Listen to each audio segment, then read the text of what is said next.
In my previous life, I was a 30-year-old wage slave, a solitary bachelor. In this life, I have been reborn as Uchiha, transforming into a female version of Sasuke.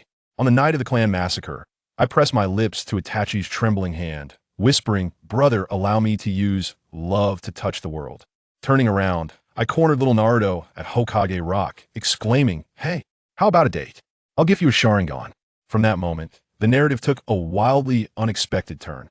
Shisui feigned death to play matchmaker, while the deity of the heavens compelled the third Hokage to ship couples. I developed a devil fruit, while he diligently trained the Rasengan, transforming the Valley of the End into an engagement venue. When that fool, who vowed to become Hokage, draped the Hokage cloak over my shoulders, blushing furiously, he asked, "Hokage-sama, tonight, can I succeed in my pursuit?" I knew this was a happy ending script, and I had it firmly in my grasp. Chapter 1. Young people should pay more attention to their health. Linzwa, a genuine wage slave. Working 9 to 9, 7 days a week had become the norm. He received little recognition at work and remained all alone at home, having lost his parents with no car and no house. His existence was akin to a solitary feast, where one person's satisfaction meant the others went hungry. Though he possessed a stable job, a rarity in the eyes of many, when people learned that he was in his 30s and still a lonely bachelor, their expressions shifted dramatically. Whispers of disdain filled the air. Is this guy too picky? Could it be that he's waiting for his first love, like in the dramas, preserving his purity for a love that transcends time? Perhaps there's something wrong with him physically. Or maybe he's just too short and unattractive for anyone to want him.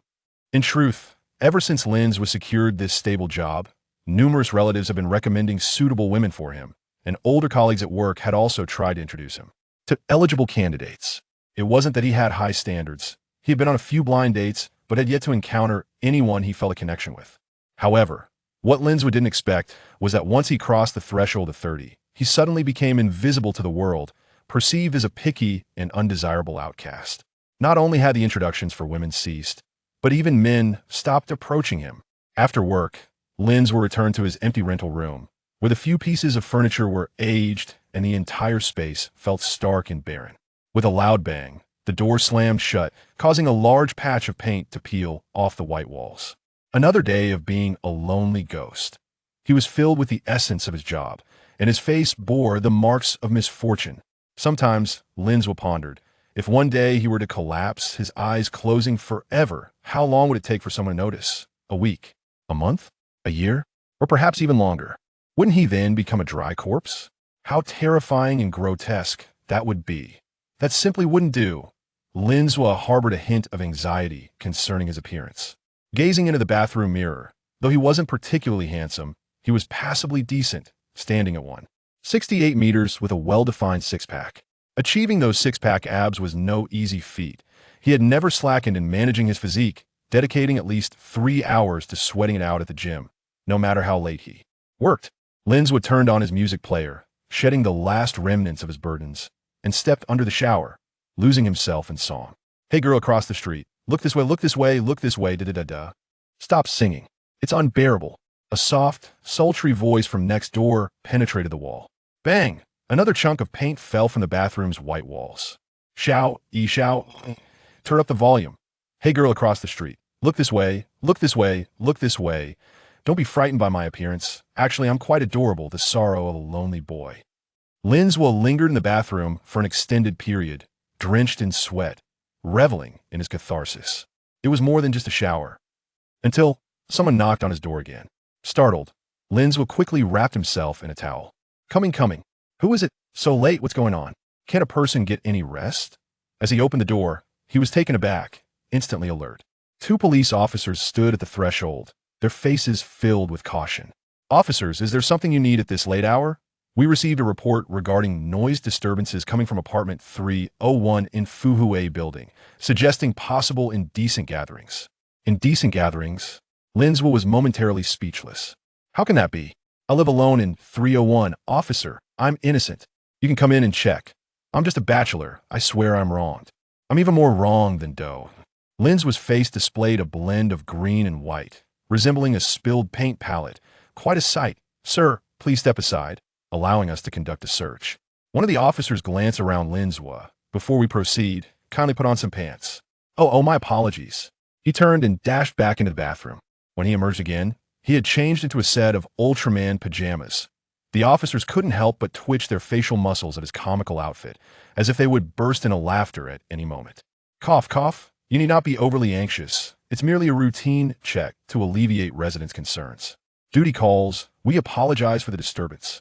Subsequently, they entered his rental space, which barely covered 20 square meters, meticulously inspecting every corner. One officer scanned the crumpled white tissues and instant noodle wrappers strewn across the floor, his gaze flickering with hesitation, before finally offering a word of advice. Young man, you should really pay more attention to your health. Chapter 2. Uchiha Sasuke. When did she become a woman? It appears there's no major issue. Sir, please accompany us to the Property Management Center. The complainant is waiting there for the outcome. It will be best for you to reach a verbal agreement. Sure, I'll head there right away. Please, officers, allow me to fetch you some water. Linz hurried to the fridge and handed them 2 bottles. At the Property Management Center, as soon as he stepped through the door, a refreshing and delicate fragrance enveloped him, followed by the sight of a slender figure clad in a pure white qipao. Lin's heart raced as she slowly turned around. Wow, my goddess from a dream. Mom, I've fallen in love. Lin's heart pounded like a drum, and he barely absorbed the officer's rapid-fire mediation. Mr. Lin, Mr. Lin. One of the officers couldn't resist nudging him. Please sign the mediation document. Okay. He picked up the pen and saw the complainant's elegant handwriting. Su Xiaoying. Contact number 121, which he silently noted. I sincerely apologize, Miss Su. I am indeed your bothersome neighbor. I assure you, I will not create any more noise to disturb you. Lin's rubbed his hands together, extending one towards her. Su Xiaoying glanced at the man before her. Not particularly tall, not exceptionally handsome, but his attitude was sincere, and she responded with a handshake. I hope you keep your word. Lin's gripped her delicate, pale hand, momentarily lost in the moment. As Su Xiaoying turned to leave, a waft of fragrance lingered in her wake. In the following months, Lin's found himself under a spell, launching an aggressive pursuit of Su Xiaoying. From picking her up and dropping her off at work, preparing heartfelt bento boxes, to an endless stream of flowers, chocolates, and gifts. Su Xiaoying neither rejected nor initiated. Most of Lin's messages fell into the void. This left Lin feeling anxious and uncertain. Women's hearts are truly elusive. As the Qixi festival approached, Lin's finally summoned the courage to send a text message to Su Xiaoying. Xiaoying, I have fallen for you at first sight. Under the Ferris wheel at 7 o'clock on Qixi, I shall await your answer. He clicked send. As expected, it was as if his message had vanished into a bottomless abyss, receiving no reply. Lin's tucked away his feelings of disappointment, resolute in his heart that this old man in his 30s would muster the courage for love just one last time. In the following days, he lacked the courage to show his face, yet he continued to send flowers and gifts as usual. On the day of Qixi, Lin's prepared meticulously, selecting a suit, perfecting his hairstyle, applying cologne, and holding a bouquet of flowers, filled with hope as the sun began to set. 6 p.m., 7 p.m., 8 p.m., 9 p.m. Time passed relentlessly, causing Lin's heart to plummet deeper into despair. This man looks so formal, so earnest. I wonder which girl is fortunate enough to have him. He's practically turned into a statue. Surely this old man has been rejected. Such a pity. He should just give up. All that heartfelt emotion wasted. As the clock struck 9, Lin's could hardly conceal his disappointment, wiping his eyes, unsure whether it was sweat or tears.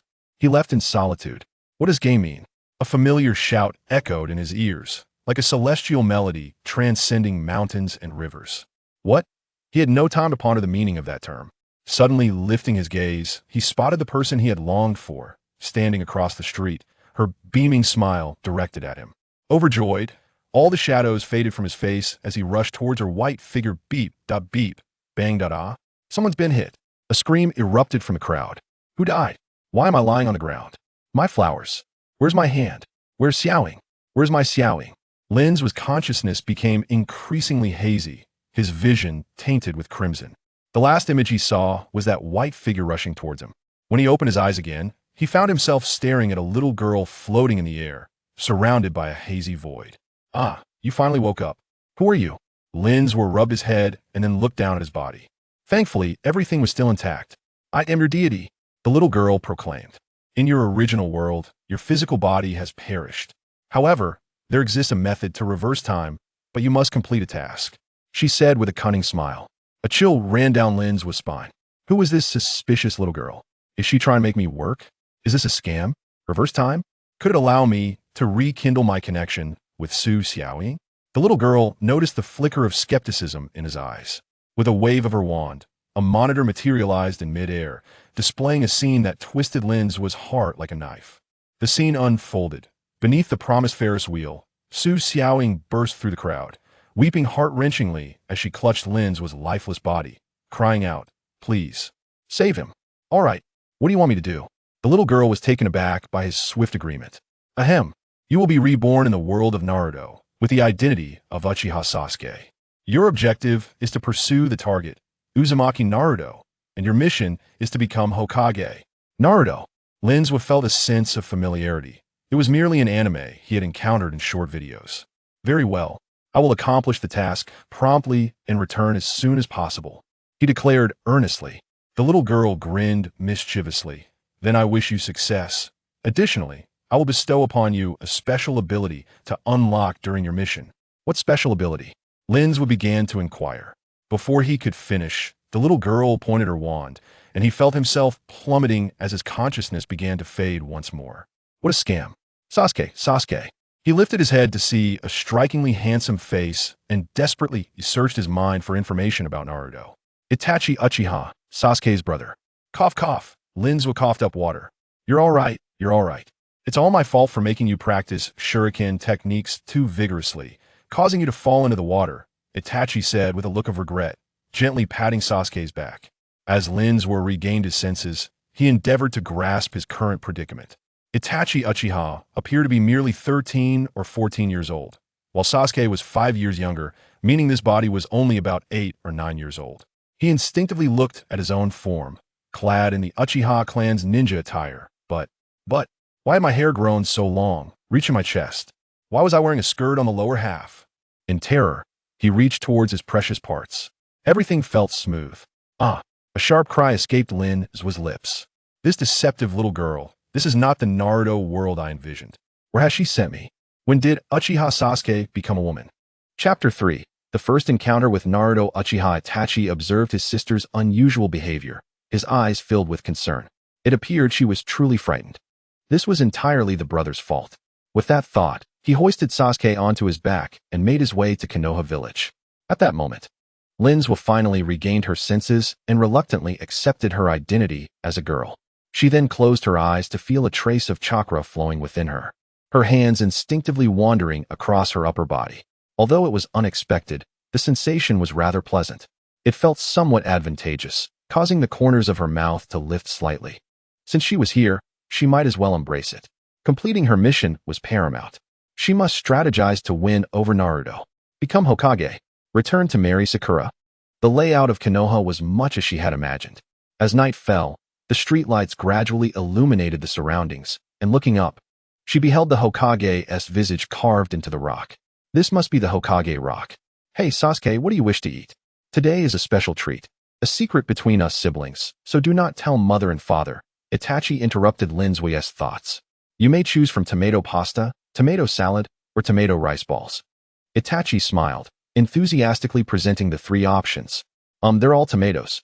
Can we select something else? She replied, Are you not fond of tomatoes? Itachi appeared somewhat taken aback. Brother, my taste has changed. Can we have barbecue instead? Lin's playfully pouted, quickly immersing herself in her role. Men do not eat vegetables. Meat is the true preference of a strong man. Itachi rummaged through his clothing to extract a coin pouch, meticulously counting the coins. He then apologized. I'm sorry, Sasuke. Perhaps next time. He gently pressed 2 fingers to Lin's forehead. This gesture felt remarkably intimate, causing her heart to race. Unbeknownst to Itachi, he was quite charming.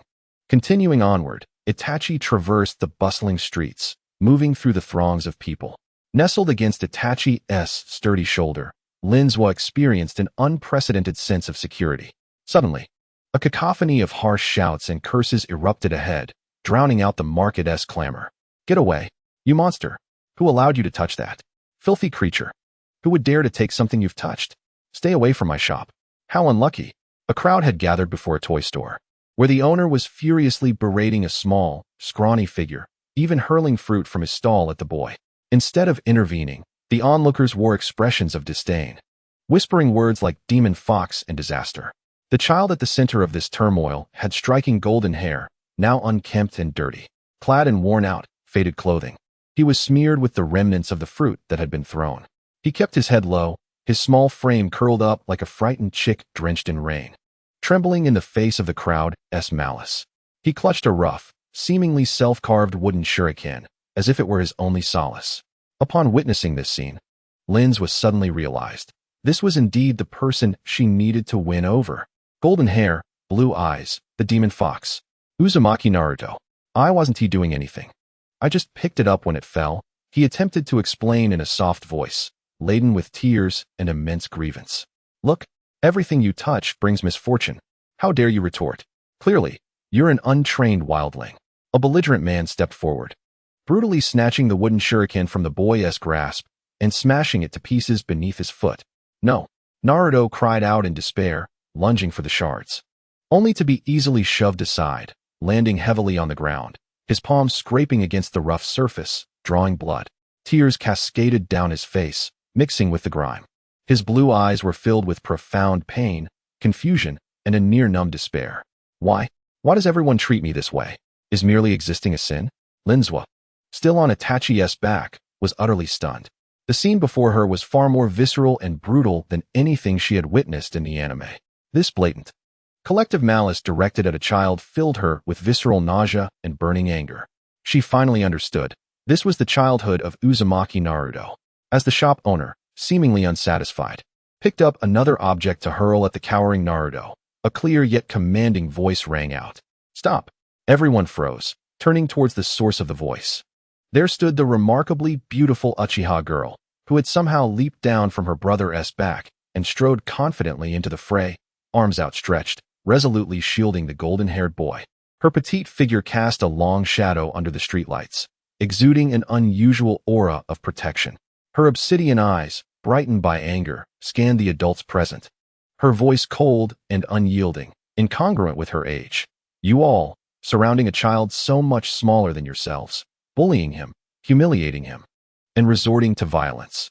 This is the firewall that Konoha's ninjas take pride in? It is utterly laughable. Her words struck like a slap, causing some of the remaining adults with a shred of conscience to lower their gazes in shame.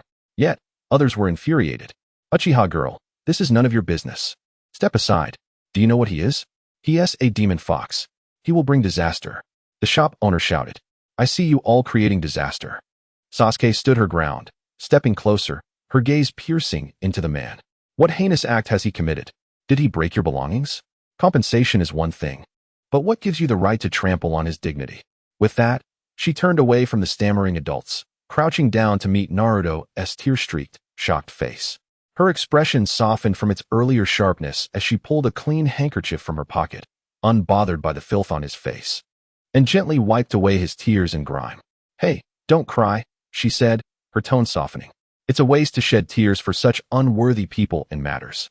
Naruto was utterly taken aback, his blue eyes wide, momentarily forgetting to cry, gazing incredulously at the black-haired girl before him, as if she had descended from the heavens. Why are you? He stammered, struggling to articulate a complete thought. Sasuke noticed the bruises on his forehead and the scrapes on his palms, furrowing her brow but not providing a direct answer. Instead, she extended her hand. Can you stand? Naruto hesitated for a moment but eventually placed his dirty little hand in her fair, clean one. With a firm pull, she helped him to his feet. At that moment, Itachi arrived, having resolved the situation. He cast a complex glance at Naruto before gently yet firmly saying to Sasuke, Sasuke, it is time for us to return home. Sasuke nodded, releasing Naruto's hand, preparing to leave. After taking a couple of steps, as if recalling something, she dashed back to the still-stunned Naruto. In the astonished gazes of the crowd, she removed a delicate hairpin adorned with the Uchiha clan emblem from her head and unceremoniously pressed it into Naruto's hand. This is for you. To replace your broken shuriken. She paused, looking deeply into his eyes, speaking earnestly. Your name is Uzumaki Naruto, right? I am Uchiha Sasuke.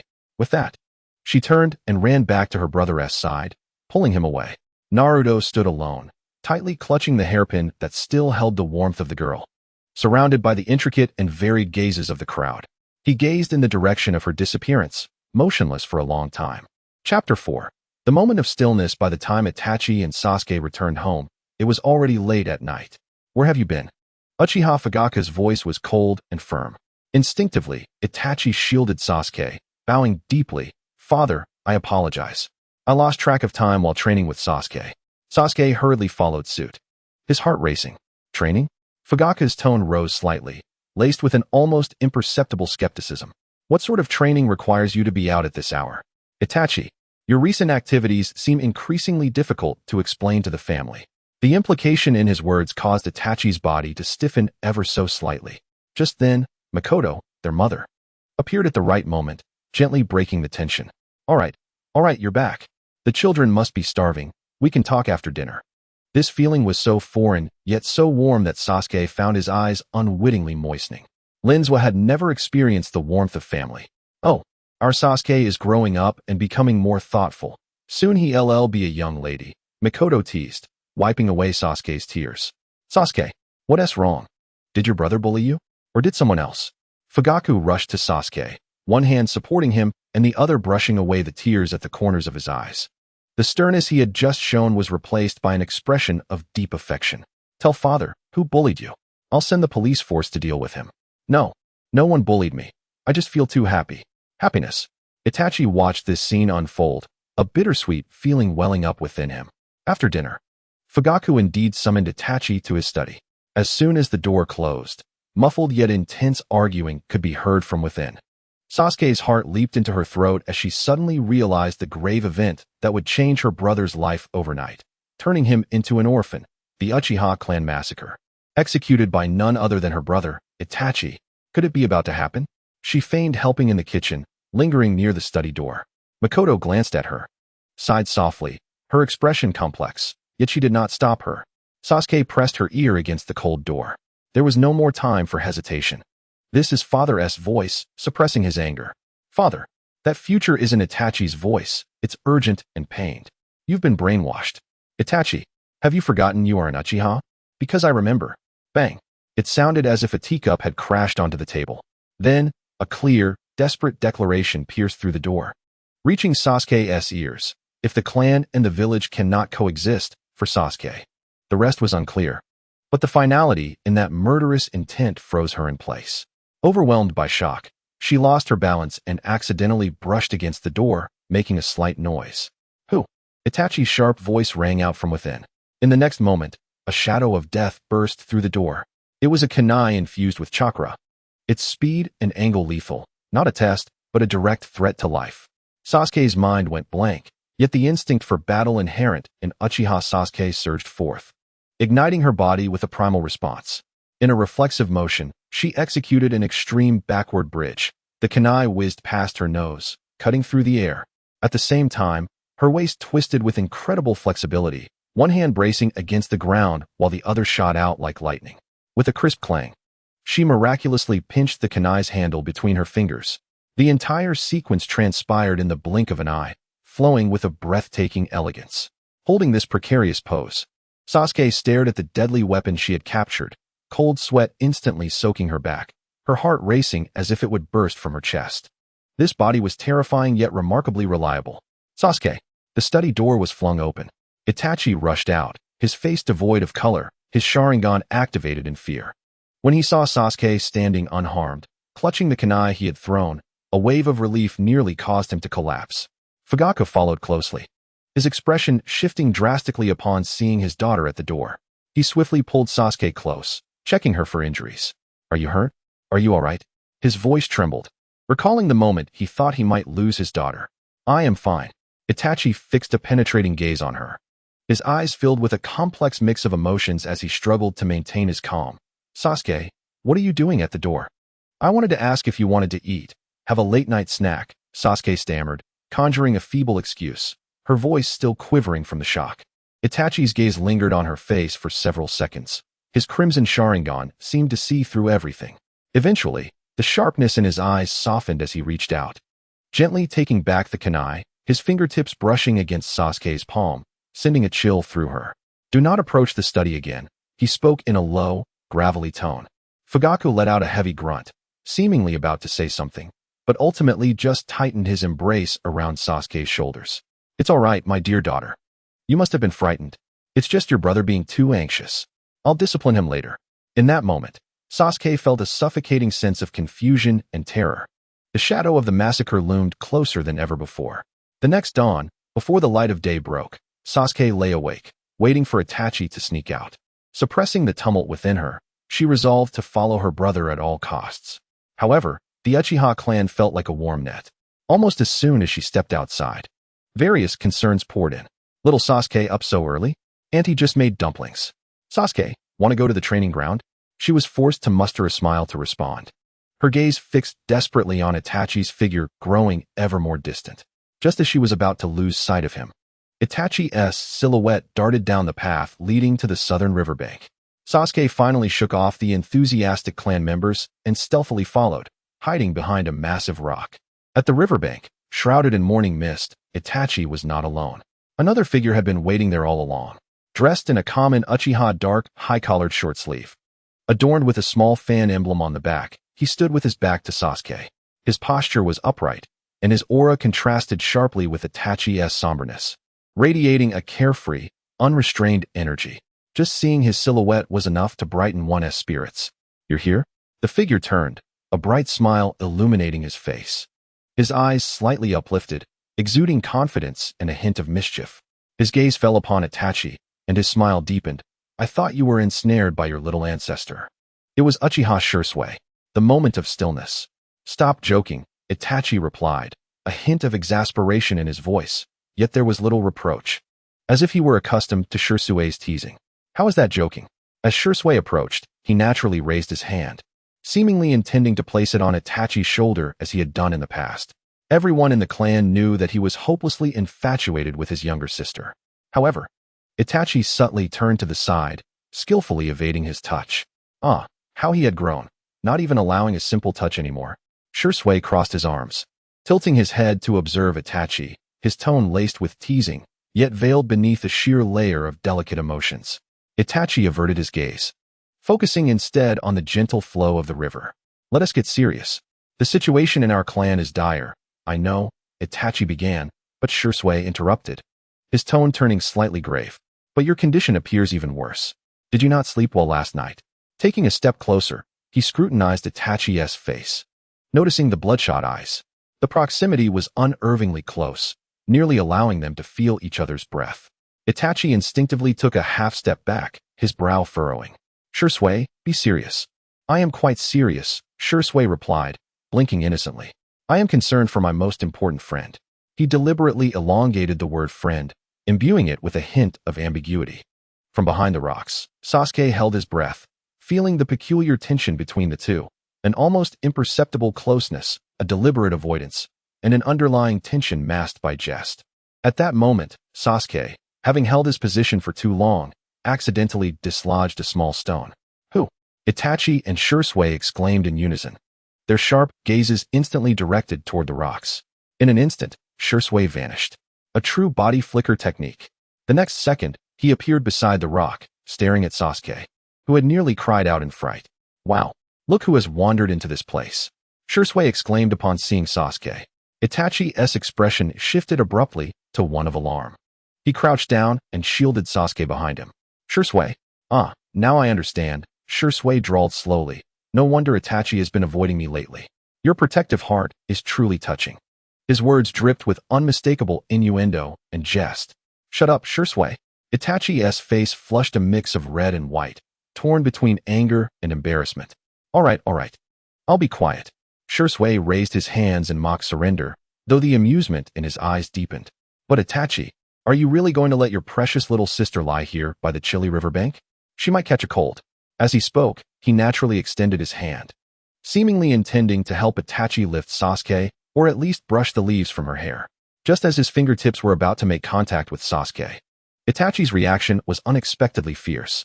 Don't touch her, he exclaimed, sharply swatting Shisui's hand away with a resounding clap. then swiftly lifting Sasuke into his arms. Cradling her tightly, the air grew thick with tension. Itachi seemed to realize he had overreacted. She's timid and doesn't like strangers touching her. Strangers? Shisui echoed gently, repeating the word. I've watched her grow up. I held her when she was a baby. You remember, don't you, Itachi? You cried and fussed back then, haha? Oh, so that's why you cried. Shisui laughed heartily. Itachi's face flushed with embarrassment, yet his hold on Sasuke never wavered. A gentle breeze rustled through the mountains, carrying Shisui's cheerful laughter through the valley.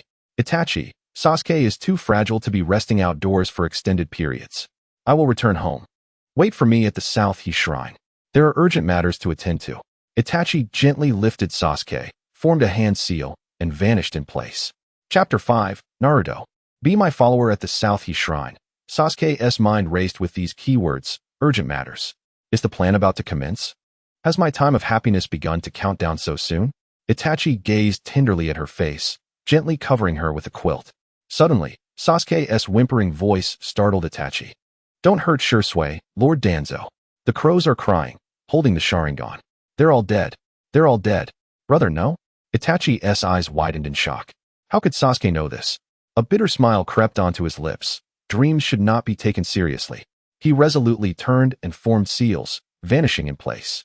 Sasuke stealthily emerged from the room, her heart racing. The South Shrine, relying on her memories and the storyline, she ventured deep into the Uchiha territory, where two broken stone cat sculptures stood at the entrance. Sasuke slipped into the secret passage. The passage was narrow, the walls made of stacked stones. The acrid smell of burning charcoal mingling with the scent of decaying wood, causing Sasuke to frown. Illuminated by the flickering flames of the Uchiha's fire pit, her pupils constricted as she spotted Shisui and Itachi kneeling before a stone tablet, along with a third person. Shisui, Itachi, whose side are you on? The man shouted hysterically. It was Fugaku, the Uchiha clan leader. The oppression and unfair treatment faced by the Uchiha clan were evident to all. This suffocating existence had persisted for far too long. The agreement between Madara and Hashirama had long since lost its meaning, and the third Hokage and Danzo could no longer tolerate the Uchiha clan. Now, it's either you die or I die. His words were resolute and left no room for dispute. Itachi, speak. As a member of the Umbu, how many dirty deeds have you helped the higher-ups cover up? Now Konoha is a cesspool, filthy and corrupt. The Uchiha clan in power is the only righteous path. I only want peace. I am willing to give my all. Itachi's hesitation ignited Fugaku's fury. Slap. A resounding slap echoed in the air. Utterly childish. The Uchiha clan does not permit cowards, nor does it allow fence-sitters. As Fugaku's hand rose again, Shisui instantly stepped in front of Itachi. Clan leader, have mercy. Itachi showed no fear, his eyes turning red as he met his father's imposing gaze. War will only lead to mutual destruction, depriving people of their homes.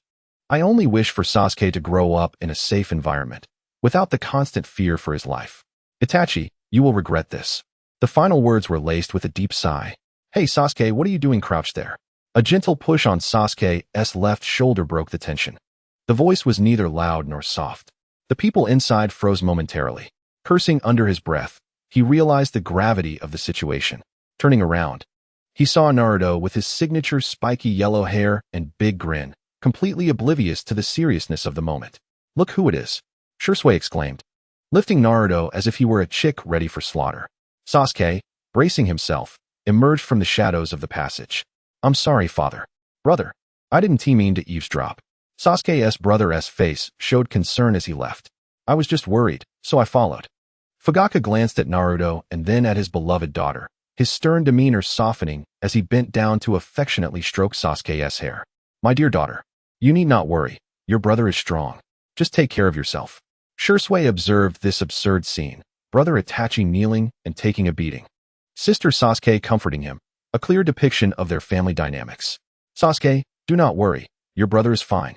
Itachi slightly blinked, his red Sharingan fading as he explained while touching his swollen face. This incident just occurred when my brother accidentally bumped into someone. Shisui can attest to that.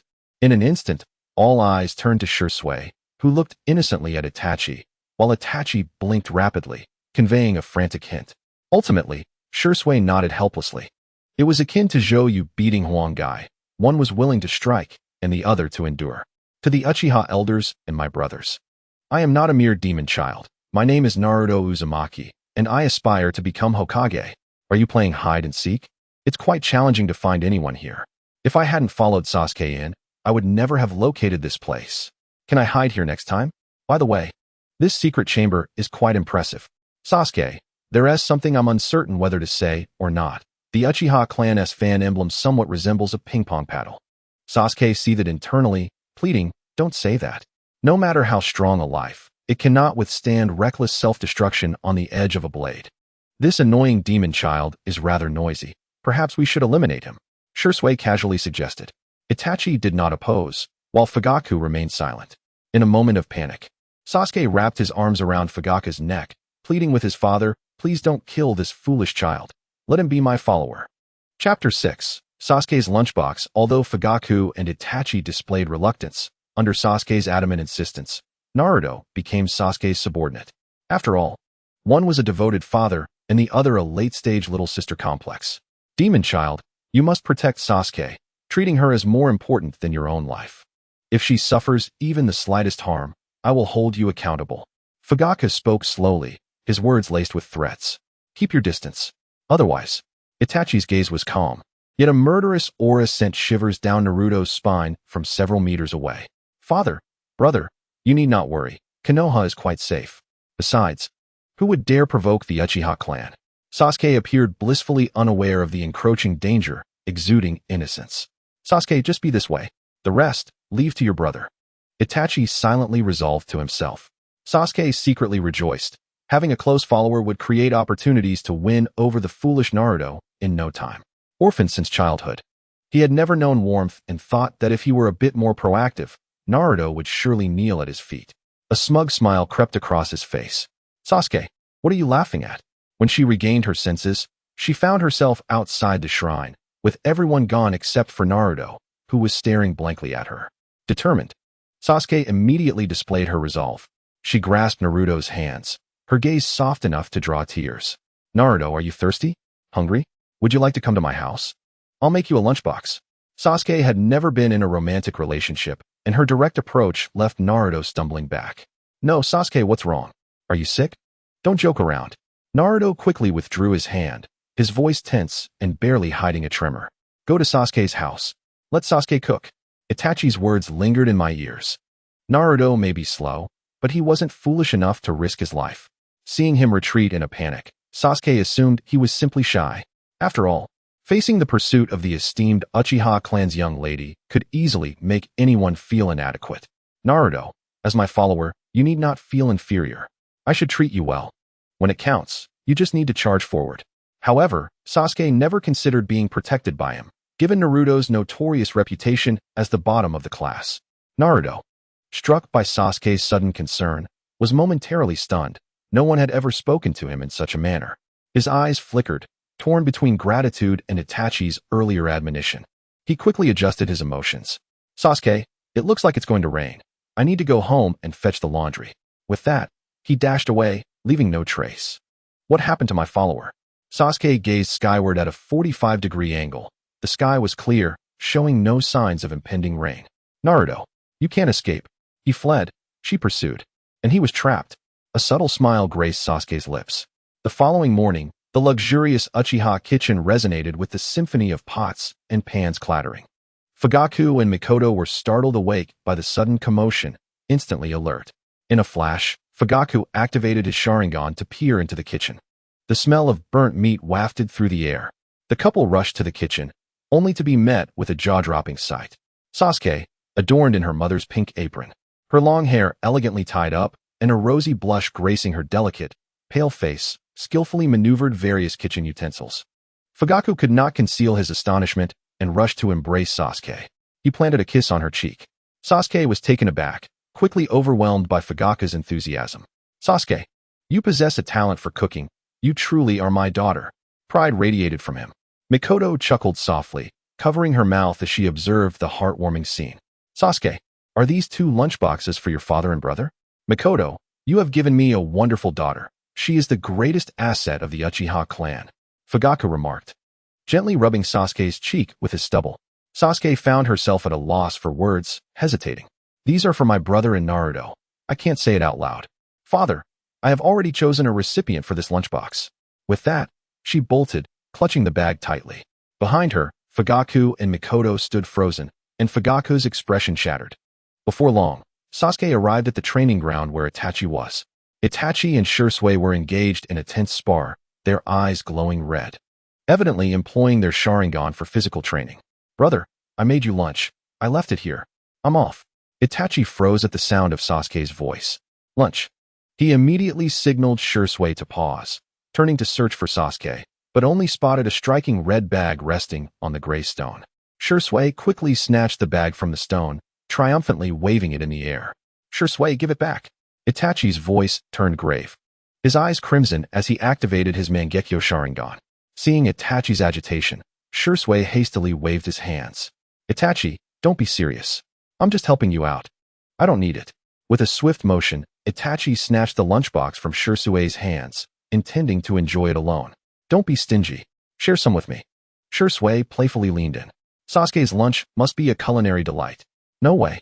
Itachi suddenly turned away, opening the lunchbox, and the enticing aroma of the meal filled the training ground, overpowering the masculine scent of the men present. This scent seems off. Shisui thought nervously. Itachi, touched, picked up a piece of the burnt egg roll, savoring it with a look of sheer bliss that made Shisui drool. It seems the appearance is deceiving. What a culinary marvel. Let me have a taste. Shisui and Itachi began their playful tug-of-war once more. Chapter 7. Parker's ultimate mission. Sasuke wandered through Konoha, unable to locate Naruto's residence. I remember it being a dilapidated two-story building with a red dome. How can I not find it? Doubts crept into her mind. Suddenly, around the corner, Sasuke collided with someone and stumbled back, only to be caught by a large hand. Before him stood a man, cradling the book Lustful Paradise, his silvery hair standing on end as if styled with a perm. He wore a mask that obscured part of his face, with a Leaf Village forehead protector covering one eye, while the other remained half open, exuding an air of mystery and nonchalance. Hatake Kakashi, Sasuke silently exclaimed, harboring a dislike for this aloof, silver-haired figure. My sincerest apologies. I didn't mean to bump into you. The charming young girl's voice, sweet yet slightly dragged out by Kakashi, echoed in the air.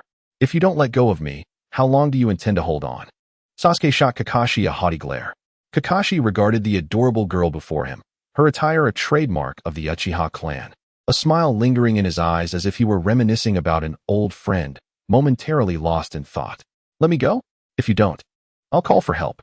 I'll tell my brother you're bullying me. Oh, and who is your brother? Kakashi did not immediately release her. Instead, he gazed at her bright eyes with an amused curiosity. Uchiha Itachi, aren't you afraid? He.S. a genius of our clan, a man destined for greatness. Sasuke, ever the Itachi enthusiast, felt a swell of pride.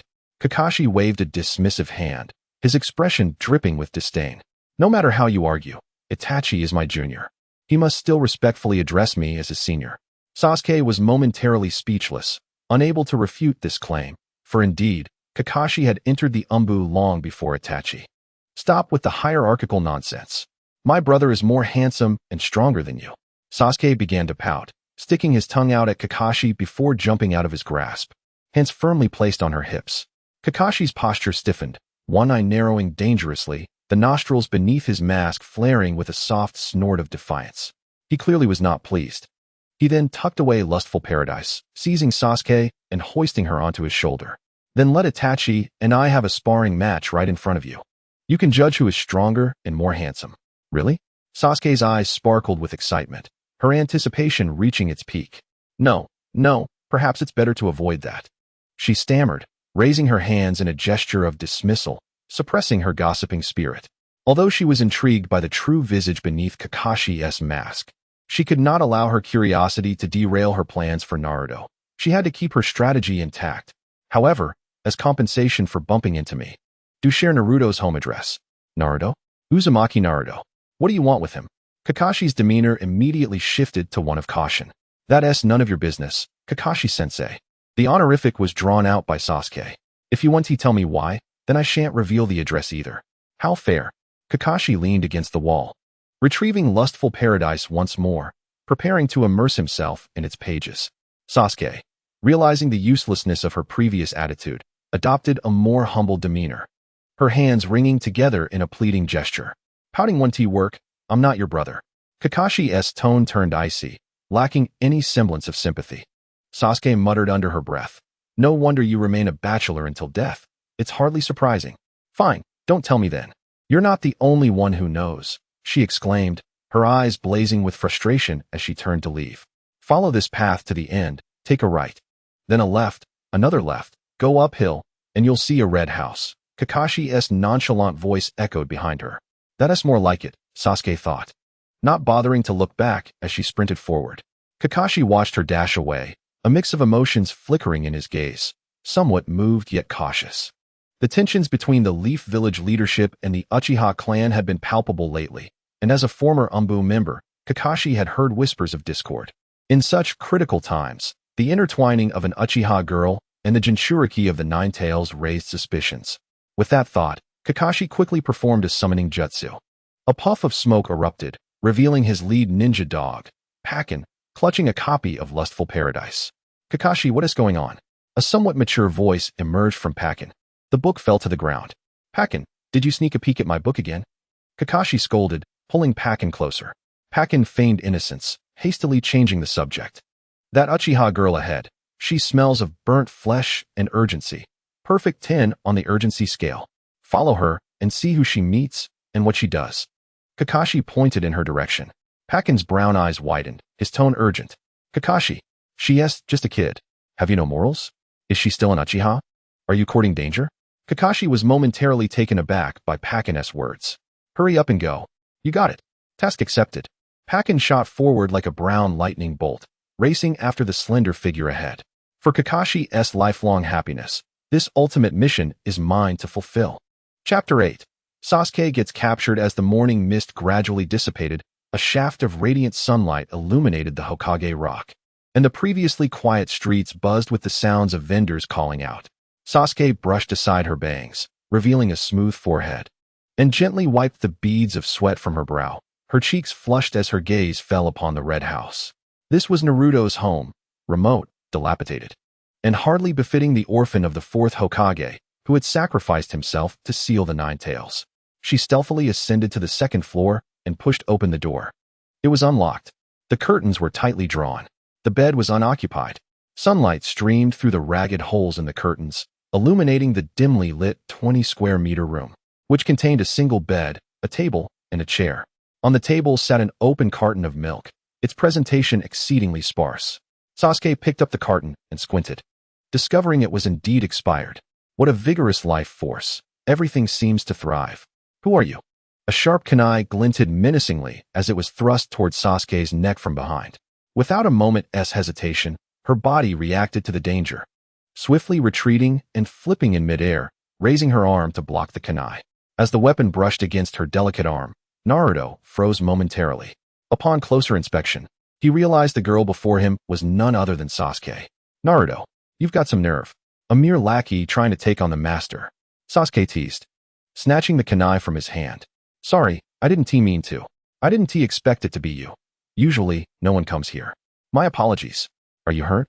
Sasuke observed Naruto, clad in pajamas and barefoot, concern washing over her as her earlier displeasure faded significantly. A plan began to form in her mind, reminiscent of pivotal scenes from melodramatic Korean dramas, where the romantic tension between the protagonists escalated within the Naruto universe. Let me test how effective this is. Sasuke abruptly lifted her leg, placing her long, slender limb right beside Naruto's messy hair, then cupped his chin with one hand, her tone oscillating between danger and tenderness. Man, you're playing with fire. A thunderous voice echoed in Sasuke's mind, mortified at how shamelessly she had spoken, her cheeks involuntarily flushing. Sasuke, are you unwell? Naruto placed one hand on her forehead and the other on her flushed cheek. The position felt incredibly intimate. What a fool. This thick-headed boy hasn't even realized. Disappointed, Sasuke retracted her leg and pushed the bento into Naruto's arms. This is a bento I made for you. Instantly, Naruto perked up at the mention of the bento. Really? For me? Thank you. Sasuke had never received a bento from anyone. You truly are my best friend. As he watched Naruto, his mouth stuffed with egg rolls, he wondered, best what? Best friend. Best brother. Naruto finally managed to swallow the egg roll. Sasuke, momentarily rendered speechless, found the room enveloped in a brief silence. Cough, cough, cough. This egg roll is too much. Naruto gasped for breath, his face flushed and eyes bulging. Sasuke was taken aback. When did Naruto learn to roll his eyes like that? Seeing Sasuke lost in thought, Naruto realized he could no longer rely on him and charged towards the expired milk on the table like a mad bull. Gulping it down, he exclaimed, Sasuke, this isn't a bento. It's practically gunpowder. Naruto stuck out his tongue, eyes filled with lament. No way, Sasuke thought, picking up his chopsticks to sniff closely. Oh no, he mistook chili powder for ketchup. Itachi. Sasuke suddenly jolted and bolted away. Naruto, don't eat that yet. I'll come find you next time. His last words dissipated into the air as the door slammed shut with a gust of wind. Everything happened too quickly. Naruto stood by, stunned and bewildered. Parker shook his head, clearly unimpressed, before continuing to follow closely behind Sasuke.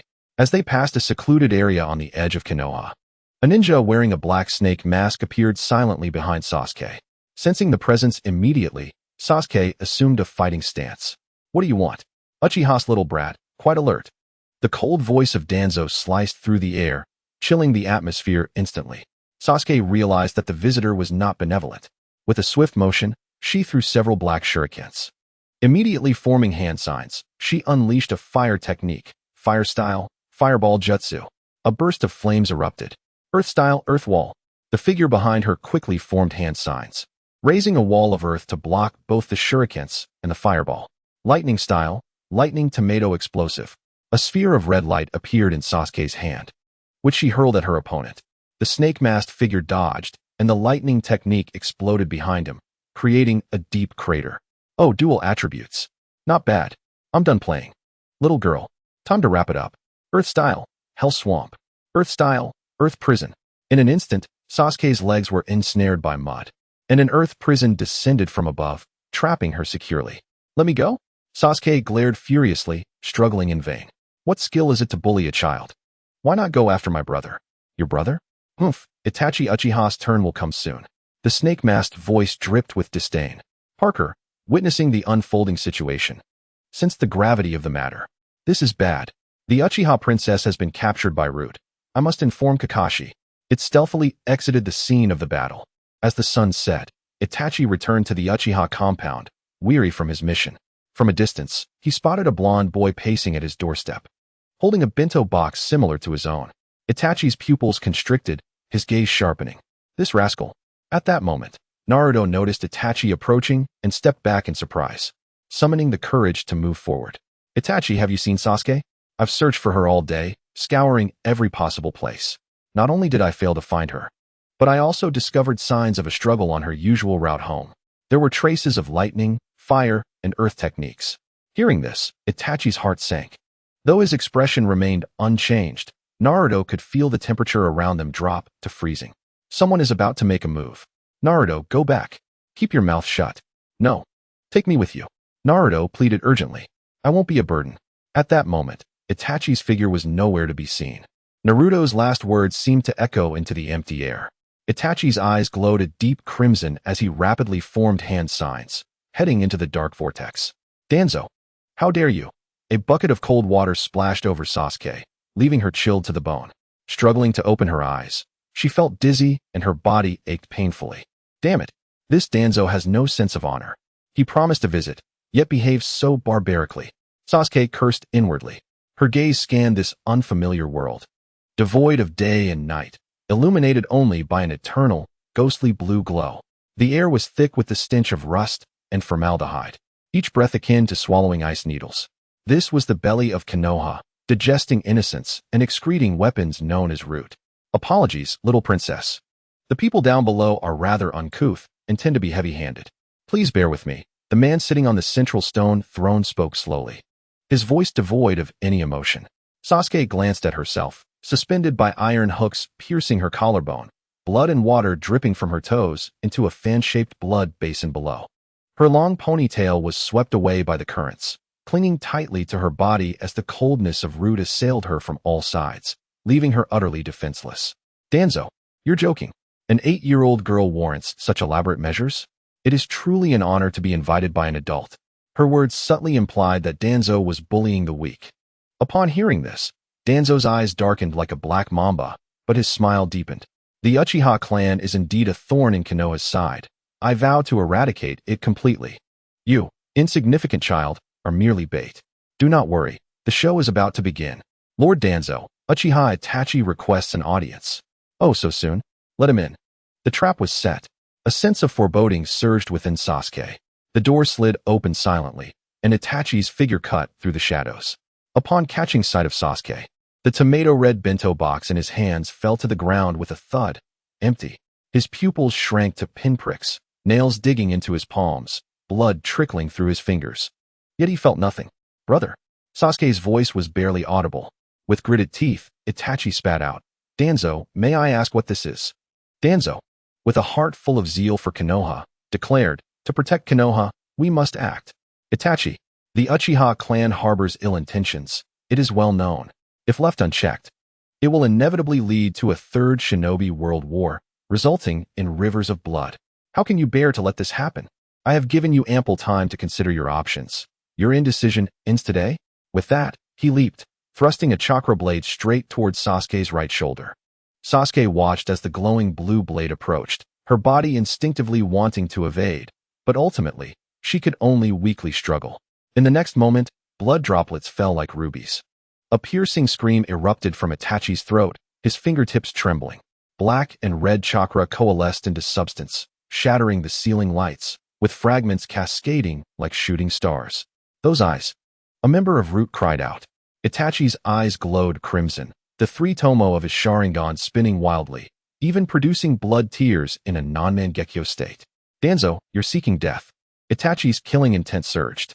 As these words left his lips, Root members poured out, weapons drawn at Itachi. Danzo waved his arm, signaling Root to stand down. In the next moment, I stood before Sasuke, the tip of my chakra blade pressed firmly against his pale, fragile neck. Itachi, I have no intention of becoming your enemy. If you wish to save Sasuke, you must do one thing. Eradicate the entire Uchiha clan. This declaration stunned everyone present, a light proclamation of death for the Uchiha, a clan renowned for possessing the strongest ocular jutsu in the ninja world. Chapter 10. The Awakening of the Mangekyo Sharingan. No. Brother, don't. Sasuke struggled to speak, clearly weakened. The pressure of Danzo's chakra blade tightened further, blood dripping from his arm into the blood groove. Sasuke's consciousness began to fade. He felt as though he was on the brink of death. Meanwhile, Itachi's blood tears corroded the ground, rising into a wailing mist of crimson. The blood of the Uchiha surged within the blood groove, droplets suspended in the air, reflecting the cold light of kunai into kaleidoscopic patterns. In Itachi's mind, Fujitaka's cold words echoed. What is the cost of protecting the village if it is you, Itachi? What becomes of your dream of becoming Hokage? The third Hokage's sigh reverberated. The essence of a ninja is sacrifice. Three tomo, entwined in tears and blood, melted and reformed into a three-bladed pinwheel shape. Danzo, if anything happens to Sasuke, there will be no place for you in the realms of the dead. Itachi's crimson eyes flared as the Mangekyo Sharingan abruptly activated. His gaze as chilling as poison, instilling terror in anyone who met it. He then turned and vanished. From the shadows, a single eye glinted. Finally forced out the Mangekyo. Sasuke's heart cried out in despair, no. Danzo's demeanor softened, the chakra blade in his hand slowly lowering. My apologies, little princess. Someone, please escort the princess away for proper treatment.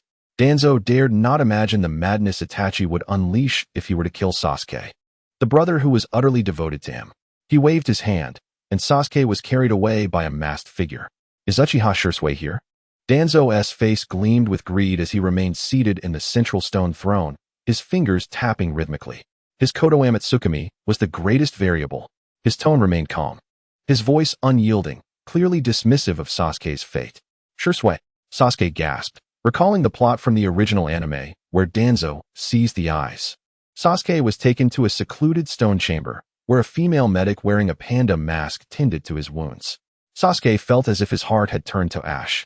Recalling the tender care and affection bestowed upon him by Fujitaka and Mikoto during these past days, a warmth he had not felt in decades.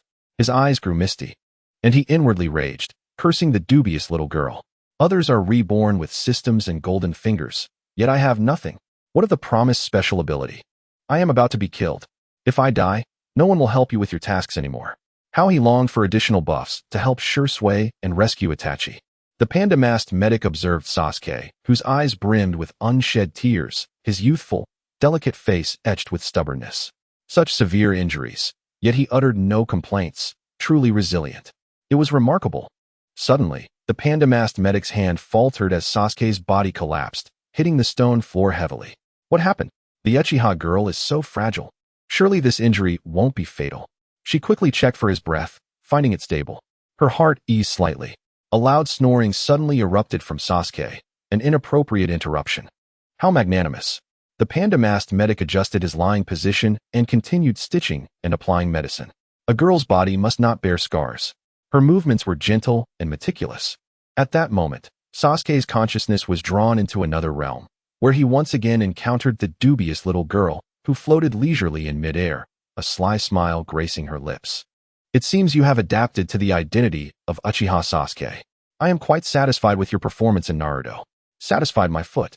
Don't be ridiculous, she retorted, launching into a stream of expletives. I'm on the verge of being killed. Hurry up. What is this special skill you mentioned? I still need to return and save the entire Uchiha clan. Linz was screamed, contorting his face in desperation. The dubious little girl remained unfazed, slowly descending before Sasuke. She pointed her wand, and a bizarrely shaped fruit hovered in the air. Finally, she was going to grant me a buff. Sasuke's heart soared with joy as he reached for the fruit, devouring it eagerly while complaining. What is this? It tastes terrible. This is the sweet fruit. Boom. Sparks of energy exploded in Sasuke's mind. What is this?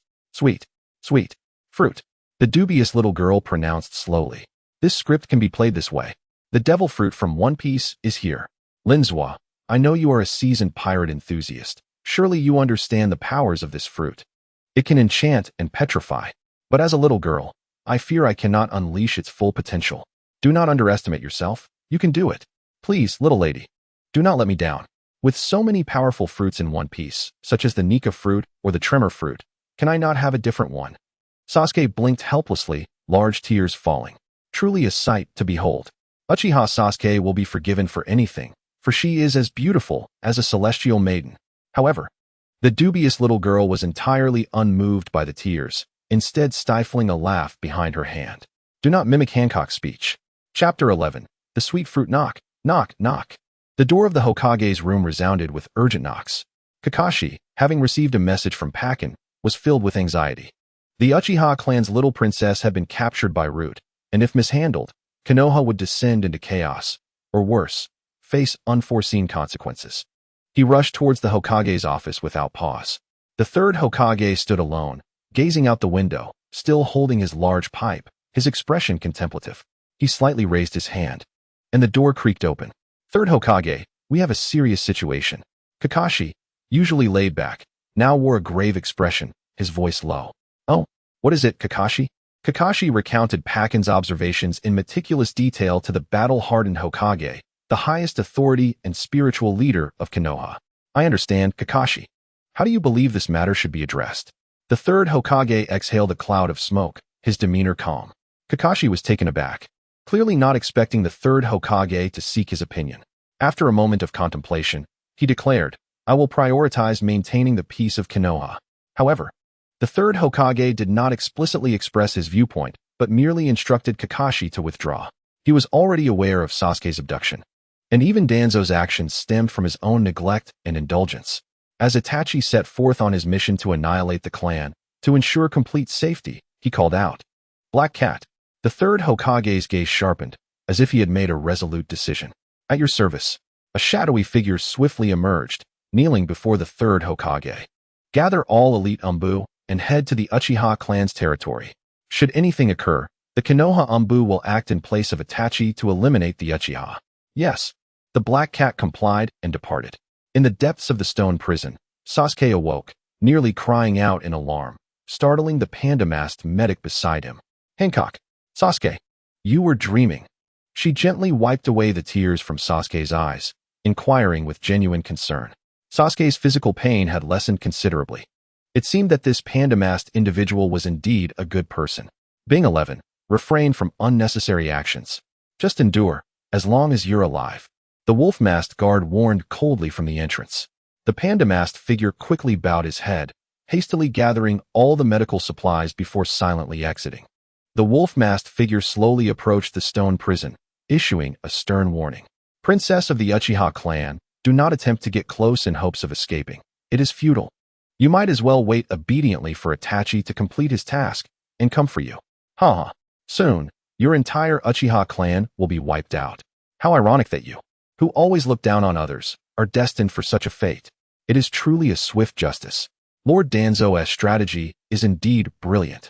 Listening to the incessant provocations, Sasuke clenched his small fists tightly, his sharp gaze piercing through like a blade. If his glare were tangible, the wolf-masked figure would have been sliced into countless pieces. Since you seek death, I shall grant you your wish, Sasuke coldly remarked.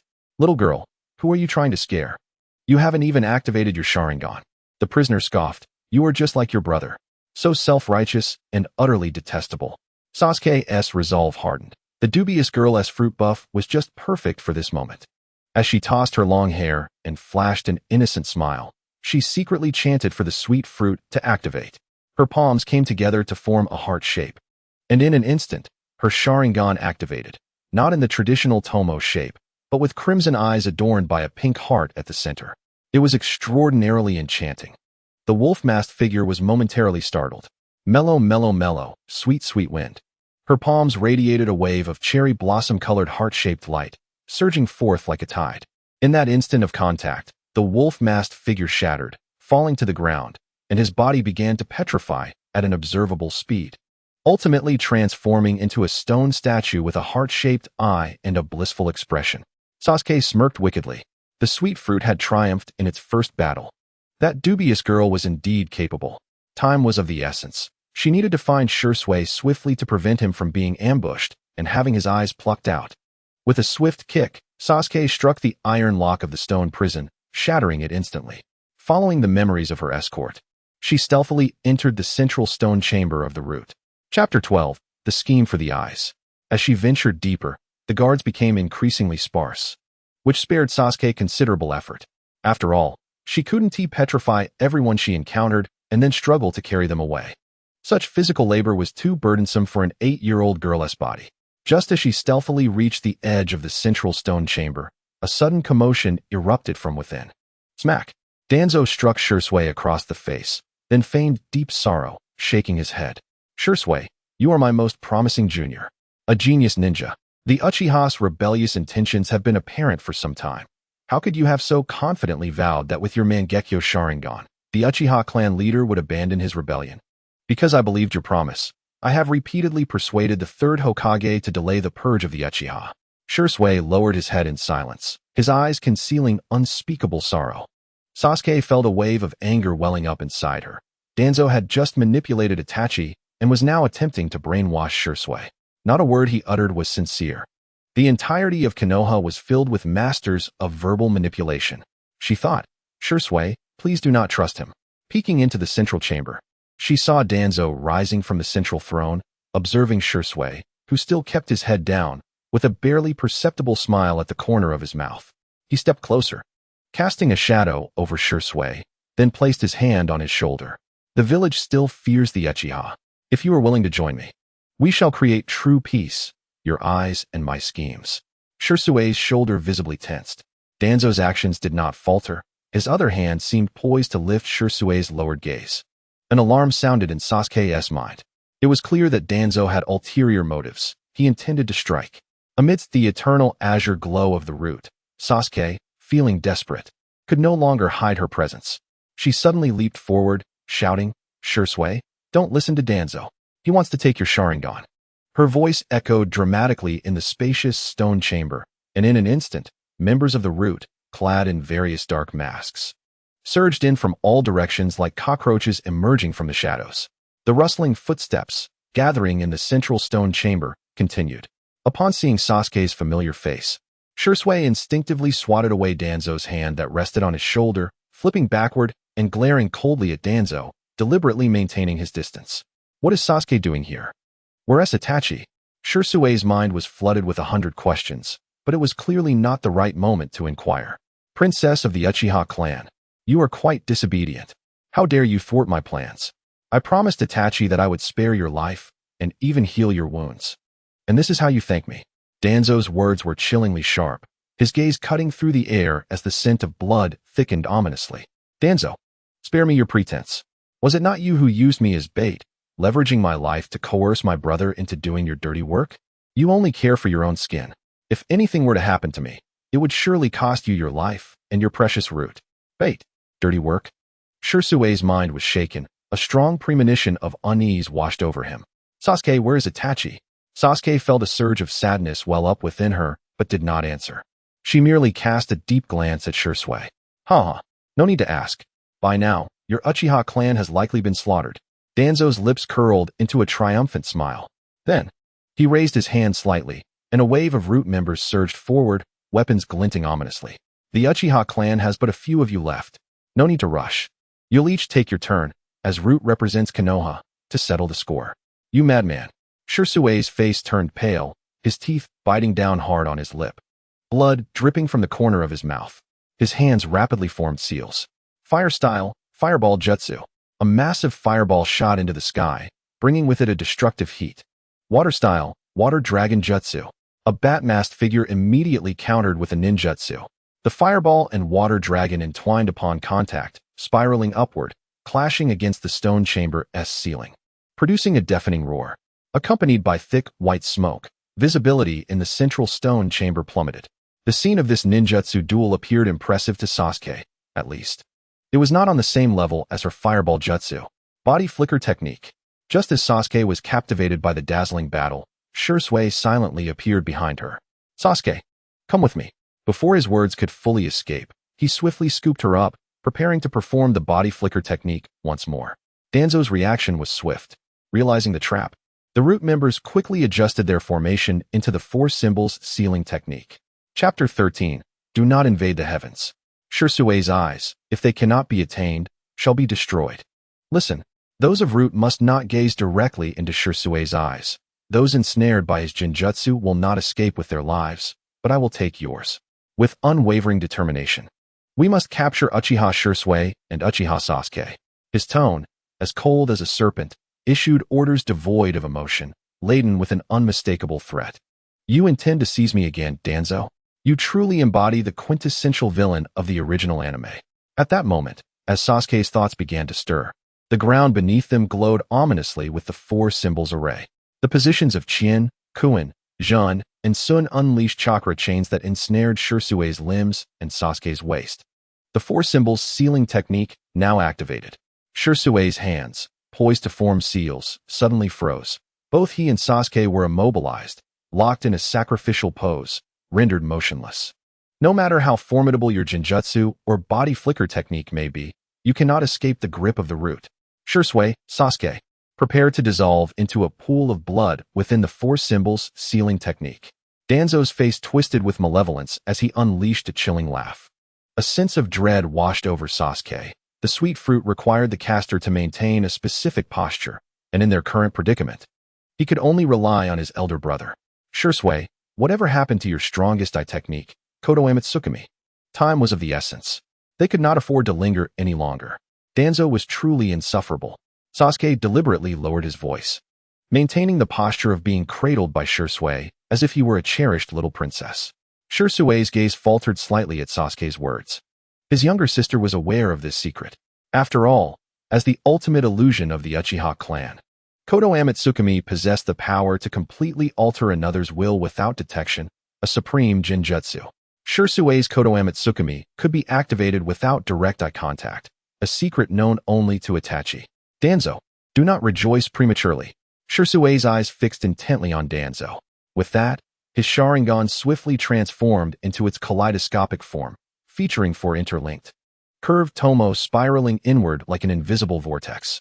A crimson web rapidly coalesced within Shisui's left eye. Sasuke's gaze momentarily faltered. It was the first time he had witnessed Shisui's Mangekyo Sharingan, radiating an overwhelming aura of intimidation. The root members, too fearful to meet Shisui's gaze, remained oblivious to his transformation. Oh, Uchiha Shisui, what more do you intend? Danzo remarked dismissively. What can you do? Your Kotoamatsukami is ineffective, so there is nothing to fear. He fixated on the now motionless figures of Shisui and Sasuke, though dared to only glance below their chests. As his words faded, Shisui's lips twitched. The murmured words were only audible to Sasuke, nestled within Shisui's embrace. Kotoamatsukami. The kaleidoscopic Sharingan in Shisui's left eye expanded slightly. A drop of crimson blood trickling from its corner. Protect the Uchiha. A thunderous shockwave reverberated within Sasuke's mind. Shisui had directly assigned this mission to Danzo, which implied that Danzo would become a loyal ally of the Uchiha. It was outrageous. Danzo's form trembled slightly, and in the next instant, several sharp slaps struck the root ninjas positioned at the 4 cardinal points of the 4 symbols sealing technique. The chilling masks were sent flying. The air stilled. All present seemed to forget to breathe, stunned by Danzo's sudden actions. The 4 who had released the barrier felt their faces swell visibly, casting bewildered glances at their leader. Withdraw the 4 symbols sealing technique. Release Uchiha Shisui and Uchiha Sasuke. What are you waiting for? Let them go. Danzo's voice was cold and commanding.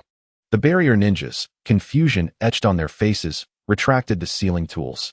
We can move. Sasuke exclaimed joyfully, waving his hands in front of Shisui. Unexpectedly, at the moment the barrier disintegrated, Danzo rushed in, attempting to comfort Sasuke with his frail, bony hands. Sasuke, my dear, is everything all right?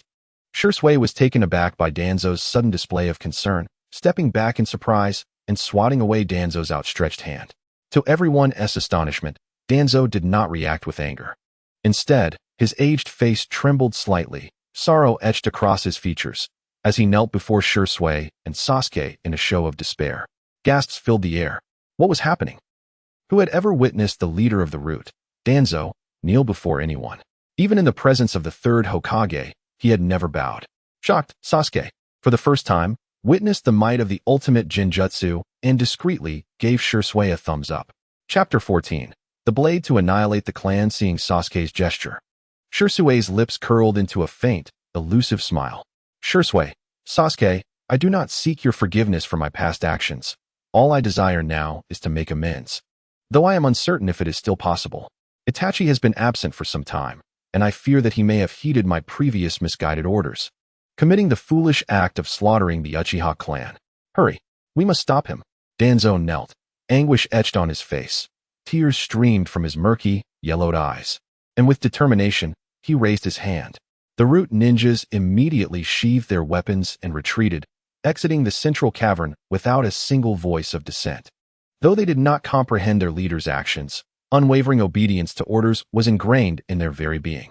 Shisui and Sasuke exchanged glances, nodding slightly in understanding. Sasuke remained draped over Shisui, who swiftly formed a hand seal. Body flicker technique. In an instant, they found themselves atop the roof of Sasuke's home. The silence was eerie. The room dim, as if no one were present. On this moonlit night, an ominous aura enveloped the Uchiha, the air thick with the scent of blood. Itachi, hasn't he already taken action, has he? Sasuke thought, his heart racing, fear and anxiety evident in his gaze. Trembling, he spoke, Shisui, we must find my brother. I hope it's not too late. Shisui's gaze was steely. Go. Just as Shisui prepared to form another seal, Sasuke's ill-timed shout pierced the night's stillness. Sasuke's pupils widened as his gaze slowly descended. At the entrance stood a boy with a wild mop of yellow hair. Excitement radiating from his face as he waved at Sasuke. Who else could it be but Naruto? Sasuke shook his head in exasperation, his thoughts racing. What was this fool doing here? Was he seeking death? If not for the fact that he was a target of his own schemes, Sasuke would have truly preferred to disregard his well-being. He leaped from Shisui's embrace, darting to Naruto's side. What are you doing here? You need to leave immediately. This is no place for a child like you. I'm not leaving until I see you safe. Naruto pouted. Enough with the stubbornness. Sasuke raised his eyes, suddenly realizing that Naruto had mentioned Itachi. He urgently shook Naruto's shoulders. My brother? Have you seen him? Where is he? Dazed from the shaking, Naruto stammered. Stop shaking me. I'll tell you. Today, as the sun began to set, I told Itachi you might be missing. His face turned pale, and he vanished in an instant. I was worried, so I waited here for you to come back. I haven't even had dinner yet. Get to the point. About 15 minutes ago, I saw him at a fork in the road up ahead. I rushed over to ask him many questions about you, but he remained silent. When I looked up suddenly, I saw his eyes were blood red, forming a pinwheel pattern, his expression so grave it was terrifying. I felt a chill run down my spine, fearing that the next moment would be my last. He hesitated to inquire further, using an excuse to depart. In truth, I had been anxiously waiting nearby for your safe return. Naruto rambled on for quite some time, while Sasuke selectively listened to the crucial parts. He then pointed towards the intersection in the direction of Shisui on the roof. My brother was there a quarter of an hour ago. Shisui instantly formed hand seals and vanished in a flash. Sasuke, lacking the ability to perform the body flicker technique, hurriedly sprinted towards the intersection, with Naruto following closely behind. Upon noticing Naruto's departure, Sasuke, in a panic, grasped his arm. Naruto, you must leave immediately. This is no jest. If things go awry, we could lose our lives. No. As your companion, it is my duty to protect you. Naruto's face was serious, his tone resolute. Although he sensed the formidable danger ahead, he was willing to wager his life for his only important friend. Sasuke shook his head in resignation. The gravity of the situation left no room for further debate with Naruto. After all, once he had set his mind on something, not even a herd of oxen could sway him, and he would drag you into the same predicament. Fine, if you insist on following, then do not hinder me. All right. Naruto's heart soared with joy, and he eagerly kept pace with Sasuke. The blood moon hung high in the sky, and a chilling aura enveloped the Uchiha clan grounds. Uchiha Itachi, with his crimson eyes, slowly extended his right hand to caress the kunai gifted to him by Sasuke in his childhood, his gaze flickering ominously. Foolish clan members. Tonight, you shall pay for your stupidity, for Konoha, for Sasuke. Itachi murmured to himself. Nearby, the first house belonged to Uchiha Reina. Reina, a kind-hearted chunin, greeted Itachi warmly every time they met. Silently, Itachi infiltrated the courtyard and peered through the paper door to see Reina kneeling at a low table, grading student assignments as she taught at the Ninja Academy. She was also Itachi's mentor. His fingertips trembled as he slowly closed his eyes. The paper door was silently pulled open, and Reina looked up, still wearing a gentle smile. Itachi-kun? So late. A flash of steel passed, and warm blood erupted from Reina's throat. Her eyes widened in disbelief as she gazed upon the once proud clan leader. The assignment book, soaked in blood, gradually turned crimson, staining the half-graded student work. Reina's husband rushed out of the bedroom, a smile on his lips, holding a gift he had prepared for his wife. The paper box fell to the ground with a thud, and an exquisite brooch rolled out. Itachi's blade unhesitatingly pierced his heart, killing him instantly, a smile still lingering on his lifeless face. From upstairs, the sound of a child's cries filled the air. Itachi ascended the staircase, his steps as silent as a cat. 4-year-old Uchiha May stood in the hallway, clutching a stuffed rabbit, rubbing her eyes. Daddy? Mommy? In an instant, the heads of the rabbit and the girl fell to the ground. Chapter 15.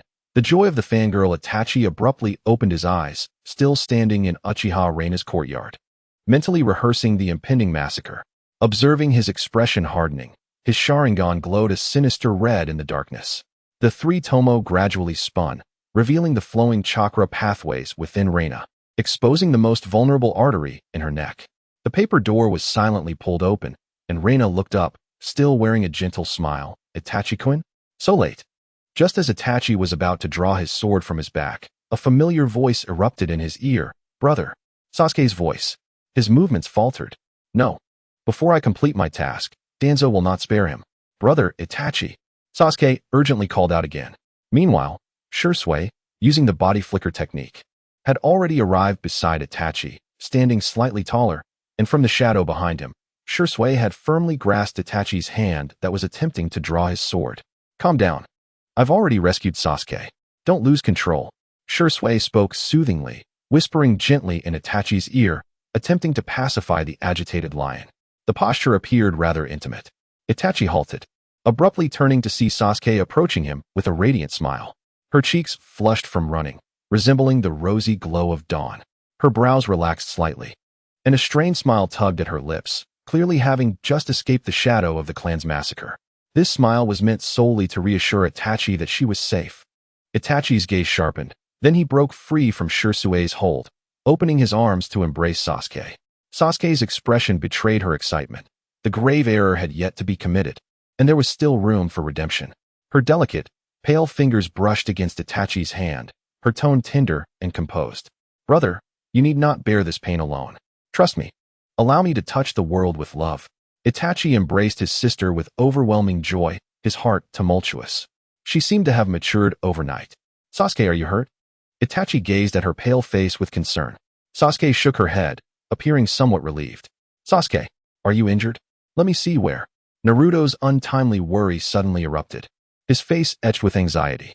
Just as his fingers were about to graze Sasuke's dress, Itachi's piercing gaze shot towards Naruto's outstretched hands. Naruto trembled violently, his hand frozen in the icy night air like a statue. "Do you wish to die?" Nearby, Uchiha Reina was bewildered. As Uchiha's talented young men and women began to flood into the house, animatedly expressing their emotions as if rehearsing a performance, she bore no displeasure, merely maintaining a look of mild amusement, her lips curling up in a smile, occasionally covering her mouth with laughter. "What brings the talented youths of the Uchiha clan here at this hour?" Ahem, Shisui said awkwardly, casting a sidelong glance at Naruto. "This fox demon has no sense of danger." "Apologies, Reina-sensei, we perhaps indulged a bit too much under the beautiful moonlight. We apologize for the disturbance." Sasuke, with a youthful voice, repeatedly bowed her head in apology, pulling Itachi to flee. The atmosphere suddenly turned icy, and the group exchanged glances. "Drinking? Hey, what on earth is drinking?" Shisui mentally complained, hastily dragging Naruto along as they slipped away. Behind them came Reina-sensei's call. "Minors are not allowed to drink." The blood moon loomed overhead, and the ominous aura lingered. At the South Shrine, the doors were tightly shut. The tense atmosphere, rife with hatred, spilled out from within. Uchiha clan leader Uchiha Fugaku was fervently convening a mobilization meeting in a secret chamber, the news of Sasuke's kidnapping igniting the Uchiha's fury. In the darkness, the crimson Sharingan sparkled like blood-red stars. It appeared that the day of rebellion was upon them. "Rescue Sasuke! Revitalize the Uchiha!" The rallying cry resounded throughout the clan grounds. The group that had just departed from Uchiha Reina felt a chill run down their spines, acutely aware of the icy killing intent permeating the air. Although they could not make out the details, a sense of foreboding washed over them. "Not good. Father is about to act." Itachi's expression changed. "Shisui, has your left eye's Mangekyo Sharingan, known for its eternal illusion, cooled down? Just used it." Shisui replied, helplessly rolling his eyes. "But my right eye is available." He quickly added, "Though the right eye's illusion has a broader range, its effect is merely temporary." The immediate concern was to quell the Uchiha revolt, not to delay it. At this critical juncture, you still cannot be relied upon. Itachi waved dismissively at Shisui. Sasuke observed the two's playful banter.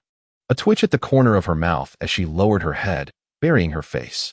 "In conclusion, let us hasten to the South Shrine." Itachi swiftly lifted the smirking Sasuke into his arms, forming a hand sign with one hand. Shisui also activated the body flicker technique. "Hey, you forgot about me." Naruto called out helplessly from where he stood. "Sasuke, what were you laughing about just now? Could you share it with your brother?" "Oh, it's nothing.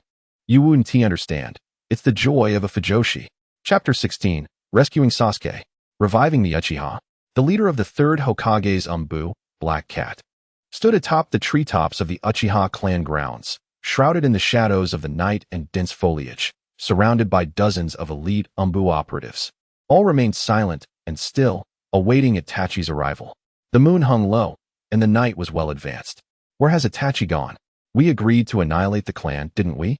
"Black Cat-sama, should we take action?" Next to him, Red Rabbit could no longer endure the prolonged stillness and shifted his numb legs slightly, unable to restrain himself from speaking. "Indeed, waiting idly is not a solution. The Hokage's order is to eradicate the Uchiha. Black Cat-sama, our elite are not afraid of the Uchiha clan." The murmurs of the Hokage's filled the air, clearly indicating that sleepless nights made tempers flare, even among ninjas. Suddenly, the cry, "Rescue Sasuke! Revive the Uchiha!" echoed through the night, resonating from the shrine's direction. "To the shrine! Let us go!" The elite swiftly darted toward their destination. At that moment, Sasuke and the others had already arrived at the secret chamber of the South Shrine, illuminated by the burning Uchiha flame-patterned brazier. The face of Uchiha Fugaku appeared an unnatural shade of liver red, and his scarlet, pinwheel-shaped Sharingan glinted ominously. Before him knelt a multitude of Uchiha clansmen. their backs adorned with the Fan Clan emblem. Sasuke was awestruck by the scene before him, his pupils constricting in shock, and he instinctively stepped back.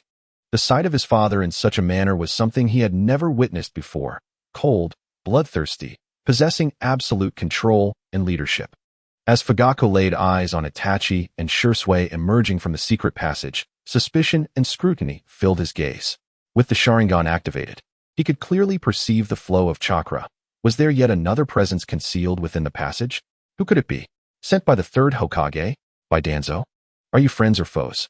Fugaku's tone was frigid.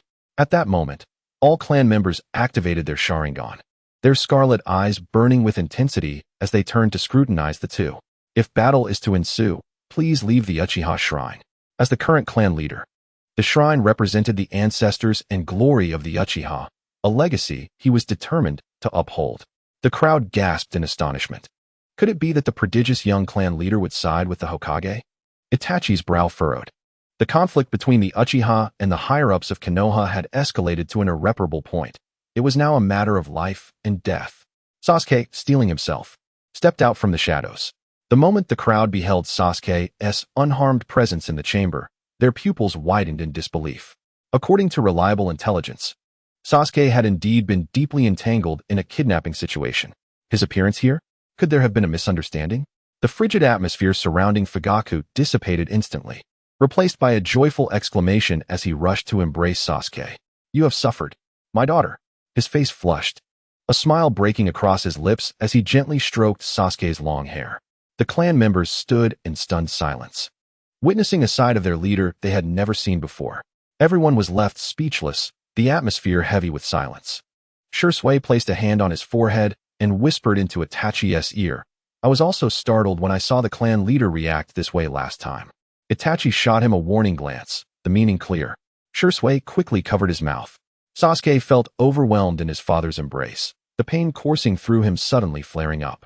Father, I'm in pain. Where does it hurt? Fugaku noticed the strong scent of blood mingled with herbs on Sasuke, glancing at his daughter's pale face with concern. He hastily released her, scrutinizing her carefully in the flickering firelight, as if examining a rare treasure. Blood seeped from Sasuke's shoulder, and the deep bruising from the restraints marred her arm, while her skirt was speckled with droplets of blood. Danzo. Fugaku's complexion turned ashen, his Sharingan whirling with rage, a tempest of fury sweeping through the chamber. The pain Sasuke endures shall be repaid 100-fold. Tears welled in Sasuke's eyes, her hands trembling as she clutched at Fugaku's garment. Father, do not let hatred cloud your judgment. The Uchiha clan's rebellion is not the only path forward. I possess a way to pull the rug from under them. The crowd fell silent at her words. Itachi regarded Sasuke with skepticism, having struggled with such a dilemma for a long time himself. Ultimately, he had been forced to contemplate the path of annihilation, a result that would have been irretrievable had it not been for Sasuke and Shisui's timely intervention. Sweet fruit, activate. Sasuke's eyes flickered, the crimson Sharingan gradually revealing a pink heart at its center. The crowd gasped in astonishment, marveling at the beauty and allure of her eyes, a sight they had never witnessed before, and the power remained a mystery. Chapter 17. The Burning South He Shrine. As the crowd was mesmerized by the design of Sasuke's Sharingan, she spoke slowly. Since the Uchiha can no longer survive in Konoha, why don't we abandon everything here and start anew? We would like to withdraw unscathed, but it is not so simple. The animosity between Konoha's higher-ups and the Uchiha clan ran deep. Now that matters had escalated to this extent, there was no turning back. Even if we do not rebel, we will undoubtedly be purged.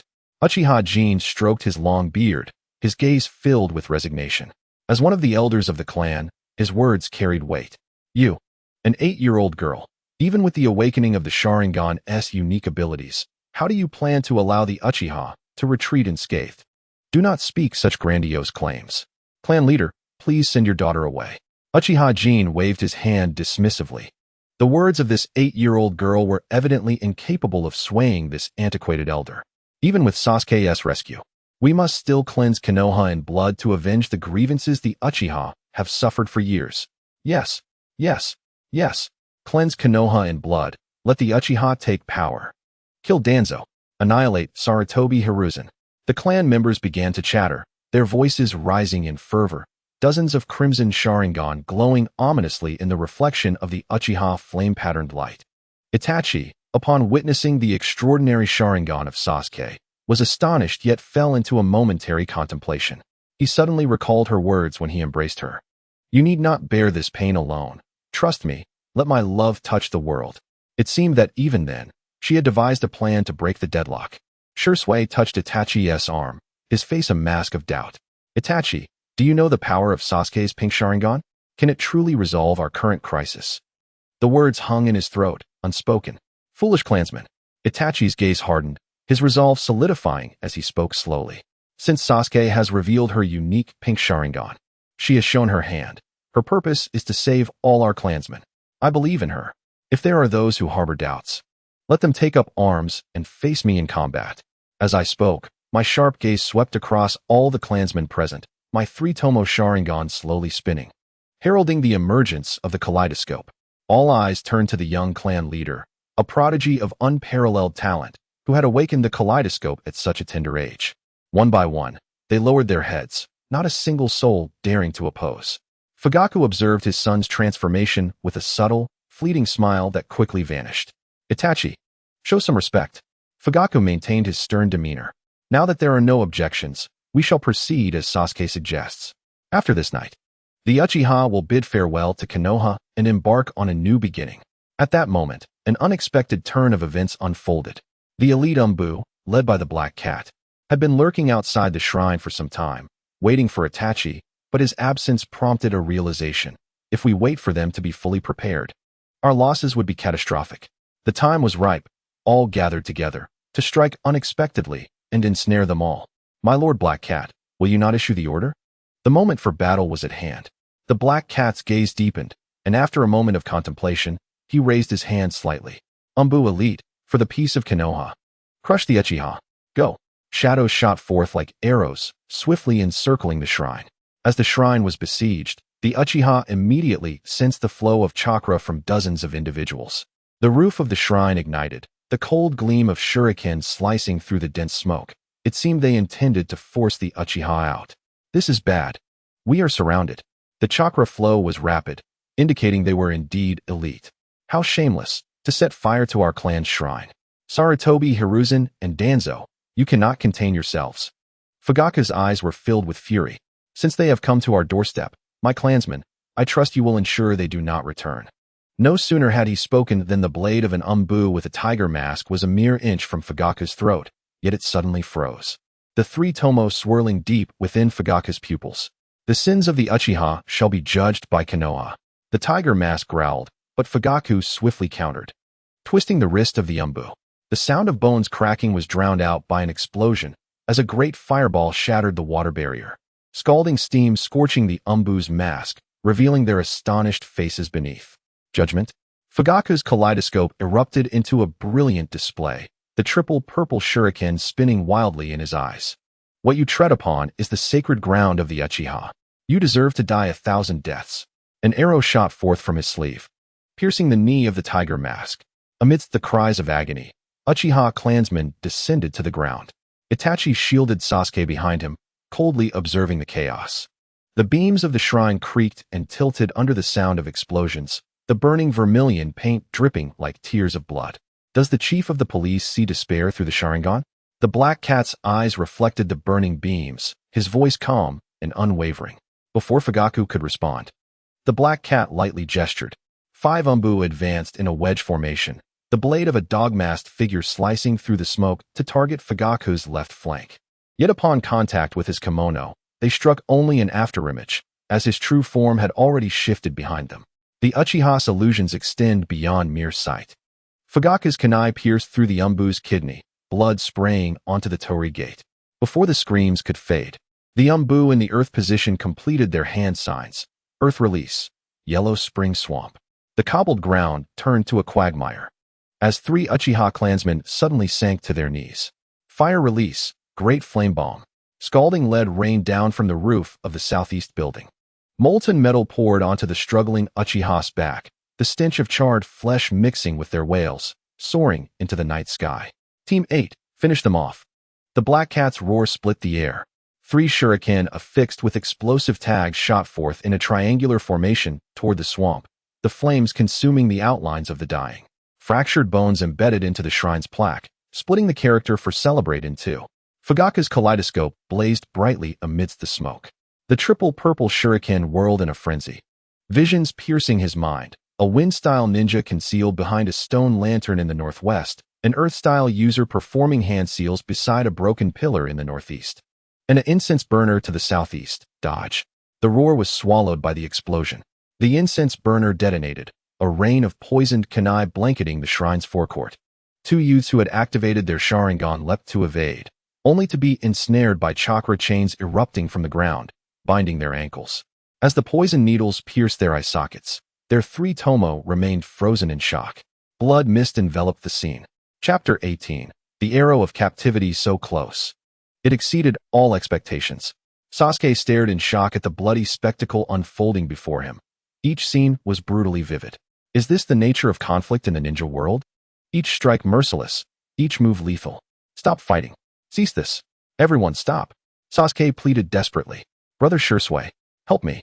Sasuke's gaze flickered as he grasped the arm of Shisui, who had yet to act, and who, like Itachi, coldly surveyed the chaos. It seemed as if it were none of their concern. Shisui glanced down, his eyes pure and tranquil, glimmering with confidence. I believe in her. Shisui recalled Itachi's voice in his mind. He believed, and thus he would unconditionally trust. Shisui crouched down, gently resting his ear against Sasuke's side. Sasuke, what do you wish for me to do? Sasuke leaned in, whispering near Shisui's ear. Please use the power of your right eye's kaleidoscope to bring an end to this chaos, and simultaneously, direct the gaze of all Uchiha and everyone present upon me. Brother Shisui, you can do this, right? Leave it to you.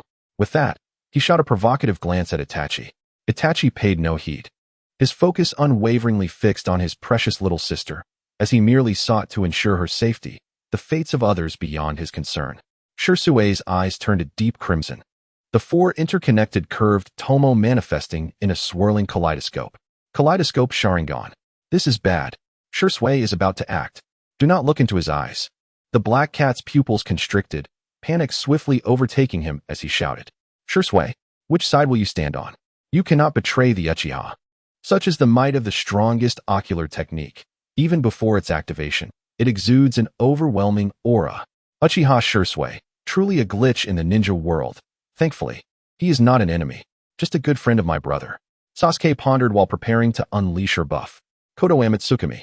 In an instant, an energy field radiating from Shisui expanded rapidly. The sounds of battle ceased abruptly, the songs of birds fell silent, and the world was enveloped in tranquility. The blood mist dissipated, the moon illuminating the sky. Uchiha clansmen, accompanied by the sound of rustling footsteps, slowly approached the shrine from all directions. The fighting crowd appeared as if their souls had been extracted, their eyes fixed blankly upon Sasuke, the cold gaze sending chills down his spine. Brother Shisui, has Kotoamatsukami already been activated? Hurry. The range of your right eye's Kotoamatsukami is vast, but the duration of the illusion is short, at most 15 minutes. That is enough. Sasuke silently chanted as the sweet fruit activated. The Sharingan ignited in an instant, pink heart-shaped petals adorning the deep crimson of the Sharingan, glowing softly amidst the flames. Sasuke's left hand's index and middle fingers gently pressed against her cherry-like lips, as an abundance of cherry blossom petals enveloped her form, ascending as if she were a divine maiden, while countless petals rained down from above. Outside the shrine, the crowd, accompanied by Sasuke's gradual ascent, seemed to reclaim their senses, revealing expressions of awe. The evening breeze carried the fluttering cherry blossom petals, creating a scene of beauty and sanctity. Her youthful form hovered gracefully in the air, with black hair cascading like a waterfall and her delicate cheeks illuminated by the moonlight, resembling resplendent jade. The cherry blossom hues in her pupils reflected a profound compassion for the world. The only ones fully conscious, Shisui and Itachi, gazed at the ethereal figure suspended in midair, momentarily entranced. Who is this? Shisui murmured, seemingly to himself, yet seeking a response from those nearby. In the air, Sasuke conjured a heart-shaped pink form from his lips, which appeared like a balloon in her left hand, while his right hand drew back to launch an arrow, tension coiling like a bowstring. Arrow of Captivation. He released it with a sudden thrust. Cherry blossom petals, like a deluge of pink rain, surged toward the intended target with uncanny precision. Whoosh. There were no cries of despair, no distinction between friend or foe. All who encountered the tips of the pink rain were instantly petrified. Even Itachi and Shisui were not spared. Sasuke, hand to his forehead, surveyed the multitude of stone figures below, their eyes adorned with heart shapes, all gazing adoringly as if bewitched. The powers of this devil fruit were indeed extraordinary, rendering defenses obsolete. As he withdrew his ability, the cherry blossom petals enveloped Sasuke, gently bringing him to the ground, while simultaneously releasing Itachi and Shisui from their petrification. In the shadows, a single eye sparkled with excitement, as if a rare treasure had been unearthed. How close I was! Were it not for the space-time ninjutsu, I too would have been turned to stone. This little Uchiha girl is quite intriguing. Sasuke's anxious call abruptly shattered the beautiful ambience. What were you doing up there? Instead of practicing shuriken techniques, you've taken to archery? Shisui lightly teased. Itachi, keenly observant, noted that the petrifying effect of Sasuke's exceptional Sharingan seemed ineffective against this peculiar girl. Sasuke, in resignation, shook his head. It appeared that the fruit's powers were futile against the target. That suspicious little girl leaves no room for error. She huffed indignantly. The expression she wore struck onlookers as utterly charming, especially Itachi, whose gentle gaze softened with a smile beneath his tender demeanor. In the void of the other shore, deep within the essence of life, achoo, the suspicious little girl rubbed her nose. Who is thinking of me? It seems I must intensify my efforts against Sasuke. Chapter 19. Underhanded Tactics. The return of the Uchiha. The treetops outside the Uchiha Shrine swayed gently. Itachi's crimson Sharingan whirled, revealing the three-bladed pinwheel pattern, indicating the presence of root. He stepped forward, shielding Sasuke behind him, eyes wary as he regarded the approaching figure. It was Danzo, audaciously appearing in person. The moonlight was hazy. The shrine lay in ruins, charred beams resembling the skeletal remains of a colossal beast. In the shadows, Danzo's cane struck the stone, his expression one of disbelief as he surveyed the countless petrified figures before the shrine. Are these the Umbu of Konoha and Uchiha clansmen? It appears you have all failed. Danzo lamented, his eyes glistening with tears as he scanned Shisui and Sasuke. Itachi regarded him coolly, memories of Sasuke suspended in the central cavern, bloodletting, flooding his mind. With a steely glare, Itachi activated his three-bladed Sharingan, blood tears falling upon the scorched earth of the shrine. Danzo, spare us your theatrics. Tsukuyami, brother, don't. The words barely escaped as Danzo, caught off guard, suddenly succumbed to the technique, his consciousness slipping away, his body collapsing limply to the ground. The root members gasped in alarm, instinctively assuming combat stances. Do not move. Otherwise, Itachi's voice pierced like a chilling arrow, exuding a lethal threat. For a moment, the root members exchanged glances, none daring to provoke this renowned Uchiha genius. Even during his time at the Ninja Academy, he had excelled in ninjutsu, having been admitted to Umbu at a notably young age. Now, with his Mangekyo Sharingan awakened, even a collective effort from them might not suffice to overcome him. Danzo had well and truly met his match. It seemed he would need months to recover from this psychological blow. Sasuke understood the nature of Tsukuyami. Once ensnared, one would endure excruciating torment within a realm where a single day felt like mere seconds outside. The dual torment of body and mind was unfathomable. He deserves it. A little suffering is warranted, Shisui remarked nonchalantly. Before he could finish, Danzo's murky eyes fluttered open, filled with fatigue, his weathered skin appearing ravaged as if battered by a tempest.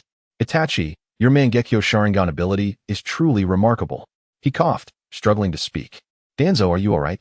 A masked figure from Root rushed forward, kneeling beside him. Danzo waved a hand dismissively, signaling the others to withdraw. The Root members retreated like a swarm of locusts. Danzo, pale and leaning against the charred wood, gasped for breath.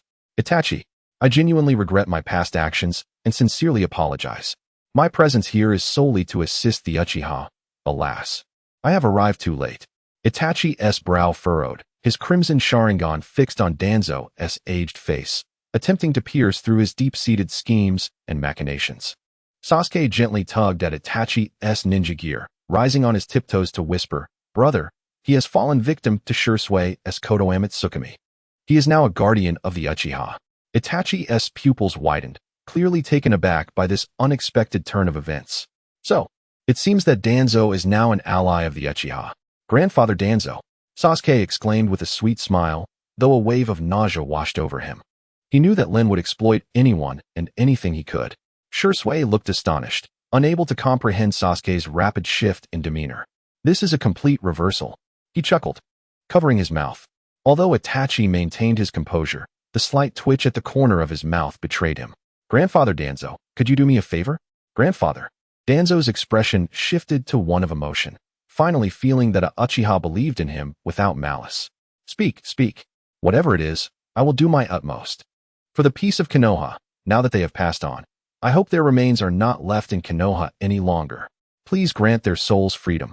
Sasuke covered his face, shoulders trembling as if overwhelmed with sorrow, though beneath his facade, he calculated his next move. Itachi, concerned, quickly embraced Sasuke's shoulder. Sasuke, you still have me. I will always be by your side. Naruto chimed in from the side. Shisui shot a glance at Itachi, a smile tugging at the corner of his lips. This little fox demon, I can already foresee his demise. I implore you, Grandfather Danzo, to transport the petrified remains of the Uchiha clan to the borders of the Land of Fire, to the ancestral home of the Uchiha, the Flame Mountain City. Let their souls return home. Sasuke's eyes brimmed with tears as he bowed deeply. This small task, Grandfather Danzo will surely see to it. Danzo's gaze shone with fervor. The prospect of aiding the Uchiha filled him with genuine happiness. Were it not for the after-effects of Tsukuyomi, he might have excitedly rushed forward. Itachi, pride swelling in his chest, gazed fondly at the petite and adorable Sasuke, realizing she had indeed matured. What scheme is this little gourd concocting? Shisui pondered, exchanging a dubious glance with Itachi, who appeared resolute. Very well. Since we have chosen to trust, let us see her performance. Nonetheless, the root members were indeed excellent laborers. At Danzo's command, they swarmed forth like locusts, kneeling in unison. Before dawn, all members of the Uchiha clan were to be evacuated from Konoha and transported to the Uchiha homeland in Yinshan City by the end of this month. The proclamation resonated through the skies. Chapter 20. Negotiation with the third Hokage. The Blood Night has passed. The crowing of roosters heralds the dawn. The South-He Shrine lay in ruins, reduced to mere remnants. The Uchiha homeland was eerily silent, with all statues having been relocated by root. Such formidable decisiveness astonished Sasuke. A modern individual, it appeared that harnessing Danzo's power had proven successful. Now, she not only had the Uchiha clan behind her, but also the support of Root. She couldn't help but wonder if this brought her closer to becoming Hokage. Just as her confidence swelled, unsettling news struck her like a thunderbolt. The turmoil in the Uchiha homeland last night had spread whispers throughout Konoha. Have you heard?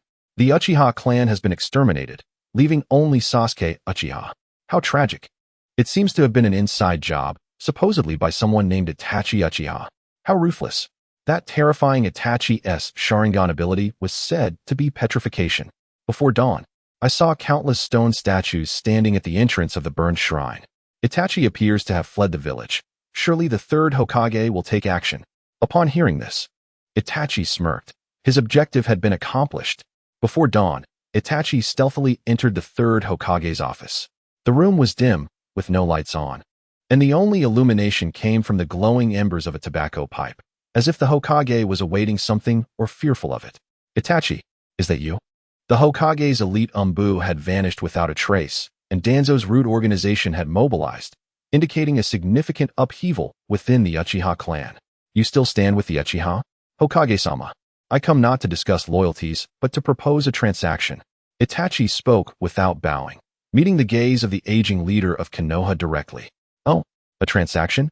The corners of the third Hokage's mouth curled into a smirk. It had been years since anyone had dared to make demands so directly. Yet, he felt a keen interest in Itachi's proposal. What do you possess as leverage, and what is it that you seek? Before he could finish, a knock echoed from the door. Hokage-sama, I have urgent news. The third Hokage set down his pipe, maintaining a composed demeanor as he walked past Itachi towards the door. When he returned, the atmosphere was thick with foreboding. Hokage-sama, this is my leverage. Your 38 elite Umbu have been petrified by my Mangekyo Sharingan. Only I can undo this technique. According to Root's intel, you have also petrified all members of the Uchiha clan. What is your true intention? Hokage-sama, have I not assisted you in achieving peace for Konoha? I will lead the Uchiha clan away from Konoha, never to return, only asking that you ensure my sister, Sasuke Uchiha, can live peacefully in Konoha. His tone intensified, accompanied by the ominous glow of his crimson Sharingan. Your intentions are commendable. However, the sudden disappearance of the Uchiha clan requires an explanation. To seek the ultimate power of the Sharingan, Itachi exterminating his clan is indeed fitting. He appeared indifferent, as if the protagonist of this tale was not himself. Very well, we shall proceed as you suggest. The third Hokage understood. Itachi's painstakingly devised plan had come to fruition. A flicker of respect stirred within him. Such extraordinary power, cunning, and restraint. Had it not been for the Uchiha clan, he could have become the Hokage's most capable aide.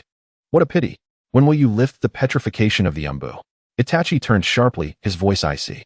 After I leave Konoha, at the Hokage's behest, rumors regarding the extermination of the Uchiha clan spread throughout the ninja village. Brother, don't go. Stay in Konoha with me. Sasuke's eyes were red, desperately grasping Itachi's hand. Unwilling to part. This cursed plot twist. Why couldn't I grow under the protection of my brother Itachi? Becoming Hokage would be far easier, with less resistance. Instead, I'm being burdened with the stigma of the clan's extermination, forced to become a rogue ninja.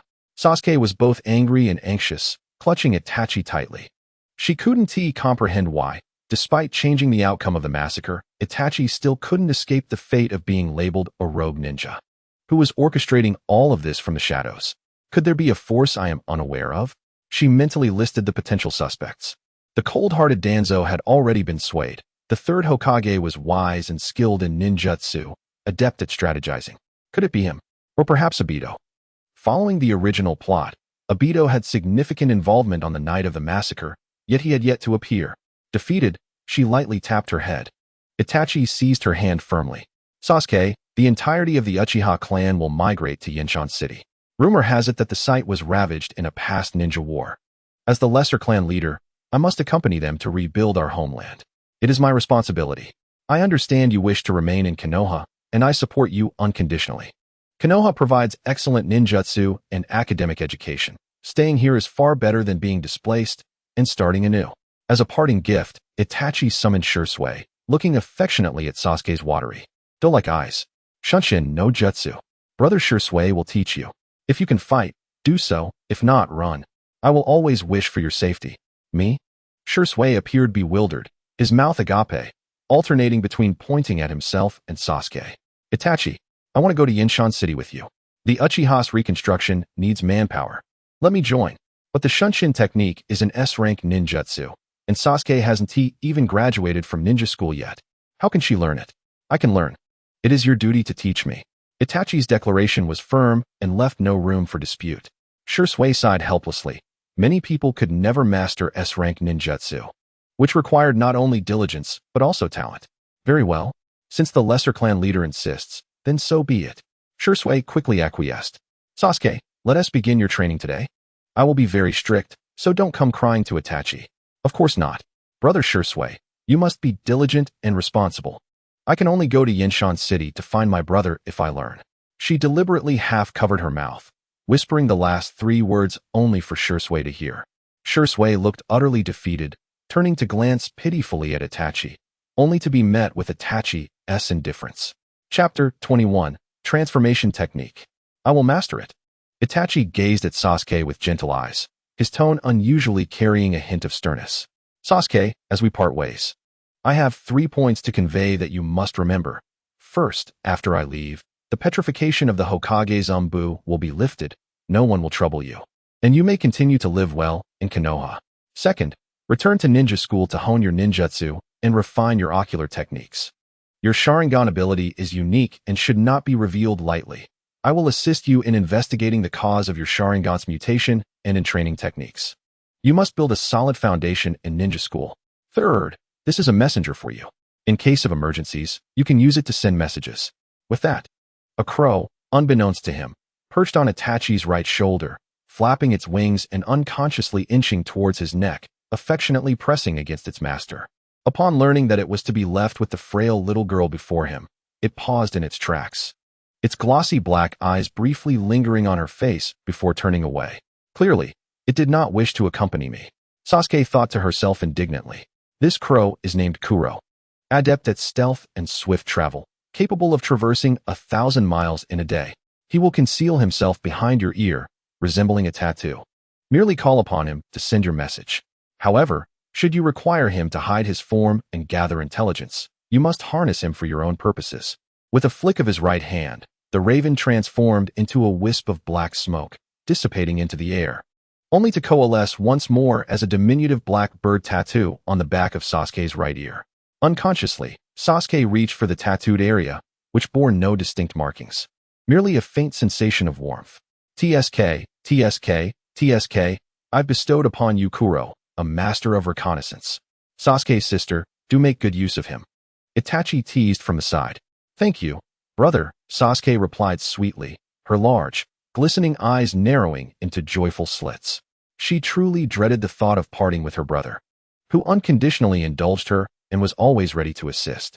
Alas, his departure was inevitable. She had already devised a plan for Kuro's utility, determined to utilize him effectively to unearth the mastermind behind Itachi's actions. Sasuke's voice trembled slightly as he leaned down to gently tap her forehead with his finger. Whispering softly in her ear, Sasuke, I'm sorry. Take good care of yourself. Shisui, I leave her in your capable hands. As Itachi's words trailed off, Shisui opened his arms, evidently wishing to embrace Itachi for a farewell.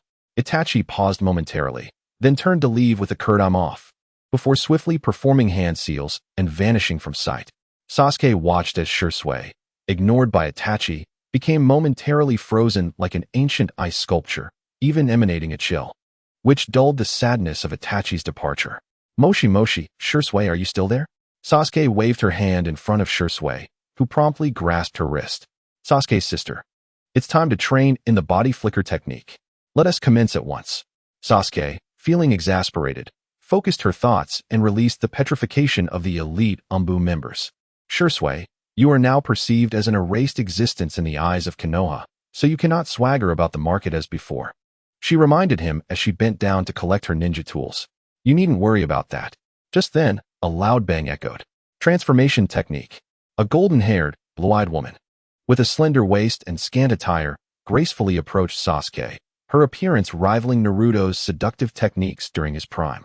Caught unawares, Sasuke's head was abruptly lifted as she pressed it against a soft, snowy surface.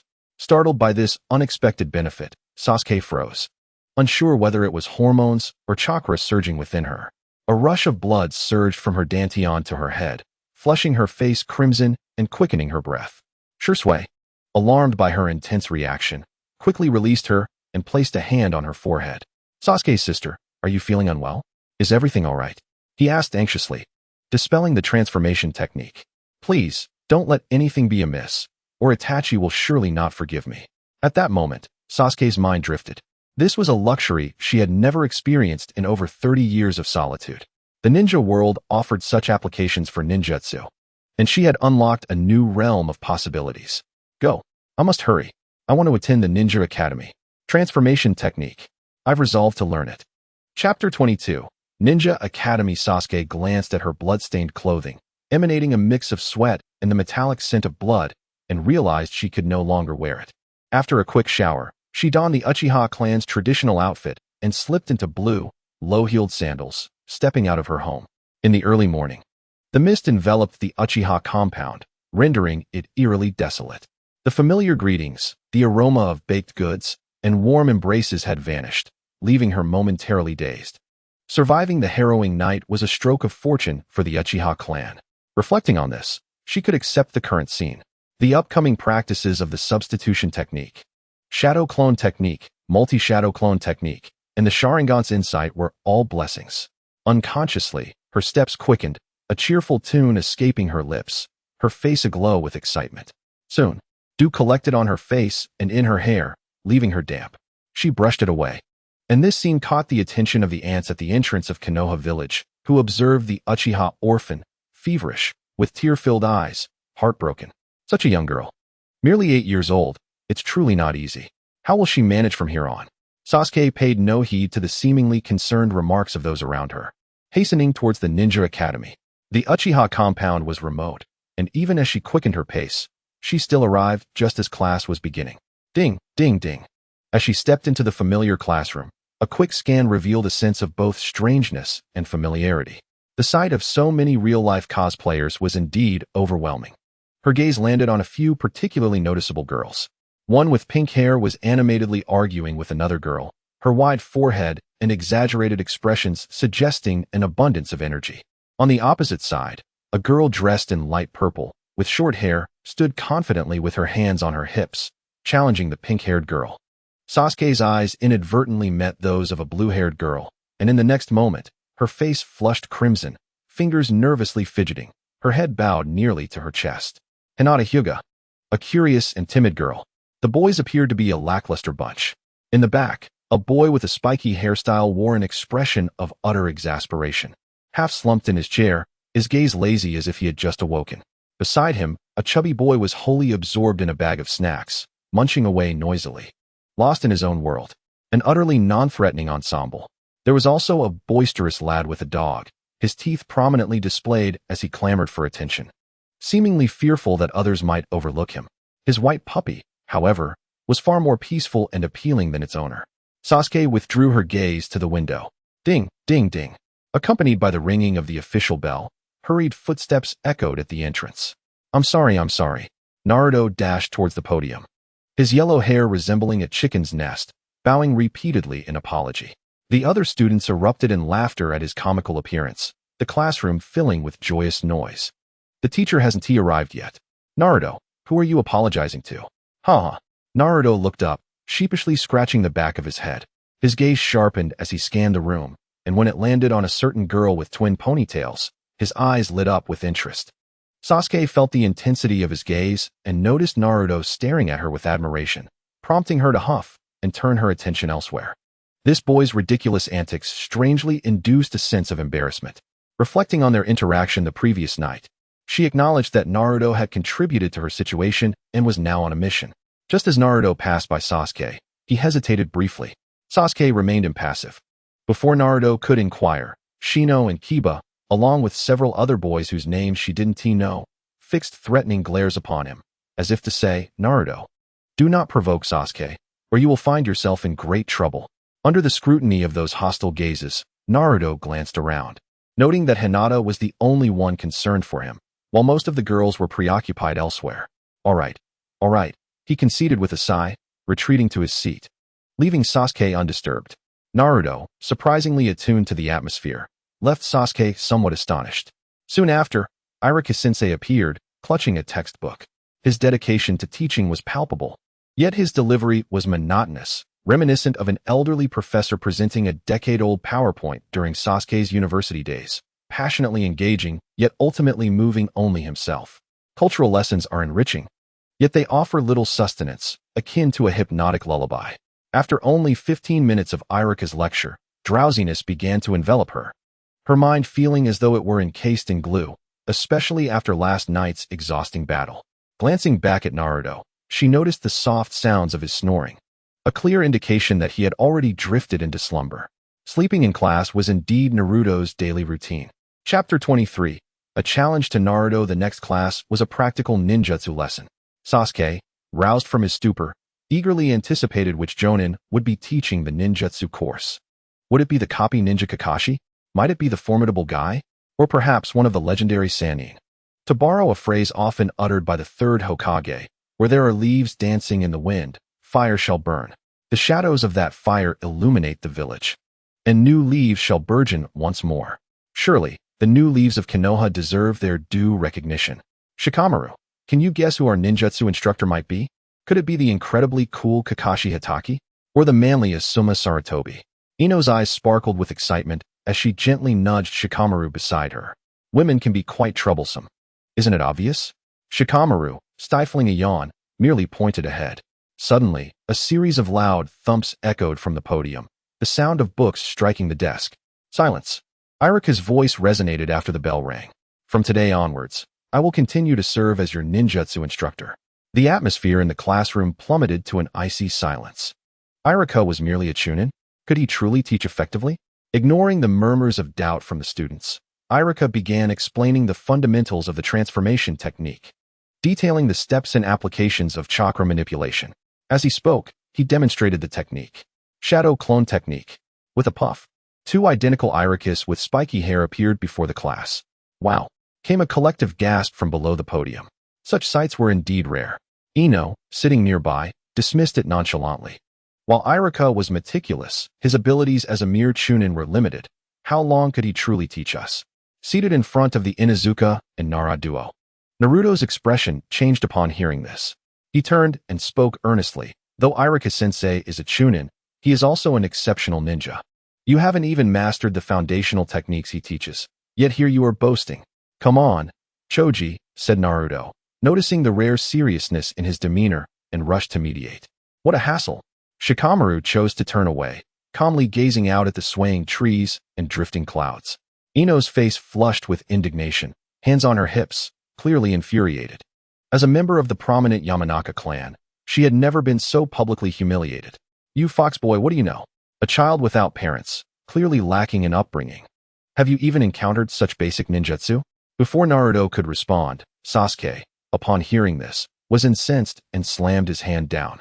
Who are you talking about? The class gasped at Sasuke's sudden outburst, their curious gazes shifting towards him, including Iruka's on the podium.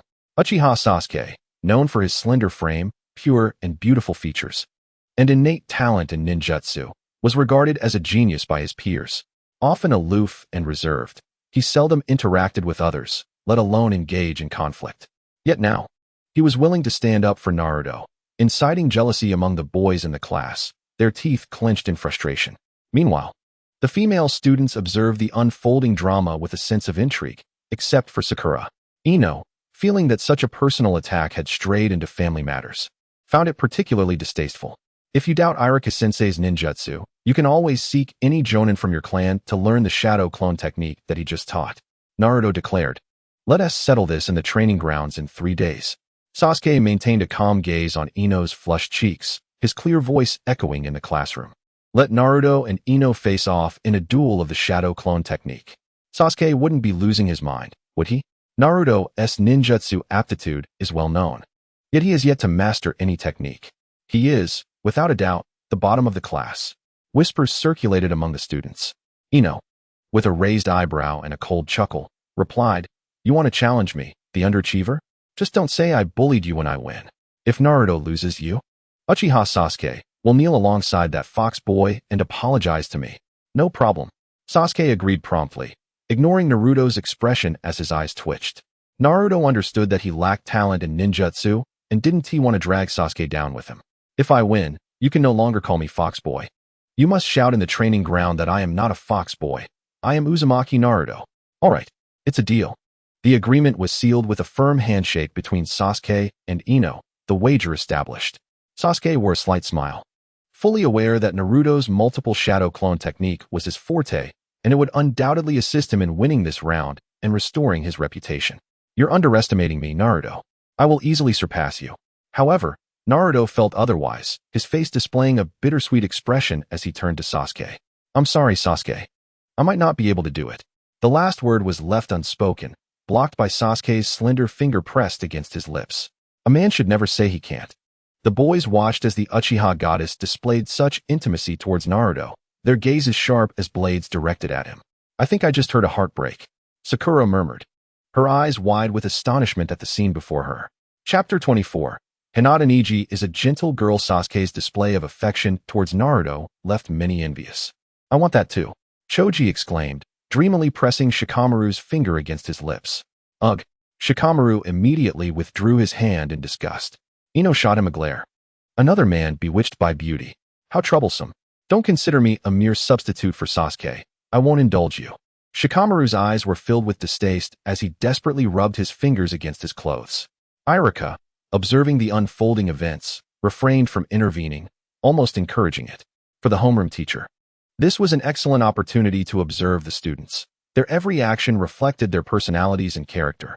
Vital traits for assessing a capable ninja and a worthy inheritor of the will of fire. Ahem, Iruka cleared his throat. Everyone, please refrain from whispering and discussing in private. Do you all understand the fundamentals of the shadow clone technique I just described? The class was taken aback. Just now. What do you mean just now? We were over here minding our own business, not paying attention. Irika scanned the room, finding nearly everyone had their heads down, none daring to meet his gaze. Haruno Sakura, please reiterate the key points. As the student with the highest score in ninjutsu theory, Sakura stood proudly and recounted the teacher's points with clarity. To which Irika nodded with a smile. Who will demonstrate next? Is there a mistake? Just after teaching, we are asked to demonstrate. We are not geniuses. Our class geniuses? Uchiha Sasuke and Hyuga Neji.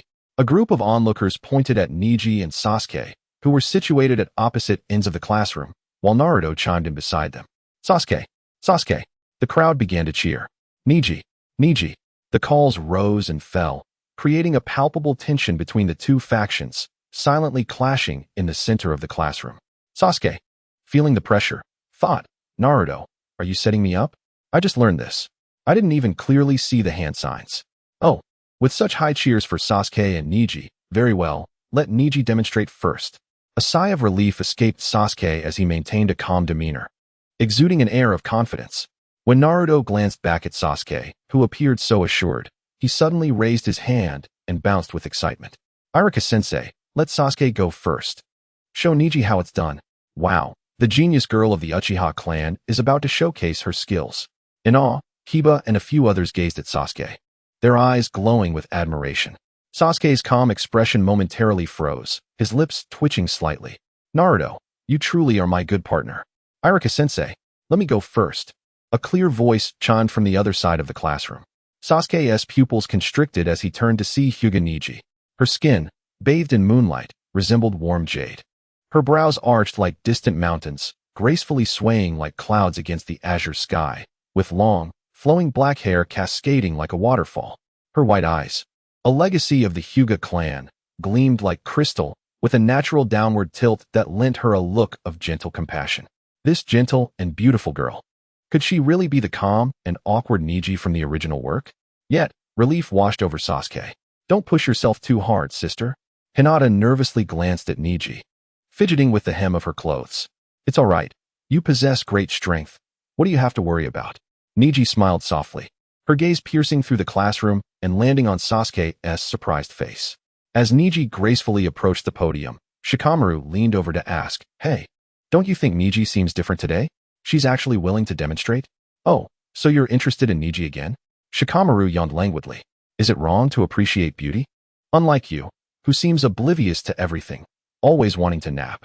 Whatever makes you happy, Shikamaru replied, turning over to sleep, seemingly indifferent to everything around him. In contrast, Choji, feeling slighted, turned to Ino and muttered, Look at her, and then look at the adorably cute Sasuke and the gentle Neji. It's really painful when you compare. Choji, don't be a jerk. Ino's face darkened, unable to lash out at her own. Silently, she circled Sasuke and Neji in her mind.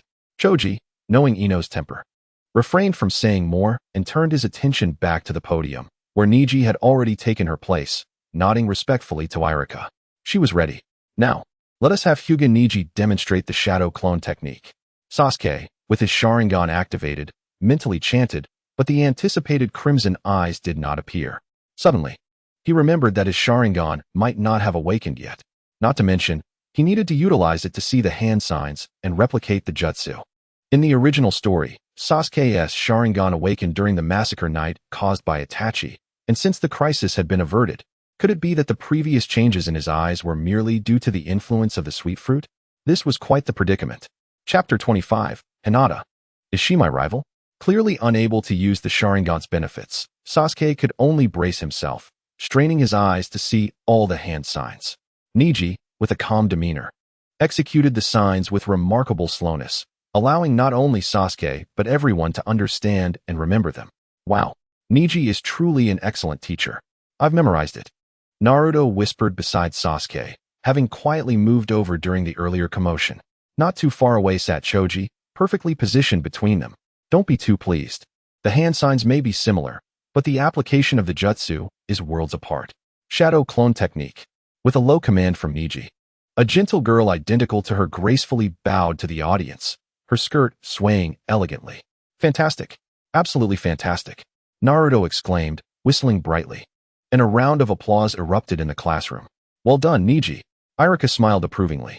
Soon, all eyes turned to Sasuke. Sasuke, it's your turn. It's your turn. Naruto leaned in, lightly patting her shoulder, lingering for a moment. Naruto, why are you so close to Sasuke? Hurry back to your seat. Naruto, are you trying to die? Keep your hands to yourself. The collective anger of the boys resonated, their icy glares feeling almost tangible, leaving Naruto in a sticky situation. Sasuke, feeling helpless, found her thoughts consumed by the upcoming demonstration of the shadow clone technique, momentarily gripping the hand resting on her shoulder. Naruto, will you cheer for me? Surprised by Sasuke's gesture, Naruto stiffly nodded. The onlookers, unable to hear the conversation, were acutely aware of the physical interaction. Nanny, what is happening? Kiba was taken aback. This is impossible. The Uchiha genius girl can't possibly be interested in the Thailander. A chorus of bewildered voices erupted. No, this can't be real. Sasuke, please don't. Sasuke noticed the intense gazes directed her way, but among them, few stood out, holding half a script in her hands. She didn't have the time to concern herself with the opinions of unknown bystanders. She stood tall, casting a disdainful glance over the rowdy boys, akin to a dog being scorned. Did you see that? She was looking at me. She was clearly looking at me. Her cold gaze was utterly captivating, leaving Kiba entranced. These guys are truly deluded. Ino couldn't help but comment. How is it that Sasuke is so beautiful and adorable? Ino's best friend, Haruno Sakura, marveled. What is wrong with you? Did Sasuke use some charm technique? It seems to work on everyone. Truly a stunning anomaly. Sasuke walked toward the podium, her heart racing with uncertainty, yet her exterior remained poised, exuding an ethereal grace that made her seem untouchable. Once settled, her gaze shifted, carefully channeling her chakra, experiencing for the first time the vibrant life force coursing through her. With determination, she mimicked Itachi's hand signs with remarkable speed and precision. The chakra flowed steadily within her, akin to a cool spring on a summer day, refreshing yet powerful. Everyone marveled at her unparalleled speed. The swift vision could barely capture the moment. Unbeknownst to her, Hinata's Byakugan activated for an instant. Is this the speed a human can possess? Truly, she is a prodigious girl. Shadow clone technique. With a delighted exclamation from Sasuke, a girl with twin ponytails who looked just like him appeared before everyone. It wasn't particularly difficult. Sasuke flicked his bangs aside and, imitating Niji, bowed to the assembly. Incredible. The classroom buzzed with excitement, ignited by Sasuke's enthusiasm. As everyone hastened to form hand signs, though few could match her innate talent. However, the speed of forming hand signs does not equate to the effectiveness of ninjutsu. It merely adds flair. After 30 years of being single, my dexterity is no joke. Thus, most of the classmates managed to summon clones to varying degrees. I did it. Shikamaru, I can do it too. The classroom erupted into a lively chaos. Shadow clone technique. Shadow clone technique. In one corner, Naruto was earnestly attempting to form hand signs, beads of sweat glistening on his forehead. Unfortunately, he did not succeed even once. It's all right, Naruto-kun, you can definitely do it. At some point, Hinata stood before Naruto, her expression full of concern, gently wiping his sweat with a snowy handkerchief. What a wonderful girl. No wonder she is the elected Hokage's lady in the original story. Not to mention Naruto, even I am falling for her. Sasuke watched the tender scene with great interest, unable to suppress his inner thoughts. Alas, wait a moment. Hinata is my rival, isn't she? Realizing this, she intended to step forward to interrupt, only to be preempted. Well, even the underachiever has someone who cares. Hinata, you must see clearly, the fox is the master of seduction. Do not be bewitched by him. Ino strolled over to Naruto's side, a proud expression on her face, clearly having succeeded as well. What nonsense are you spouting? Naruto-kun is not. Hinata's cheeks flushed crimson, her voice trembling. Not what? Fox boy, you better learn this ninjutsu within 3 days. Otherwise, both you and Sasuke will have to kneel and apologize to me. Ino laughed heartily, envisioning the scene of Sasuke and Naruto bowing to her, a smirk playing on her lips. Such a splendid opportunity to embarrass Sasuke. Let us see how she maintains her aloofness. Ino thought to herself, as long as I can outshine Sasuke, that's all that matters. Chapter 26. I am willing. Ding ding ding. The school bell rang. The moment the bell sounded, Kiba led a group of ruffians to shout at Naruto. Naruto.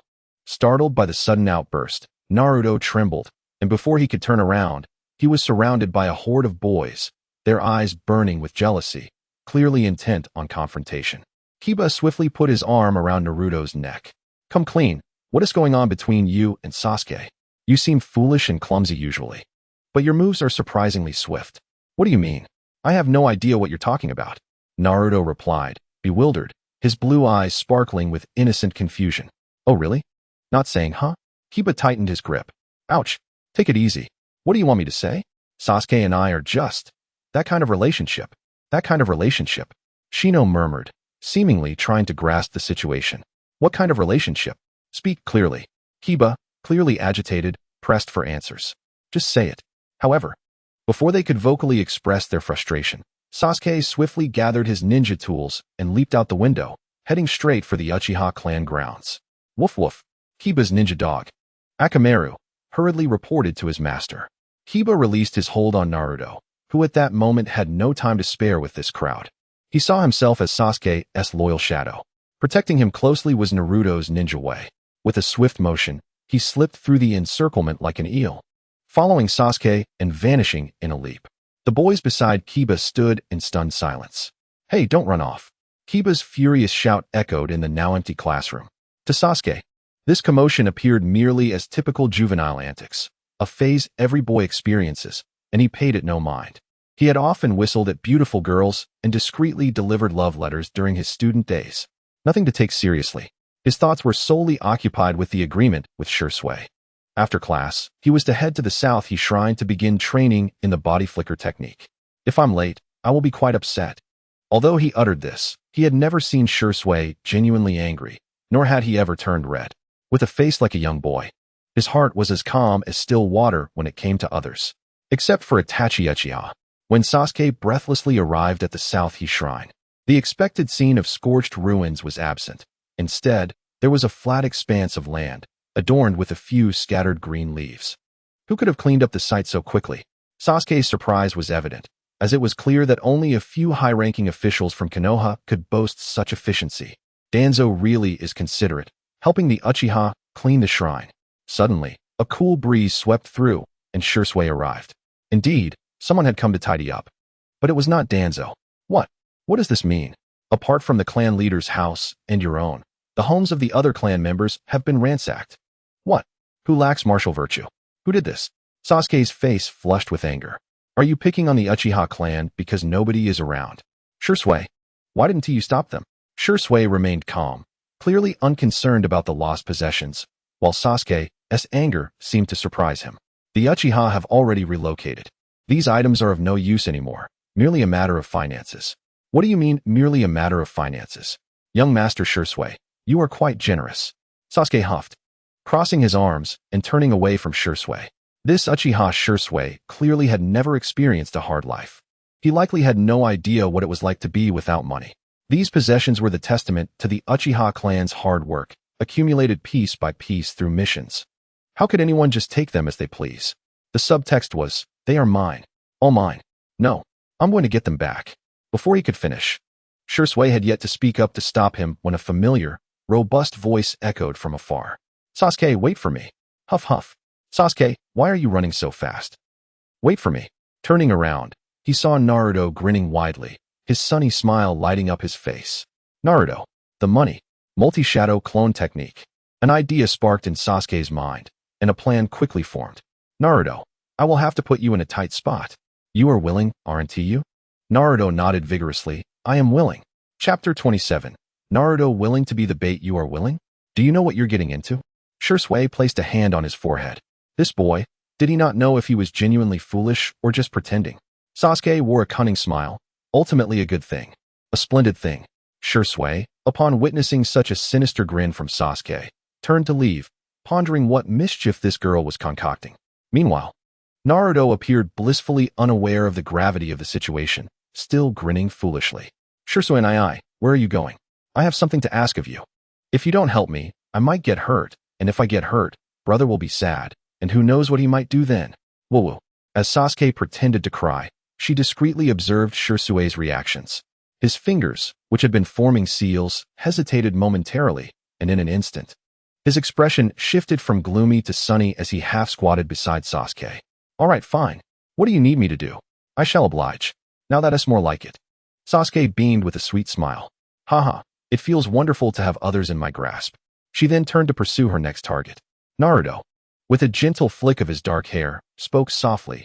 Naruto-kun has an opportunity that will make Iruka-sensei see you in a new light, shock the entire village, and allow you to become immensely stronger in an instant. Would you like to give it a try? Really? What is it? Naruto exclaimed, his blue eyes sparkling with excitement. You need to steal the Book of Seals. This statement left both Naruto and Shisui stunned, the air thick with tension. Though Naruto was typically mischievous, doodling and teasing animals, he understood the gravity of certain matters. Cough, cough. But that's a forbidden scroll. We could get caught and face dire consequences. Worry not. They wouldn't dare lay a finger on the Jinchuriki of the Nine Tails. What did you say? Jinchuriki? What does that mean? Sasuke quickly covered his mouth. This secret was a heavy burden for him to bear. Let us save it for another time. When you're a bit older, I'll tell you. That was her thought. In any case, this was a bait-and-switch plan. She was to create chaos, drawing attention and making a grand spectacle, suffering as much as possible. Huh, why must I endure such suffering? He maintained an innocent facade, feigning reluctance while secretly toying with her. What did you just agree to? Besides, you wrecked the Uchiha clan's wall last year, which cost approximately 200,000 Ryo. The year before that, you vandalized the Nana Shrine, incurring a cleaning fee of 50,000 Ryo. The year before that. Stop, stop, stop. How do you know this better than the third Hokage? Naruto interrupted Sasuke, cold sweat trickling down his back. Naruto, don't blame me for bringing up the past. It's out of necessity. The Uchiha's assets have been drained by those cunning old foxes. And I'm now so poor that I need to collect debts from you. Or you could opt to repay me with labor. Naruto forced a wry smile. Sasuke patted his shoulder, offering a rare, yet chilling smile. Fear not, I shall support you morally. Remember, when being chased, your expression should convey agony. And your cries should be heart-wrenching. Try to shed a few tears. That is called immersive acting. Sasuke, you can be truly terrifying at times. In truth, you need not threaten me. I will certainly fulfill my promise. A promise is a promise. That is my ninja way. His demeanor shifted, revealing a radiant smile. Today a sunset is exceptionally dazzling. Once the task is accomplished, I shall treat you to the supreme version of Ichiraku ramen. Sasuke generously dangled the bait. Before his favorite food, he would surely put in extra effort. Really? Sasuke, you truly are a good person. Of course. Just remember to treat me well. Naruto nodded excitedly, leaving Shisui momentarily stunned. Sasuke-chan, what is your entire plan? Shisui inquired, eyeing the adorable yet astute girl with suspicion. Upon her gesture, her lips gently called, Kuro, and in an instant, a blackbird tattoo behind her ear vanished, transforming into a sharp black figure perched upon Sasuke's shoulder. It's the crow that Itachi left you. Kuro yawned, casting a discontented glance at the gentle-faced girl before him, clearly unimpressed. If you have a message, just relay the content. Kuro spoke with a stiff tone, adopting a businesslike demeanor. Kuro-kun, I have a favor to ask of you. Sasuke's tone was gentle, her face adorned with an innocent smile. Oh, I'm busy. Find someone else. It tilted its head, its gaze reflecting the remnants of the evening glow. It is said that summoning beasts reflect their masters' personalities. And it seemed that Sasuke's sister would face some challenges. Shisui stifled a laugh behind his hand. This crow is rather interesting. It even talks, and is so proud. Truly an Uchiha. Naruto, as an onlooker, couldn't he help but spill the truth. Sasuke shot him a glare, her eyes warning him not to speak. Then, with her left hand, she seized Kuro from her shoulder, while her right hand grasped its jet-black feathers. Hey, if we're negotiating, let us negotiate. Don't make any rash moves. Kuro appeared anxious, wanting to struggle but hesitating to make a scene. It could only squirm like a caterpillar. If you don't help, I'll tell Itachi you're bullying me. And you wouldn't want to sever your summoning contract with him, would you? The pressure in her right hand intensified. A clear threat. Please don't pull my feathers like black jade. That's Itachi's favorite part, and he loves to stroke it with Shisui when he has troubled. Woo-woo, stroking together. Sasuke wore a bemused expression as she glanced at Shisui.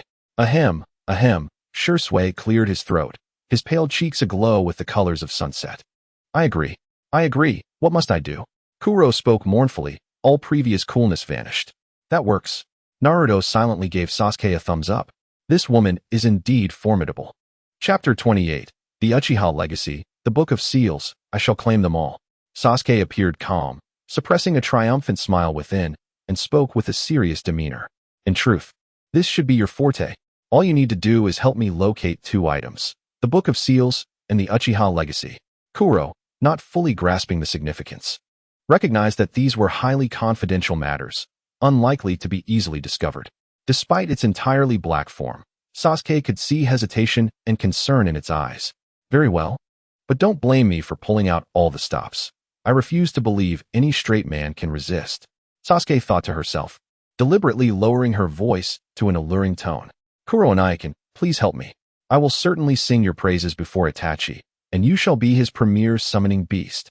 With that, Sasuke playfully stuck out her tongue, unable to contain herself. The 3 males present were instantly petrified as if she had wielded a sweet fruit. Naruto, in disbelief, couldn't comprehend the voice he had just heard. Was it really Sasuke, the prodigious Uchiha girl? He was filled with doubt, then astonishment, ultimately bursting into laughter. Ha! Shisui doubled over, clutching his stomach, unable to straighten up. Ha! You are too much. Sasuke's face alternated between red and white, her embarrassment palpable amidst their laughter. It seems that the initial attempt at charming failed. Sasuke, what did you just call me? Brother Haiwan. That feels quite pleasant. As for the reconnaissance, I entrusted entirely to Brother Haiwan. Haiwan proudly stretched his wings, brimming with energy and eager to begin. This is possible. Shisui's laughter abruptly ceased. Sasuke, you truly possess a remarkable talent, truly deserving of being his sister. It appears that the art of charm is only effective on certain males. Sasuke diligently noted this down. Unbeknownst to her, the tactic had ensnared even a certain blonde. As night fell, Haiwan, with his agile and keen form, navigated through the heart of Konoha, searching for the 2 items Sasuke had mentioned. Sasuke, Naruto, and Shisui anxiously awaited in the Uchiha residence, their dinner consisting of a few hard rice balls. Sasuke, you should eat a bit more. It seems you haven't eaten much, Naruto said as he pushed a rice ball toward Sasuke. No, I'm fine, thank you. As a reincarnator, Sasuke was striving to adapt to the lifestyle of the ninja world. Rice balls were merely sustenance to maintain energy. They lacked flavor and were so hard that they could chip her teeth. In contrast, Naruto devoured them with gusto, crunching loudly and relishing every bite. Youth is indeed characterized by strong teeth. Shisui observed the pair quietly, his wise and bright eyes seemingly perceiving everything, a slight smile forming at the corners of his mouth. Whoosh! A black flash cut through the air in a graceful arc, then quietly landed on the table. Haiwan has returned, exclaimed Naruto. Phew! Sasuke quickly passed a cup of water to him. Haiwan gulped it down and, catching his breath, slowly began to speak. Sasuke, Brother Haiwan has fulfilled his mission. The exact locations of the 2 items have been ascertained. The Book of Seals is in the Hokage residence, and the Uchiha heritage is stored in the Umbu Control Center. Well done. Truly deserving of being the strongest reconnaissance beast of my brother. Sasuke, in her excitement, patted Haiwan's back and awarded him the highest accolade. Haiwan remained silent, merely straightening his back in pride. All right, the duo of 2 geniuses and 1 underachiever shall commence their operation. Target, the Uchiha heritage and the Book of Seals. A fervent light radiated from Sasuke's gaze. The underachiever, Naruto, muttered to himself. While he was indifferent to being called an underachiever, Sasuke's remark struck a nerve. Naruto, your task is to steal the Book of Seals and create a disturbance. They will surely send someone to pursue you. You must flee wildly, drawing them out and creating an opportunity for us, understood? Naruto, rarely serious, nodded firmly. On a dark, windy night, 3 shadowy figures tore through the night sky, heading towards the center of Konoha. Sasuke, come up. Shisui extended one hand while forming a hand sign with the other. Sasuke, familiar with the procedure, leaped into Shisui's embrace. What about me? You can't expect me to run there alone. Naruto lamented, tugging at Shisui's clothing. Brother Shisui, why not take him along? He looks rather pitiful, Sasuke said with eager eyes. For Sasuke's sake, I suppose I can make an exception, Shisui began. But before he could finish, Naruto had jumped onto his back, affectionately wrapping his arms around Shisui's neck. Brother Shisui, I'm counting on you. This boy is surprisingly self-aware, not entirely unpleasant. Sasuke, however, was momentarily taken aback by Naruto's sudden leap, and when she regained her composure, she found herself uncomfortably close to him. Gazing at Naruto's sunlit, confident smile, an imperceptible smile emerged on Sasuke's delicate, fair cheeks. Thank you, dear friend, for presenting this opportunity.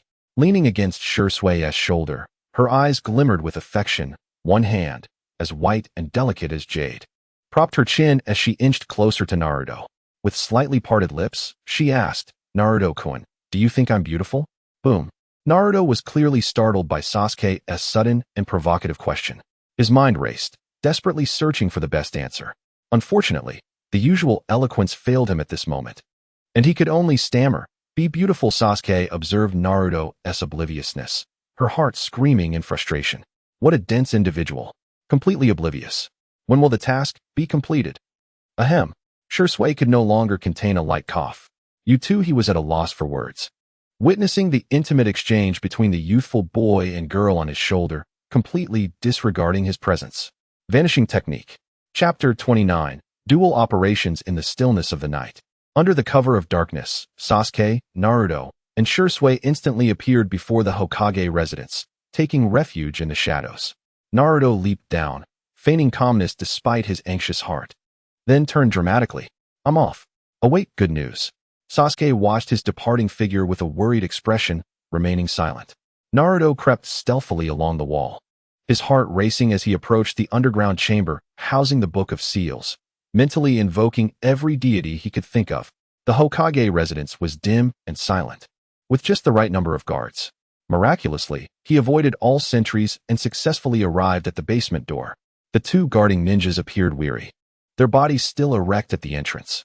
"I'm stepping away for a moment. Leave this to you," one guard said slowly. Go ahead," the other replied with a yawn, waving him off. The opportunity had arisen. He slipped back into the shadows, retrieving a few sharp shuriken from his pouch. With bated breath, he gathered his strength and suddenly hurled them in the opposite direction of the passage. The sounds of wood and metal colliding rang out unexpectedly in the night, instantly rousing the guards from their drowsiness. One guard gripped his ninja blade and cautiously approached the source of the noise. Time seemed to slow. Naruto, like a nimble night creature, darted into the pitch-black basement. In the depths of the dark chamber, visibility was minimal, but Naruto's blue eyes glowed faintly. Countless wooden shelves held a haphazard array of books and ninja tools. Unfamiliar with the appearance of the Book of Seals, he initially intended to search the shelves, but was drawn inexplicably toward the center of the basement. What is happening? Confused, he maneuvered through the rows of shelves until the view ahead suddenly opened up. A massive scroll stood like an unwavering pillar in the center, emblazoned with a large character for seal. His instincts told him that this was the Book of Seals he had been seeking. He rushed forward, swiftly untying the scroll's bindings, pulling it free with ease. Its weight surprisingly light as he slung it over his shoulder. Without pausing, he turned to leave. His next plan was to create chaos and seize the opportunity for infiltration. He abandoned the caution he had exercised on the way in, his footsteps echoing loudly on the return. Soon, just as he approached the exit of the basement, several sharp shouts rang out. "Halt! Uzumaki Naruto!" Shadows descended swiftly. While Naruto had mentally prepared himself, he was still struck with fear. Clutching the scroll tightly and turning to flee. "Aya! Help!" A series of cries shattered the tranquility of the Hokage residence. "Capture him! He bears the sealing scroll." A sharp-eyed ninja spotted the enormous character for seal emblazoned on the scroll. This outcry was akin to prodding a hornet's nest. More umbu and patrolling ninjas surged forth from all directions. "Help! Save me, Irika-sensei!" He sprinted across the rooftops, burdened by the massive scroll, with countless dark figures and furious shouts in pursuit. Naruto, Uzumaki, immediately relinquished the sealing scroll. "No way." He cheekily stuck out his tongue, his feet never faltering. Planning to leap onto another rooftop, he slipped and crash-landed into a nearby yard, toppling a jar of pickled vegetables, now reeking of brine. Several keen-sensed ninja hounds chased him, biting at his rear, and with a ripping sound. His only intact pair of trousers was rendered unwearable, the chilling breeze rushing in. Most distressing was his desperate attempt to utilize the Shadow Clone Jutsu to divert the onslaught. Shadow Clone Jutsu. To his astonishment, it actually succeeded this time. Yet, before he could revel in his success, the clone glanced at him with disdain and remarked, "You truly are useless." With a puff, it dispelled, instantly transferring its fatigue back to him, nearly causing Naruto to collapse. Sasuke, Itachi, I'm really going to be done for." With the scroll hoisted above his head, Naruto wailed and dashed around the Hokage residence, pursued by a horde of dark figures. A scene both magnificent and ludicrous. Meanwhile, at the Hokage's control center, leveraging the tumult caused by Naruto, Sasuke, and Itachi, disguised by transformation jutsu, moved unimpeded through the chaos. Itachi's Sharingan effortlessly incapacitated several guards, who, due to a shortage of personnel, appeared flustered and anxious. They swiftly located a chest marked with the Uchiha clan emblem. We found it. The secret scrolls and some funds. Itachi opened a box adorned with a fan insignia. Just as they prepared to retreat, a chilling voice echoed from the depths of the basement. Indeed, the remnants of the Uchiha clan remained unrepentant. A dark figure, the Black Cat, emerged from the shadows, flanked by a cadre of elite members. He was evidently unfazed by the commotion above. Put down the items, and perhaps I will spare you. The Black Cat's eyes glimmered with a cold intensity, clearly not recognizing Itachi. Instantly, Itachi positioned himself in front of Sasuke, hand resting on his short blade, his Sharingan yet to reveal itself. The atmosphere was tense. Sasuke gently restrained Itachi, stepping forward. Let me handle this, brother. Don't expose yourself. Oh, Uchiha Sasuke, do you still fancy yourself a princess of Konoha's noble clans? You are but a rat in the gutter. What storms could you possibly stir? Only Itachi and Itachi alone instill fear in me from the Uchiha lineage. What are you? Quickly relinquish all your inheritance and depart at once. The Black Cat's gaze flicked dismissively over Sasuke, his voice devoid of warmth. You're insufferable, pest. You are merely reclaiming what belongs to the Uchiha, Sasuke retorted coldly, his eyes sharp. Ha! Uchiha relics? The Uchiha clan is extinct. What remains to claim? His maniacal laughter reverberated through the control center.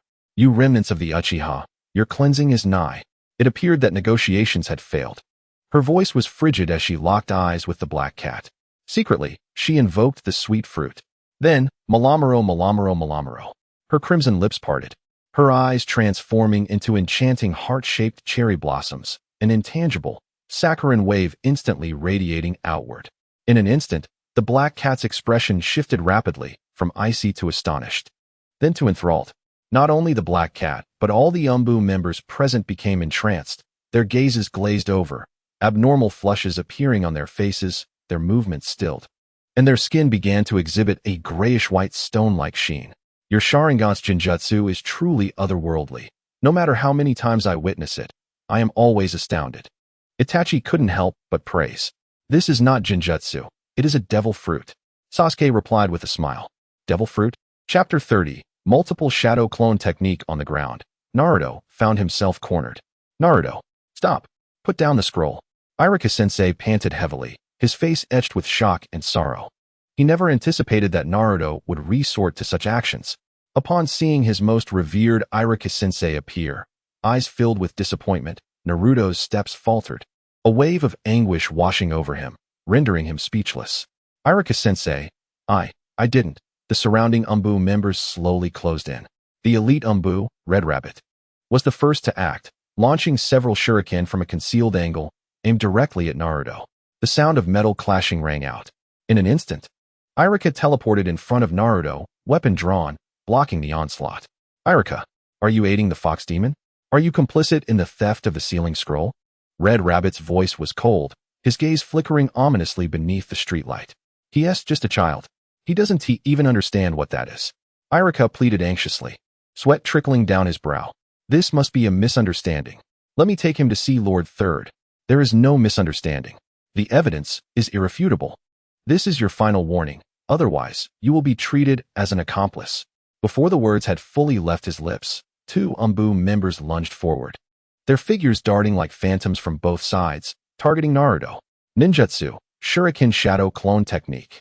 Iruka reacted swiftly, hurling two shuriken that multiplied mid-air into dozens, accurately colliding with the incoming kunai, producing a series of sharp clangs, barely repelling the initial wave of attack. Iruka-sensei, Naruto shouted. Don't be afraid, Naruto. Stay behind me. Iruka did not look back, hands forming seals with lightning speed. Earth release, earth flow wall. A formidable earthen wall erupted, temporarily blocking their path. Yet, in the next moment, a fierce wind howled overhead. Wind release, great breakthrough. The above completed their hand seals, and a violent gust struck the earthen wall like a hammer, instantly cracking and collapsing it. Amidst the swirling dust, another leapt forth like a leopard. Konoha Whirlwind. Irika, skilled in taijutsu, executed a fierce spinning kick that forced the opponent back. Water release, water candy trap. A low voice resonated. This was not an attack, but a control technique. A viscous, syrupy water material ensnared Irika's feet, binding him firmly to the ground. This is bad. Irika gasped in alarm, attempting to break free. It's over. Lightning release, lightning strike. One umbu pressed their palm to the ground, and blinding lightning surged through the wet, sticky water trap. Oh! Irika's body convulsed violently, his scream tearing through the night sky. Smoke billowing from him as he collapsed heavily forward, the back of his ninja vest charred black. Irika-sensei. Naruto's eyes widened in horror, desperate to rush forward. Yet, amid the excruciating pain, Irika extended his hand, gripping the ground fiercely, forming a final barrier between Naruto and the umbu. He lifted his head, his face smeared with dirt and blood, his voice hoarse yet resolute. Do not harm my student. Red Rabbit seemed to lose patience, signaling with a gesture. In the next moment, fists and feet, along with ninja tools, rained down upon the immobile Irika. He braced himself, enduring the full brunt of the assault. The sound of bones shattering and flesh being sliced was painfully clear. Blood gushed from his mouth, staining the ground beneath him. Yet he held on to Naruto's arm without the slightest hint of release. Let him go? Come at me, you bastards! Naruto screamed, attempting to push away the umbu attacking Irika, only to be effortlessly thrown to the ground. One of the umbu formed another seal, evidently preparing for yet another powerful strike. No, in that fleeting moment, something within Naruto shattered entirely. A profound sorrow, fury, and a sense of helplessness at the unfolding horror ignited an inferno of rage, awakening the slumbering beast within him. A surge of crimson, feral, and terrifying chakra erupted violently from Naruto. This chakra enshrouded him like tangible flames. His eyes transformed into beastly red slits. The whisker-like birthmarks on his cheeks darkened and thickened, and his teeth sharpened. He let out a roar that was anything but human. The terrifying aura caused all the umbu to freeze momentarily, instinctively taking a half-step back, their eyes wide with disbelief at the ominous chakra enveloping Naruto. In the midst of this emotional upheaval and the surging power of the Nine-Tails chakra, Naruto instinctively, frantically unfurled the sealing scroll he clutched. He didn't glance at the intricate introductions of ninjutsu before him. Tears blurred his vision as the massive scroll unfurled before him with a rustling sound. His gaze fixed on a particular forbidden technique that required an immense amount of chakra to activate. The multi-shadow clone technique. Accompanied by a cry that mingled pain and rage, the chakra from the Nine-Tails surged into the technique like a floodgate opened. Bang, bang, bang, bang, bang, bang, bang, bang. Not a few, not dozens, but hundreds, even thousands. Countless Narutos, enveloped in a faint crimson chakra, instantly filled the clearing of the forest. Each one radiated the anger and sorrow of the original, densely packed like an ocean of fury. Do not bully Teacher Irika. A cacophony of voices roared in unison, shaking the very heavens and drowning out all else. All the umbu, including Akatsuki, were left dumbfounded, gazing incredulously at this unprecedented and terrifying sight, instinctively adopting a defensive stance. In the center of that crimson chakra, Naruto's original form knelt beside the barely conscious Irika, tears falling heavily onto his teacher's bloodied cheek. Chapter 31. A gentle soothing of the frenzied Naruto amidst the chaos and profound silence. A crisp voice resonated. Naruto. Everyone, including the enraged original form of Naruto, instinctively turned toward the voice. There stood Sasuke Uchiha and Shisui Uchiha atop the roof of a nearby building. Having appeared there unbeknownst to anyone, Sasuke held several ancient scrolls in her hands, her demeanor calm and collected, as if she had merely stepped out for a stroll. Her gaze cut through the crowd and landed on the disheveled Naruto. This was Sasuke's first encounter with Naruto's fox-like chakra cloak. Yet she did not display the shock or fear that others did. Instead, disregarding the multitude of complex gazes around her, she walked directly to the injured Irika and the crumbling Naruto. Teacher Irika, I'm sorry. I didn't expect to involve you. Then she turned to Naruto, sighed, and gently stroked his back with her pale hand, her touch tender and warm, akin to caressing a newborn. Naruto trembled violently, suddenly raising his head to reveal his beast-like crimson-slit eyes and sharp teeth. The ferocity in his gaze remained unyielding. Shisui, taken aback by Naruto's appearance, instinctively gasped, a flicker of concern igniting in his heart. "Sasuke, be careful." Sasuke did not respond, but instead slowly crouched down, drawing closer to Naruto. Her dark, shining eyes reflected his form, and Naruto abruptly lowered his head, his voice barely above a whisper, filled with sorrow. "Sasuke, are you not afraid of me? I am a fox demon." Tears brimmed in his eyes, yet he stubbornly held them back. Sasuke shook her head, her delicate fingers lifting Naruto's chin, her direct gaze locking onto his evasive crimson eyes. "You are not a fox demon. You are Naruto Uzumaki." Sasuke's clear voice rang out amidst the crowd. A hush fell over the onlookers. The Uchiha girl's audacity in such a dire situation garnered a measure of respect. Upon hearing her words, Naruto's fox-like cloak began to dissipate, and his blue eyes regained their clarity. It was the first time he felt acknowledged, and as tears finally streamed down his cheeks, he exclaimed, "Sasuke, you truly are my best brother." Sasuke's expression darkened. There it was again, best brother. She then naturally removed the sealing book from Naruto's shoulder, as if it were merely an ordinary practice scroll, tossing it to Akatsuki. Turning to the gathered crowd, her voice was clear and composed. "I devised the plan. I needed Naruto to create a sufficient distraction to draw everyone's attention while I infiltrated to retrieve the family heirlooms that belonged to the Uchiha, but were unlawfully seized." She pointed to the scrolls in Shisui's hands. "Naruto merely acted at my request. He was entirely unaware of the implications, and all responsibility falls squarely on me, Uchiha Sasuke. As for the technique, he just used." Sasuke glanced at the numerous Naruto clones still darting about. It was likely a spur-of-the-moment burst of potential. The Uchiha scroll just so happens to contain similar records. He probably stumbled upon it inadvertently. With this declaration, Naruto was absolved of the grave crime of stealing forbidden techniques, now portrayed as an innocent victim exploited by his peers. Simultaneously, it fiercely condemned the higher-ups for their unlawful appropriation of property while attributing the origin of the multi-shadow clone technique to the Uchiha legacy, a flawless logical maneuver. Naruto gaped, staring blankly at Sasuke, his face aglow with realization. "So that is how it is. Sasuke, you're amazing. All right, now rein in your power, you slacker. If you continue like this, even if Iruka-sensei doesn't die, he'll be overwhelmed by the chakra from your clones." Upon mentioning Iruka, Naruto jolted, glancing at his teacher's faint breath, hastily dispelling the jutsu. Thousands of clones vanished in a flurry of pops, as the situation was momentarily brought under control by Sasuke. The Umbu still struggled to navigate this complex scenario when an aged and authoritative voice broke through. "Ah, this has turned into quite the spectacle." At this, Shisui, who had been observing from the sidelines, immediately formed a seal and vanished from sight, clearly not ready to reveal his identity. Amidst a faint scent of tobacco, the third Hokage, Hiruzen Sarutobi, clad in his Hokage robes, emerged slowly from the shadows of the forest. His expression was grave, his eyes sweeping over the chaotic scene, the injured Iruka, the weeping Naruto, and the composed Sasuke, ultimately resting on Akatsuki. Clearly, the immense commotion infused with Ninetales chakra had finally drawn the attention of Konoha's highest authority. "Hokage-sama." All the Umbu immediately knelt on one knee. The third Hokage waved his hand, signaling them to rise. He approached Iruka, crouching down to examine his injuries closely, his brow furrowed. He then instructed the nearby Umbu, "Immediately transport Iruka to the Leaf Hospital, and have the best medical team on standby." "Yes." Two Umbu promptly lifted Iruka with utmost care and disappeared in an instant. The third Hokage then stood, casting a complex gaze at Naruto and Sasuke. "Sasuke, I heard everything you just said." The voice of the third Hokage carried a hint of weariness and depth. "Your plan has caused significant trouble for the village."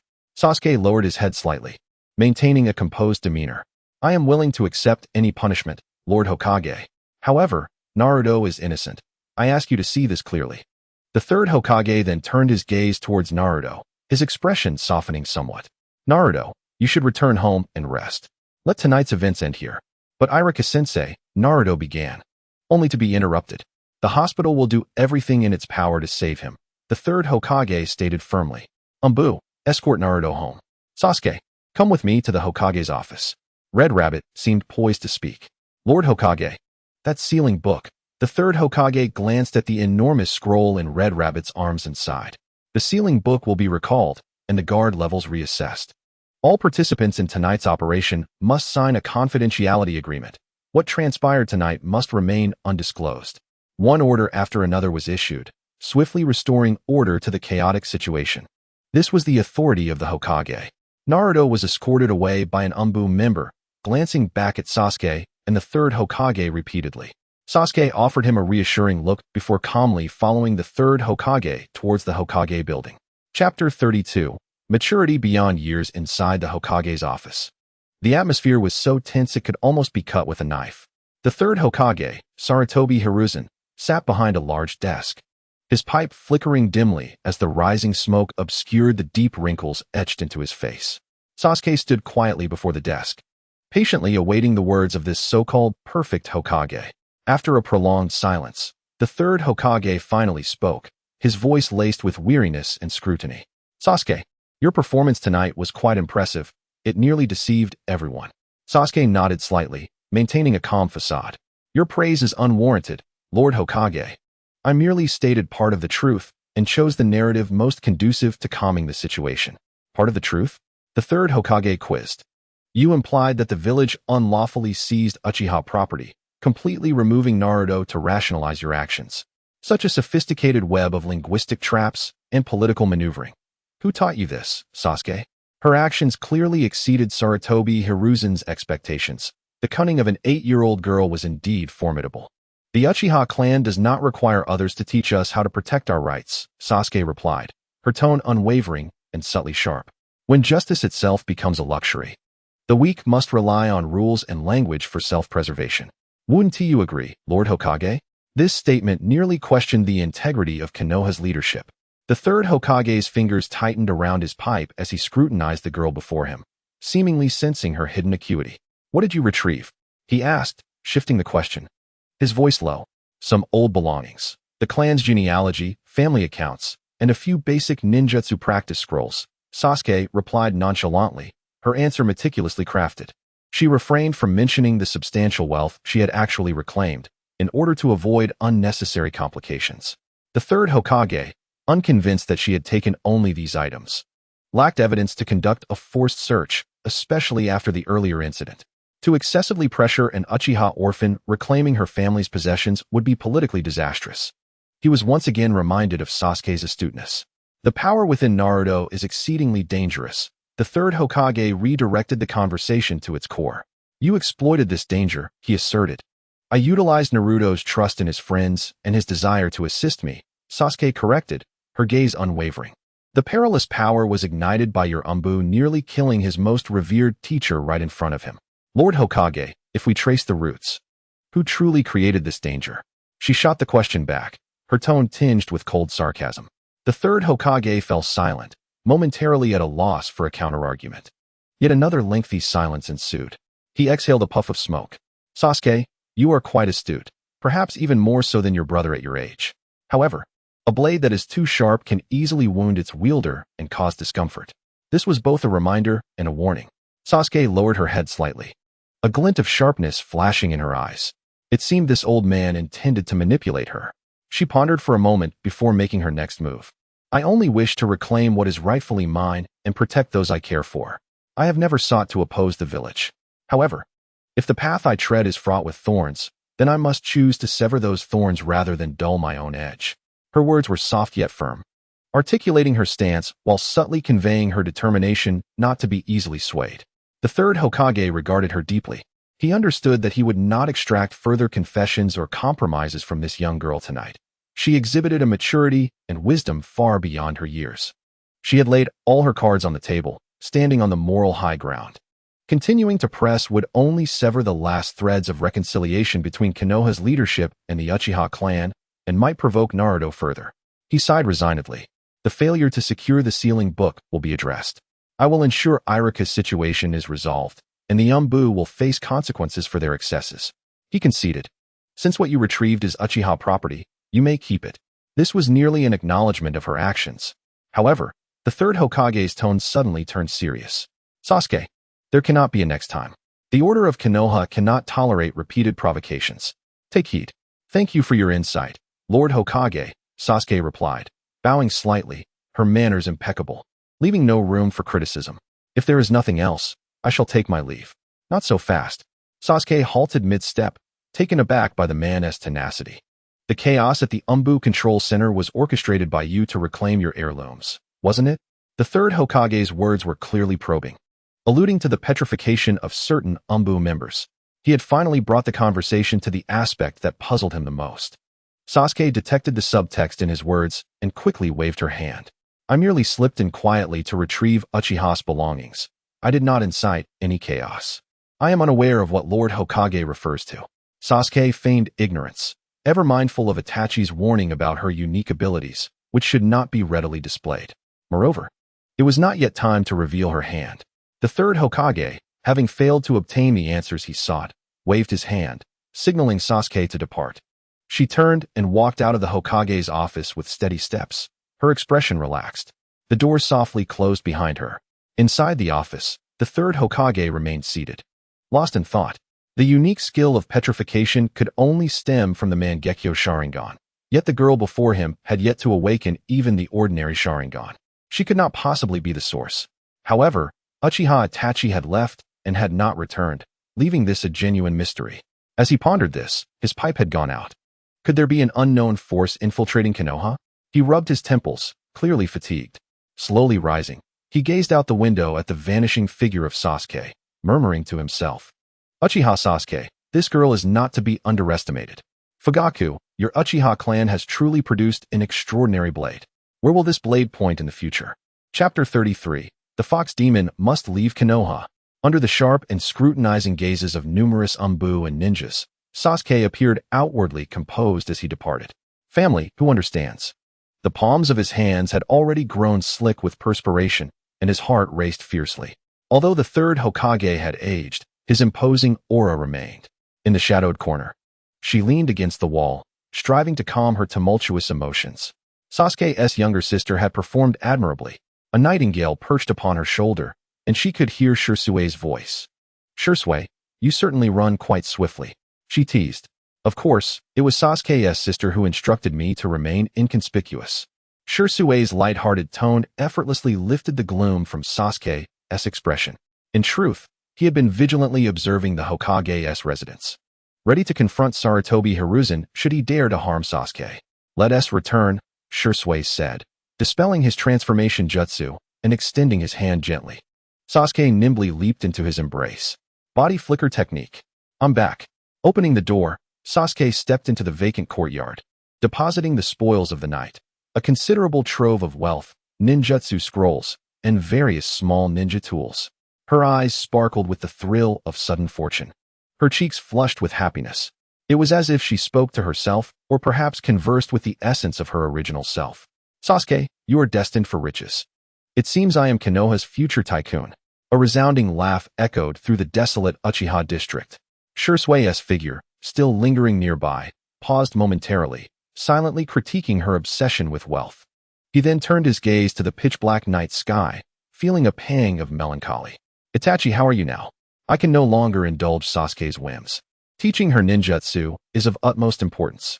Sasuke rubbed her weary eyes, reflecting on the relentless days spent outsmarting peers at the Ninja Academy and entangling with Konoha's Umbu through the night. This pace is unsustainable. It's not just that I can't endure it. Anyone would struggle. Never mind. I shall rest.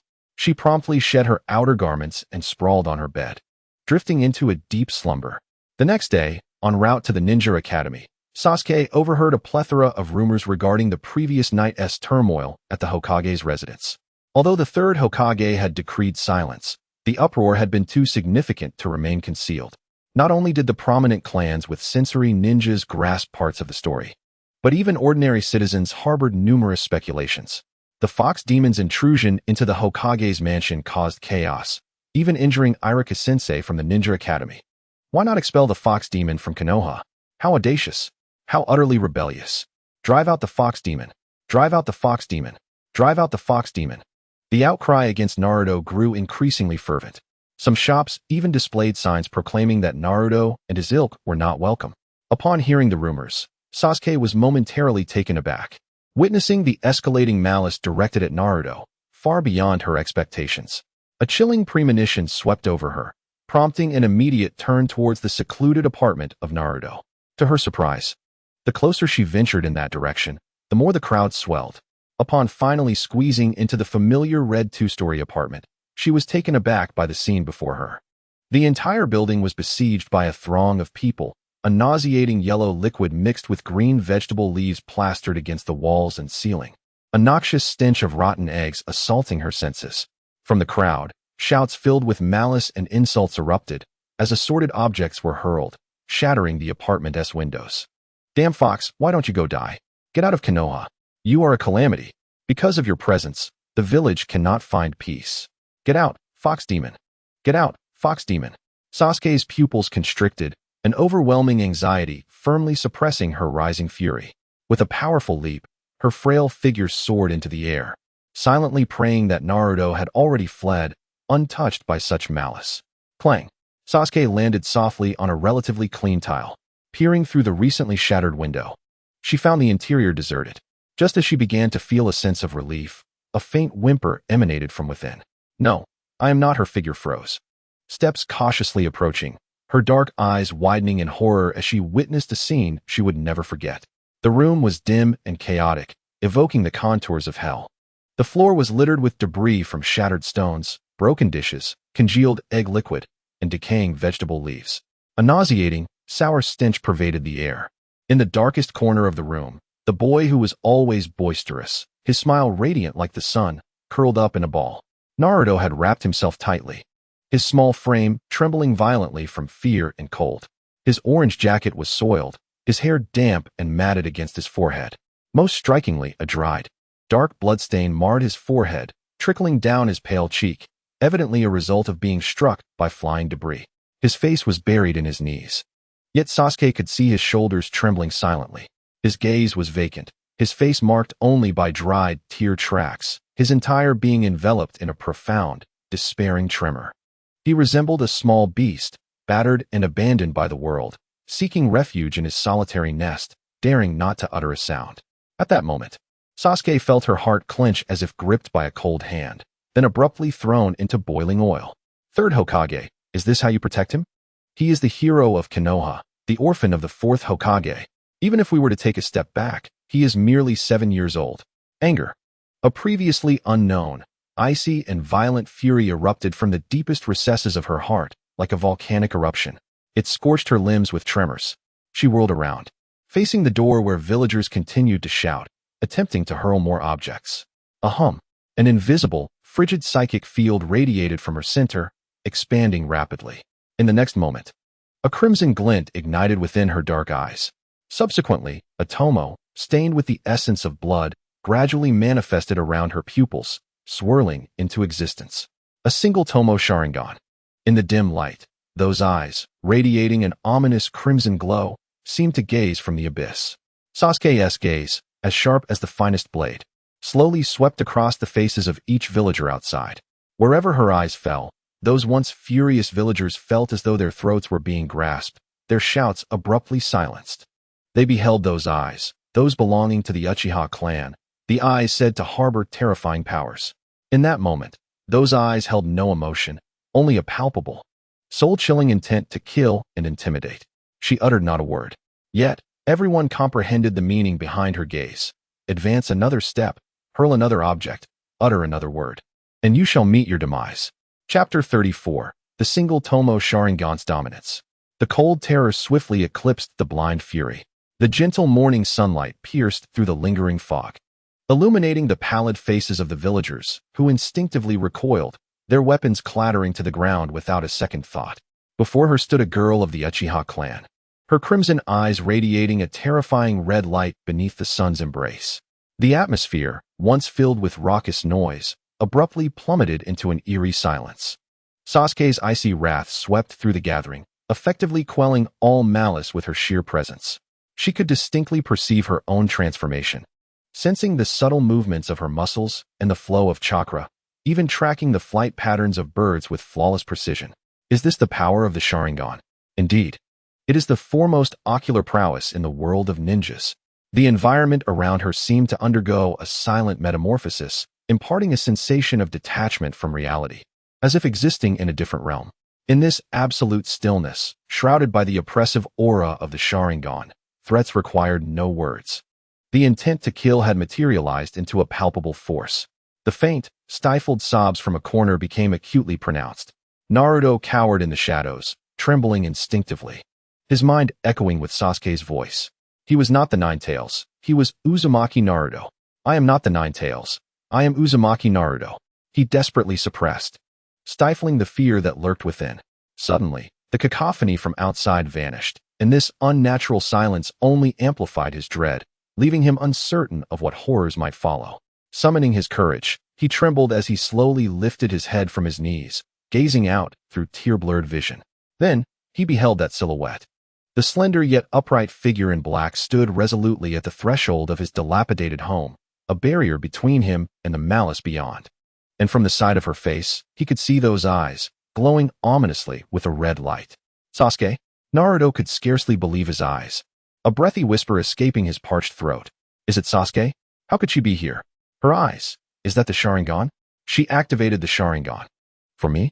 A cascade of questions and profound astonishment crashed over Naruto's nearly numb mind like a tsunami. He gazed at Sasuke's silhouette, at those eyes that instilled fear in all who beheld them, at the array of fallen weapons and the villagers' expressions of sheer terror. In that instant, he comprehended everything. It was Sasuke who had thwarted this chaos. It was Sasuke, wielding her newly acquired power, standing before him. An indescribable, searing emotion surged through him, obliterating the icy grip of fear within. It was not mere joy. It was something deeper, more turbulent, an awe, an incredulity, a profound sense of being fiercely protected and defended. He had never imagined that anyone in this world, aside from Irika-sensei, would be willing to stand against the world for him, especially someone as proud and formidable as Sasuke. Even at the cost of revealing such terrifying power, tears streamed uncontrollably down his face, no longer born of despair, but a torrential mix of grievance, trepidation, and overwhelming gratitude. He bit his lip to stifle his sobs, yet his body trembled even more violently. Sasuke sensed the emotional turmoil behind her. Without turning, her voice rang out, cold yet imbued with an undeniable stabilizing force. Wipe those tears, you crybaby. Hiding behind me and sobbing is utterly pathetic. Her words acted as a switch, shattering Naruto's final defenses. He could no longer contain himself, weeping aloud. But this time, it was not the lament of solitude and despair. It was a cathartic release of finding solace. Upon hearing the stifled cries behind her, the redness in Sasuke's eyes seemed to intensify. She cast her gaze back toward the crowd outside, the spinning tomo of her Sharingan quickening its pace. Slowly, she took a single step forward. Just that one step sent the villagers reeling backward as if struck by an invisible shockwave, some stumbling to the ground in their panic. Sasuke finally spoke, her voice low yet chilling, resonating clearly in the ears of all present. Get lost. Just that one word. Nothing more.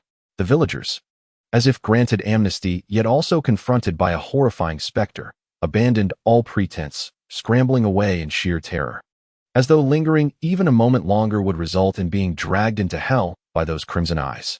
The uproar dissipated, leaving only the gentle morning breeze and the faint, gradually calming sobs behind her. The ferocity of the Sharingan in Sasuke's eyes slowly receded, returning to her dark, serene gaze. She stood quietly for a moment, suppressing the energy ready to burst forth within her, before turning to face the corner where a certain fool, red-nosed and bloodied, gazed at her with a look of shock and dependence, as if beholding a deity.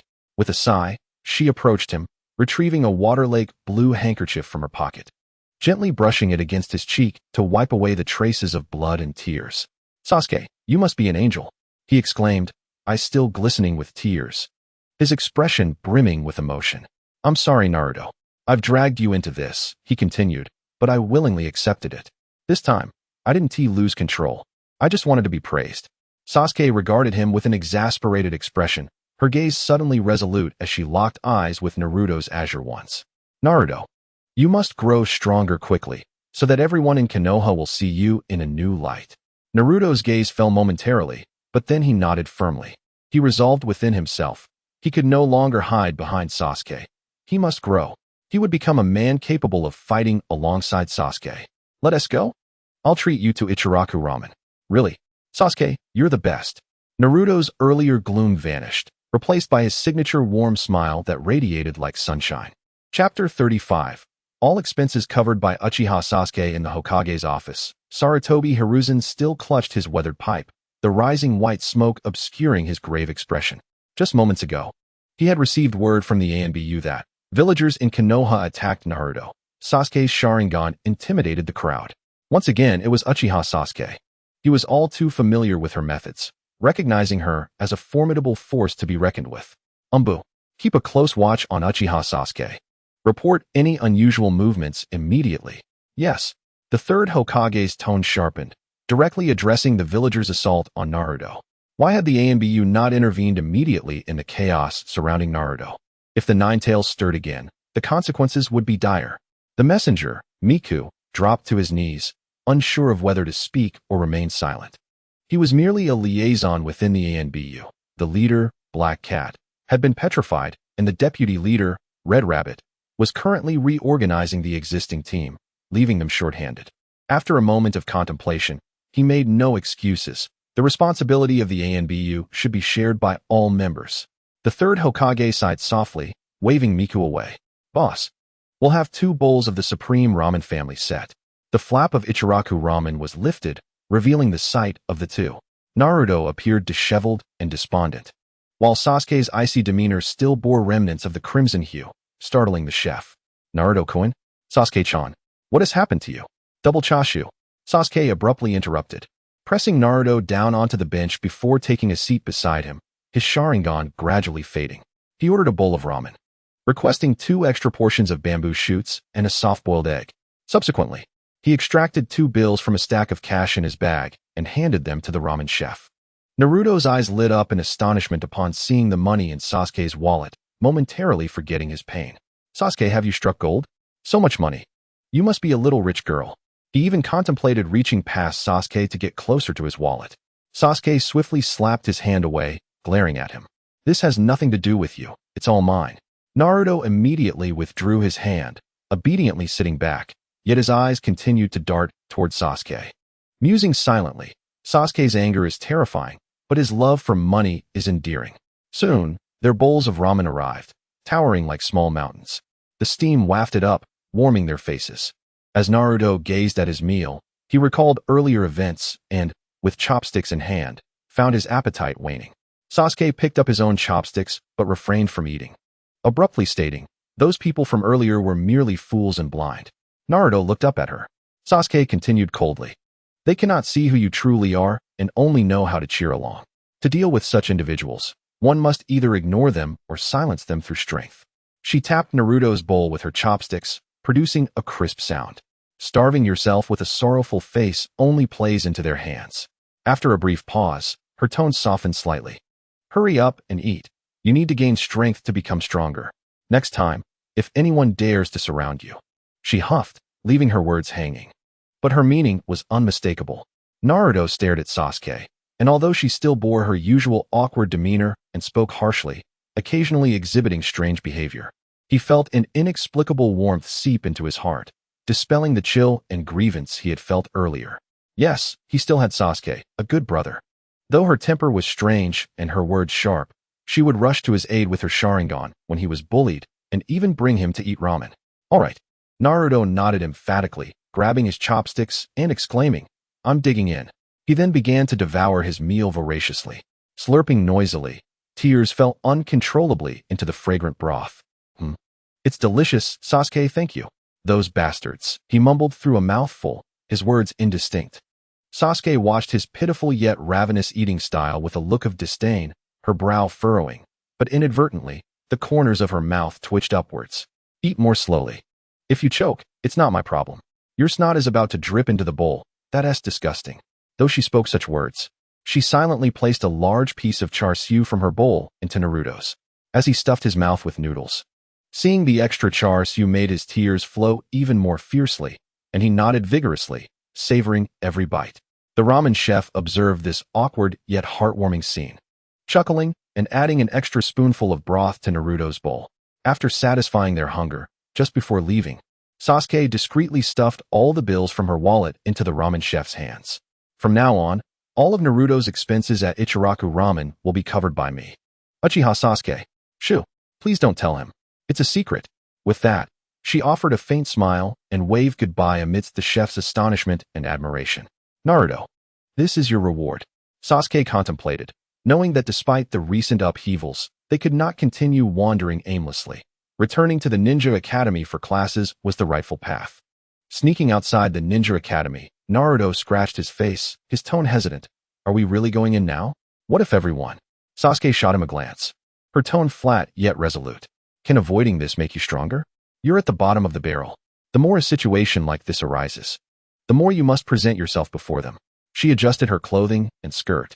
Besides, have you forgotten about the Shuriken test today? This is a great opportunity to earn some regular points. Upon hearing regular points, Naruto perked up instantly. After all, he had consistently ranked at the bottom due to low regular scores, which ultimately affected his test results. Right. Let's enter through the front door. You idiot. Entering through the front gate at this hour? Do you want to be interrogated by the on-duty Chunin for how long? Sasuke yanked him back. Follow me. They circumvented to a lower section of the school's back wall. Watch this. Naruto confidently formed hand seals. Shadow clone jutsu. With a puff, a clone appeared. The original commanded. Quick, crouch down and lift me up. The clone, reluctantly crouching and muttering, nevertheless managed to hoist the original up onto the wall. Naruto, perched atop the wall, triumphantly extended his hand to Sasuke. Sasuke, come up. Sasuke, exasperated by his foolish antics, sighed, not even bothering to form seals. Instead, she took a few steps back, executed a graceful run, pushed off the wall with one hand, and effortlessly flipped over, landing soundlessly. Wow. Sasuke, you're so cool. Naruto exclaimed. Idiot. Chapter 36. Caught, and to think that such a person was my target. Sasuke felt a swarm of ants biting at her insides. Oh dear, how foolish and obtuse. What a predicament. As she pondered this, an eerie voice echoed from below. Oh my, what do we have here? Two disobedient little mice, attempting to sneak back into school? A figure appeared beneath the wall like a ghost, a dango skewer in her mouth. It was Mitarashi Anko, the special jonin on duty that day. She tilted her head, observing the frozen Naruto on the wall, a bemused smile playing on her lips. Startled, Naruto nearly toppled off the wall. Anko-sensei. Sasuke internally cursed her misfortune but maintained her composure, stepping out from the shadows and slightly bowing. Anko-sensei. Anko's gaze swept over the two, lingering on Naruto's disheveled clothing and the bruise at the corner of his mouth, a flicker of understanding flashing in her eyes. She had already heard about the morning's events. At that moment, several classes were engaged in free activities on the playground, and upon noticing the commotion, whispers began to circulate. Look, it's Naruto and Sasuke. How did they get over the wall? Wow, they got caught by Anko-sensei. What bad luck. Hey, have you heard? There was a big incident at the Hokage's residence last night. Of course I heard. The commotion was enormous. Apparently, Naruto Uzumaki stole the sealing book? Is that true? That loser has that kind of ability? Who knows? But I heard the Umbu got involved, and it seems there was a fight. Iruka-sensei was seriously injured. Could it be that the beast within Naruto erupted again? Very likely. I told you he is a monster. Too dangerous. But there are also rumors saying it was Uchiha Sasuke who finally stepped in to resolve it. Miss Sasuke, is that true? She is so amazing, beautiful and strong. Yeah, perhaps it was Miss Sasuke who stopped that monster. Indeed, the Uchiha clan is the best. Shoo, keep it down. But Miss Sasuke is still hanging out with him? So cool, remaining calm even when caught. Naruto looks so funny, like a frog stuck on a wall, haha. The discussions wormed their way into Naruto's ears, causing his face to flush crimson, caught in a predicament of whether to descend from the wall or remain perched. Hondo observed the two of them with a playful glint in her eye. What is this? Has the aroma of Ichiraku ramen enchanted you so much that you lost track of time? Or has the main entrance of the school ceased to satisfy the grandeur of the Uchiha and Uzumaki clans, necessitating a more extravagant entrance? Her words dripped with evident sarcasm. Naruto, flustered, stammered, No, teacher. But Sasuke interrupted his ramblings, conceding directly, Apologies, Hondo-sensei. We are late and are prepared to accept the consequences. She appreciated Sasuke's forthrightness. Raising an eyebrow in admiration, taking another bite of her dango, she mumbled, A punishment is certainly in order. However, she suddenly leaned closer to Naruto, still perched atop the wall, a mischievous smile playing on her lips as she lowered her voice. First, tell me, How exhilarating is it to climb over the wall? Is the view particularly splendid? Huh. It's fine. Naruto, with his singularly simple mind, was unable to follow the teacher's train of thought. Hondo burst into laughter, clapping her hands. All right, Uzumaki Naruto, come down from there. It's exhausting just watching you. As for your punishment, her eyes glinted with mischief. This afternoon's physical training, double the effort for both of you. And after school, stay behind to clean all the shuriken used for practice. What? All of them? Naruto wailed. That'll take until nightfall. Sasuke, however, showed no visible reaction, simply responding with a calm, understood. Satisfied, Hondo turned to the gathering crowd of students and shouted, "What are you all staring at? Don't you have anything better to do? Would you like to join in on the double training?" The students promptly scattered.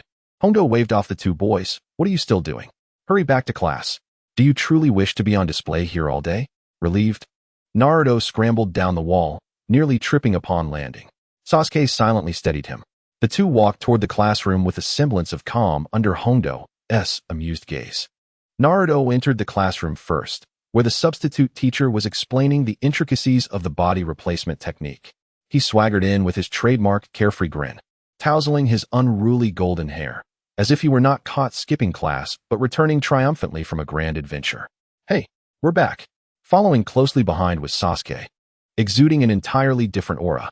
Her long black hair cascaded smoothly down her back, her expression indifferent, her strides composed, as if she had merely taken a leisurely stroll. There was no hint of shame or anxiety on her exquisitely crafted face, her cold demeanor contrasting sharply with Naruto's exuberance. "Where have you two been?" The substitute teacher fumed, veins bulging on her forehead. However, the reaction from the audience was even more nuanced.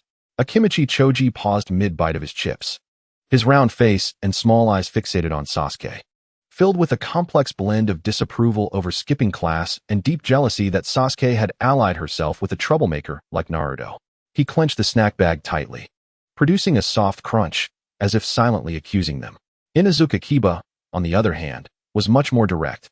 He glared fiercely at the two entering together, particularly at Naruto, baring his teeth as if he wished to pounce and bite him. His canine companion, Akamaru, seemed to sense his master's ire and let out a low growl. Kiba's inner thoughts roared, "Damn Naruto, why do you get to skip class with Sasuke?" The hatred in his gaze was almost palpable. Hinata Hyuga, upon seeing Naruto, blushed profusely, yet when the teacher questioned them, she panicked, nervously fidgeting with her fingers, lowering her head as she attempted to explain in a voice barely above a whisper. Teacher, Naruto-kun. He might have been helping a lost old lady, or practicing an important technique and accidentally lost track of time. That must be it." Her voice dwindled to a mumble, her face flushed with embarrassment, too afraid to meet the eyes of her classmates. Despite knowing her excuse was flimsy, she gathered her courage to speak up, wishing to alleviate some of Naruto's punishment. Sasuke, however, paid no heed to Choji and Kiba's murderous glares, nor to Hinata's timid defense. She merely cast a fleeting glance at the still grinning Naruto before expressionlessly making her way to her seat. Chapter 37. The training of the body replacement technique. Whispers filled the classroom incessantly. "The goddess's cold demeanor is so adorable," one enamored classmate gushed, staring at Sasuke's profile with a look that suggested he would lay down his life for her. Ino shot him a glare. "Get lost. All men are fools." "Ino, don't curse all men," Shikamaru remarked seriously for once. Sakura, gently stroking her soft pink hair, smiled with interest as she watched Sasuke. "Sasuke, you are mine," she resolved silently. Silence. The substitute teacher, Haruno Natsuki, was furious. "This class, which is at the bottom of the rankings, dares to disregard me?" Sasuke sized up the substitute teacher, noting she appeared to be in her 20s, with an unremarkable appearance and a name he had never heard before, likely a mere background character from the original story. However, since she was invited by Irika-sensei, he felt obliged to extend a modicum of respect, especially considering Irika had also been affected by his circumstances. Sasuke diligently completed a day of study, preparing to pack up and leave. Turning to glance at Naruto, she thought, "This fool is no wonder he's at the bottom. He has been napping all day." She crumpled a piece of paper and hurled it at Naruto's face. "Hey, who hit me?" Naruto groggily raised his head, rubbing his eyes back to reality. "The bottom dweller. Hondo-sensei wants you to clean the shuriken." With that, she grabbed her bag and flew out the window. Along with her, The remarkably swift nightingale perched on the classroom windowsill took flight. Sasuke, I heard you've caused quite a stir again today. You really are a handful. If anything were to happen to you, how would I explain it to Itachi? Sasuke nodded slightly, preparing to respond. Shoo, someone is following you, came the warning, as Shisui transformed into a nightingale and gently landed on a nearby branch. A shadow darted past with incredible speed, displaying remarkable agility. An ANBU? Or an elite? Shisui's eyes narrowed slightly as he soared into the air, pursuing the figure. Meanwhile, the crimson eyes swiftly shifted into a swirling kaleidoscope pattern. Third Hokage, your elite forces must be dwindling. Do you still have the resources to monitor an 8-year-old girl? Then I shall ensure she becomes a part of the Uchiha clan. Don't, Shinsuke. His left eye widened slightly, blood tears streaming from the corner. Protect Uchiha Sasuke. Shisui remained concealed, relying solely on the transformation technique of the nightingale to issue the command for the strongest Jinjutsu. The ENBU ninja hesitated, failing to follow Sasuke's footsteps and instead settled quietly in the surrounding forest, observing the activities within. The water's edge thus revealed the Umbu watching Sasuke, surprisingly. It was the once friendly deer, known for his fervent dedication, working overtime with minimal complaints, dubbed the passionate deer. Yet, this elite Umbu, solely responsible for communication, was tasked with a 24-hour surveillance of Sasuke. Third Hokage, have you truly lost your wits? Or is it that there are simply no capable individuals left? Or is it merely a case of bullying the honest? He shook his head, disregarding all else. The priority now was to teach Sasuke the body flicker technique. Swiftly forming hand seals, he vanished from sight.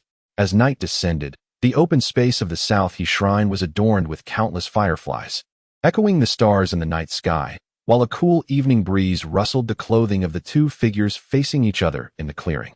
The body flicker technique was far from mere acceleration. Shisui's voice was gentle yet clear, his presence exuding a force entirely different from his usual demeanor. It represented the utmost mastery of chakra, a process of merging with the environment and then extracting oneself from it. It required harmony of mind and spirit, rather than brute strength. His earnest demeanor subtly influenced Sasuke across from him, the pressure of Shisui's mastery palpable. Sasuke's forehead glistened with beads of sweat as he pressed his lips tightly together, the crimson single-tomo Sharingan slowly rotating in the night, fixated firmly on Shisui's figure. Watch closely. Sasuke. Shisui offered a slight smile. In the next instant, whoosh. It was as if the scene merely flickered, devoid of any sound, and Shisui's form vanished from its original spot. Almost simultaneously, he appeared silently 3 steps to Sasuke's left, maintaining his stance as if he had always been there. Sasuke's Sharingan adeptly captured the flow of chakra, yet the fluidity and swiftness of Shisui left her feeling powerless. Now it's your turn. Don't focus on distance or speed. First, feel the sensation of merging and withdrawing, Shisui encouraged. Sasuke inhaled deeply, closing her eyes, striving to recall the chakra manipulation techniques Shisui had taught her. She meticulously concentrated her chakra at her feet, attempting to replicate that feeling. Body flicker technique. With a soft, almost deflating sound, Sasuke's figure blurred momentarily before she stumbled awkwardly, barely managing to regain her footing after several unsteady steps. No, that's not right. Sasuke shook her hands in frustration. Her chakra had dissipated significantly upon release, failing to provide effective propulsion or control. Don't rush. Shisui appeared beside her in an instant, patiently guiding her. Your chakra is abundant, but it's too rigid. Imagine it not as a flood, but as flowing water, as mist, gently enveloping you, then exchanging with the environment in an instant. Sasuke attempted again. Whoosh. This time she surged forward swiftly, yet in a straight line, crashing hard into a tree, leaves cascading down. Ugh. She clutched her bruised forehead, nearly extinguishing her Sharingan. Direction. You must control your direction. Your intent must lead your body. Shisui's voice carried a hint of exasperated amusement. Easier said than done. Sasuke huffed, panting as she complained, merging, withdrawing, controlling, and direction, all while being fast. How can I possibly achieve that all at once? She persevered with repeated attempts. Sometimes her chakra was insufficient, only managing to move half a meter. Other times her control faltered, spinning like a top before halting. Once, distracted, she failed the technique entirely, tripping over her own feet. Shisui remained patient, appearing at her side after each failure, precisely identifying her mistakes. Reduce chakra at your feet by 1/3. Focus your mind. Do not let the fireflies distract you. You're too tense. Relax your muscles. His tone remained gentle, yet there was a subtle urgency in his gaze. Sasuke leaned on her knees, breathing heavily, sweat soaking her temples. She observed Shisui's almost instinctual and effortless body flicker for the first time, acutely aware of the chasm between her and a true genius. The difficulty of this technique surpassed her expectations. Let us take a break. Shisui offered her a water bottle. Sasuke accepted it, gulping down several mouthfuls, casting a reluctant glance at the night sky. Am I really that inept? Not at all, Shisui replied with a slight smile. When I first learned, I ended up teleporting into the South River to feed the fish for 3 consecutive days. You are far superior to me. Acknowledging it was a consolation, Sasuke felt slightly better. Let us continue. Chapter 38. The bed is on. The night was as dark as ink, and driven by her high standards, Sasuke toiled into the late hours. All right, that will be enough for today. Sasuke, return home. Do not overexert yourself. Your growth is paramount. We shall continue tomorrow. Sasuke nodded slightly, crouching down to gather her belongings. Sasuke, Sasuke, a familiar voice called out. That foolish boy. Why can't he just let it be at this hour? He immediately positioned himself between Naruto and Sasuke. Naruto, do you know what time it is? Why are you still out looking for Sasuke? If Itachi were here, he'd have your skin. Shisui smirked, feigning a malicious demeanor. As he approached, Sasuke noticed that Naruto's yellow tracksuit, already stained from earlier, now bore even more dark, damp marks, his hair also dripping wet. Did you fall into the South River? Don't get me started. I was running so fast, I got caught by teacher Akamatsu for washing the shuriken for practice. I've been scrubbing them at school for hours. He lamented, lifting his hand to reveal several small cuts from the shuriken, gently blowing on them. Shisui, upon seeing Naruto's plight, could not suppress a chuckle. Sasuke, ever since this fool started hanging out with you, he has been nothing but a pitiful sight. You should comfort him. Although Sasuke sensed Shisui was intentionally stirring the pot, she couldn't deny the truth in his words. Having him steal the scroll, getting him ambushed, and now taking the blame. Who would like a girl like that? Alas, the day of conquest seemed even more distant. Sasuke felt a twinge of annoyance. The situation had indeed exceeded her expectations. Upon hearing this, Naruto immediately perked up. Did I hear a plea for comfort? Sasuke sighed, retrieving a few sweet and sour rice balls from her bag and offering them to Naruto. His eyes lit up as he eagerly stuffed one into his mouth. Sasuke, you're the best. My home was destroyed by the villagers of Konoha. Can I stay at your place? What? Before Sasuke could react, Shisui's demeanor shifted, grabbing Naruto by the collar and lifting him. Say that again. You've got quite the nerve, coveting the Uchiha family's little princess. With Itachi away, I'll have to teach you a lesson. Hey Shisui, don't get so worked up. Naruto's home really was destroyed, and I bear some responsibility. Sasuke quickly intervened, restraining the agitated Shisui. That still doesn't mean he can stay with you. From today onward, Naruto, you will stay at my house. Before Naruto could consent, Sasuke reacted, and in an instant, Shisui's body flicker technique whisked him away, leaving Sasuke standing there, bewildered. In truth, having him stay at her house wasn't entirely out of the question. 2 days later, at the ninja school practice field, a showdown between Naruto and Ino in a shadow clone technique duel was about to begin. At this moment, the air was filled with the clamor of voices, as nearly half of the students in the school rushed to the scene, forming a vast circle, creating an atmosphere that felt more akin to a grand festival than a mere class.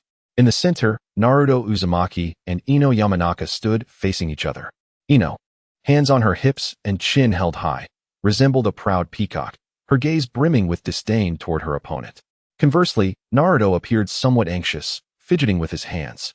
Yet within the depths of his blue eyes burned a fierce spirit of resilience. On the sidelines, a betting frenzy was well underway. Come on, place your bets. Ino wins at 1-1, Naruto wins at 20-1. Kiba shouted, cradling Akamaru, his voice booming. In front of him lay a cloth with scribbled odds, accompanied by a pile of loose change and snacks. Is there even a need to gamble? Ino will undoubtedly win, scoffed an unfamiliar upperclassman, placing his money on Ino. How could that underachiever possibly win? But if he loses, Sasuke will have to kneel and apologize. Choji hesitated, his eyes flickering, ultimately deciding to wager a large bag of chips on Ino. Shikamaru yawned lazily, placing a handful of change on Ino's side as well, muttering, What a hassle. But the outcome is obvious. Sakura, after a moment's contemplation, glanced at the arrogant Ino and the visibly sweating Naruto, ultimately placing a handful of coins on Naruto's side. Oh, Sakura, think this through. Place your bets, Kiba urged, his eyes gleaming with the prospect of fortune. I trust Sasuke's judgment, she replied softly, a blush gracing her cheeks. Ino, you actually chose my opponent over me. How could you betray me like this? Ino exclaimed, shocked that her friend had sided with Naruto. Sakura offered no reply, merely retreating to the sidelines. Hinata, hiding behind the crowd, felt her cheeks flush crimson, her fingers entwined nervously as she whispered almost inaudibly, Go, Naruto-kun. She discreetly placed a large bill under Naruto's name, quickly retracting her hand, her heart racing like a drum. Niji Hyuga, wearing a knowing smile, departed, seemingly already aware of the outcome. Meanwhile, all eyes occasionally darted towards the corner where Sasuke Uchiha stood. Leaning against a tree trunk, sunlight filtered through the leaves, casting dappled shadows on his fair complexion. He appeared unfazed by the surrounding chaos. As the duel was about to commence, he slowly approached the betting table and tossed a wad of bills onto Naruto's side. Gasps filled the air. A display of such generosity from the Uchiha was astonishing. Kiba, mesmerized, gazed at Sasuke's face, oblivious to the money on the table, muttering in awe, so dazzling. Hey, Sasuke, it's not too late to have second thoughts. Ino called out, hands on her hips. Just wait until that foxboy kneels to apologize. You won't have to. I'll even consider you my little sister, seeing as you're somewhat cute. Her taunts elicited laughter from the crowd. Sasuke merely rolled his eyes, unfazed. Such idle chatter. Save it for after your victory. Her calm demeanor only fueled further speculation among the onlookers. What a show-off. Let us see how she fares in the end. Indeed, believing in that foxboy, has the Uchiha's mind gone awry? That so-called genius is nothing but a pretty face. Chapter 39. The Shadow Clone Technique Showdown teacher Natsuki Harakami stood nervously to the side, beads of sweat forming on her brow as she attempted to intervene in this raucous spectacle, but the student's enthusiasm swept her along, leaving her to anxiously observe. Let the duel begin, someone shouted. Ino swiftly formed hand seals, her movements fluid and confident. Shadow Clone Technique. With a puff of smoke, a perfect clone of her appeared beside her, moving in synchrony, a commendable display that drew applause from the crowd. Huh, your turn, Foxboy. Ino and her clone crossed their arms, looking smugly at Naruto. Taking a deep breath, Naruto adopted a determined expression, recalling the exhilarating moment of glimpsing that scroll and the astonishing technique he had learned overnight. Clumsily, he began to form the hand seals, his movements somewhat awkward, eliciting laughter from the spectators. At this rate, he'll be lucky to produce a single clone. It'll probably vanish at the slightest touch. Ino's victorious smile began to form, but in the next instant, Naruto bellowed, multi-shadow clone technique. Multi-shadow clone? It can't be real, gasped someone in the crowd. That's an S-rank jutsu. A forbidden technique. Impossible. As astonished eyes widened, the sound of Naruto's technique erupted like the cacophony of firecrackers during a festival. Boom, boom, boom. The noise was not just one or two bursts, but a thunderous symphony of hundreds, if not thousands, of explosive sounds. White smoke billowed forth, engulfing Naruto's small figure, and then, in a spectacular explosion of speed, expanding outward. In an instant, the training ground transformed into a vibrant sea of yellow. Countless Naruto clones, dressed in orange and sporting yellow hair, filled every corner, on rooftops, tree branches, and even among the gathered students. All the Narutos stared with blue eyes fixed upon the utterly petrified Ino in the center. A surreal and eerie silence enveloped the training ground, abruptly halting the earlier sounds of mockery, commotion, and betting shouts. All expressions froze, mouths agape. Kiba's mouth hung open, while Akamaru yelped, diving into his embrace. Choji dropped his bag of chips, oblivious to the scattered snacks. Hinata's face turned crimson, her head seemingly steaming as she instinctively activated her Byakugan, incredulously witnessing this overwhelming display of chakra, nearly fainting from exhilaration. This is impossible. The underachiever. Ino's complexion drained of color as her legs weakened, nearly collapsing to the ground. Her lone clone poofed into smoke, terrified by the chaotic scene. Teacher Natsuki stood dumbfounded, her mind blank. The multi-shadow clone technique. A forbidden technique? How could he possibly? What is more, this number? Even I, a ninjutsu teacher, could not achieve this. A hint of amusement flickered at the corner of Sasuke's mouth as he quietly observed the absurdity unfolding before him. After what felt like an eternity, the silence shattered. Wah! All the Naruto clones exclaimed in unison, their voices deafening. I am not a fox boy. I am Naruto Uzumaki. The resounding chorus struck each observer's eardrums and shattered their perceptions. In the next heartbeat, the clones began to vanish in rapid succession, leaving behind the fatigued yet upright original Naruto in the center. Once more, silence fell. Then, as if on cue, scattered applause erupted, quickly swelling into a tidal wave of clapping, mingled with gasps of astonishment and disbelief. He won. Naruto Uzumaki won. My heavens, what did I just witness? The odds were 20-1. Kiba, you'll be broke. Some individuals began to react, stirring up a commotion. He stared at the mountain of bets before him, his face paling at the sight of Sasuke's stack of bills. Choji lamented over the chips scattered on the ground. Shikamaru, rubbing his forehead, sighed. Ah, this is quite troublesome. Naruto scratched his head, feeling somewhat embarrassed as applause erupted around him. Yet he could not help but break into a broad, radiant smile, revealing his sharp canine teeth. In contrast, Ino was still engulfed in a profound sense of shame and humiliation, her complexion fluctuating between crimson and pallor. At that moment, Sasuke made his move.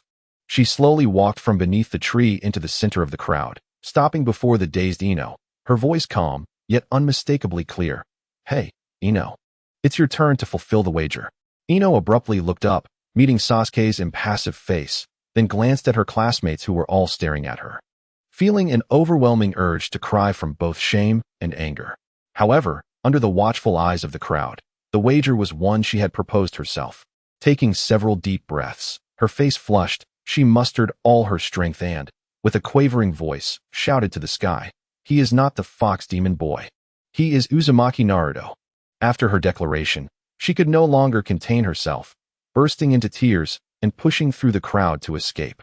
Sasuke observed her retreating figure with a stoic expression before turning her gaze to the still grinning Naruto, approaching him and lightly kicking his calf. You're lagging behind.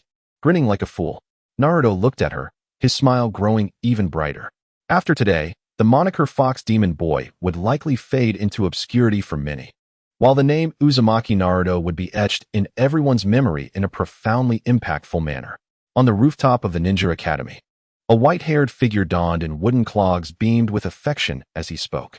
Haha, what an astonishing display of the shadow clone technique. Is this really Uzumaki Naruto? Such an exaggerated personality, reminiscent of Kushina herself. Chapter 40. Jiraiya's fury in the Hokage's office. Sarutobi Hiruzen, Tsunade, Shimura Danzo, Mito Minyen, and a weary Jiraiya gathered. Jiraiya, you seem quite eager to meet with us. What brings you here?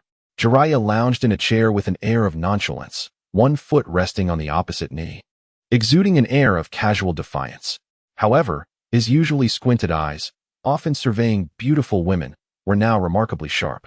Lord Hokage, esteemed advisors, during my travels across various nations, I encountered an orphan named Nagato in the Rain Country, not far from the Land of Fire.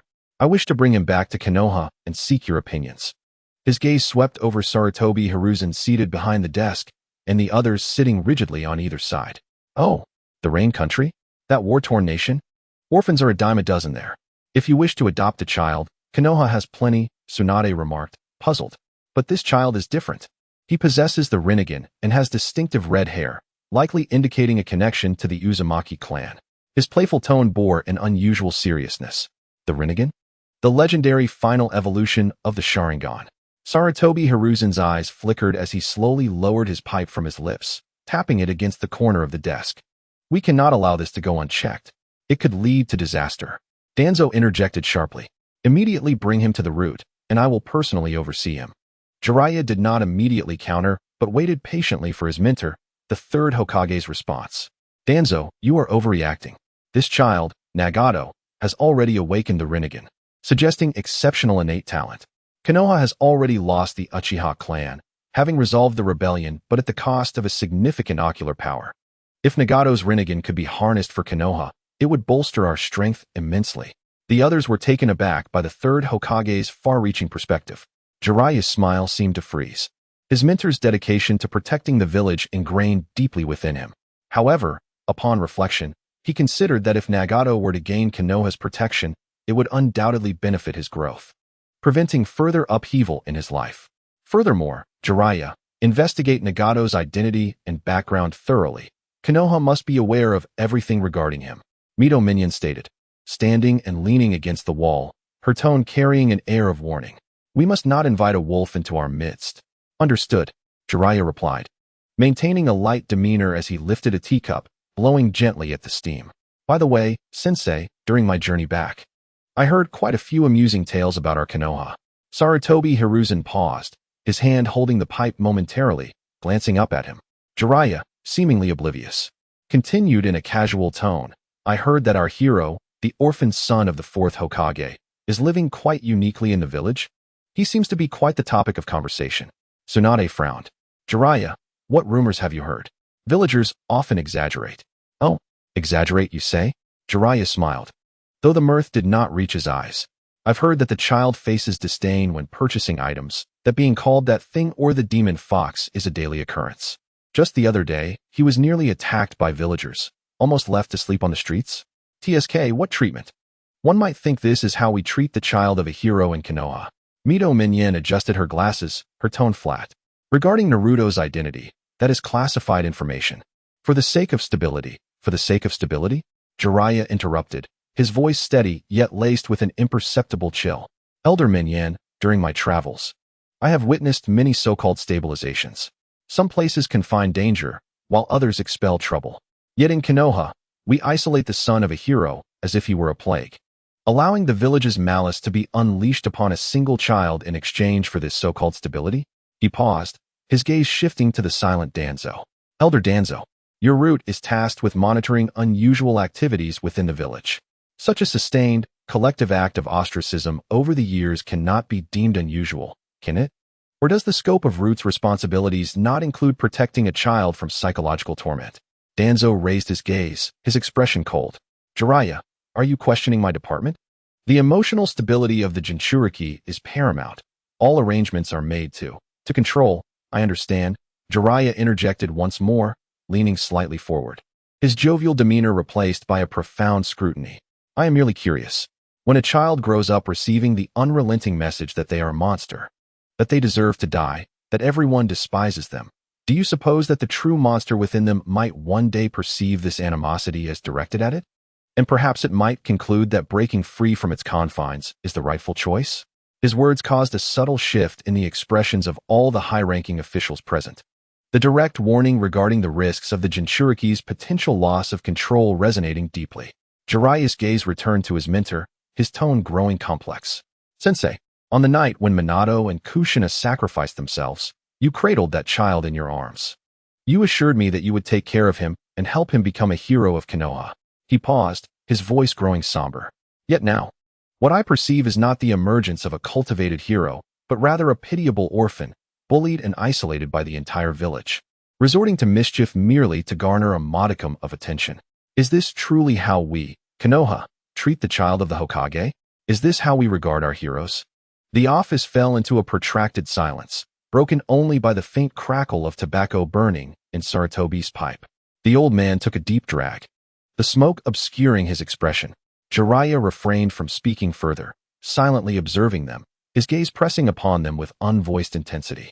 His inquiries were devoid of roars or table thumping. Yet each word struck like a dull knife against the conscience and dignity of Konoha's highest decision-makers.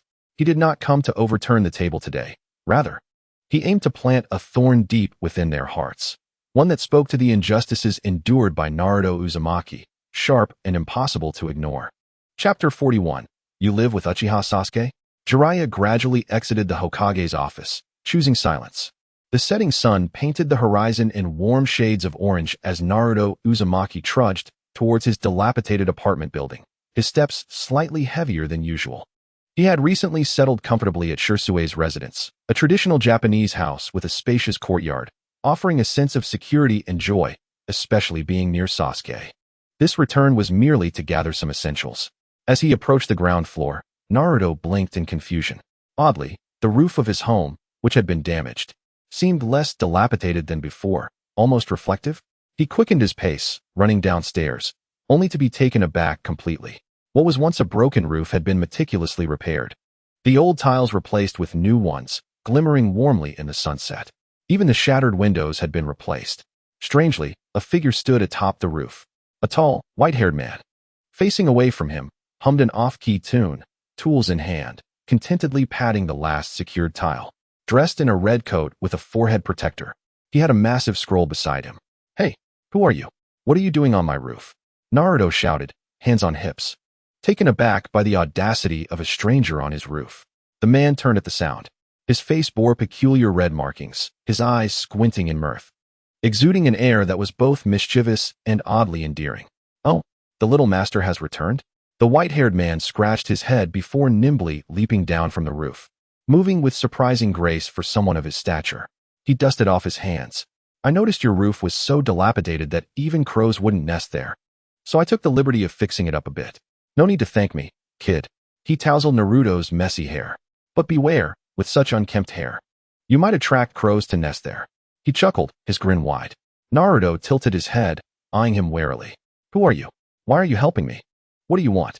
He had learned to be cautious of strangers bearing gifts. "Me? I'm merely a wandering ranger, dedicated to assisting those poor souls with, leaky roofs." Jiraiya stroked his chin, fabricating an earnest facade. "You can call me the dashing and handsome Toad Sage." "The Toad Sage? That sounds absurd. And you don't look very sage-like," Naruto retorted, though, inexplicably, he felt little fear in the presence of this eccentric figure, sensing an odd familiarity, reminiscent of the kind-hearted chef from Ichiraku Ramen. "Haha, you have a discerning eye. But my name is Jiraiya. Remember it well, for it is renowned throughout the shinobi world." "Jiraiya? I've never heard of you," Naruto mumbled, shaking his head in bewilderment. Jiraiya's smile faltered momentarily, a flicker of complex surprise glinting in his eyes. "Wait a minute, kid," Jiraiya called after him. "You mean to say Uchiha Sasuke? That Uchiha girl?" "Yes." Naruto stopped in his tracks, nodding vigorously, his blue eyes sparkling. "Though she can be fierce at times, and her words can sting, she is a good person.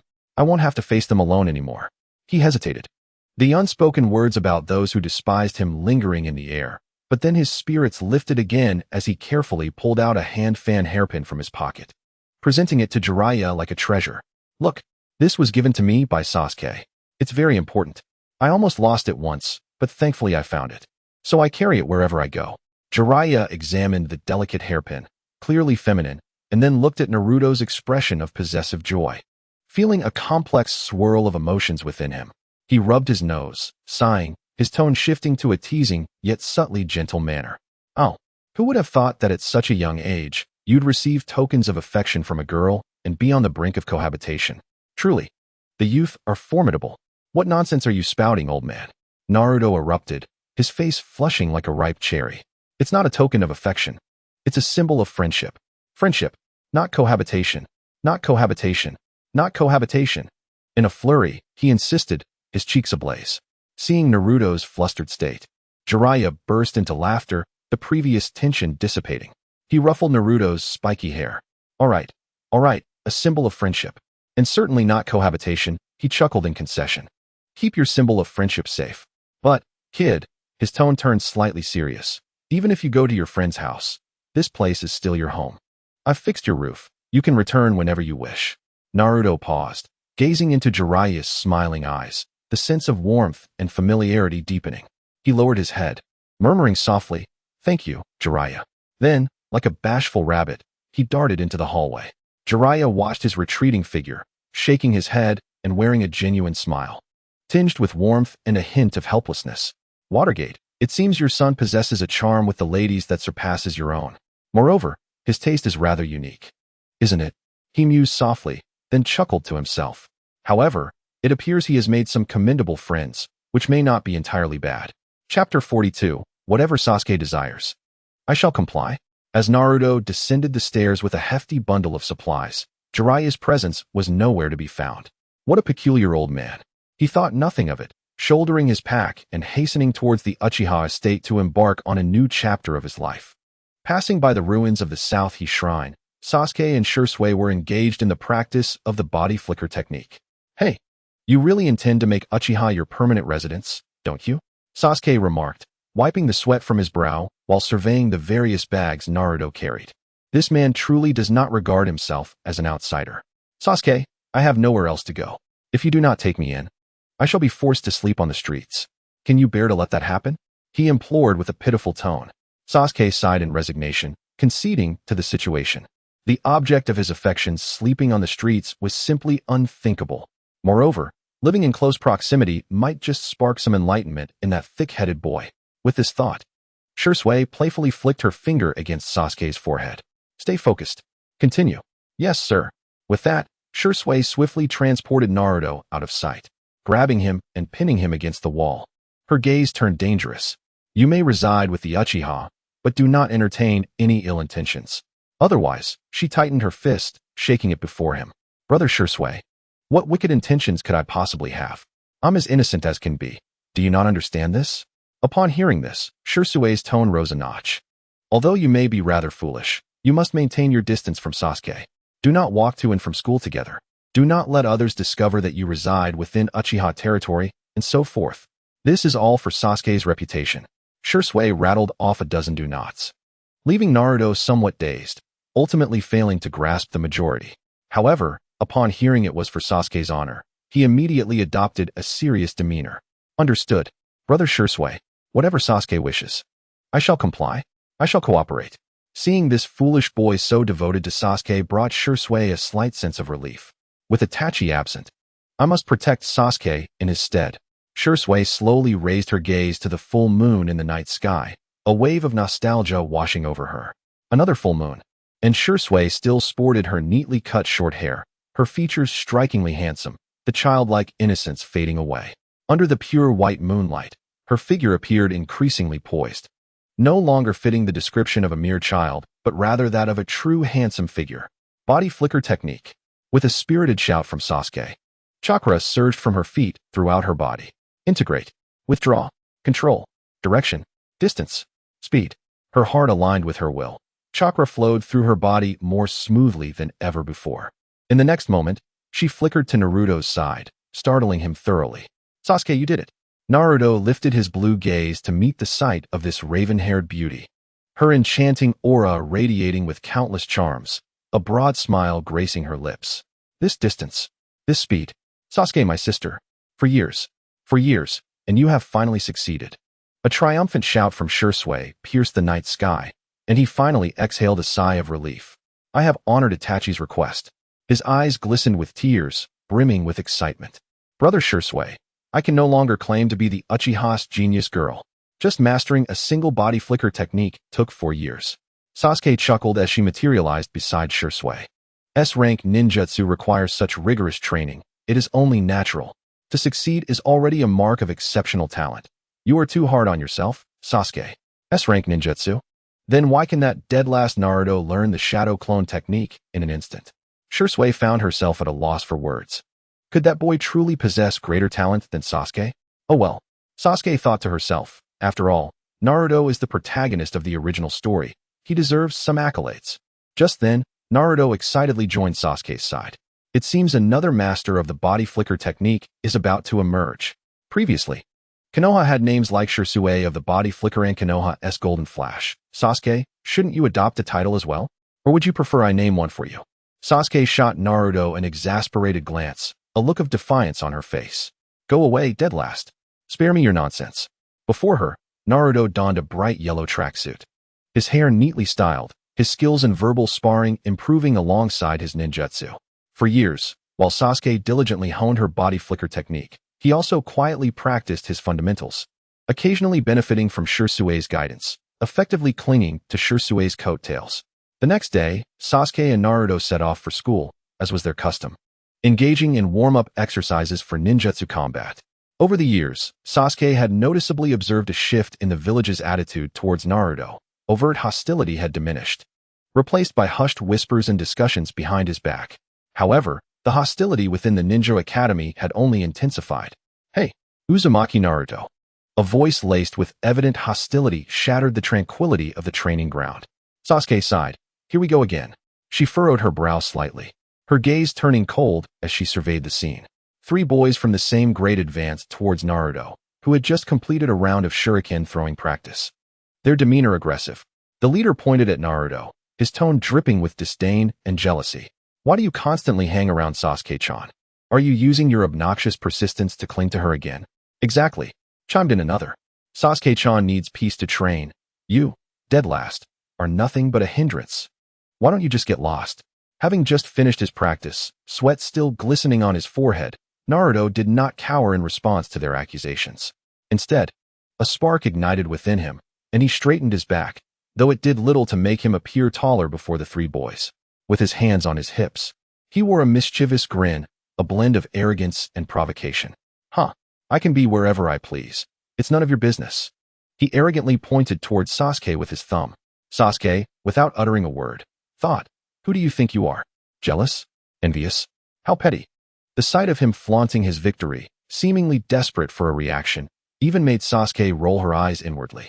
This fool always resolves conflicts in the most antagonistic manner possible. As expected, the three boys were thoroughly incensed, their faces turning crimson. Bastard. Today, we will teach you a lesson. If you have the guts, don't run. Seeing their fury, Naruto not only felt no fear, but a mischievous glint sparkled in his eyes. Want to teach me a lesson? Come on, catch me if you can. With that, he turned and sprinted towards the dense thicket beside the training ground, moving with the agility of a monkey. Stop! The three enraged boys, blinded by anger, shouted as they charged after him without a second thought. Sasuke watched them disappear into the woods, letting out a soft sigh and shaking her head. How foolish. She could almost foresee the ensuing events. Sure enough, mere minutes later, the cacophony of shouting and scuffling in the woods gave way to muffled thuds and pained yelps, quickly fading into silence. After a while, Naruto sauntered out of the thicket, looking quite pleased with himself. Sasuke's cold gaze swept over him, confirming that not even a scratch marred his skin, before he turned away, leaving behind a single, emotionless remark. You're lagging behind. Stop dawdling and let us go. Chapter 43. Marry me. No need to be Hokage. Just defeat me. The bell rang loudly. It's all your fault, you slacker, Naruhiko exclaimed, panting heavily as he rushed towards the classroom. Took you so long to deal with a few karami. And it's not my fault you're so charming. As he quickened his pace, Sasuke ceased pretending and executed the hand signs with such swiftness that only an afterimage remained. Body flicker technique. In the blink of an eye, she appeared leisurely at the entrance of the ninja classroom, waving nonchalantly to Naruhiko, who was several hundred meters away. What astounding speed! Naruhiko's eyes reflected both awe and exhaustion.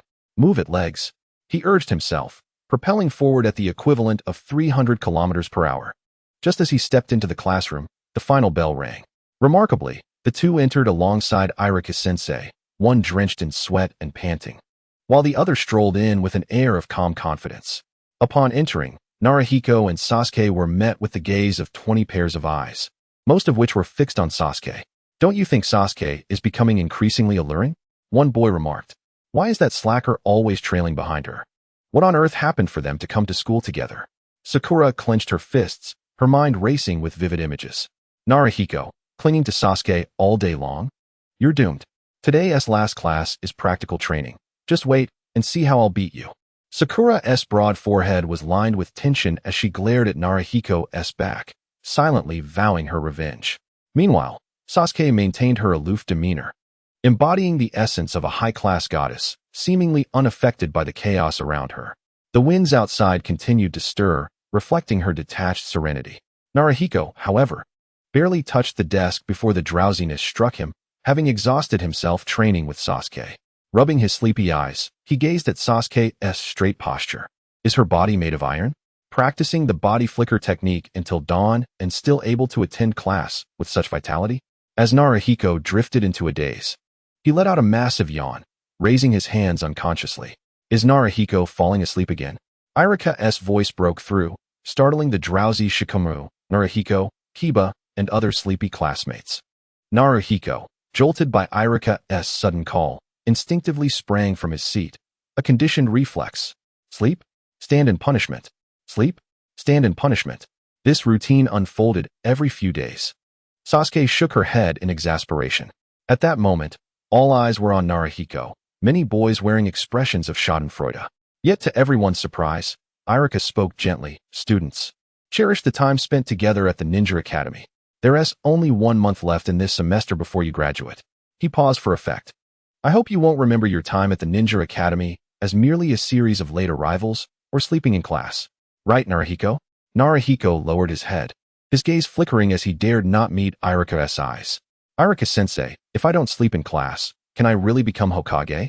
Choji, with a large bag of fries in hand, chimed in. Hokage, the most powerful person in the village, capable of almost anything. Shikamaru's voice rang clear, plunging the class into silence. Capable of almost anything? If I become Hokage, does that mean I can marry Sasuke? A voice, foolishly bold, rang out, igniting a stir within the classroom. I want to become Hokage. I want to marry Sasuke. Sasuke is mine. Sasuke stood frozen, her mind racing. What a mess. I just wanted to watch Naruhiko get teased. How did the conversation veer so wildly toward her? She had no desire to be the center of attention. Naruhiko slammed his desk, turning to glare at the raucous boys. Whoever wants to marry Sasuke must first get through me, he declared, his tone resolute, though his heart was tinged with annoyance. Sasuke felt a flutter of excitement in her heart. Is Naruhiko finally waking up? Naruhiko, who do you think you are? Why should you get to decide? Exactly. Why should you? Who do you think you are? A barrage of fierce glares shot toward Naruhiko, clearly indicating that his status as the class underachiever rendered him less than intimidating. Stop, stop! Iruka shouted from the podium, desperately trying to quell the argument. But few paid him any heed. Among the chaos, Kiba, Shino, and Sakura were among the most vocal. Sakura, this is a dispute between men. Don't interfere. Ino anxiously pulled Sakura aside. Who cares about men and women? If it's about Sasuke, I'm all in. I want to be Hokage. I want to be Hokage. Ino gaped at her words, astonished. Sakura, you've really gone mad these past few years. Following, slipping notes, giving gifts, it's crazier than Choji. This Uchiha Sasuke is a true menace. The glances directed at Sasuke were now laced with malice. I want to be Hokage. I want to be Hokage. Even Choji set down his fries, joining the fray.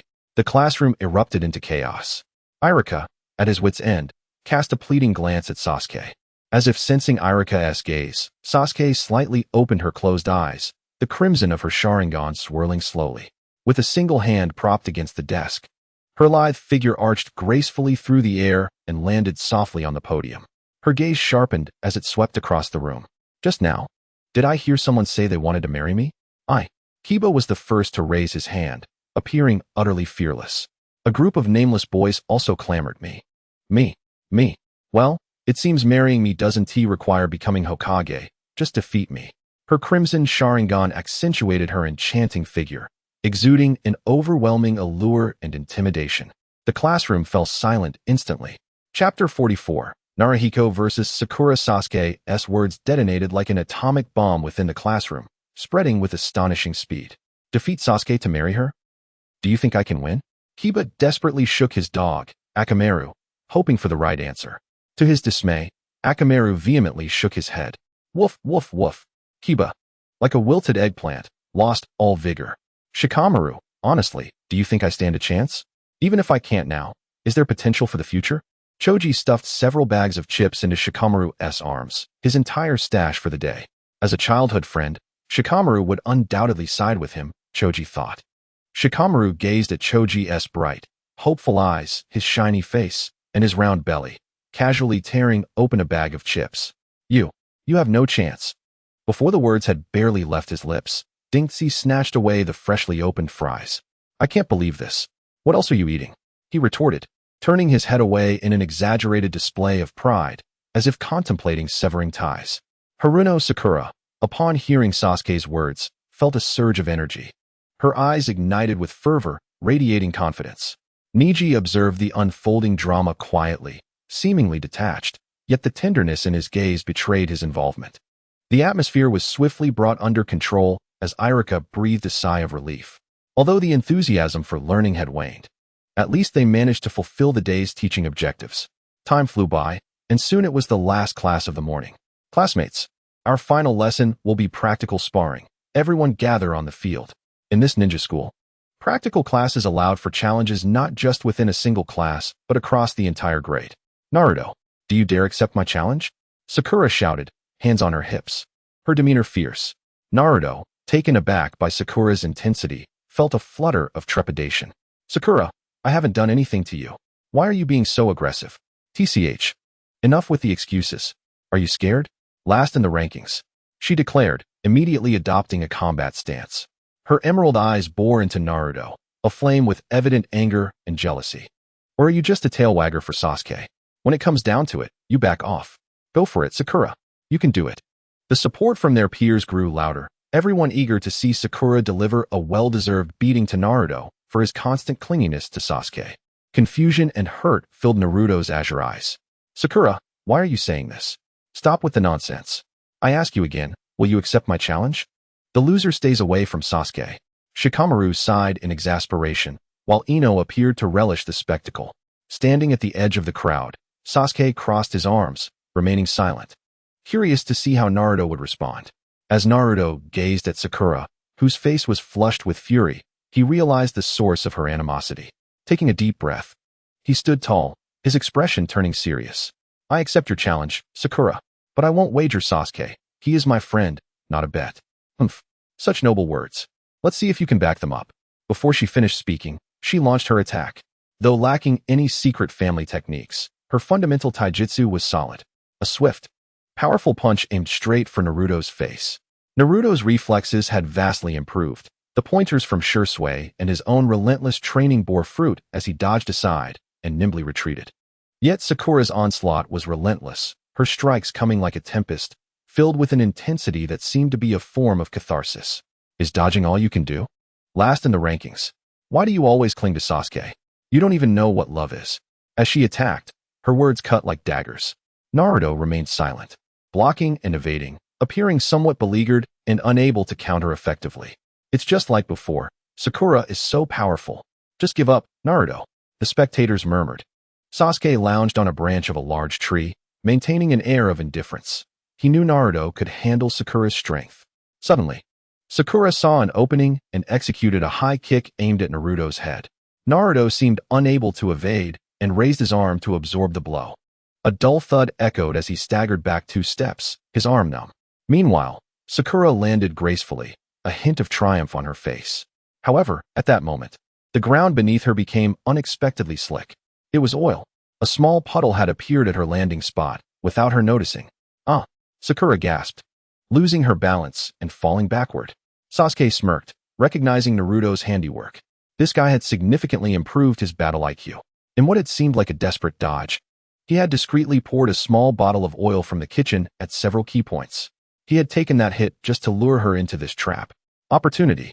Naruto's eyes sharpened as he quickly formed hand seals. Shadow Shuriken Jutsu. Several shuriken shot into the air, instantly multiplying into dozens, resembling a swarm as they descended upon the grounded and immobile Sakura. Sakura! Ino cried out. Everyone anticipated Sakura's defeat. Yet, as she lay on the ground, a flicker of stubbornness and an unusual calmness crossed Sakura's eyes. Instead of panicking, she slammed her hands to the ground. Earth release, earth flow wall. A small but sturdy earthen wall rose instantly before her. Although it was far from the scale of a Jonin's technique, it was more than sufficient to block Naruto's scattered shuriken attack. Clinking sounds filled the air as the shuriken were all repelled by the earthen barrier. What? Sakura can use earth release? When did she learn that? The classmates gasped in astonishment, even Irika displaying a look of surprise. Sasuke raised an eyebrow. The original story had never mentioned Sakura possessing such a skill. Breathing heavily, Sakura stood up behind her wall, weariness mingled with pride on her face. Don't underestimate me. I've been training hard to keep up. Naruto was momentarily taken aback, then genuinely praised. You're amazing, Sakura. However, his compliment struck her ears as particularly jarring. Stop pretending to be nice. She charged again, chakra gathering in her fists, even causing the air to stir ominously. This ends now, Naruto, she shouted, unleashing a punch packed with considerable force. Faced with this overwhelming strike, Naruto appeared unable to evade. Yet, just as Sakura's fist was about to connect, he suddenly wore a trademark, mischievous smile. It's you who will end. Boom, boom, boom, boom, boom. Puffing smoke erupted. 5 Narutos appeared in an instant, not mere clones, but solid shadow clones. One confronted Sakura's punch head-on, grappling her arm in the moment of impact, while the other 4 swiftly surrounded her, locking her in place with their combined strength. What? Multiple shadow clones. When did this happen? Sakura was utterly stunned, struggling fiercely. But the strength of the 4 shadow clones, combined with the delay from the one that had fallen, rendered her unable to break free. Naruto's real body approached the immobilized Sakura, holding a training kunai, its blade unsharpened, gently tapping her forehead. "You lost, Sakura," he said, gazing at her with warmth. "I'm strong. Aren't I?" The training field fell into silence. Everyone was captivated by the series of twists and the ultimate shock of the multiple shadow clone technique. Sakura ceased her struggles, staring blankly at the cool touch on her forehead, a wave of overwhelming helplessness and inexplicable shock washing over her. She had lost, completely. She finally lowered her head, her voice barely a whisper. "You're really strong." A broad smile spread across Naruto's face. His spirits lifted as he dismissed the shadow clones. Freed. Sakura cast a complex glance at Naruto, saying nothing more, and turned back toward the crowd. "Wait, Naruto actually won. Which one is the tail end? Are you kidding me?" There was no cheer. Murmurs rippled through the crowd, and their gazes seemed to shift. It was no longer the look of observing the tail end, but one filled with astonishment and curiosity.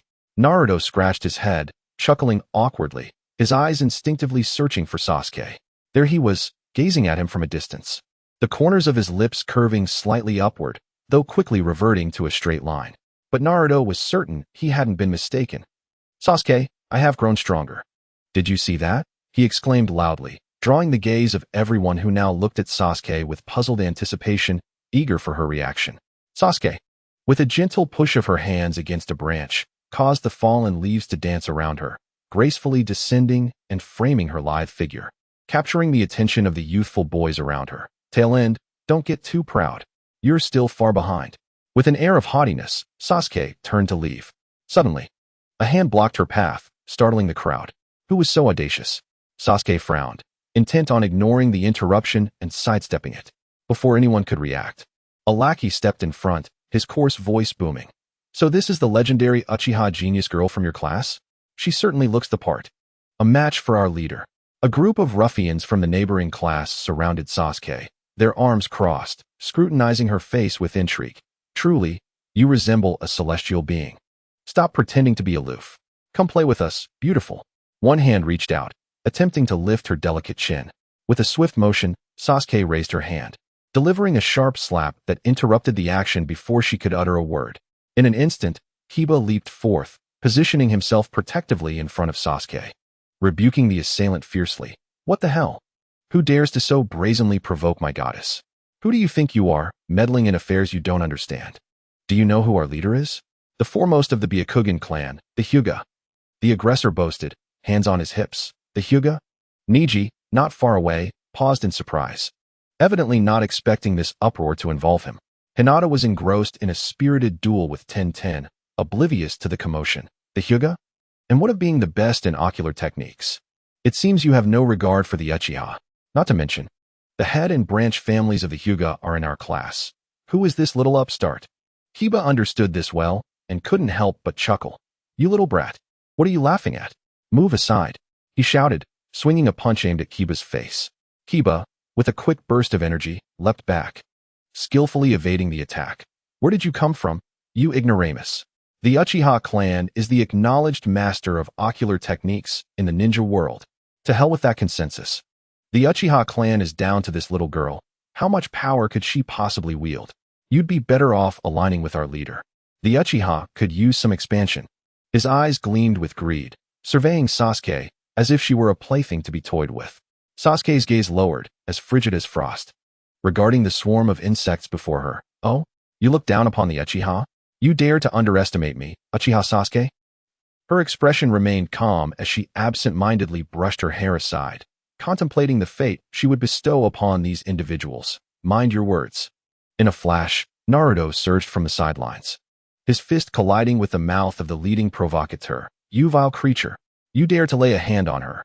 How dare you covet Sasuke, you foul-mouthed scoundrel. I'll tear your mouth apart." Kiba erupted first, his eyes instantly turning crimson, disregarding any disparity in strength, akin to a rabid dog. Howling as he charged at the most arrogant lackey. Without using any ninjutsu, propelled purely by rage, he delivered a fierce headbutt to his opponent's face. With a dull thud, accompanied by the sickening crack of a potential fracture, The lackey fell to the ground, tears and blood streaming down his face. "Brothers, charge!" Kiba bellowed, as his comrades surged forward, swinging their fists. This sounded the charge. Seeing Kiba fight for Sasuke ignited Naruto's blood, and he roared, "You shall not bully my classmates, especially not Sasuke." Like an enraged lion, he lunged at a burly lackey attempting to sneak up on Kiba, wrapping his arms around the man's neck, both tumbling to the ground. "You dare to bully Sasuke? Let us fight." Another boy, secretly in love with Sasuke, fueled by adrenaline, picked up a half-brick from the ground and joined the fray. "What the hell? Do you think we're nobody?" The ruffians from the neighboring class shouted angrily as they rushed in. Thus, the two factions clashed. One composed of the neighboring class's miscreants, the other led by Naruto and Kiba, a motley crew of fighters. It was not a battle of ninjutsu, but a raw, visceral exchange of blows. The scene spiraled into chaos, devolving into a tumultuous brawl. A dozen individuals entangled, dust swirling. There was no semblance of order, just the most primitive form of street fighting. Fists, kicks, elbows, headbutts, and even biting. Akamaru darted anxiously among the feet of the crowd, occasionally seizing opportunities to nip at a lackey, eliciting cries of pain. Bang! Kiba received a punch to the face, his lips splitting instantly, yet he grunted not a sound, retaliating with a heavier blow that sent his opponent staggering back. Damn it! Naruto was kicked from behind and fell to the ground, but he quickly scrambled up, grabbing a fistful of sand and throwing it into the eyes of his pursuer, seizing the moment to unleash a flurry of punches. Sasuke stood still, her brow furrowed. She observed the chaotic and brutally unrefined scuffle before her, witnessing Kiba and Naruto taking hits for her without flinching. And even those boys who typically wouldn't dare speak to her were now rushing in to take blows on her behalf. It was as if a stone had been cast into the still waters of her heart, sending forth the faintest ripples. Soon enough, within the confines of their class territory, though inexperienced in fighting, they nonetheless held the advantage in numbers. The opposition clearly hadn't anticipated that the orphan of the Uchiha clan would have so many willing to stand up for her, though they held the upper hand. Kiba and Naruto both bore their share of injuries. Kiba, despite his fierceness, had taken several heavy hits. Naruto, too, had been knocked down multiple times, a gash on his forehead obscuring one eye with blood. Enough. Chapter 46, Sasuke vs. Hinata's Bird. Enough. Hinata's voice rang out sharply from the crowd. In the next moment, he cracked his neck, producing a series of ominous sounds, and his massive frame split the skirmish, striding directly toward Naruto, who had just struggled to his feet. Boss, you're finally here. We've been mercilessly bullied." The most vociferous lackey emerged, clutching his waist in a pitiful display. This Uchiha girl hadn't even spoken when they pounced on us like rabid dogs. Hinata smirked menacingly, casting a colossal shadow over Naruto. "You little shrimp, you were the one jumping around the most just now." His fist, as large as a cauldron, descended towards Naruto's face with terrifying force. If that punch were to land, Naruto would likely have half of his face crushed. Naruto, with rage in his eyes, he attempted to rush forward but was ensnared tightly. The crowd held their breath, some girls even covering their eyes in fear. However, just as that fist was about to graze Naruto's nose, a dark figure, like a specter, interjected between the two. It was Sasuke Uchiha. She did not even glance at the terrifying punch aimed at Naruto. Instead, she lightly placed her hand on his arm. With her other hand, she executed a series of hand seals at lightning speed. Body flicker technique. In that fleeting moment, she even had the time to deftly pull on the wrist of the forceful blow from the opponent.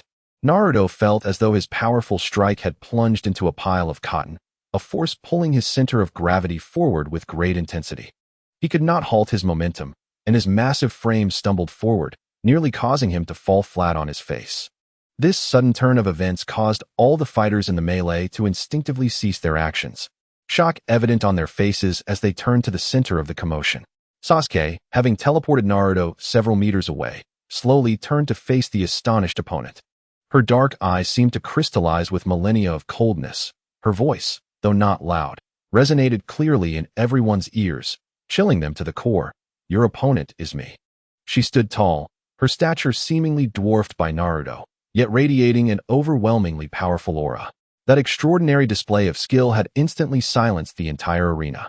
What was that? Unbelievably fast. Body flicker technique. Shikamaru discerned instantly, speaking calmly from the sidelines. Body flicker technique. Sasuke has unleashed an S-rank ninjutsu. Truly the genius of the Uchiha clan. With that speed, I could not even replicate it. The innate talent of the Uchiha is indeed beyond reach. Up on the rooftop, Hanabi stared in disbelief, her dango falling from her hand unnoticed. Irika and the other teachers observed the series of battles from a distance, clearly deciding not to intervene as long as their students were not in mortal danger. The spectators collectively gasped. Is the Uchiha goddess about to take action? The cacophony of the brawl abruptly ceased, all eyes fixated on this mismatched pair of adversaries. After wiping the blood from the corner of his mouth, Naruto exchanged a glance with the panting Sasuke, each seeing shock and a hint of excitement reflected in the other's eyes. Sasuke, if you yield to me, I will assist you in revitalizing the Uchiha clan. Naruto gazed at the exquisite flower before him, his small white eyes transitioning swiftly from shock and anger to a soothing gentleness. I do not wish to fight you. What if I accidentally mar your beautiful face? I would be heartbroken. Sasuke felt a wave of revulsion at his despicable words. The man before her, marked by the Hyuga clan's wide eyes, was muscular to the point of being grotesque. Hey, muscle-bound fool, if you're going to fight, then do it without the chatter. I've said it before. To be my man, you must first defeat me. This applies equally to you. Her crimson Sharingan flared. Oh, then there's no choice. Sasuke, make your move. Naruto, being of the Hyuga clan, instantly activated his Byakugan. As Sasuke moved, the veins around his temples bulged. Byakugan activated. His eyes transformed to a pale blue, granting him a 360-degree view, capturing Sasuke's movements and the flow of chakra within her. I see you, Naruto roared, using the enhanced insight of the Byakugan to stabilize his balance, his robust arms slicing through the air towards Sasuke's anticipated position. If this strike connects, it would be devastating. The crowd gasped, already aware of the fearsome reputation of the Hyuga's Byakugan. A flicker of surprise crossed Sasuke's crimson Sharingan, but her demeanor quickly returned to ice cold. His movements were still clear to her. She twisted midair, her toes barely brushing against the sweeping arm, using the momentum to elegantly backflip, evading the powerful blow. Useless.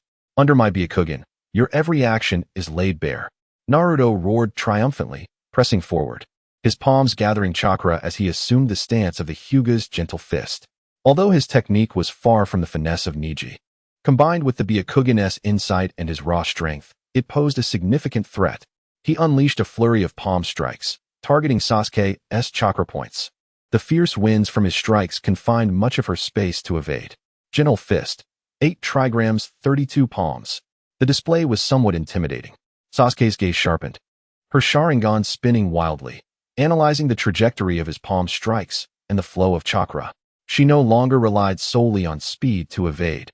Instead, she pushed the inside of her Sharingan to its limits, employing her agility to flit through the barrage of strikes like a butterfly flitting through flowers. Clap, clap, clap. Her blocks were no longer mere collisions, but precise strikes to Naruto's wrists and elbows, disrupting and redirecting his force, narrowly avoiding the deadly fingers that could seal her chakra. The movements were perilous, yet possessed an odd beauty. Did she evade? So close. The onlookers held their breath. The more Naruto fought, the more alarmed he became. His Byakugan clearly perceived her movements and could even predict them to some extent. Yet her reactions and adjustments always seemed a step ahead. Those red eyes appeared to foresee his next intentions. How is this possible? Is my Byakugan inferior to her Sharingan? His mindset began to falter, and his technique became increasingly disordered. Now is the moment. Sasuke seized upon his fleeting impatience and vulnerability. As he overcommitted on a strike, unable to retract in time, she dashed forward, narrowly dodging his other hand, slipping into his embrace at close range. At this distance, the potency of the gentle fist was greatly diminished. Though Naruto's Byakugan could see her, his body could not react in time. Sasuke's right hand, fingers poised like a blade, concentrated chakra with pinpoint accuracy, striking at a minute-blind spot within his Byakugan's field of vision. This was a momentary weakness revealed through the high-speed confrontation. A minuscule gap in the 360-degree awareness of the Byakugan caused by angle and chakra flow. What? Sasuke and Naruto make the sweetest couple. I hope to receive everyone's encouragement and support. Thanks to the sisters for their generous gifts. Love you all. Chapter 47. Niji's subordinates have breached the defense. Naruto felt a sudden tremor in his right eye's rear view. Albeit for a fleeting moment, it left him bewildered and uneasy. At that very instant, fire style, great fireball technique. She completed the hand seals in front of her chest in a blur of motion. Boom! A massive fireball, far larger than anyone could have imagined, erupted from Sasuke's mouth, roaring and nearly point-blank, grazing past Naruto's scalp and crashing down onto the ground behind him. The explosion of the enormous fireball compelled Niji to sit up straight, while Hinata paused her battle. Niji, it seems there's an intense fight happening over there. I think I heard something about Byakugan? Sharingan. Hinata wore a face of skepticism, tinged with a hint of concern. Niji's expression was rarely marked by such gravity and worry.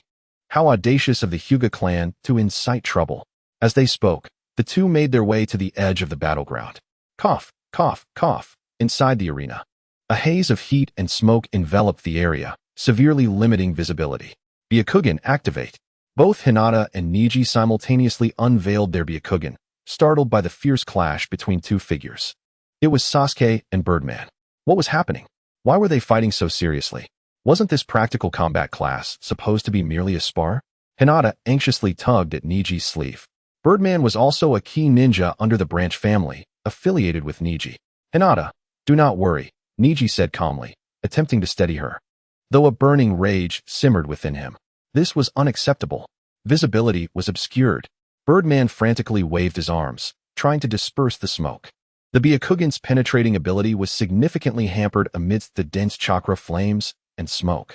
Meanwhile, Sasuke, seizing the moment as flames erupted, had already anticipated Birdman's movements with his Sharingan, using body flicker technique to position himself behind Birdman's blind spot. As Birdman finally realized the danger and turned around, he was met with Sasuke's icy visage. At that moment, she had drawn a training kunai, enveloped in her highly concentrated, lightning chakra-infused energy, poised against his throat, emitting a chilling crackle. Do you wish to continue? Sasuke looked down imperiously at him, her Sharingan gradually fading, her voice as frigid as ice. He had lost, utterly defeated. His once proud Byakugan had been completely seen through and even utilized by the Uchiha. Everyone was astounded by the terrifying prowess Sasuke had displayed. From concern to shock, and now to exhilaration and jubilation. It was uncertain who began it, but a tremendous cheer erupted from the crowd. Incredible! Sasuke, our goddess. Well done. What a thrill. Let him be arrogant. He deserves it. Sasuke-chan, you are my deity. Truly an exhilarating battle. Iruka remarked, though your class may be at the bottom. There are indeed hidden talents here. I concede to the hidden talents. No need to mention being at the bottom. You've seen Naruto's fight. He is no longer merely at the bottom. Iruka smiled proudly as he gazed at the vibrant new sprouts of Konoha. These tender sprouts would surely become the backbone of Konoha in the future. Imaginations are always beautiful. Hiba and Naruto, having reconciled, supported each other while looking at Birdman, whose kneeling form displayed an utterly satisfying smile. Naruto, even more excited, waved his fist in the air. Sasuke, so cool. Birdman knelt on the ground, surrounded by scornful gazes that pierced through him, engulfed in immense humiliation and fear. Unable to restrain himself any longer, he cried out with a quivering voice, "Spare me. Lady Uchiha, I was wrong. I shall never dare again. Please let me go." Sasuke coldly regarded the sobbing figure beneath her feet, devoid of any emotion in her eyes. She slowly retracted her Sharingan, restoring her dark pupils. Then, she turned away indifferently, departing amidst the thunderous cheers and awed stares. At that moment, a chilling, bone-deep aura of malice unexpectedly enveloped the area. The shouts and jeers abruptly ceased. Everyone involuntarily shivered, drawn to the heart-stopping sensation. Niji Hyuga stood quietly, clad in white like snow, yet a layer of frost covered his delicate features. His pure white eyes coldly observed Birdman, who lay like a pitiful creature in the dirt. A gentle breeze rustled, causing his dark, flowing hair to dance in the air. The temperature around seemed to drop several degrees. Miss Niji, a follower of Birdman, recognized him, their voice trembling uncontrollably, their complexion paling to a ghostly hue. Niji disregarded everyone, taking measured steps toward the center of the arena. The crowd instinctively parted to make way for him, each person sensing the tempestuous rage concealed beneath his calm exterior. He halted before Birdman, gazing down upon him.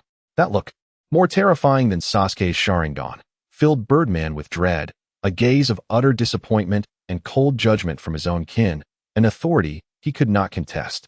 Slap, slap, slap. The sound of sharp applause rang out suddenly. Birdman. Neji spoke, his voice eerily calm. The Hyuga clan's taijutsu and the power of the Byakugan are not for you to use to publicly harass women, only to kneel like a dog begging for mercy after being defeated by an outsider. Birdman trembled violently, so terrified he forgot to cry, fervently bowing his head, stammering incoherently. Miss Neji, I was wrong. I truly was wrong. I shall never dare again. I have brought shame to the Hyuga clan. Shame? Neji's voice rose slightly, laced with sarcasm. You have not merely brought shame. Your actions are despicable, vile, and incompetent. You have sullied the name of Hyuga. He slowly crouched down, leaning closer to Birdman. Speaking in a tone only they could hear, icy and unyielding. Do you know who you just tried to harass and oppress under the name of Hyuga? Birdman shook his head in confusion, fear overwhelming him. Neji's gaze drifted towards Sasuke's departing figure, a complex emotion flickering in his eyes. That is not someone you can provoke. Your actions not only disgraced the branch family, but nearly created a formidable enemy for the Hyuga clan. The stupidity of it is simply appalling. Birdman was utterly bewildered, never expecting the consequences to be so severe. Neji rose, no longer glancing at him, but addressing all the members of the Hyuga branch family, his voice resonating throughout. The Hyuga branch is not a place to harbor filth. To possess power is not to oppress the weak or satisfy selfish desires. What Birdman did today is a disgrace to our branch. As his words fell, the veins on his temples throbbed visibly. Byakugan, activate. His pure white eyes brimmed with authority and intimidation. From this day forth, Birdman is stripped of all qualifications to participate in clan training and missions, confined for 3 months of reflection.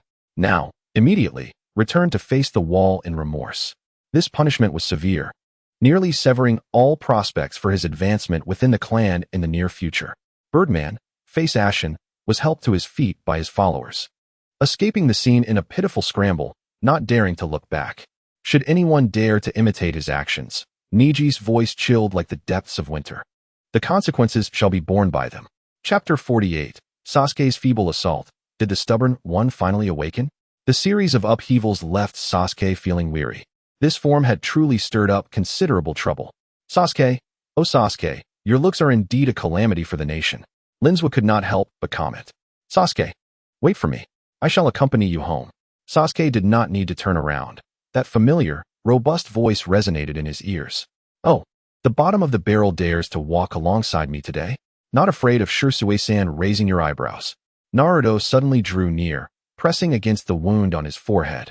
Whispering in Sasuke's ear, hee, not afraid, because Shisui-san is about to leave.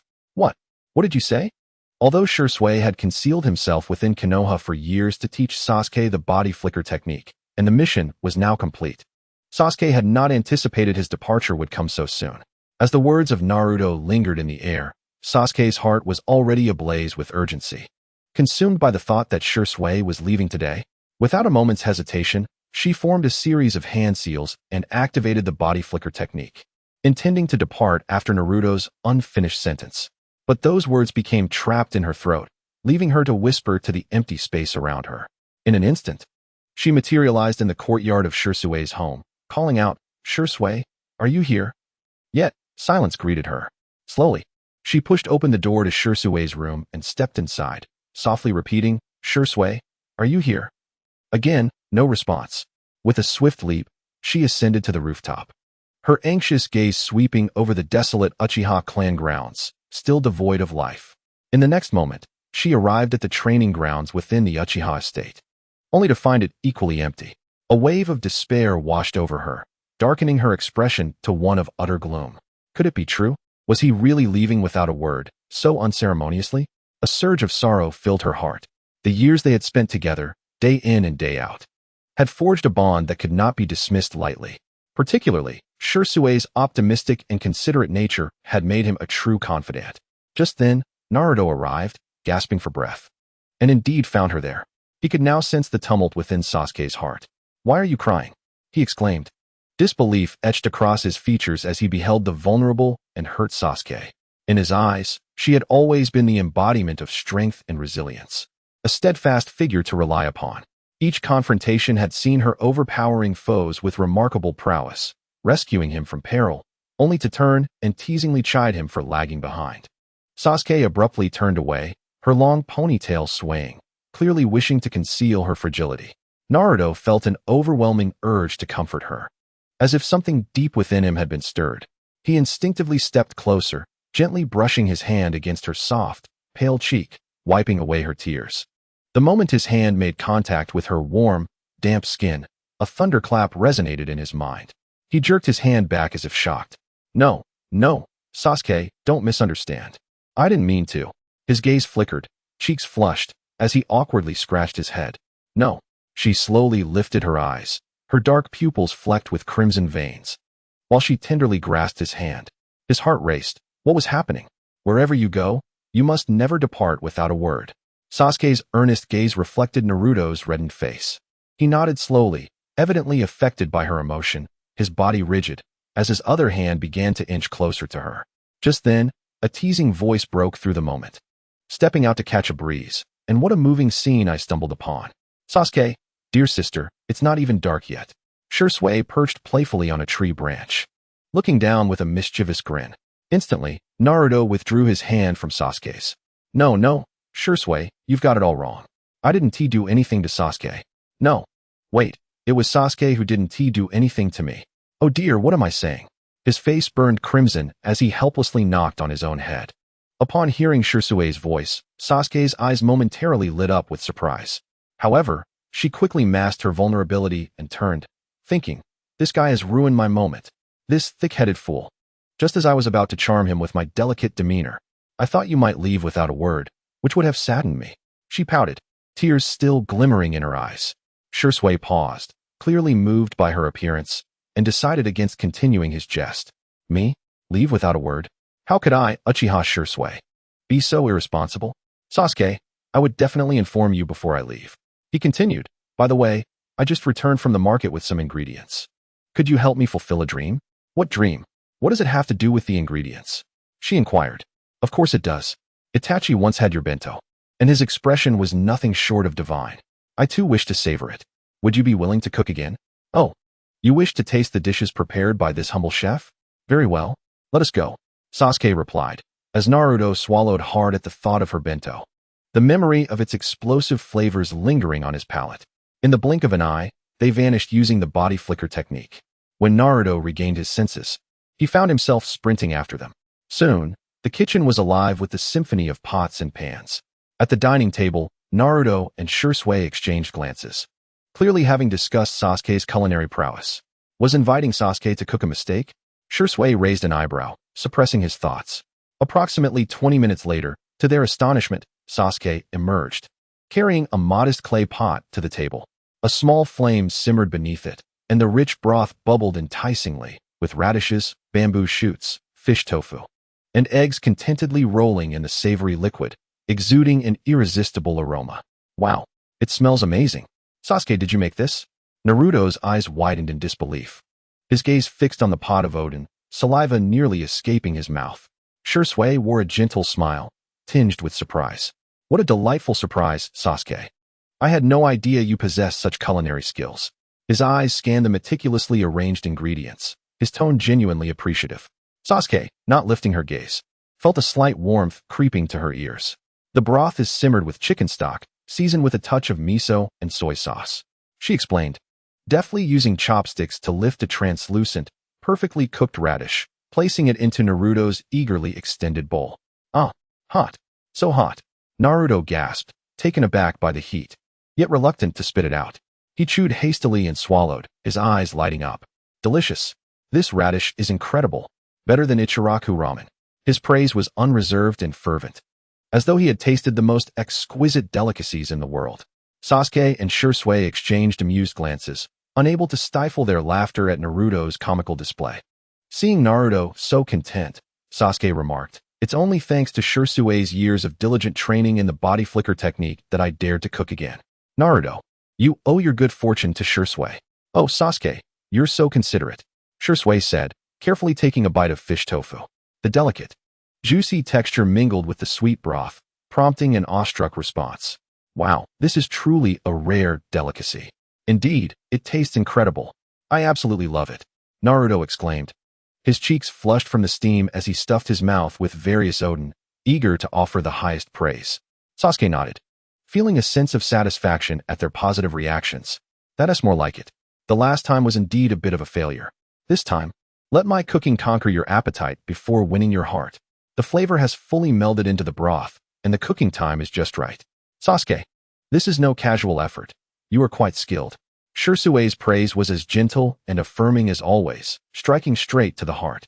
Sasuke's lips curled into a subtle smile, the upward arc distinctly illuminated by the warm glow of the lanterns. If you like it, eat more, brother Shisui, he said, continually transferring food into Naruto's bowl. You're the best, Sasuke, Naruto exclaimed, his cheeks stuffed to capacity, mumbling his compliments. You should quit being a ninja and open a dango shop. You would surely become famous in Konoha. I would visit every day? Shisui chuckled softly at these words, sipping the delicious hot soup. His gaze warm as he observed the duo, one fervently feeding and the other enthusiastically praising. Once the meal concluded, Shisui slowly set down his chopsticks. Sasuke, my dear sister. He paused. I plan to leave tonight. Now that you have mastered the body flicker technique, it will be difficult for anyone to approach you. In case of danger, prioritize your safety. Shisui gradually produced a seemingly ordinary, yet subtly metallic black crow feather from his pocket. The feather's shaft was entwined with a fine dark golden wire for reinforcement, and its tip was adorned with a miniature Sharingan-like crystal. This is the tail feather of the flickering crow. It possesses formidable resistance against illusions and can emit faint fluctuations of the Kotoamatsukami to disrupt enemy genjutsu. With a smile, Shisui gently tucked the feather into Sasuke's hair. Sasuke, consider it a parting gift. I hope you do not find it lacking. Upon hearing this, excitement sparkled in Sasuke's bright eyes, momentarily overshadowing the sorrow of impending separation. I don't find it lacking at all, brother Shisui. I absolutely love your gift. Sasuke joyfully touched the feather nestled among her locks. Naruto stared at Sasuke, taken aback by her rare expression of happiness. Her fair complexion flushed adorably, radiating an alluring glow that momentarily captivated him. Shisui, witnessing Naruto's reaction, seized him and delivered a stern lecture for several minutes before releasing him. Ah, Sasuke, you have no idea how terrifying brother Shisui can be. He is usually quite reserved, but in moments like these, he talks endlessly, all threats and intimidation. Naruto recalled Shisui's demeanor, shuddering slightly. Sasuke, momentarily taken aback, spoke with a clear voice. Then you must behave. Otherwise, brother Shisui's Kotoamatsukami will be sure to entertain you. Not daring. I wouldn't dare provoke someone from the Uchiha clan. Oh, is that so? Then why are you here? Except for you, Uchiha Sasuke. I am obliged to come here every day while alive and 100 times after death. What are you saying? Sasuke's face flushed with annoyance as she struck Naruto's head with her Uchiha fan. Shisui entered just in time to witness their playful bickering, a knowing smile spreading across his face. Silly children, you've made it easy for me. Sasuke, my dear sister, I am leaving, Shisui announced, preparing to bid farewell. Sasuke's eyes glistened with tears as she suddenly threw herself into his embrace, softly murmuring, Thank you, brother Shisui. Don't cry, it will ruin your beauty. And please, don't wipe your nose on my clothes. Shisui teased, ruffling Sasuke's hair. Upon hearing this, Sasuke cried even harder. Shisui gently wiped the tears from her eyes, his tone earnest as he said, I am going to find Itachi. You should be happy for me. Sasuke understood him well and nodded. Then I wish you success. Tell brother Itachi that I miss him, and if he has the time, if he can, could he come to see me? Yes, I will convey your message. Until we meet again. Shisui took a deep look at her, filled with anticipation, and swiftly formed hand seals. Body flicker technique. He vanished from sight. Naruto, witnessing Sasuke's rapid emotional shifts for the first time, felt a surge of restlessness and frustration. He recalled Shisui's parting words, Naruto, when I am not around. You must be Sasuke's sharpest spear and strongest shield. His gaze, imbued with rare seriousness and determination, followed Sasuke's retreating figure. Sasuke, you still have me. At his words, both were momentarily startled. Before Sasuke could respond, Naruto's face flushed, and he dashed away. Sasuke, I am heading back now. Good night. With that, Naruto quickly left, disappearing into the night in the blink of an eye. Upon hearing Naruto's spontaneous farewell, Sasuke was momentarily taken aback before a triumphant smile broke across her face. Little Naruto, where do you think you can run? Moments later, Naruto returned, panting heavily, feeling at home after spending so many years at Shisui's place. Deep down, he knew he did not want to leave. After a refreshing bath, he sat cross-legged on the bed, gazing at the pale moonlight outside, pondering what Sasuke might be doing at that very moment. Just as this thought crossed his mind, he jolted awake, shaking his head vigorously to dispel the myriad of thoughts swirling within. What is happening to me? Chapter 50. The White Serpent Seeks Sasuke's Refuge. Sasuke, contemplating Naruto's various unnatural reactions, wore a sly smile. The day's strategy had progressed smoothly, and feeling satisfied, she decided to take a hot bath before retiring for the night. In a drowsy haze, she seemed to see a massive, elongated white creature peering in through the window. This startled her, and in an instant, her crimson Sharingan swirled to life, banishing any trace of sleep. What is that? Shisui had barely left, and now there was an audacious intrusion upon the Uchiha compound. Quietly, she crept from her bed, holding her breath as she peered through the window. Under the stark, white moonlight, the ground outside lay barren, yet it quietly reflected a faint white crystalline glow. What is that reflection? She wondered, sand or fine stones. It cannot possibly emit such a bright reflection. It defies the laws of physics. Suppressing her unease, she resolved to discover the source of the disturbance outside. Otherwise, her mind would spiral into irrational fears, far more dreadful than confronting the unknown. She refrained from turning on the lights, gently opening the window, her hands poised on the sill as she prepared to leap down. Drip! A drop of warm, crimson blood fell from above, landing on the back of Sasuke's hand. At that moment, she noticed the windowsill was smeared with blood. What the hell? She exclaimed, unable to suppress her shock, and leapt out the window. Are there any supernatural beings in this ninja world? Besides, I have never harmed anyone. Her Sharingan spun wildly, her figure trembling as she sensed a massive shadow approaching from behind. With a steely gaze, she swiftly formed hand seals, using the body flicker technique to create distance and assess the situation. Uchiha Sasuke, is that you? The enormous creature spoke, its voice surprisingly high-pitched and youthful. Are you the orphan of the Uchiha clan? Sasuke hesitated mid-seal, sensing no malice in its words, and chose to turn around. The sight before her widened her pupils in astonishment, rendering her momentarily speechless. Before her stood a colossal white creature, its scales glistening like diamonds under the moonlight, dazzlingly radiant. Towering several stories high, its eyes glowed red, adorned with two prominent horns, emanating an overwhelming presence. Was this a serpent? Or a dragon? She was struck by the enigmatic being before her. Oh, I see your red Sharingan. It seems I have found the right person. Its weak voice conveyed a hint of joy.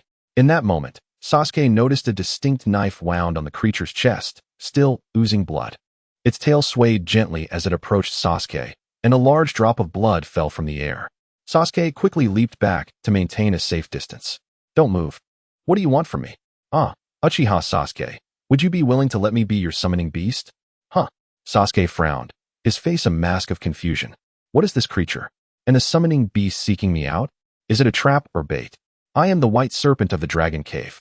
What? You are a snake? Dragon Cave? Sasuke recalled the original works setting regarding summoning beasts, after the death of the great serpent Orochimaru. The blue serpent of the Dragon Cave voluntarily followed. However, the timeline was far from aligning with that storyline. Why would the white serpent of the Dragon Cave come to me? Suspicious. Too suspicious. Sasuke continued to gaze up at the enormous serpent, his neck stiffening slightly, before finally speaking slowly. Before we converse formally, could you reduce your size? I can't bear to look up at you like this. It seemed to come to a realization. Ah, I had not considered that. As Sasuke's voice faded, its form began to shrink gradually, transforming into a small and adorable creature in an instant. Sasuke squinted his Sharingan slightly and extended his palm. Come here. The white serpent leaped onto Sasuke's palm, standing proudly, about the size of a kunai. Sasuke suppressed the urge to squeeze the small creature and calmly probed, Why do you choose me? And what happened to your injuries? Uchiha Sasuke, you are indeed the one I have chosen. Your perception is remarkable. Get to the point. Long ago in the Dragon Cave, I heard that the Uchiha clan had been exterminated, leaving only one survivor, gifted beyond compare, destined to become renowned. I have admired you and come to seek refuge. Though Sasuke found the truth pleasing to the ear, An unsettling feeling lingered, though he could not articulate why. And your injuries? My wounds are the result of a full-scale assault by the rebellious forces within the cave. All the foolish ones of my clan are responsible. The light in its eyes dimmed, leaving only cold hatred in the depths of its crimson gaze. Not wishing to dwell on its wounds, Sasuke quickly shifted the topic. What abilities do you possess? After all, the strength of a summoning beast is crucial for a ninja. A powerful one provides significant advantages, while a weak one can only be a burden. I am currently gravely injured, so my combat skills may be limited, it said with a pause. Suddenly, a sound of shimmering scales clashing echoed in the night. The white serpent's iridescent scales rapidly shed from its body, visibly reorganizing in midair.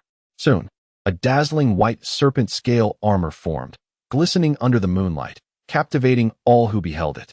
As the serpent's tail moved slightly, the armor disassembled with a delightful clatter, reassembling onto Sasuke. Clad in the white serpent scale armor, Sasuke, with his red eyes and black hair, emanated an aura of cool brilliance. The white serpent gazed in awe. It seemed as if this armor was destined for Uchiha Sasuke, fitting perfectly. Its crimson eyes glistened with tears. I have found it. This must be the goddess of endings that the sage of the white serpent sought. Its voice trembled with emotion. This armor significantly enhances defense and speed, granting the wearer thermal sensitivity and resistance to toxins.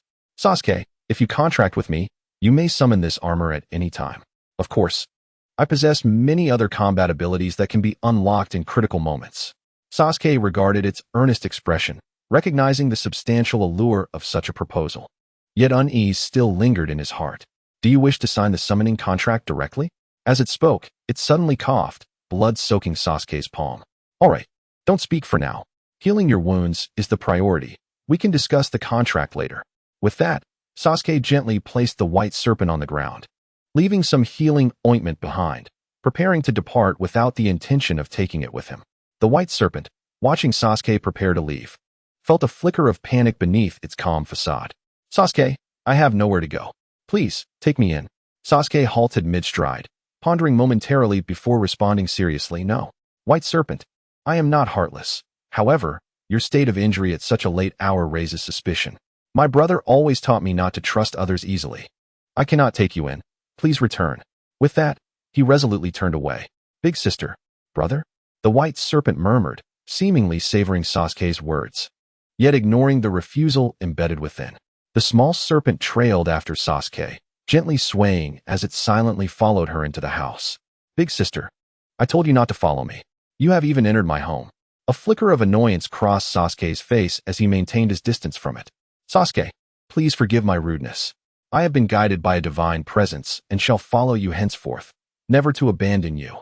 If you insist on rejecting me, I will have no choice but to end my own life to prove my resolve.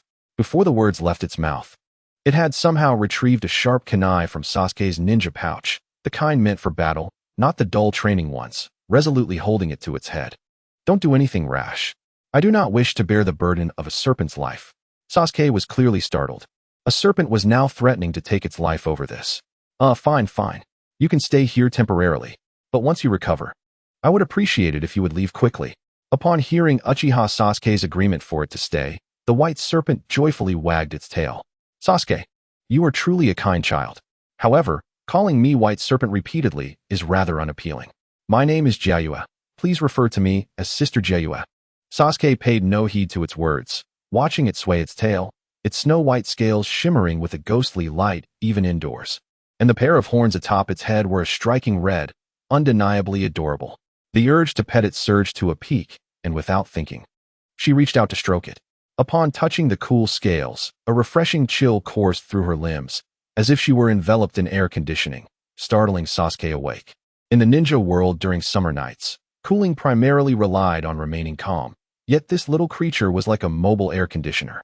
The white serpent, experiencing human touch for the first time, stiffened in nervousness. Sasuke noticed its reaction and took a step closer, leaning slightly down with a dangerous tone. Jiraiya, how about you keep me company tonight as a reward for staying here? What do you think? The white serpent paused, taken aback. Sasuke's mood had shifted so swiftly. Just moments ago, she had been unwilling to take it in, and now she wanted to share a bed. Were humans truly so capricious? Before it could respond, Sasuke scooped up Jiyue's serpentine form, disregarding its intentions, determined to enjoy the coolness for a few days. On this particular night, Sasuke enjoyed the most restful slumber in the ninja world. At 6 a.m., Naruto's familiar voice echoed punctually. Huh, who is it? So early. It's not even time to get up yet. With that, she turned over, sinking back into her dreams. Noticing that Sasuke had yet to emerge, Naruto stealthily opened the door to her room, wondering what could be the matter today. Why was she still in bed? Usually by this hour, she would have been ready to head out. To his astonishment, he discovered a small white snake, an unfamiliar presence, coiled comfortably beside her. A startled scream pierced through the morning mist. What's going on? Sasuke, disheveled and flustered, hastily rose from her bed, only to find Naruto unexpectedly in her private space. Instinctively, she crossed her arms, her voice sharp as she exclaimed, Naruto, how dare you enter my room? Get out now. Seeing her apparent anger, Naruto felt the weight of the situation. He dared not linger, but just before he exited, he discreetly pointed at the sleeping white snake on the bed. Sasuke, there's a snake beside you. Following his finger, Sasuke's gaze fell upon the white snake from the previous night, and she was taken aback. After a moment of contemplation, she murmured, I thought it was a dream. So it's real. Naruto, please step outside. I'm in my pajamas, and it's inconvenient. I'll explain everything shortly. Sasuke, adopting a gentle demeanor, blushed slightly. Naruto, captivated by her bashful appearance, felt a rush of emotions but quickly diverted his gaze, retreating in haste. Oh, is that silly little creature your companion? The white snake, having awakened at some point, observed Naruto's embarrassment with an amused expression. What are you talking about? He is still a clueless fool. My heart is simply overwhelmed. Is that so? Yet it seems otherwise from my perspective. Sasuke-chan, would you like some assistance? You? A snake? Sasuke's expression reflected skepticism. For how could a snake understand the complexities of human emotions? Don't let my appearance fool you. I have lived for over a century and have witnessed countless touching love stories. The white snake declared proudly, though in truth, those stories were merely tales it had read in its leisure, revealing its own inexperience. Never mind. I don't require your help. Little Naruto, pursuing him is a delightful challenge. I relish this endeavor. Please don't rob me of my enjoyment. A determined glint sparkled in Sasuke's dark eyes. As she spoke, she changed out of her pajamas into the traditional attire of the Uchiha clan, her long, lustrous black hair elegantly styled into an updo. With an air of composure, she exuded an enchanting charisma. As she gracefully stepped out of her room, she spotted Naruto awkwardly shuffling around the corner, his face still flushed. Upon seeing Sasuke emerge, he lowered his head and approached her hesitantly, suppressing his anxiety. Sasuke, I apologize for my indiscretion this morning. Please don't ignore me. I promise to change. Sasuke, feigning anger, retorted, do you understand what it means to enter a girl's room? Naruto shook his head vigorously. Then when you can tell me what that means, I might consider forgiving you. With that, Sasuke quickly formed hand seals. Body flicker technique. What does Sasuke truly mean? Naruto was more confused than ever. Chapter 52. What does it mean to enter a girl's room? Naruto did not immediately follow Sasuke's lead. Instead, he stood frozen, anxiety and self-doubt clouding his mind. Throughout their years together, Sasuke had never spoken harshly to him, and today, her rare outburst left him grappling with an unusual dilemma. Humph, little brat. Your inner turmoil and distress are palpable, even through layers of ceiling. A low, enticing voice resonated not through his ears, but deep within his mind. An overwhelming, chilling chakra attempted to seep through, drawing the attention of the beast imprisoned within him. It had been a long time since it sensed Naruto's vivid and suppressed negative emotions. Is that girl from the Uchiha clan worth such devotion? What a fragile bond you hold, Naruto. Women only serve to hinder your resolve. Be silent. Her matters are not for you to judge. After a long absence, the Nine-Tails had almost forgotten this voice existed within him. Without her, the relentless cruelty surrounding him in Konoha would have surely plunged him into despair. Reflecting on this, Sasuke's few harsh words were inconsequential. Whatever she sought in terms of answers or retribution, he would embrace it. Renewed with confidence, he dashed into the ninja academy at breakneck speed. Just as the preparatory bell rang, as Shikamaru, Ino, and Choji entered the classroom, they shivered at the palpable tension in the air. Why is it so cold in here when the sun is blazing outside? Choji remarked, crossing his arms. Ino, sensing the source of the chill, replied knowingly. Your layers of fat are thick enough. Why are you afraid of the cold? Look at your goddess. The atmosphere around her is downright chilling. Stop the noise already. It's so annoying. Shikamaru groaned, his eyes half closed, hands cradling his head. The trio deliberately avoided Sasuke, taking their seats slowly. A wide circle of empty space surrounded Sasuke, as no one dared to sit near her, and even the number of those who would normally try to strike up a conversation had diminished significantly. Why does Sasuke appear so angry? Who provoked her? Sasuke-chan, though she usually seems aloof, she is quite warm when I seek her advice. Is she feeling unwell today? Hinata, having just been rebuffed by Sasuke, looked perplexedly at Neji. Neji's eyes flickered as he speculated that Sasuke's displeasure stemmed from the Hyuga clan's provocations, causing her to develop an aversion to their family. As the official bell rang, Naruto burst into the classroom, sprinting to the center, his eyes locking onto the girl with a high ponytail and an icy demeanor. Sasuke's eyes softened momentarily, revealing her signature smile. Sensing his familiar presence, Sasuke did not lift her gaze but crossed her arms, casting her eyes aside in a haughty manner. Naruto's smile faltered momentarily, yet he approached her, sitting at a distance that was neither too close nor too far. Observing him take a seat, Sasuke shifted away in the opposite direction. The onlookers quickly grasped the situation, their gazes alternating between Sasuke and Naruto. So Naruto has indeed upset the goddess. Naruto, what did you do? Confess. Naruto, don't leave after school. A group of Sasuke's fervent admirers began to stir the pot. Kiba stealthily approached Naruto, refraining from leading the charge against him this time, given their previous camaraderie in battle. Naruto, what have you done? Did you anger Sasuke? Kiba inquired, suppressing his own irritation, trying to sound casual. Hey Kiba, I have a question. Could you help me with it? What is it?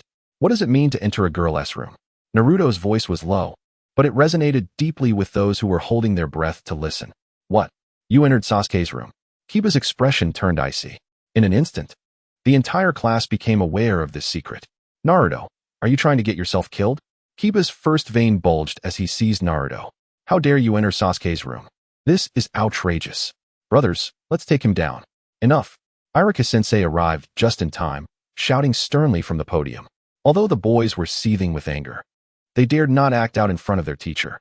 The noise abruptly ceased, and Naruto, in a daze, spent the rest of the day in confusion. The school bell rang. However, the sound did not usher in the usual clamor. Instead, the atmosphere in the classroom seemed to freeze. A multitude of gazes, mingling anger, jealousy, and curiosity, bore down heavily upon Naruto Uzumaki. At the eye of the storm, Sasuke Uchiha merely lowered his eyes, methodically placing his ninja tools into his pockets, his demeanor calm to the point of indifference. Kiba, unable to contain himself, slammed his fist down on the desk and pointed at Naruto, growling, Uzumaki Naruto, you're finished. How dare you sneak into Sasuke's room? Someone like you. Naruto's face flushed with urgency, his azure eyes filled with desperate confusion. I've said it 1,000 times. I didn't do it on purpose. His protest was drowned out by the disbelief and anger radiating from the crowd. Shino pushed up his sunglasses, silently standing beside Kiba, creating a palpable pressure. Just at the peak of this chaos, Sasuke zipped up his ninja bag, the sound clear and cold. He finally lifted his gaze, his pitch-black eyes sweeping over the crowd before settling on Naruto. There was no anger in his expression, no turbulence, only a deliberately crafted, frigid distance that repelled others. It's too noisy, he stated flatly, devoid of warmth. When did it become your business? His words seemed to chastise everyone, but the icy pressure fell predominantly upon Naruto. He picked up his bag and walked toward the door, maintaining a straight gaze ahead. This sheer, chilling disregard was more painful to Naruto than any reprimand.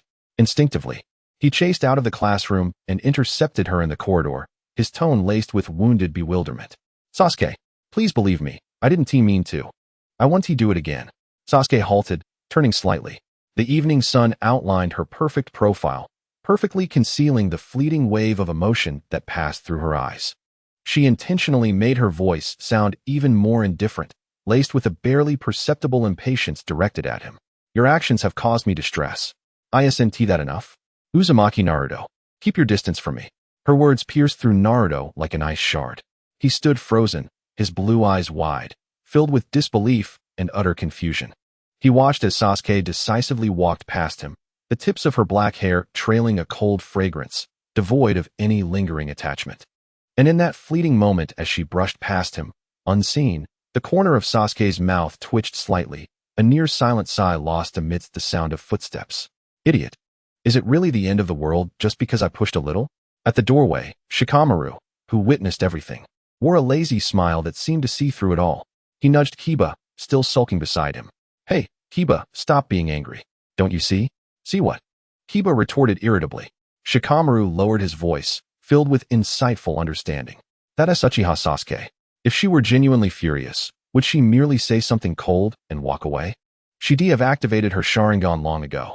He glanced at Naruto's petrified yellow silhouette in the hallway, lost and forlorn. This isn't a punishment. It's a far more effective awakening method. Such a troublesome yet sophisticated tactic. Sasuke, you actually want to play it this way? Kiba was taken aback, and Shino adjusted his sunglasses, seemingly pondering. Meanwhile, Naruto was oblivious to all this.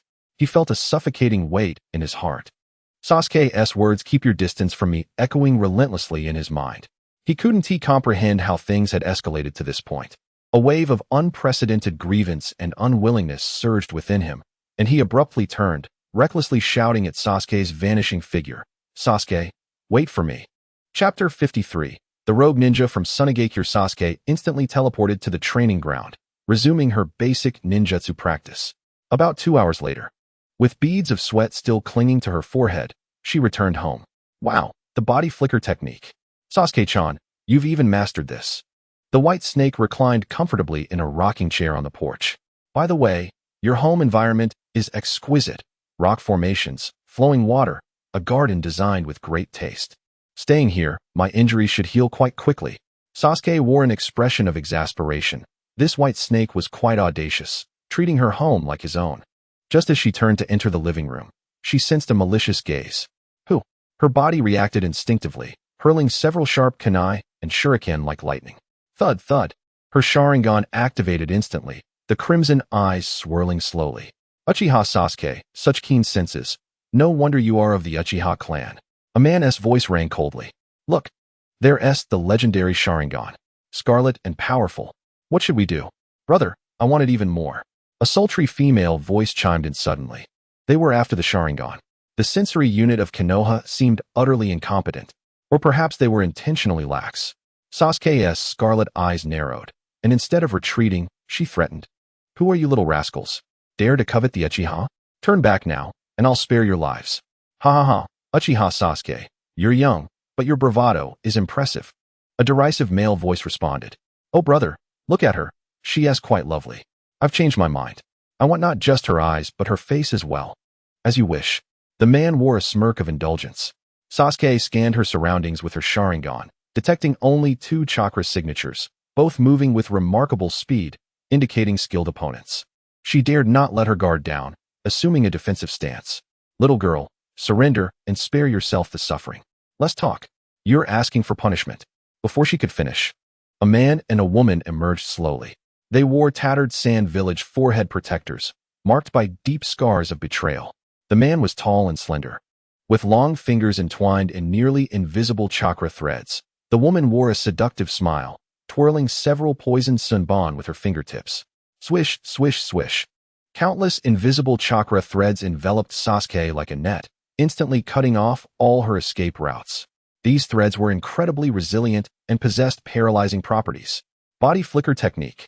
Sasuke reacted swiftly, her body blurring in place as she narrowly evaded the threads, landing in the open space outside, where the ground beneath her was deeply scarred by the threads. They immediately pursued her. Don't run. Fire style, fireball jutsu. Without hesitation, Sasuke formed seals to counterattack. A massive fireball roaring toward the two. The rogue ninja woman, however, merely laughed, unflinching, as she formed her own seals. Wind style, great breakthrough. A gust of wind erupted from her mouth. Though not particularly powerful, it skillfully altered the trajectory of the fireball, causing it to crash against the nearby crumbling wall, sending debris flying. Lightning release, earth style.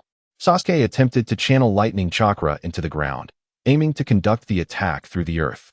However, her self-taught mastery of lightning was insufficient, and her speed faltered for a moment. Too slow. The rogue ninja man sneered, his chakra threads lunging again. Entwining her limbs like venomous serpents, restricting her movements. Simultaneously, the woman unleashed a barrage of poisoned Senbon, striking with cruel precision. Sasuke pushed her Sharingan to its limits. Deftly maneuvering in the confined space, her kunai dancing in a defensive flurry that deflected most of the Senbon. Yet, one grazed her arm, leaving a trail of blood and an immediate numbing sensation. This is dire. Sasuke's heart sank. The two rogue ninjas exhibited a seamless synergy and strange abilities that far surpassed her previous schoolyard adversaries. Her teleportation technique was hindered by their binding threads. Her fire techniques countered by wind, and her lightning release was clumsy. She found herself at a disadvantage. Little sister, stop struggling and hand over your eyes. The woman laughed, her attacks growing increasingly fierce. The man manipulated the threads, constricting Sasuke's space like a spider toying with its caught prey. New wounds marred Sasuke's body, her breath quickening, and the operation of her Sharingan faltered due to chakra depletion and toxin interference. Capture her, now, he bellowed, arms flailing as the invisible chakra threads constricted around Sasuke's arms, legs, and waist, binding her in a temporary hold despite her attempts to break free. Almost simultaneously, the rogue woman displayed a cruel smile, each hand gripping 3 azure poison Senbon, chakra-infused, emitting a chilling hum. It's over for you, Uchiha girl. She thrust her arm forward, launching the poisoned projectile straight at the temporarily bound Sasuke's limbs. The angles were vicious, the speed blinding, leaving no room for evasion. Sasuke's Sharingan spun wildly as she gritted her teeth, channeling chakra to withstand the thread's damage, preparing to forcefully teleport away just as the moment of crisis struck. You shall not harm Sasuke. A thunderous roar erupted, reverberating like thunder. Boom, boom, boom, boom, boom. Countless clouds of white smoke exploded before Sasuke. Dozens of Naruto clones appeared as if materializing from thin air, unhesitatingly forming a layered wall between Sasuke and the lethal poisoned Senbon. PFF, PFF, PFF, PFF. The poisoned Senbon mercilessly pierced through clone after clone, the toxin causing them to dissipate into white smoke. Yet, each clone's disappearance bought a precious fraction of a second. Ultimately, the original Naruto, summoning every ounce of strength, swung his kunai to deflect the last 2 Senbon aimed at Sasuke's arm, but one lodged deep in his shoulder, blood gushing forth, while another grazed his rib. Ugh! Naruto cried out, the intense numbing sensation spreading from the wound, the recoil from the vanishing clones causing him to collapse. Yet he remained steadfast before Sasuke. Naruto, you fool. Who asked you to meddle? Get away. Sasuke's pupils dilated as she beheld the suddenly injured Naruto, her voice rising in anger as she struggled against the constricting threads. No, I want to leave. Naruto lay on the ground, his body convulsing from the toxin. Yet he strained to raise his head, his blue eyes filled with undeniable determination and stubbornness. He looked at Sasuke, nearly shouting in response. How could I just stand by and watch you get hurt? I promised to protect you. Those words struck Sasuke's heart like a hammer. Such profound emotion. Then let us die together. The rogue man sneered, seizing the opportunity to tighten the thread's grip, squeezing the breath from Sasuke's lungs. If you remain so disobedient, bringing back a corpse will suffice. Brother, do not mar her face. The woman drew forth Senbon once more, preparing to deliver a fatal blow. Without hesitation, she launched the poisoned Senbon, targeting both the fallen Naruto's back and Sasuke's heart. Sage Art, White Serpent's Protection. Chapter 54. Sasuke, on the brink of exposure. A lilting voice suddenly rang out from atop the wall. A translucent, serpentine-patterned white barrier enveloped Sasuke and Naruto. Ding, ding, ding. The poisoned Senbon struck the barrier, all bouncing off harmlessly. In an instant, a flash of white lightning darted forth. So swift, it precisely severed several crucial invisible threads. Crash, crash, crash. The extraordinarily resilient chakra threads were effortlessly severed. What in the world? The man gasped, astonished. His threads could hardly be cut by conventional tools. The silhouette of a white serpent hovered in the air, its form unchanged, yet its scales gleamed with a chilling metallic luster.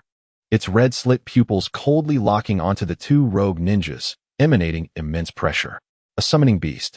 The rogue woman gasped, yet quickly dismissed it with a sneer. Just a small snake. Kill it. More poisoned Senbon and chakra threads turned towards the white serpent.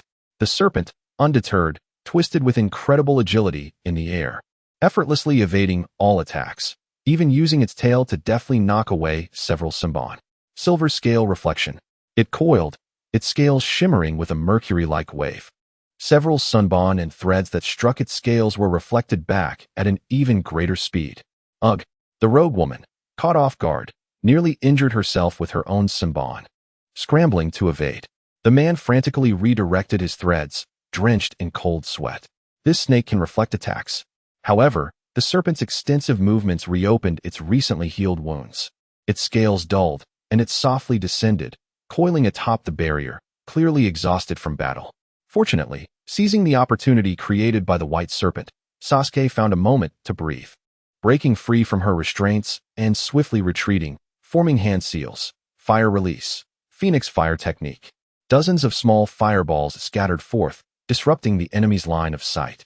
Immediately, she dashed to Naruto's side, gazing at his darkening wound and contorted face, her voice trembling with unbidden emotion. "You fool, idiot, who told you to rush in?" Yet Naruto managed a pained smile. "Because you're my friend." Sasuke felt helpless. Outside the barrier, the two rogue ninjas glared at the suddenly manifested protective barrier and the nearly lifeless white serpent. At the end of its strength. Let's see how long this flimsy barrier can hold. The man manipulated his threads to strike the barrier with reckless abandon. "Uchiha girl, surrender, and I will release this boy and the snake. Submit and be captured, ha!"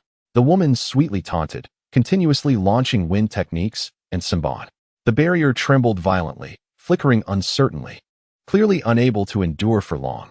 Inside the barrier, Sasuke clung tightly to Naruto, who was beginning to babble incoherently, dark chakra leaking from him. This is a grave situation. Her wounds incessantly transmitted a numbing spiritual toxin. Gazing at the frenzied attackers outside, she cast a glance at the feeble yet resolutely enduring white serpent, Jiao Yu.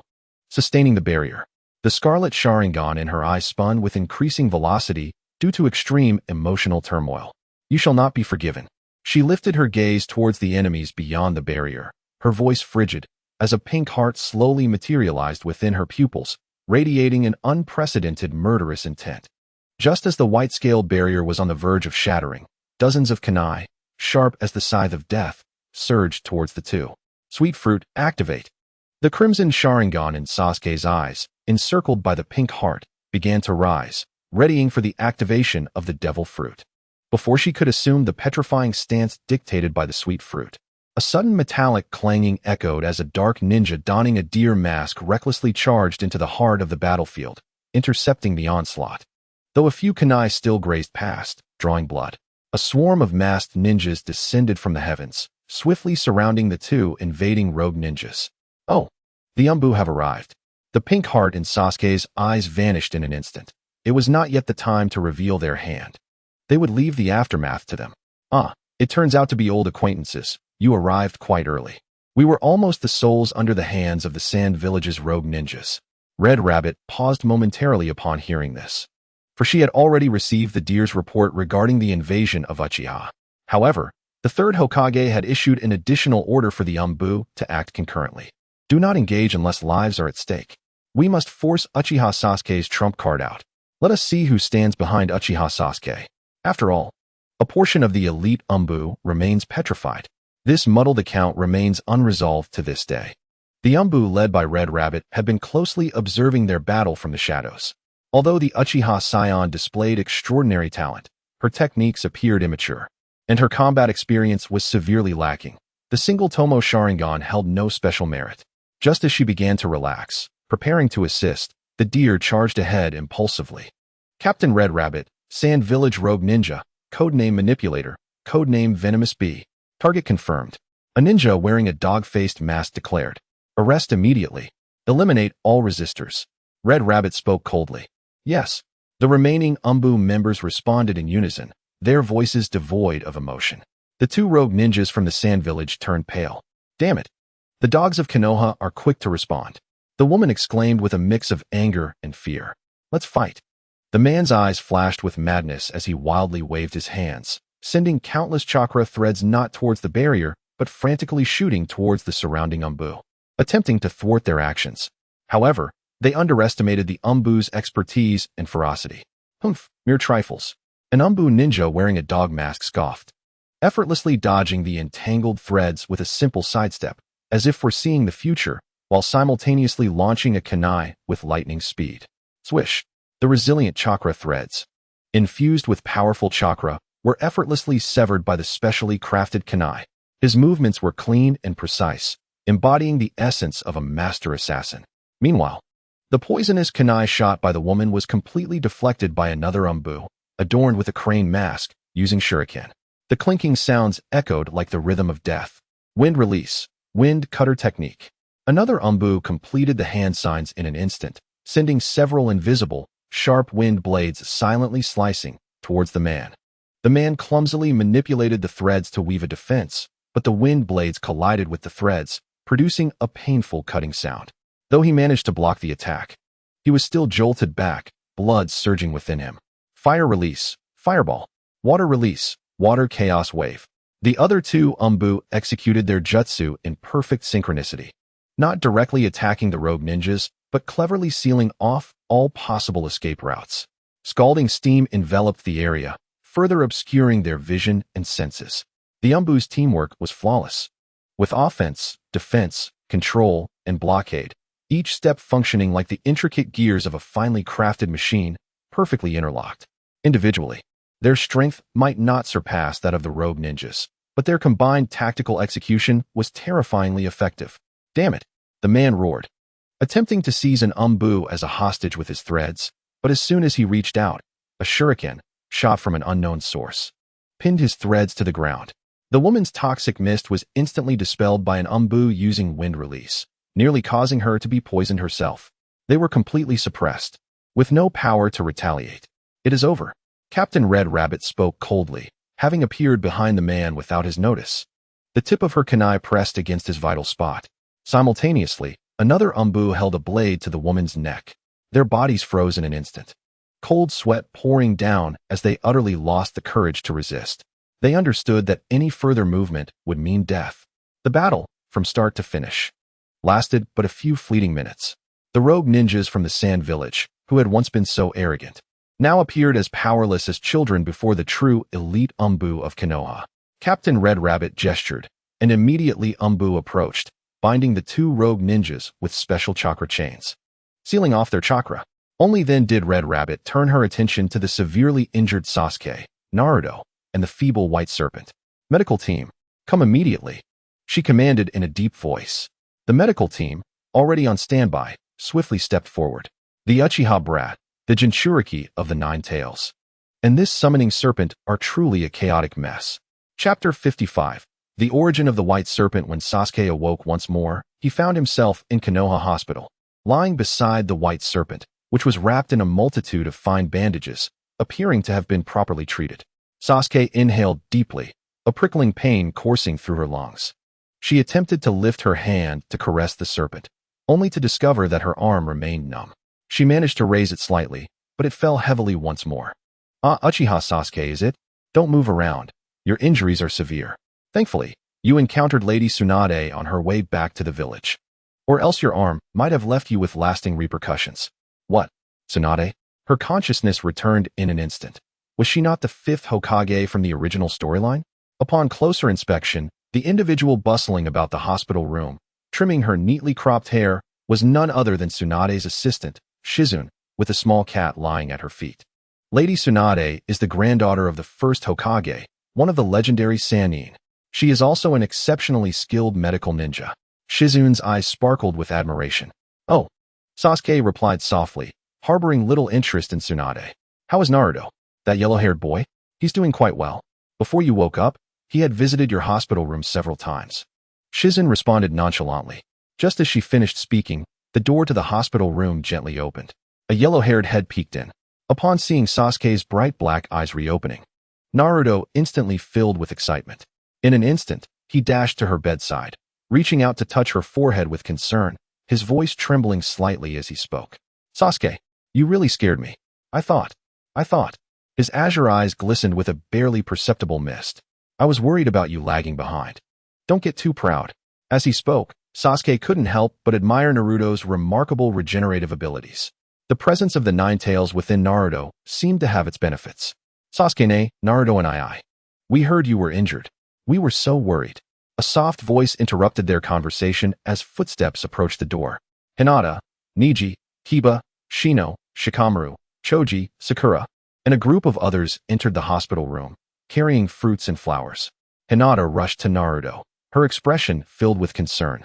Her gaze lowered as she nervously fidgeted with the hem of her clothing. Naruto and I, where are you hurt? Can I see? Her last words were barely above a whisper. What did you say? Naruto exclaimed. Hinata, you needn't worry. I'm as strong as an ox. A little injury is nothing. He patted his chest confidently. Sasuke observed the exchange with an indifferent expression. Although Hinata was his rival, he felt no pang of jealousy. Instead, he found himself intrigued by the tender scene before him. A slight smile gracing his lips. Naruto, is it your fault that Sasuke got hurt? I won't let this go. Kiba interjected, grabbing Naruto with a fierce expression. Shino, wearing dark sunglasses, stood coolly beside them with his hands casually in his pockets. His demeanor was serious, yet a flicker of concern could be seen in his eyes. He then raised his hand, subtly guiding a few insects towards Sasuke, intent on assessing her injuries. However, as the insects approached, they were startled by a white snake lying beside Sasuke and quickly retreated into Shino's body. Shino's attention snapped to the white snake, now fully aware of its presence. Sasuke, there's a white snake lying beside you. Naruto and Kiba, who had been bickering, fell silent, and everyone, except Hinata, leaned closer to examine the snake. Half of its body was hidden beneath bandages, its head adorned with horns, and the exposed white scales gleamed brilliantly. Naruto and I'm afraid of snakes. Hinata exclaimed. Don't be scared. Naruto reassured her, pulling her behind him. This snake is Sasuke's companion. It bravely protected both of us during the invasion. Companion. Sasuke, is this your summoning beast?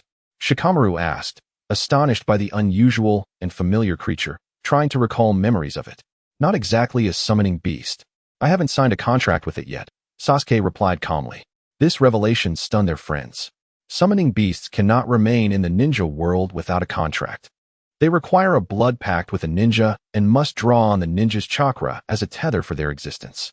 Yet this white snake lingered without any contract? Sasuke recalled that the snake had approached her 3 days prior and had not left since. Truly perplexing. Shikamaru, his expression grave, suggested, Sasuke, you should assess the state of your chakra usage and see if it's still active. Sasuke sat cross-legged, closing her eyes to guide her chakra through her body's chakra points. Suddenly, her dark eyes flew open. It seems its presence is indeed consuming my chakra. There's a faint chakra link. I knew it. Shikamaru observed the snake's shadow intently, his eyes flickering with concern.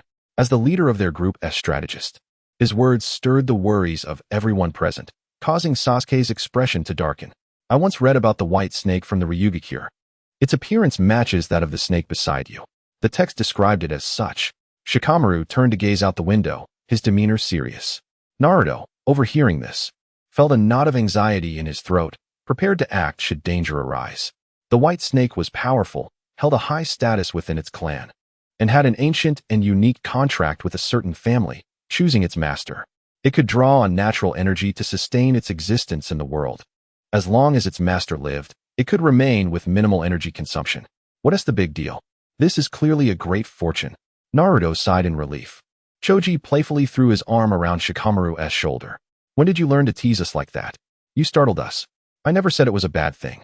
Shikamaru replied lightly, turning back around. Shikamaru, Sakura said, playfully clenching her fists as she approached him. Chapter 56, The Revelation. I am a reborn individual. Just as Sakura was about to grab Shikamaru by the collar, he quickly raised his hands in surrender, admitting defeat. Women, so troublesome. Shikamaru muttered softly, tilting his head away. Sakura, with your violent nature, be careful not to end up unmarried. Choji continued munching on chips. I'm not marrying you anyway. Sakura shot back, her cheeks slightly flushed as she glanced at Sasuke on the hospital bed. Before she could finish, Shikamaru covered her mouth. Shoo, forbidden words. Choji is merely plump. Shikamaru smiled helplessly at Choji. Sasuke's face lit up with an unhidden smile. She smiled. Sakura turned in surprise, her eyes sparkling with admiration. So beautiful. Choji's bag of chips fell to the ground with a crash. Shikamaru, support my massive frame, she exclaimed as she leaned precariously against him, her hands instinctively wrapping around his neck. You're more troublesome than a woman, Shikamaru said, trying to push her away, but the wait was futile. Naruto and I. Why are you in a daze? Hinata asked, her anxious white eyes studying Naruto's dazed expression. Are you still unwell? You should rest. Her voice grew softer and warmer. Naruto was pulled back to reality by Hinata's words. Lately, he had noticed something was off, often lost in thought. Gazing at Sasuke's face or her back as if under a spell. I may not have fully recovered. I'll go find Tsunade-bachan to get a diagnosis from that legendary medical ninja. He touched his slightly flushed face and rushed out of the room like a gust of wind. Sakura observed Naruto's behavior and instantly understood. She was all too familiar with these actions. It felt like looking in a mirror. Naruto, don't blame me. I don't want another rival. Although this foolish boy posed no real threat to her, it was prudent to be prepared. She murmured to herself as a plan quickly formed in her mind, her expression darkening with a hint of danger. Amidst the rising commotion in the hospital room, one person remained silent, Neji Hyuga. Sasuke sensed something unusual. While everyone else was engrossed in animated discussions, he stood in the corner, seemingly burdened by heavy thoughts. Neji and I, let us go, Hinata said, patting him gently.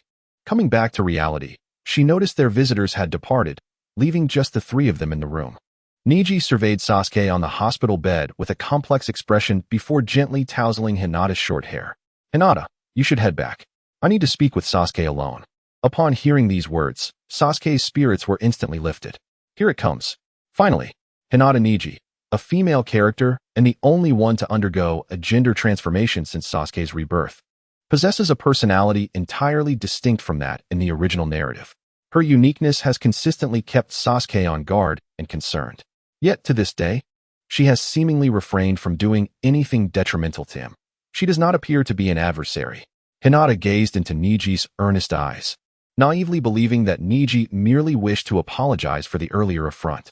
All right, Neji sister, I will wait for you below. Do not overexert yourself, she said. Her expression filled with concern as she slowly departed. The hospital room fell into a profound silence, with a gentle breeze rustling the leaves outside, creating a soft, whispering sound. Sasuke regarded her with a tranquil demeanor. She remained clad in a pure white kimono, her posture upright, yet her face lacked its usual warmth and kindness, replaced instead by a complex heaviness. Neji slightly bowed her head. Uchiha Sasuke, I apologize for the intrusion. I have come to check on your injuries and to formally express my apologies regarding matters concerning my clan. Her tone was exceptionally sincere, even tinged with an almost imperceptible hint of remorse. Sasuke furrowed his brow slightly. The Neji he remembered was proud, and such a humble demeanor did not align with her character. It is in the past. It is of no concern to you, Sasuke replied flatly, a note of wariness in his voice. No, it is indeed relevant. As the head of the branch family, I failed to maintain proper discipline, and I bear that responsibility. I assure you, such incidents shall not recur. Sasuke observed Neji, sensing a deep burden hidden within her gaze. I have received your apology. Is there anything else you wish to convey? Sasuke inquired directly, eager to uncover her true intentions. Neji approached the window, turning her back to Sasuke as she gazed out at the scenery of Konoha, remaining silent for a considerable time before finally speaking. Her voice low and reminiscent of another realm.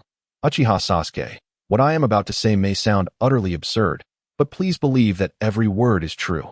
She turned to face him, her pure white eyes swirling with a tumult of complex emotions. Anguish, struggle, helplessness, and an age-defying weariness. I, Hinata Neji, am not who you perceive me to be. My soul hails from an alternate timeline, a different conclusion. Sasuke's pupils contracted slightly, yet he remained silent, merely watching her. In my world, I perished in the Fourth Great Ninja War, succumbing on a cold battlefield. Neji's voice trembled ever so slightly. Then, an entity claiming to be a goddess granted me a chance at rebirth, with the condition of protecting Uchiha Sasuke and altering the predetermined fate. And when I reopened my eyes, I became her, yet still Hinata Neji, albeit not entirely the same. Neji extended her hand, examining it with a hint of self-deprecation in her tone. This is the price, or perhaps the gift. The transformation of gender may serve to better conceal my identity. Or perhaps there lies a deeper meaning, which I do not comprehend. Sasuke was utterly astonished, his Sharingan involuntarily manifesting as he scrutinized Neji, attempting to discern the veracity of her words. Rebirth? A mission? Protecting her? Could the goddess she mentioned be a suspicious little girl? Would a dubious child truly be so benevolent as to assign me a task, while also providing a guardian? Niji continued, her gaze resolute. I possess knowledge of many future events. I know that Naruto Uzumaki is the child of prophecy, pivotal in reshaping the ninja world. He wields the power and determination to alter everything. Thus, when I observed your growing closeness with him, despite the complex emotions within me, I felt reassured. I believed you would be safe with him by your side. Her tone suddenly shifted to one of fervor and self-recrimination. However, this incident has illuminated my error. Even with him present, even if he is willing to risk his life for you, danger can still arise. You may still be harmed, even perish. Niji's hands clenched into fists, her knuckles turning white. I can no longer simply watch from afar, placing all hope in others. The task bestowed upon me by that goddess is my obligation. She stepped forward, her gaze intense as she looked at Sasuke, her sincerity and resolve unprecedented. Therefore, I have come today not merely to apologize, but to request permission. I, Hinata Niji, as a reborn individual, as one who knows the future, seek to draw near to you and protect you, not as a clanswoman, nor as a classmate, but as your guardian. Chapter 57. The turmoil of youth. I understand this is abrupt and hard to believe. Yet, I implore you to grant me a chance to prove my worth. After uttering these words, Niji appeared to shed an immense burden, standing there quietly, awaiting Sasuke's judgment. The room was so silent one could hear a pin drop, with only the distant sound of rain tapping against the leaves outside. Sasuke remained silent for a prolonged period, striving to digest the profoundly shocking revelations she had just shared. He realized he was not the only one who had been reborn in this ninja world. Did all reborn individuals undergo gender transformation? Did they all carry a mission? His crimson Sharingan meticulously examined every nuance of emotion on Niji's face, the blood-red hue gradually fading as he calmed himself. On what grounds should I trust you? He asked, his tone remaining composed. Time will prove all, Niji responded with poise. Moreover, I can divulge certain forthcoming events as evidence. Sasuke raised a hand to interrupt her. There is no need. Plans cannot keep pace with change. The current ninja world has deviated significantly from the original narrative. The Uchiha clan has not been annihilated, but has instead vanished entirely. Uchiha Sasuke and Hinata Niji are both reborn individuals after a gender transformation. Could future events unfold like a cascade of dominoes, where one change triggers a multitude of unpredictable alterations? Within the depths of her dark eyes, turbulent waves surged. Yet her expression remained placid as she observed the unwavering sincerity, anguish, and determination in Niji's gaze, emotions that did not seem fabricated. I have heard your request, Sasuke spoke slowly. But I require no one as protection. I will forge my own path. A flicker of disappointment flashed in Niji's eyes. However, Sasuke's tone shifted slightly, softening. If you merely wish to draw closer, you may do as you wish. This was not quite acceptance, yet it was not outright rejection either. Niji paused, and then, a fleeting smile of relief finally graced her lips. That is sufficient. Thank you, Sasuke. She departed slowly. Since Niji's departure, Sasuke wandered the corridors of Konoha Hospital. Her emotions far from as tranquil as her exterior suggested. She was not the only reborn individual. Was Hinata Niji's aim truly to protect, or did she harbor ulterior motives? The survival of the Uchiha had altered the timeline, and it seemed the future could no longer be entirely relied upon based on her memories of the original narrative. Furrowing her brow, she felt an unprecedented urgency, accompanied by a subtle resonance with her kind that she may not have even recognized in herself. Yet, the pride of the Uchiha and years of caution ensured that she would never easily reveal her feelings or place her trust in another. Meanwhile, Naruto Uzumaki wandered the streets. Troubled as he searched for Tsunade, his mind persistently replaying Sasuke's silhouette, her profile, and echoing the chilling words, "Stay away from me." This complex turmoil within him felt like a tangled knot, constricting his heart. With a tenacious resolve, Naruto inquired far and wide, ultimately sensing an extraordinarily potent chakra outside a bustling underground casino. Without hesitation, he plunged inside. The atmosphere was thick with smoke and the cacophony of voices. The clatter of dice and the shouts of gamblers melded into a vibrant symphony.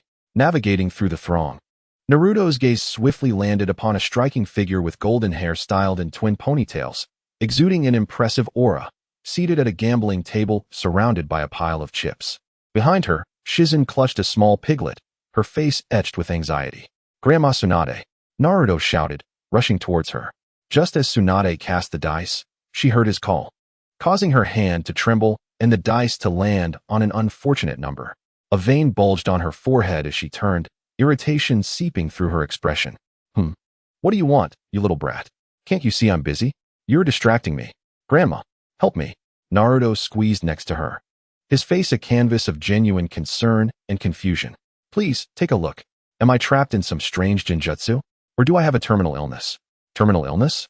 Tsunade shot him a disdainful glance, but relented slightly, extending her senses to his chakra. Your vitality is as robust as a bull. You aren't dying. Now, what is the matter? I feel restless, unfocused, and heavy-hearted. Whenever I see a certain someone, I don't know where to place my hands and feet, and when that person ignores me, it's excruciating, more painful than a beating. Naruto gestured animatedly, attempting to articulate the unfamiliar emotions. As Naruto flailed about, Tsunade's impatient demeanor gradually morphed into amusement. She took a swig from a nearby bottle, a knowing smile gracing her lips. Oh, are you referring to that Uchiha girl with black hair, cold demeanor, who was recently attacked and now lies in the hospital? Naruto's face flushed crimson, stammering in protest. Who said it was Sakura? I was just checking if she was unwell. Tsunade erupted in laughter, drawing the attention of nearby gamblers. You silly boy.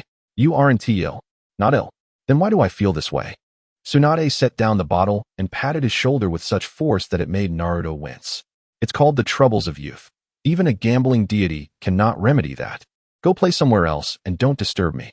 With that, she turned back to her game, evidently uninterested in further conversation. Naruto, burdened with the inexplicable diagnosis of youthful troubles and still muddled in thought, was entirely disregarded by Tsunade. Shoulders slumped like a forsaken pup, he left the raucous casino, pondering the implications of Tsunade's declaration of his health. Just then, a familiar voice called out to him. Naruto. He looked up to see Sakura standing at a nearby corner, seemingly emerging from a flower shop, several fresh bouquets in hand, concern adorning her features just right. Sakura, Naruto greeted weakly. What's wrong? You look downcast, Sakura approached, her mind racing with calculations. Did you go looking for Tsunade-sensei? She asked, noticing the direction he had come from. Yeah, Naruto nodded glumly, feeling as though he had found an outlet for his frustrations. Tsunade said I'm not sick, claiming it's just the troubles of youth. It makes no sense. I just don't understand why Sasuke was so angry before, and lately, I feel strange whenever she ignores me. It's just so painful. He indicated his chest, blue eyes filled with genuine bewilderment. Sakura's heart sank slightly, though her expression remained inscrutable. So it was indeed because of Sasuke. Has he begun to react so intensely to Sasuke's emotions? She could not allow this sentiment to flourish. Instantly, she adopted an expression of mock enlightenment, tinged with a hint of playful incredulity, as if she had heard a child's trivial woes, even letting out a light chuckle. Oh dear, what did I think it was? So it's this. Her tone was lighthearted, deliberately diffusing the gravity of Naruto's words. Tsunade-sensei was right. This is indeed a form of youthful trouble. Naruto, think carefully. Do you value your partnership with Sasuke? Is she an important friend to you? Naruto paused, pondering her words. Partnership? Friendship? Perhaps. He nodded vigorously, of course. She is my best friend, my goal to surpass. Exactly. Sakura clapped her hands, her smile brightening, weaving her words like an intricate web, subtly guiding his thoughts. Because you value your competitive partnership and best friend relationship so much, when she suddenly grows distant, even if it's due to a misunderstanding, it's only natural for you to feel anxious, confused, and sad. It's like when a rival you've worked hard to surpass suddenly announces they won't compete with you anymore. Wouldn't that be disappointing? As Naruto listened, his eyes widened gradually. The notion of a rival severing ties was disheartening. Sakura's description seemed to hold some truth. He truly could not accept Sasuke's indifference. It made all his previous efforts feel aimless. Sakura, observing his expression, seized the moment to delve deeper, her tone becoming earnest and considerate, reinterpreting the concept of valuing friendship and reluctance to lose a rival. So you see, this isn't as complicated as you think. Sasuke's personality is such that she places great importance on boundaries. Your actions may have inadvertently offended her, so she needs time to cool off. As for you, don't dwell on it. Give her some space. In due time, demonstrate your worth as a partner through your actions, and your relationship will naturally mend. That is how a true man should act, right? Her words resonated with logic and compassion, entirely framing Naruto's feelings within the context of friendship and rivalry, deftly concealing the budding yet fervent emotions deep within him, twisting them into a newfound appreciation for bonds and camaraderie. Gradually, the confusion on Naruto's face began to fade, replaced by an awakening sense of clarity. So it was like this? He merely did not wish to lose an important friend? Was this what Tsunade referred to as youthful troubles? Sakura's words acted as a balm, temporarily alleviating his inner turmoil, yet effectively diverting him from pursuing the truth of his genuine feelings. With a heavy sigh, he felt as though a great weight had been lifted, revealing a somewhat foolish grin. I see. I understand now. Thank you, Sakura. You're amazing.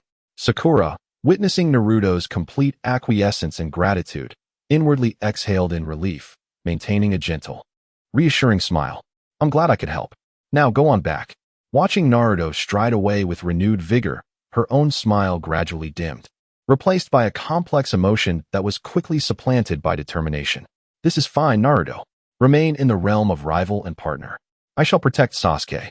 Since that day when Sakura provided him with clarity, Naruto, although no longer entirely engulfed in his own internal conflicts, still harbored an unwavering desire to alleviate Sasuke's anger. He simply adopted what he believed to be a more appropriate approach. He aimed to restore Sasuke to the position of his closest friend and partner. He fancied that he understood Sasuke's fury stemmed from a respect for personal boundaries, and thus, he resolved to meticulously nurture this precious friendship, demonstrating through his actions that he was a trustworthy ally. In the days that followed, Sasuke observed with some bemusement as Naruto became exceedingly clumsy and cautious. No longer did he brazenly approach with his usual raucousness. Instead, he maintained a small yet respectful distance. After classes, he would bring his disheveled notes to the Konoha hospital for Sasuke's reference. During lunch, he would hesitantly slide the most appetizing piece of tempura shrimp from his lunchbox towards the center of the table, casting furtive glances her way before quickly averting his gaze. As if to say, I can't finish this. Would you like to try? During rehabilitation training, he would silently offer her a sealed bottle of water, mumbling about the benefits of hydration before promptly fleeing, his ears flushed. These awkward and deliberate gestures of goodwill, rather than mending their friendship, resembled the antics of a chastised puppy, desperately attempting to appease its master while fearing expulsion, fervently trying to convey, I am still your best friend. Please do not ignore me. Sasuke's gaze towards him shifted from initial coldness and confusion to a growing sense of inexplicable irritation and helplessness. What on earth was going on in that fool's mind? What was the purpose of these childish and abrupt actions? They left her feeling more bewildered than outright confrontation would have. The icy barrier she had erected seemed to crash against a soft, damp cotton ball, offering no point of leverage. This colossal simpleton. She opted to respond with utter indifference, effectively shutting out all his tentative overtures. Naruto, observing her lack of reaction, felt a pang of disappointment but quickly rallied himself. Yes, this was just how Sasuke was. She was undoubtedly still upset. He needed to be more patient and touch her heart with sincerity. After all, she was his acknowledged comrade. He was completely absorbed in his script of love and camaraderie, blissfully unaware of how peculiar and troubling his behavior appeared to her. That afternoon, during rehabilitation training at the hospital, the task involved traversing a wooded area strewn with simple traps to assess the body's recovery from residual toxins. Sasuke confidently led the way, gracefully evading all obstacles. However, as she leapt over a dense thicket, an unexpected turn of events transpired. From the shadows of the foliage, several sharp wind blades shot out without warning. The angles were treacherous, clearly surpassing the difficulty level of their rehabilitation exercise. Sasuke, watch out! Naruto's alarmed shout echoed simultaneously. Sasuke sensed the impending danger midair and activated her Sharingan in an instant.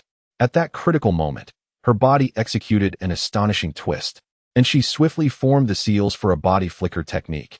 In the blink of an eye, her kunai was poised against the nape of a figure before her. Who are you? She demanded coldly. The individual raised his hands in a gesture of surrender, slowly turning to face her, his voice trembling. I heard from your class that to marry Uchiha Sasuke, one must first defeat her. I wanted to give it a try. I mean no harm. A forced smile crept onto his face as he scanned Sasuke's features. Wow, you're so close. So beautiful. He was immediately struck dumb by her allure. bending his knee in submission. Naruto, arriving breathlessly at the scene, felt a sinking sensation upon hearing those words. His golden hair bristled as he interjected, "You. What are you doing sneaking around?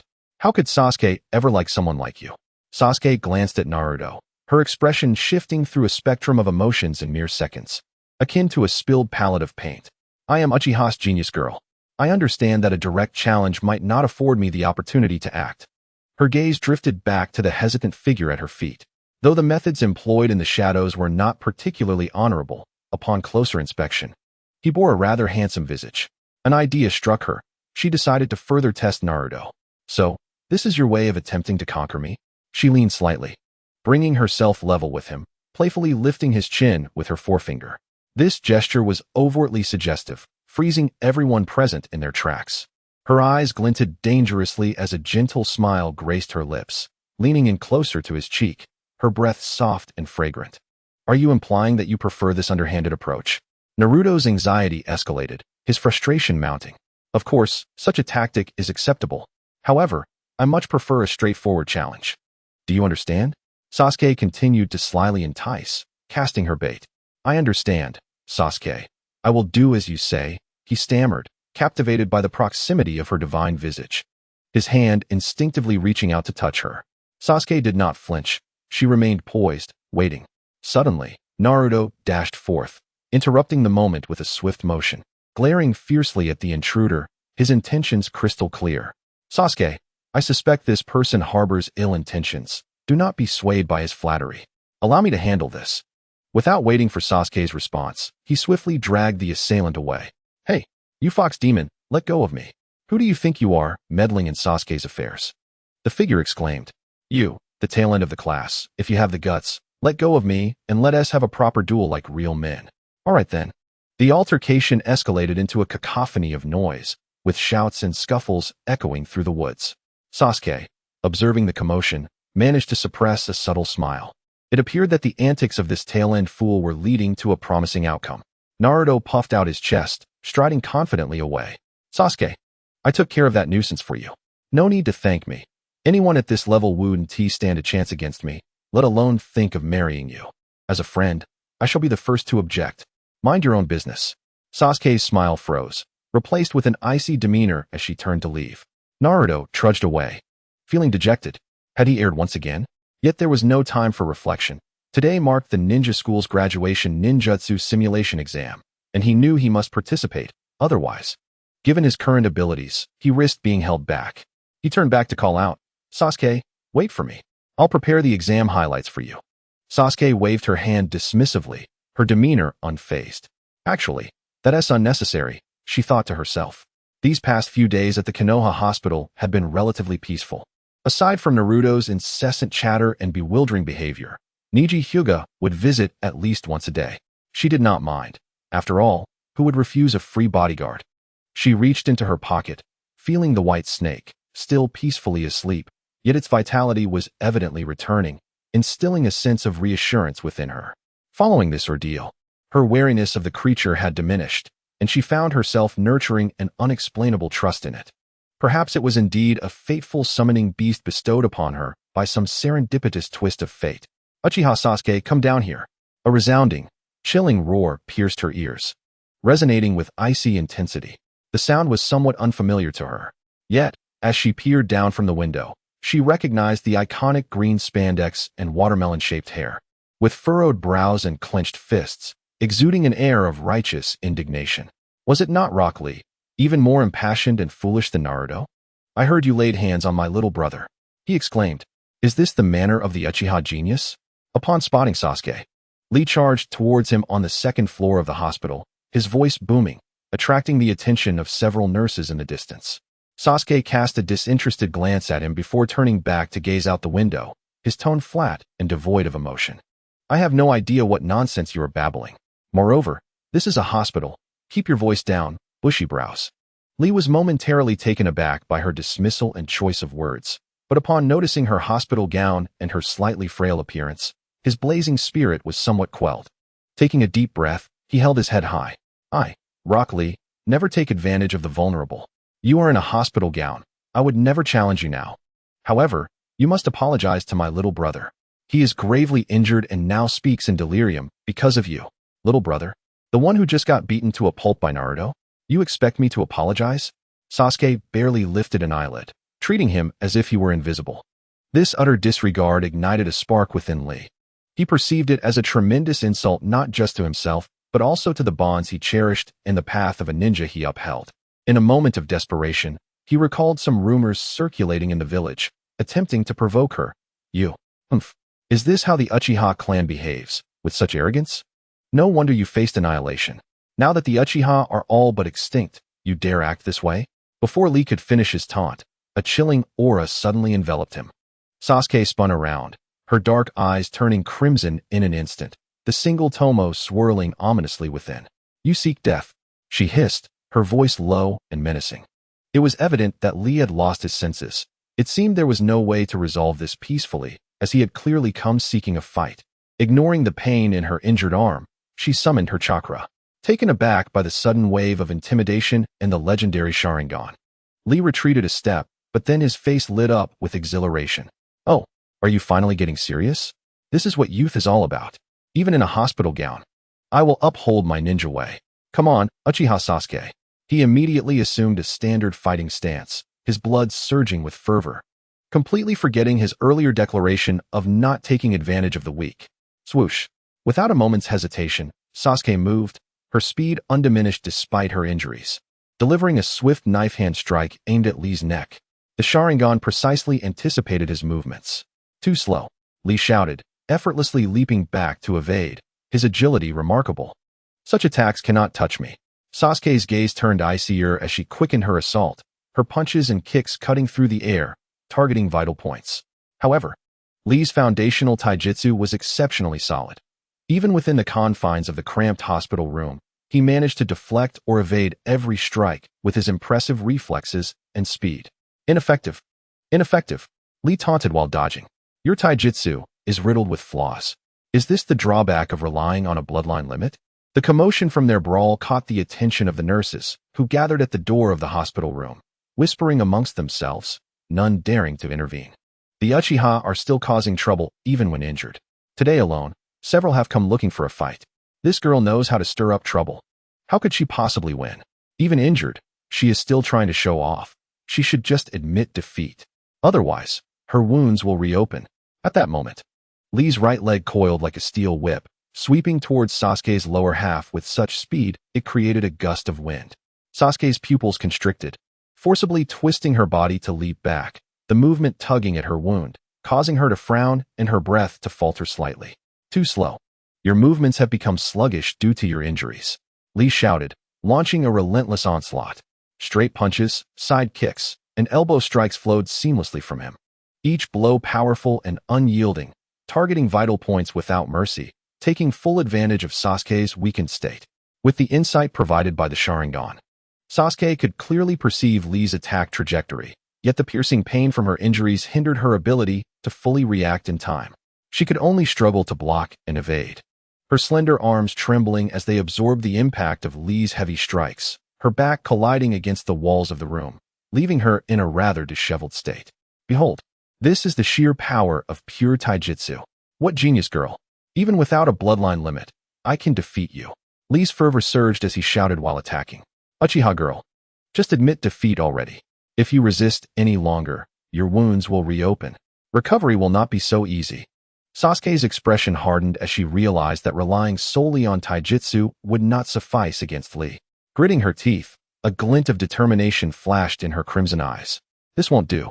Bushy brows, your moves are fierce, and your eagerness to win is almost palpable. You seem to want to defend your little brother, but in truth, you are desperate to prove yourself. Do you think you can triumph over me relying solely on taijutsu, defeating the so-called genius everyone speaks of? What an absurd notion. Even in my injured state, you shall not prevail. Lee's gaze faltered slightly, evidently provoked by Sasuke's words. Yet, the force of his powerful right straight punch could not be retracted. Sasuke's Sharingan whirred into action. Instead of dodging, she angled her body slightly and braced her left arm to block the incoming punch. Bang! The heavy thud echoed through the room. Sasuke's foot struck fiercely against Lee's arm. The immense power forced even the stable Lee to stagger several steps to the right before he managed to regain his balance, his left arm throbbing with pain. After delivering this all-out strike, Sasuke, too, felt the toll of her injuries and exhaustion, beads of cold sweat forming on her brow. Her complexion paling to a ghostly hue as she leaned against the wall to catch her breath. The hospital room fell silent. A collective gasp echoed through the crowd as the young Uchiha girl unleashed an astonishing burst of speed and power despite her grave injuries. Was this ethereal velocity a manifestation of the body flicker technique? Impossible. The body flicker technique, an S-rank ninjutsu, can hardly be mastered by one so young. Since the inception of Konoha, only the fourth Hokage and the legendary Shisui have been known to wield such an art. Yet the speed? It was undeniably akin to the body flicker technique. The faces of the onlooking nurses were awash with shock and disbelief, as if they were trapped in a dream. Lee stood frozen, mesmerized by a speed he had long yearned for. Yet, he knew not only was it unattainable. Even the scroll containing this S-rank ninjutsu was beyond the reach of ordinary individuals. Now, Uchiha Sasuke had quietly mastered such an extraordinary technique. A prodigious talent he could only aspire to surpass. But reality dealt him a harsh blow. With the Sharingan and the body flicker technique, had she not been injured, he would have found himself utterly powerless, unable to even graze her clothing. Moreover, having his shallow ambitions laid bare, he felt utterly humiliated and could no longer muster the will to continue the fight. Sasuke laboriously lifted her head, her crimson Sharingan trembling slightly from the intense chakra drain and pain. Can I leave now? Or do you wish to test whether my next strike can shatter your jaw? Lee's mouth opened, but he could find no words as he beheld Sasuke's frail, yet fiercely stubborn visage. After a moment of struggle, he managed to utter, "Take care of yourself. We'll save our duel for when you've healed. That is the essence of youth." With that, he turned awkwardly and exited the room in haste. Chapter 61. The Release of Ninetales Chakra. Are you all right? A nurse, still shaken, approached with concern etched on her face. She examined Sasuke's flushed cheeks and pressed her forehead, exclaiming, "Not good. She has a fever." Gently, she laid Sasuke back onto the bed. Sasuke felt as if she had been run over by a truck. Sharp pains piercing every part of her body as she bit down hard on her lip, desperately suppressing any sounds of discomfort. Unexpectedly, her consciousness began to fade. Oh no! Uchiha Sasuke has fainted. A piercing cry echoed, growing distant as her awareness slipped away. When she awoke again, she beheld a golden-haired beauty with an enchanting visage bustling at her bedside. The sight was enough to stir her soul, jarring her back to consciousness. "Do not move." The golden-haired beauty spoke softly. "Your reckless determination will cost you your arm." Sasuke dismissed her words, her gaze involuntarily drifting over the woman's face and generous curves. Marveling at her beauty. "Tsunade Baba, how is she? What has happened to Sasuke?" A voice, laced with emotion, interrupted her thoughts, shaking the arm of the voluptuous woman frantically. "Tsunade Baba? You mean this girl is the legendary Tsunade, the future fifth Hokage?" The realization jolted her, and she felt a twinge of shame for her earlier impulsiveness. Raising her eyes, she found the boy with yellow hair, his dark eyes now focused, remnants of tears still evident on his weary face, his demeanor frantic. "Naruto, do not disturb my treatment." "Silence. How did you get in here? Get him out." Tsunade's expression bore annoyance. Yet her hands continued to channel healing chakra into Sasuke's body without pause. Sasuke closed her eyes, feeling the chakra flow within her. It was a warm, pure force that seemed capable of smoothing over all her wounds. For a fleeting moment, she thought she glimpsed Itachi, Shisui, Fugaku, and Mikoto. Her eyes unwittingly glistened with tears. The relentless cycle of assassination and provocation had not only left her body battered, but had also drained her spirit. In Shisui's presence, no danger had ever breached her defenses. She had lived under the protective wings of the Uchiha clan. Now, she was utterly exposed, relying solely on herself. Tsunade, sensing the turmoil within, gently brushed away the tears from her eyes, her voice imbued with warmth. "Uchiha Sasuke, do not dwell on what you have lost. Consider instead what you still possess. That which does not defeat you will only serve to fuel your growth." Her tone lightened further. "That annoying blonde boy has been mired in guilt and distress since your unconsciousness. He truly cares for you." A golden ray of hope seemed to illuminate the sorrow within Sasuke, as she noticed a tenderness in her own gaze. Indeed, that underachiever can be quite bothersome. Tsunade smiled at the sight of the delicate, stunning Uchiha orphan before her. The words of her mentor, the third Hokage, echoed in her mind. The young Uchiha girl is profound, harboring many schemes. Be sure to keep a watchful eye. Profound? Schemes? It hardly seemed to align with the truth. Niji, what brings you here? The sound of hurried footsteps rang through the corridor. What has happened to Uchiha Sasuke? Niji's calm face bore traces of concern and frustration. Tsunade is still treating her. However, the situation does not appear promising. I swore to protect her. What am I if not a companion? What kind of friend am I? I am truly useless. Naruto slid down against the wall, plagued by self-reproach, repeatedly striking his head with his fists. In his mind, the harsh, dangerous voice of the Nine Tails resounded. Naruto, those people from Konoha have harmed your Sasuke again. They are truly unforgivable. Sasuke, is she not the one you cherish above all? Come, accept my power and annihilate those who have wronged her. No, no. Sasuke does not want me to become a monster. I cannot. She had already suffered so greatly. While those who harmed her roamed free, could he truly avenge her on his own? I may not be able to. Then what are you hesitating for? I can assist you. The Nine Tails voice was laced with temptation, its crimson chakra emanating boundless power, extending a hand towards him. As Naruto's wavering spirit began to tilt towards the beast, beside him, Niji was engulfed in deep self-doubt. Just days prior, he had vowed to become her protector. What was he really safeguarding? What could he possibly defend? Hinata Niji's gentle demeanor had transformed into one of darkness and turmoil. Who has harmed him? Niji's gaze flicked toward Naruto, who crouched on the ground, his pupils widening. A visible thread of crimson chakra began to seep from his pores, imbued with a fierce and volatile essence. His nails elongated slightly, teeth sharpening, as he emitted an involuntary, beastly growl. Beneath his tightly shut blue eyes, the faint outlines of two ominous red shadows began to emerge. At this moment, Naruto drifted in a sea of red chakra, his consciousness gradually slipping away. Niji's mind jolted. Could this be the chakra of the Nine Tails? Naruto had yet to master the control of tailed beast chakra, and this overflow signified a loss of control. Time was of the essence. She crouched down abruptly, her slender arms resting directly on Naruto's shoulders as she shook him vigorously. Naruto, Naruto, wake up. Sasuke hates it when you turn into a monster. Be strong. Wake up. I will accompany you to seek revenge on him and make him kneel before Sasuke to apologize. Niji's anxious voice called out Naruto's name, his expression tense. After all, once the Nine Tails chakra overflows, the next step would be its loss of control. A painful memory that had caused countless casualties in Konoha years ago. Inside, Tsunade, who was rescuing someone, paused abruptly upon hearing Niji's shout, her hands freezing as she keenly sensed the familiar yet dangerous chakra fluctuations, her expression shifting suddenly as an ominous premonition gripped her heart. This is bad. Naruto is in trouble. What? That underachiever? Sasuke's face betrayed concern as he attempted to prop up his faltering arm. Sasuke, you need to lie down and rest. You mustn't move, especially not exert your arm, she admonished sternly. Without waiting for her to finish, Tsunade hurriedly exited the infirmary, her brow furrowing at the sight of the malevolent red chakra swirling around Naruto.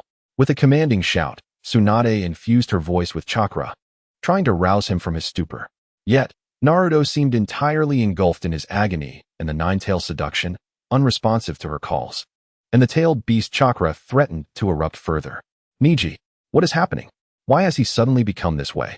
A flicker of chaos crossed Niji's otherwise composed face, realizing that Naruto was only adding to the turmoil.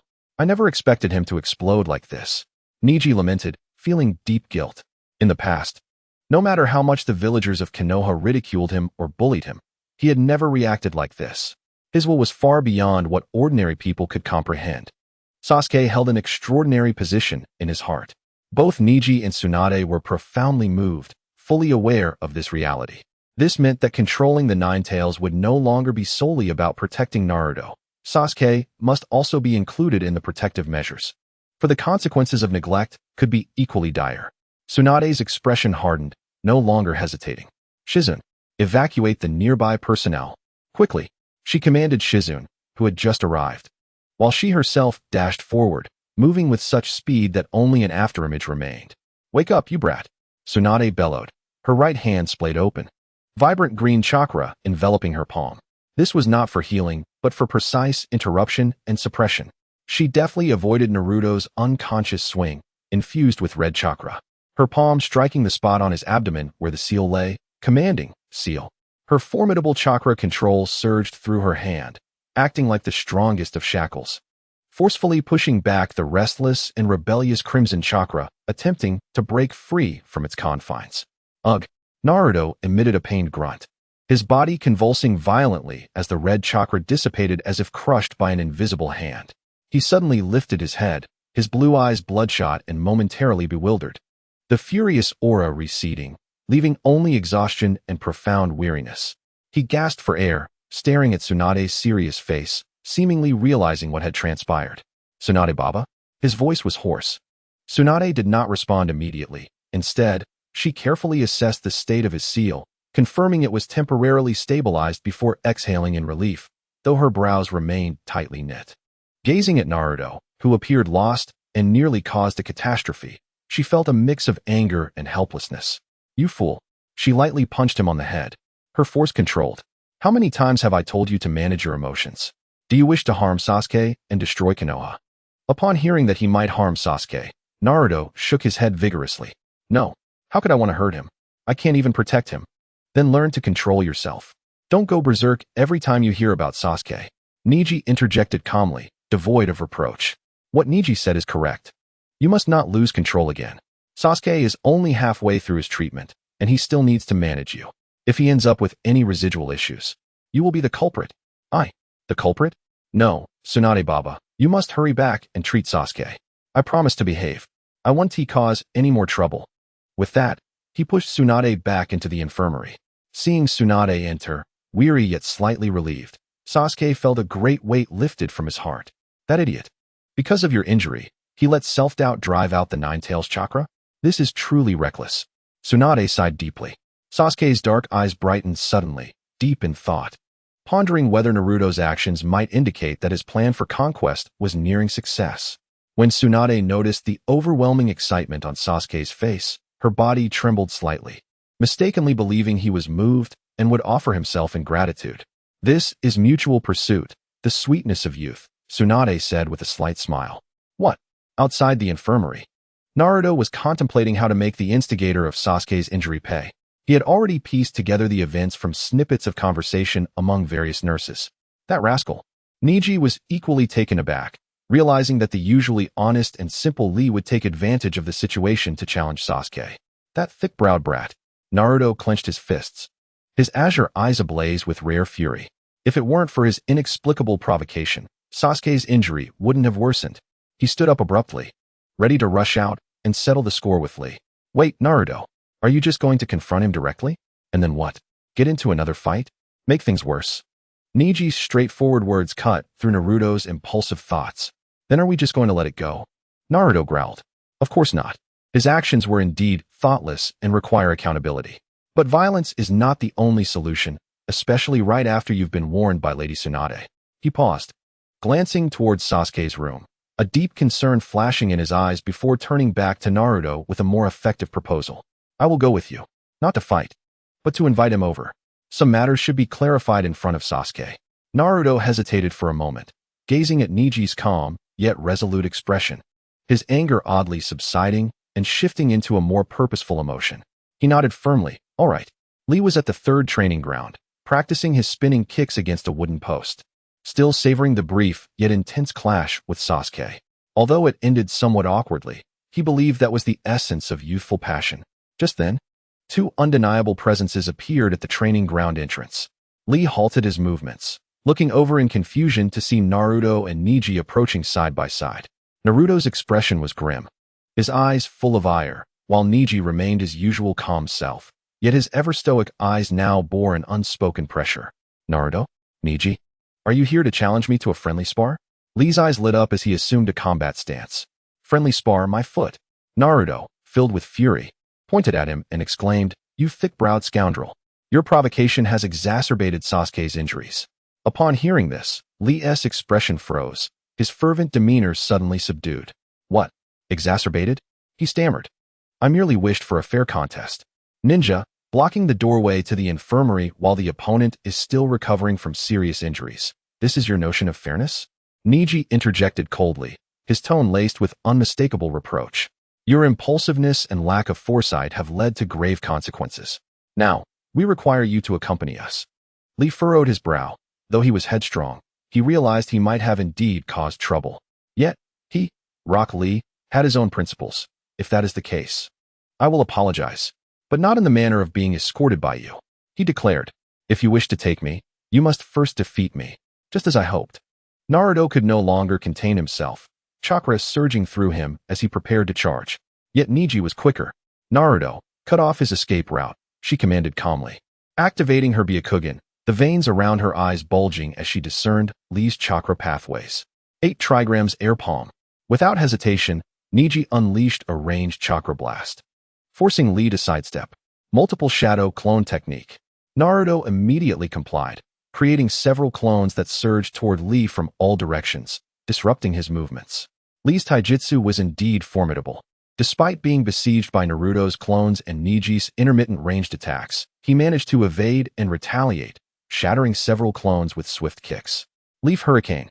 He executed a rapid spinning kick, attempting to break through the encirclement. Too slow. Neji's Byakugan had already predicted his trajectory. 8 trigrams, 32 palms. Neji's form slipped through the gaps in Lee's offensive, her palms striking with lightning speed at his chakra points, significantly hindering the flow of his chakra and rendering his movements sluggish and stiff. Now, seizing the opportunity, Naruto dispatched several clones, all charging toward Lee with fists raised. The barrage of fists and feet rained down upon Lee, leaving him unable to rise. Lacking finesse, it was a sheer outpouring of pent-up frustration. Just as he attempted to struggle, Neji appeared silently behind him, precisely sealing several key chakra points with a touch, completely obstructing his chakra flow and most of his mobility. You bully the weak with numbers? This is not youth. Lee, bruised and battered, lay on the ground, grumbling in discontent. Naruto approached, retrieving spare bandages from Tsunade's aid station, angrily binding Lee's hands and feet. What youth can we discuss with someone who nearly worsened Sasuke's injuries? Silence, thick brow. Neji observed quietly from the side, making no attempt to intervene. The two worked together seamlessly, swiftly binding the incapacitated Lee securely. Subsequently, Naruto hoisted the bound Lee, who could only hop, ignoring his protests and speeches about youth, and headed toward the Konoha hospital. Minutes later, the door to Sasuke's hospital room swung open once more. Naruto, dragging in the comically bound Lee, who wore a reluctant expression, was followed closely by Neji, whose demeanor remained tranquil, her clothes immaculate as if she had not just participated in a skirmish. Naruto dropped Lee in the center of the room and, fuming, addressed the bewildered Sasuke, who had just opened his eyes at the noise. Sasuke, we brought you the culprit. You can decide his fate. The atmosphere in the room became somewhat stagnant. Bound like a human dumpling, Lee stood in the center, his face a mix of embarrassment and guilt. He gazed at Sasuke's pale, weakened visage, and his impassioned rhetoric about youth and challenges faltered, ultimately escaping his lips as a mere, "I am sorry. Uchiha Sasuke, I never intended for you to be so grievously injured." Sasuke, leaning against the pillow, cast a cold glance at him, then at the eager Naruto and the composed Neji beside him. Deep down, she understood that the exacerbation of her injuries stemmed primarily from her own reckless use of chakra and the body flicker technique. Lee's provocation was merely a catalyst. Disinterested in arguing with this headstrong fool, she merely huffed dismissively. "Fool, now that you've apologized, you may leave." However, Naruto protested. "Hey, Sasuke, are you really letting him off the hook?" He asked the one who, Uchiha, Sasuke interrupted, her gaze fixed and resolute. As their eyes met, Naruto instantly grasped her intent. She was weary and wished to let the matter rest. At that moment, Lee seemed to gather his resolve, lowering his head and declaring loudly, "But the reason I challenged you is not without cause. Why did you bully my little brother?" "Huh?" Sasuke's brow furrowed, her pale face reflecting utter bewilderment. "When have I ever bullied your little brother? I don't even know who he is." She had spent her days either in the hospital or fending off Naruto's incessant antics. Where would she find the time to bully others? Naruto, equally baffled, chimed in. "Exactly.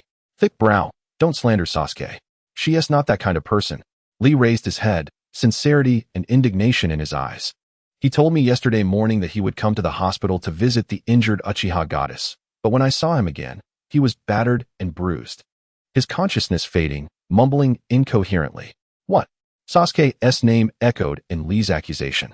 Who else could have done this but you, Uchiha Sasuke? Even if you didn't accept him, there was no need to go so far. These are merely your fabrications, lacking any evidence. Neji incisively pointed out the flaw in his claim. He may have come to see Uchiha Sasuke, but that does not mean she was the one who attacked him. Have you ever heard of Sasuke randomly harming anyone? She merely responds to challenges from suitors with restraint. Her expression turned serious, her tone pausing momentarily. Thus, I can confidently conclude that this matter is not Sasuke's doing. Lee listened to Neji's analysis, his simple-minded passion struggling to comprehend the implications. Then who did it? His gaze flickered, unable to meet Sasuke's eyes. At that moment, Naruto scratched his head, tentatively inquiring, "Your little brother. He wasn't wearing a black spandex suit?" With a somewhat handsome face and skilled in using ninja tools to ambush? Upon hearing this, Lee's eyes lit up with realization. Naruto, was it you? I didn't hit him that hard. Why was he so fragile? Who told him to covet Sasuke? Lee was left in a state of shock, glancing from Sasuke, whose expression was one of knowing, to Neji, whose Byakugan seemed to roll in disbelief. So he provoked an injured opponent due to a misunderstanding, only to be beaten by her comrades and brought here to apologize, ultimately realizing that the true culprit was this foolish blonde idiot before him. Naruto, let me go. Let us have a true contest of manhood. This is Youth Chapter 64. The iconic kiss scene. Sasuke had spent nearly half a month recuperating at the hospital in Konoha. And before long, the graduation ceremony arrived, marking her long-awaited completion of ninja school. The auditorium buzzed with excitement and joy, filled to the brim with graduates. However, for the newly minted Genin, a palpable undercurrent of restlessness permeated the air. The cause was none other than the long-absent Uchiha Sasuke, who had returned. She had been hospitalized for an extended period due to a severe and unexplained injury. Long enough for many to forget that she was once the most radiant yet frigid presence on campus. At this moment, she leaned alone against a distant window, her fingertips unconsciously tracing the edges of her pristine forehead protector, her expression characteristically aloof and indifferent. Sunlight streamed through the window, illuminating the contours of her slightly slender yet still exquisite profile. Her long, dark hair cascaded gracefully, and her post-illness pallor only served to enhance her delicate and unique beauty, rendering her utterly captivating. Her mere presence was akin to a stone cast into a tranquil lake, sending ripples through the crowd of boys. Hey, look, it's Sasuke. She's out of the hospital? She seems even more like a goddess. Do you have any idea how I've managed without you? My world has regained its color. Shut up. Stop reciting that sappy poetry. Shoo, don't stare so obviously. Inuzuka Kiba, Akimichi Choji, and other admirers huddled together, jostling one another, whispering in a mix of excitement and anxiety, their gazes magnetically drawn to the figure by the window. The entire auditorium thrummed with a youthful, restless energy, characteristic of adolescence. Naruto, waving his forehead protector, animatedly boasted to Sakura and Shikamaru, "See, from today on, I am a true ninja." Ha! Sakura, annoyed, retreated from him. "You're so loud, Naruto. Keep your distance." Naruto, unfazed by Sakura's rebuke, reveled in his graduation as a validation of his efforts. Yet, his gaze occasionally drifted toward the figure by the window, tinged with a barely perceptible concern and an inexplicable fascination. He excitedly waved at her, his feet unconsciously drawing him closer. Just then, an unexpected incident occurred. A clumsy individual, while fooling around, stumbled backward and collided heavily with Naruto's back. Whoa! Naruto, taken by surprise, lost his balance, his hands flailing as he lurched towards Sasuke. Hearing the commotion, Sasuke turned coldly, instinctively preparing to use taijutsu to deflect him. However, her body, still recovering from injury, reacted a beat too slowly. And with the wall behind her offering no escape, bam! The two collided, losing their equilibrium and tumbling toward the ground. In the chaotic descent, Naruto's panicked face rapidly magnified in Sasuke's deep black eyes. Within her gaze, amidst the turmoil, a flicker of remaining rationality emerged. Now was the moment. A breakthrough in her strategic endeavor. An icy, logical thought flashed through her mind. However, simultaneously, The instinct of her male soul triggered a strong aversion and resistance to the impending intimate contact with another male. Rationality clashed violently with instinct. Yet, inertia was unyielding. In the instant when all sounds seemed to vanish, and amidst the astonished, widening eyes of the onlookers, Naruto landed directly atop Sasuke's soft form, his mouth, agape in shock. Inadvertently pressed heavily against her slightly parted lips, which had opened in surprise and mild resistance. Time froze. Naruto's azure eyes widened, his mind completely blank. The exquisite softness against his lips sent a rush of blood to his head, igniting his face in a fiery blush, rendering him immobile, even forgetting to breathe. Sasuke's feelings were far more complex and bizarre. On a rational level, success. An unexpected yet perfect breakthrough. The task's progress had surged forward. One should be elated. On a physiological level, a powerful, instinctual discomfort surged from her male soul, overwhelming her with aversion and even nausea. Her stomach churned, every hair on her body standing on end, an intense urge to push this person off immediately, especially the unmistakably warm sensation of another male's lips against hers, continually challenging her psychological boundaries. On an emotional level, a faint, unfamiliar thrill and tingling sensation belonging to her female body quietly spread, further amplifying her panic. This extreme conflict of rationality, physiology, and emotion rendered her expression an intricate portrait of confusion. Her black pupils narrowed sharply in shock and physiological repulsion, while her cheeks flushed with embarrassment and that strange thrill, creating an overall appearance of a dangerously frozen fury. A second passed. Below. Sasuke's admirers finally snapped out of their shock, collectively erupting in chaos. Heartbreak and rage echoed through the auditorium, nearly lifting the roof. Inuzuka Kiba's eyes flared with rage as he howled like a wolf. Naruto, I swear I will end you. Akimichi Choji dropped his bag of chips with a loud thud, his mouth agape in sheer disbelief and fury. This is unforgivable. The other boys, enamored with Sasuke, exploded in a cacophony of anguish and rage, the scene spiraling out of control. Sakura stood aghast, covering her mouth, torn between envy and the urge to join the furious crowd. On stage, Irika-sensei's jaw nearly hit the floor, oblivious to the list slipping from his grasp. Meanwhile, the two at the heart of the incident finally broke free from their stupor. Naruto, as if electrified, recoiled, his face as red as a tomato, frantically waving his hands in apology. I am so sorry, Sasuke. It was an accident. Really, just an accident. Sasuke sprang to her feet, her emotions flaring wildly. Her breath unsteady, the blush on her cheeks persisting. Yet her gaze was now entirely consumed by a chilling fury and the anger sparked by her physiological discomfort. She glared fiercely at Naruto, her fingers cracking ominously, a low pressure enveloping her, threatening to freeze the air around her. Rationality suggested this could be a fortuitous opportunity, but the overwhelming sense of physiological and psychological repulsion prevailed. You damn loser. She spat, each word sharp and icy. I truly didn't mean it. Please, spare me, Sasuke. Naruto begged, cowering in fear. Die. Sasuke's rage erupted, her reason drowned by the physiological disgust and the irritation of having her task unexpectedly advanced. She charged after him. The graduation ceremony devolved into chaos. Amidst the turmoil, Sasuke's inner voice screamed in frustration. Damn it, I've achieved a milestone victory in my task. Yet why do I feel no joy? Instead, all I want is to flay that idiot alive. This cursed mission. Chapter 65. Team 8. Inuzuka Kiba, Hyuga Hinata, Uchiha Sasuke. It was evident that this year's ninja school graduation ceremony commenced amidst utter chaos, a chorus of wails filling the air. Sasuke's demeanor gradually regained its calm as she endeavored to reconcile the extreme conflicts of rationality, physiology, and emotion, but it was evidently still far from sufficient. According to her previous thoughts, strategies were merely a simple psychological endeavor, a one-dimensional approach focused solely on Sasuke's tactics towards Naruto. However, it has now escalated to a physiological level. Although she has been reborn into the ninja world for several years, she has never forgotten that deep down, she is still a man in his 30s. The notion of having her first kiss taken by a teenage boy is utterly unfathomable. Could it be that the strategy encompasses not only the mind, but also the body? And what about the implications that follow? She dares not contemplate such matters, as she is far from ready to accept them. No. Sasuke fervently shook her head. It is impossible for her to truly be with a boy. She could not accept it. Her heart was torn, and the extreme psychological struggle left her in a state of tension. Suspicious lowly. What does it take for a strategy to be deemed successful? She cried out internally, far away in the void.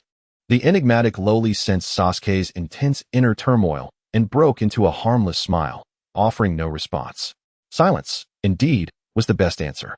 Sasuke's complexion turned pale as she helplessly leaned on the table, her bright black eyes losing their sparkle, staring vacantly out the window, engulfed in confusion.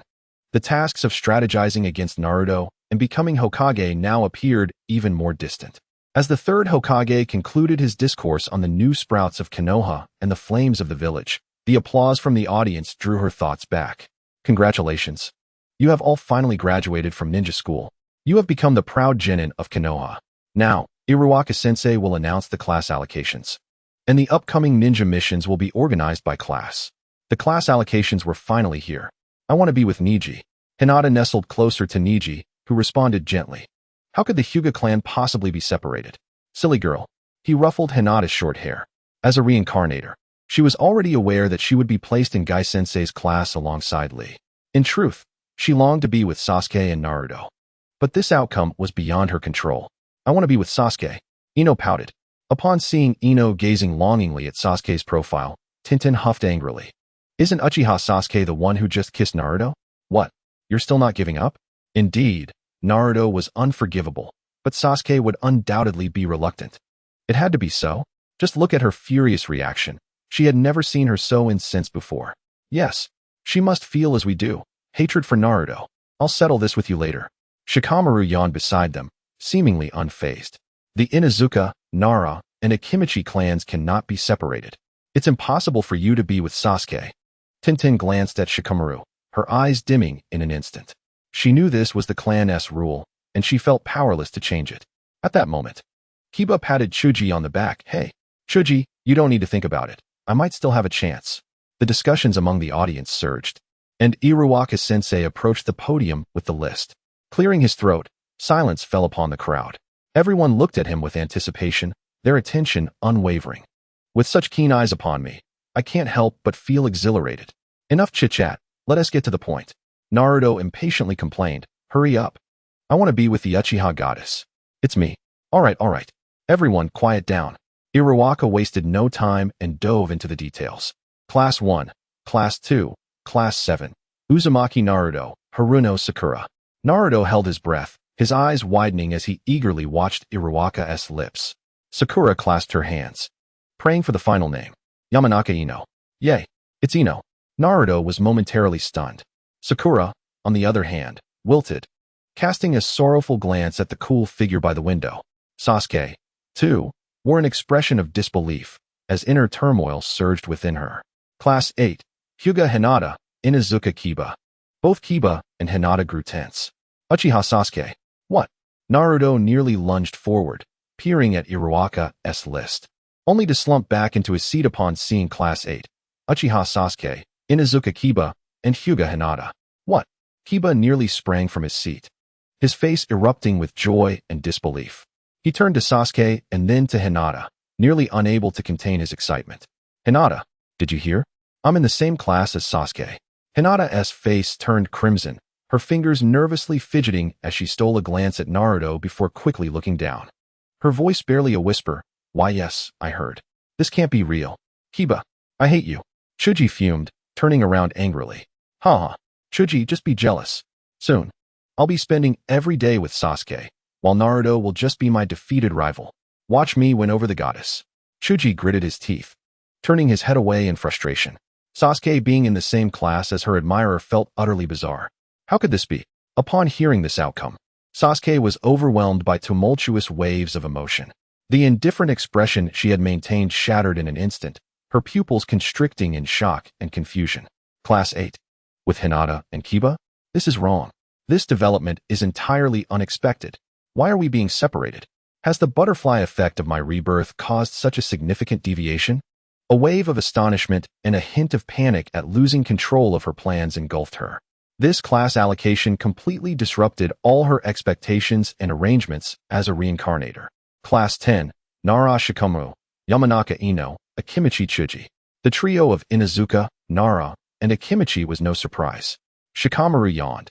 As expected, this is such a hassle. With the class results announced, reactions varied among the students. Sasuke sat quietly, seemingly detached from everything around her, yet deep within her lowered gaze, a calculating glimmer shone. Chapter 66. Naruto's request. After the class allocations were announced, Naruto appeared somewhat distracted throughout the morning. He occasionally found himself gazing at the charming figure by the window. And this time, he did not follow Sasuke out of school, nor did he chatter incessantly like usual. Hey Naruto, what's wrong? Aren't you happy to be in a group with Sakura and Ino? Kiba boasted, hands on his hips, reveling in the opportunity to tease Naruto. Shut up, Kiba. Don't bother me, Naruto retorted, though his response lacked conviction. He felt a knot in his heart. That name, Uchiha Sasuke, pricked at him like a thorn. He wanted to be in the same class as her. This thought surged with unprecedented intensity, even surpassing the impulse he felt when he declared his desire to become Hokage.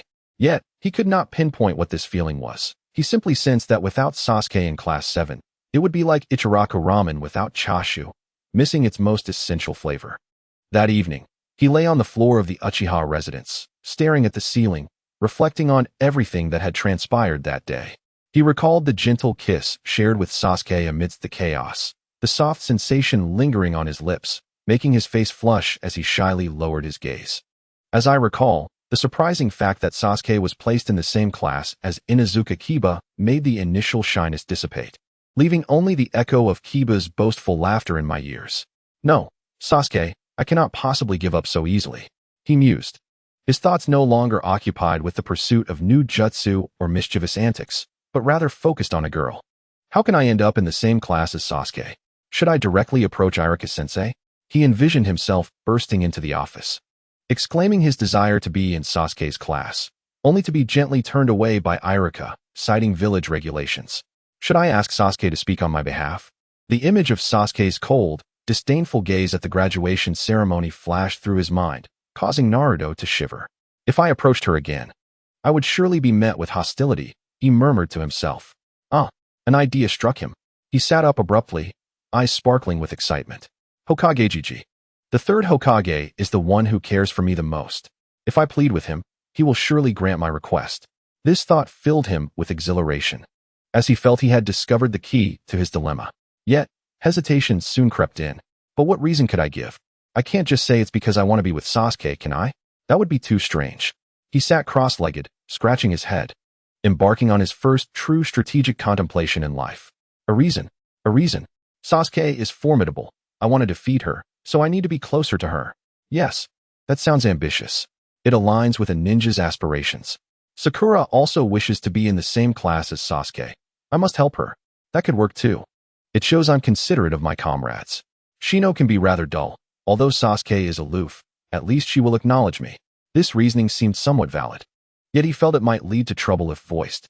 He ran through every plausible justification he could muster in his mind, even rehearsing how to present his case to the third Hokage, perfecting his expression of sincerity and his gaze of yearning. The following day, Naruto, for once, did not sleep in. He rose early and lingered near the Hokage's office, lying in wait for the third Hokage to appear. He even tidied up his worn yellow tracksuit, ensuring his ninja headband was worn properly. Finally, he spotted the third Hokage exiting after finishing his duties. Hokage Gigi. Naruto rushed forward, his face adorned with what he believed to be his most radiant and obedient smile. Oh, Naruto, what brings you here so early? The third Hokage inquired kindly. Taking a deep breath, Naruto proclaimed, following the script he had rehearsed the night before, Hokage Gigi. I have a very important request. You must grant it. Oh, what is your request? Please, do share. Please transfer me to the same class as Uchiha Sasuke. Naruto's gaze was filled with earnest determination. Because Sasuke is the strongest in our class, I want to constantly challenge myself against her to become stronger, so I can eventually become Hokage. If I am in the same class, I can challenge her every day and surpass her more quickly. This is crucial for my journey to becoming Hokage. He articulated his most compelling reasoning in one breath, then anxiously awaited the third Hokage's response. The third Hokage observed Naruto's unprecedented earnestness in organizing his thoughts and attempting to persuade him, feeling a mix of amusement and sentimentality. This child is genuinely beginning to think deeply. However, he merely smiled gently and shook his head. Naruto, I understand your desire to grow stronger, and that is commendable. However, class assignments are determined by a multitude of factors, not solely for personal development. Sasuke's situation is quite unique. She requires a tranquil environment for recuperation. Furthermore, Shino and Sakura are also exceptional companions, and you can learn and progress together. This arrangement has been carefully considered and cannot be altered lightly. Naruto's expression of hope instantly crumbled, but he refused to give up, hastily presenting a second reason. But what about Sakura? She desperately wishes to be in the same class as Sasuke too. I'm doing this to help my comrades achieve their dreams. The third Hokage continued to shake his head, his tone warm yet resolute. Every individual's desires must be taken into account, but ultimately, we must adhere to the village's overall arrangements. Naruto, you must be obedient. Dejected, Naruto's spirit seemed to sag, his ears drooping in response. He could not voice his final reasoning. He knew it would be futile. All his brainstorming and meticulously prepared arguments felt utterly powerless against the third Hokage's gentle yet unwavering demeanor. Seeing Naruto's profound disappointment and near tears stirred a pang of sympathy within the third Hokage, yet he had broader considerations at play. He patted Naruto's shoulder. All right, head back now. Trust in my decisions. You will form strong bonds with your new companions. With that, he turned and walked away. Naruto stood there, watching the third Hokage's retreating figure, his heart heavy with overwhelming loss and frustration.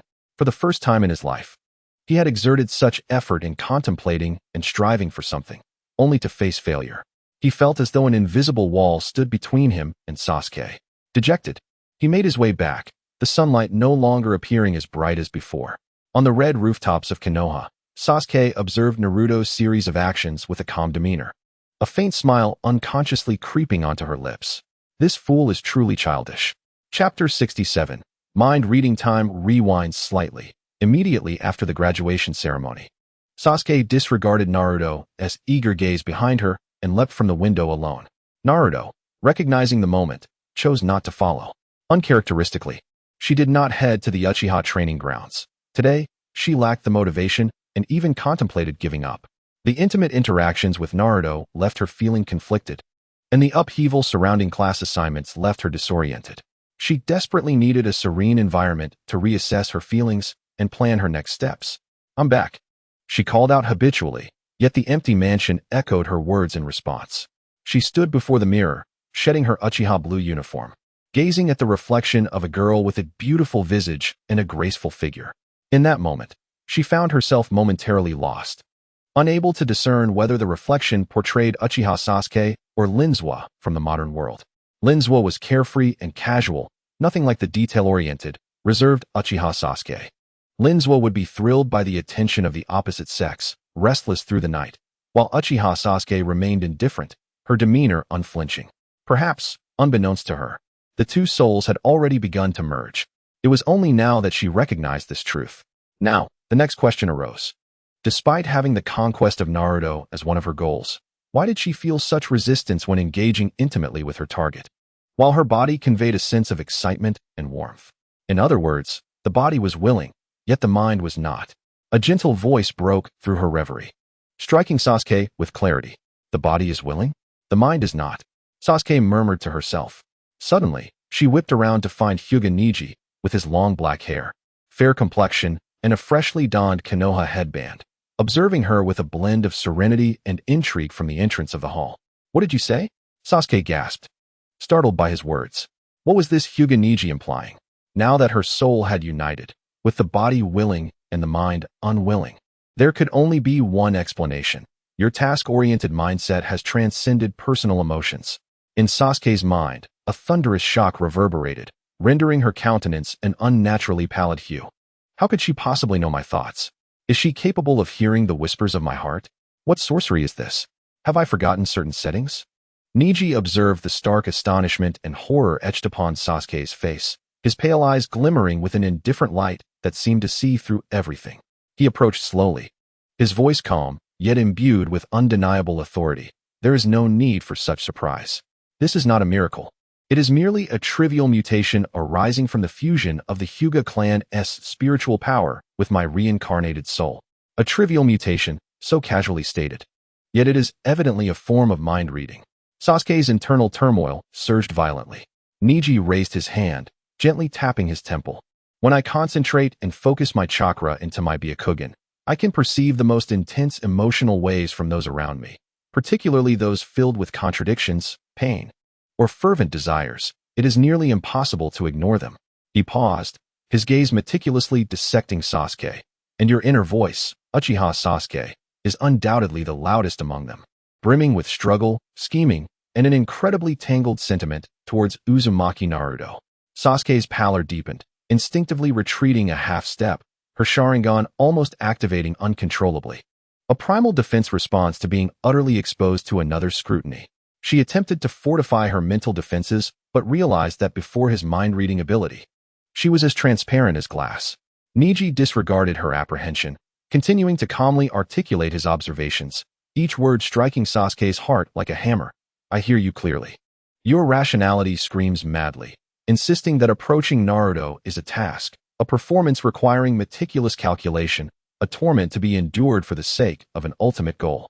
You detest his touch, recoil from any form of intimacy with a male, and your soul protests vehemently with each passing moment. However, Neji shifted his tone, his gaze sharply fixating on Sasuke's slightly trembling fingers. Yet, your body appears to possess a will of its own. When Naruto kisses you, I sensed your profound aversion and revulsion, yet simultaneously, I perceived a subtle rise in your skin temperature, a fleeting acceleration of your pulse, and a whisper of an emotion desperately suppressed by your consciousness. No, that is but a physiological reaction. It is a mistake of this body's instincts. Sasuke was astounded that someone could articulate so precisely the subtle movements she herself had not even noticed, her voice tinged with a barely perceptible tremor. Is that so? Neji tilted his head slightly, his tone remaining unperturbed. Is it truly a mistake? Or could it be that your subconscious is far more honest than your surface consciousness, which is filled with tasks and notions of male dignity? The root of your turmoil may not lie in disliking Naruto, but rather in resenting yourself for not disliking his touch. What you cannot accept is the self that begins to respond subtly to Naruto. The possibility that your staunch male perceptions are gradually crumbling. No. Sasuke shook her head frantically, her remaining rationality fracturing under Neji's incisive analysis. Neji stepped closer, lowering his voice yet infusing it with greater penetrative power. You are afraid, Sasuke. You fear that executing this task will ultimately lead you to lose yourself. That one day you will be unable to distinguish between what is performance and what is real. You fear that you might genuinely develop feelings for that tail-end loser beyond the confines of duty. This fear of losing control surpasses even your aversion to the task itself. Sasuke stood frozen, each of Neji's words serving as a mirror reflecting her innermost fears and confusions, thoughts she was reluctant to acknowledge. All her defenses and facades seemed to crumble in that moment. Neji cast one last glance at the disoriented Sasuke, his tone softening slightly, yet carrying a fate-like calmness. I share this with you not to humiliate or threaten, but to let you know that in this world, you do not bear this disjunction entirely alone. I can empathize with your struggle. The choice remains yours, to continue tormenting yourself with cold, task-oriented logic, or to confront and embrace the truth behind this complex emotional turmoil. This is your challenge. Chapter 68. The most important hope left by the fourth Hokage having spoken. Hyuga Neji said no more, turning to leave, leaving Sasuke standing alone, her inner world akin to a desolate ruin ravaged by a storm, filled with shock, confusion, and an odd sense of being thoroughly exposed. The greatest secret had been unveiled, the most conflicted emotions laid bare. A strange blush crept onto her paper-white face, yet she felt somewhat relieved. After gathering her thoughts, she took a comforting bath and lay on her bed. That fool Naruto, oblivious to her plight, had not been chattering in her ear, which felt quite unusual. She stared vacantly at the pure white ceiling, softly murmuring to herself. Nearby, the white serpent, having ended a long period of slumber, awoke languorously, stretching. Oh, Sasuke-chan. I seem to hear someone feeling a bit lonely, longing for company. How fortuitous. You could keep me company. I might not be able to. After all, I'm not the person you desire, she retorted. Jiayue, what are you saying? Repeat that. She seized the white serpent, whose crimson eyes curved with amusement, a smirk playing on its lips. I am not Naruto, ha ha ha. With a swift motion, it slipped through her fingers. Jiayue, don't run away. To Sasuke's surprise, Naruto truly did not seek her out that entire night. It was the first time in years. The following day, before dawn, she quietly lurked near Shisui's residence. Before long, an exuberant Naruto burst forth from the door in a rush. "What is this tail-end loser so joyful about?"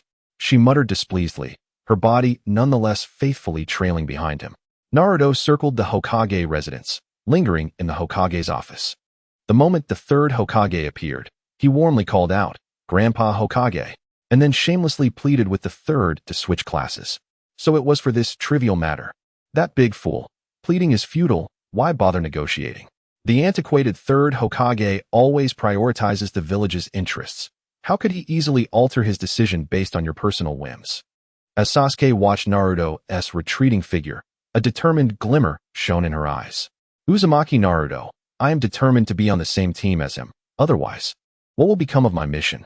Third Hokage, you cannot separate us.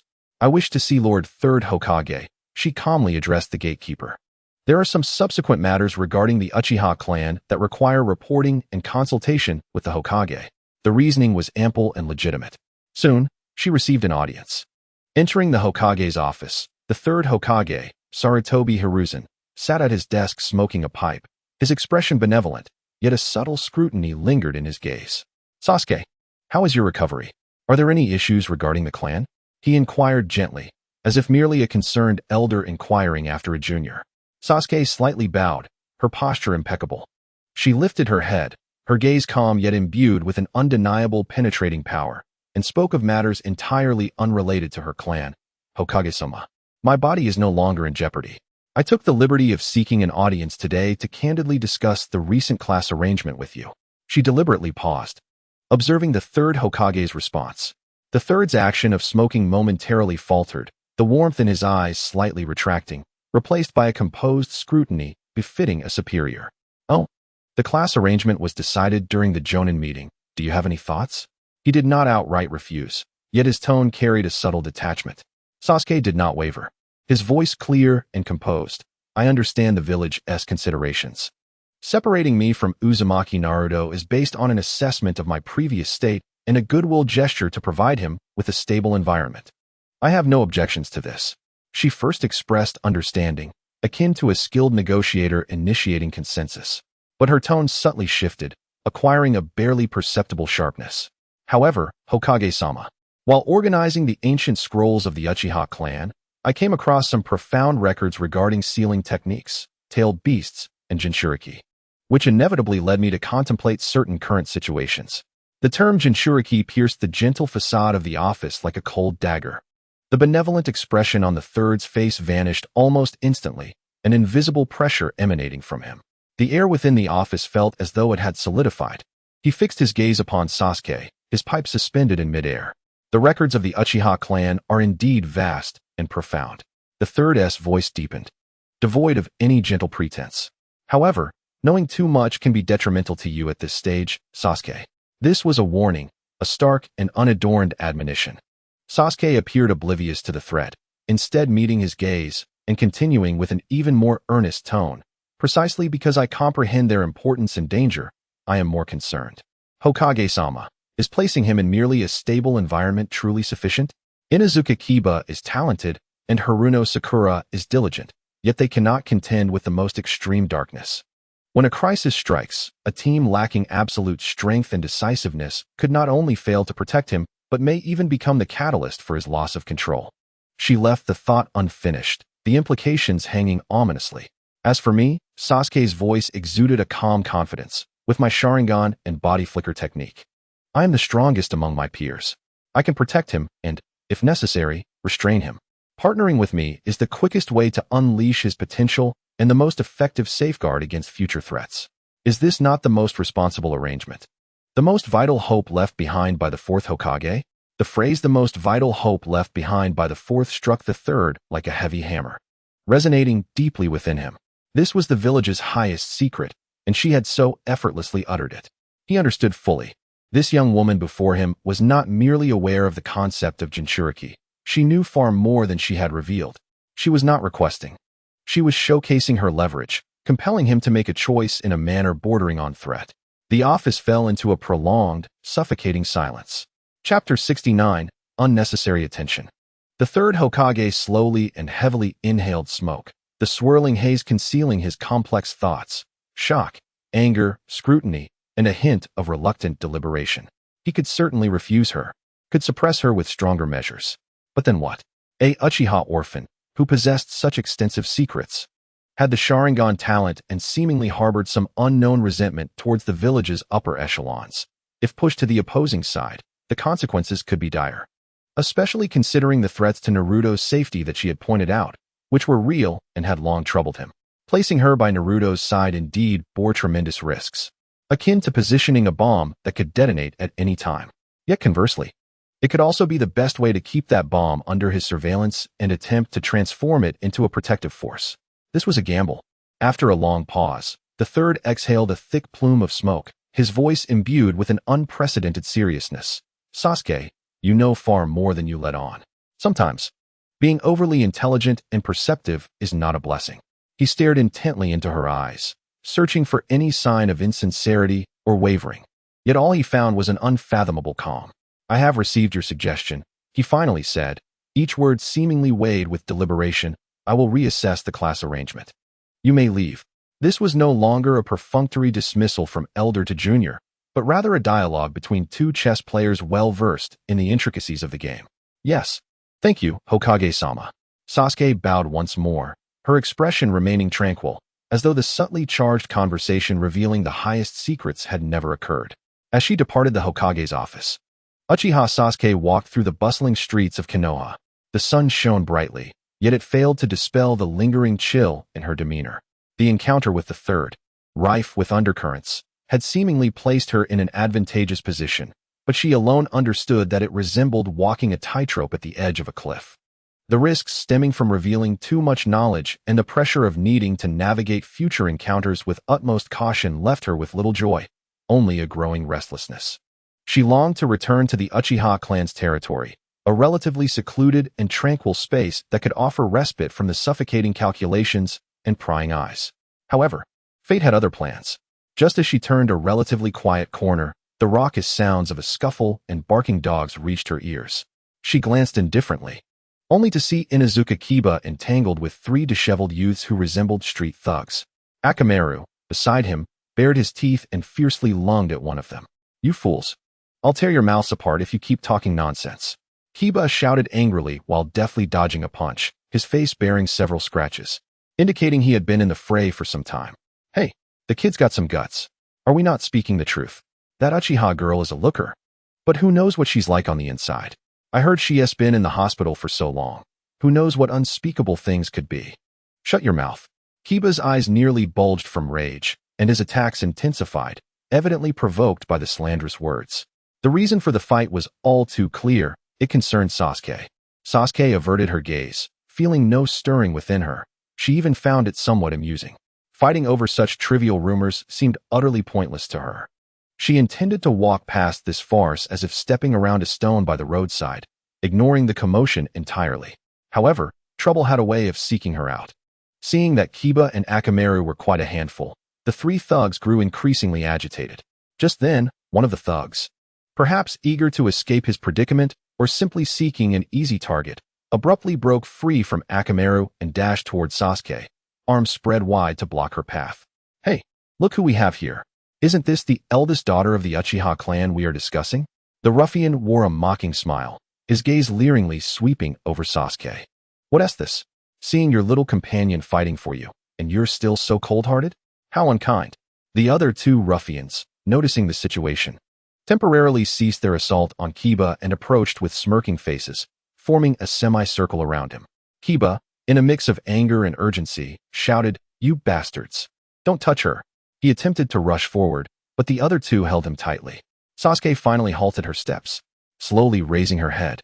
Her pitch-black eyes devoid of any emotion appeared as calm as a deep pool, yet instilled an inexplicable chill in the ruffian blocking her path. Move aside. She uttered two words, her voice low yet imbued with an undeniable iciness. The ruffian, unnerved by her gaze, attempted to maintain his composure, relying on his numbers and the fact that they were in a public place. What with the pretentiousness? We're just trying to befriend you and have a little chat. His words were abruptly cut off, for he witnessed the girl's originally dark eyes transform into a vivid crimson, the tomo within them slowly rotating, emitting an eerie and perilous glow. The Sharingan. A palpable aura of murderous intent enveloped the air, the temperature around them seemingly dropping several degrees.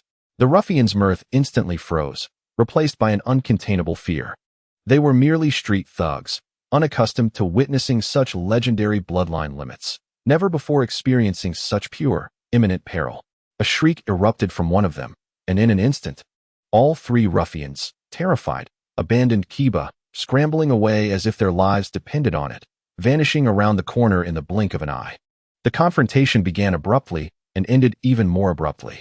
Kiba gasped for breath as he watched the ruffians flee, then turned to Sasuke, who stood there with her eyes still crimson, momentarily lost in thought. Akamaru returned to his side, whimpering towards Sasuke, seemingly also filled with trepidation. "Thank you, Sasuke." Kiba scratched his head, feeling somewhat embarrassed. Although Sasuke seemed not to have intended to help him, she had objectively rescued him from the predicament. Sasuke shot him a cold glance as her Sharingan gradually returned to normal. She said nothing, offering no acknowledgement of Kiba's gratitude, and simply resumed her stride, brushing past him as if everything that had just transpired was non-existent. Watching her resolute and indifferent silhouette fade away, Kiba stood rooted, his heart a tumult of emotions. There was a sense of loss from being ignored, an admiration for her strength and mystery, but more than that, an indescribable melancholy. Meanwhile, as Sasuke distanced herself, her heart was far from tranquil. Troublesome, mundane skirmishes, tiresome rumors. Yet this body seems to attract unnecessary attention. What value does the unworthy protection of someone like Inuzuka Kiba hold, other than adding to her vexation? She instinctively raised her hand, her fingertips lightly brushing her lips. The unexpectedly uncomfortable sensation from the graduation ceremony resurfacing, intertwining with the physiological disgust she felt when accosted by the ruffians. Naruto, these surrounding males are truly bothersome. She quickened her pace, yearning to return to her cold, vacant home, a refuge from all this chaos. The mission, the bonds with her comrades, at this moment felt like heavy shackles, deepening her aversion and exhaustion towards this body and identity.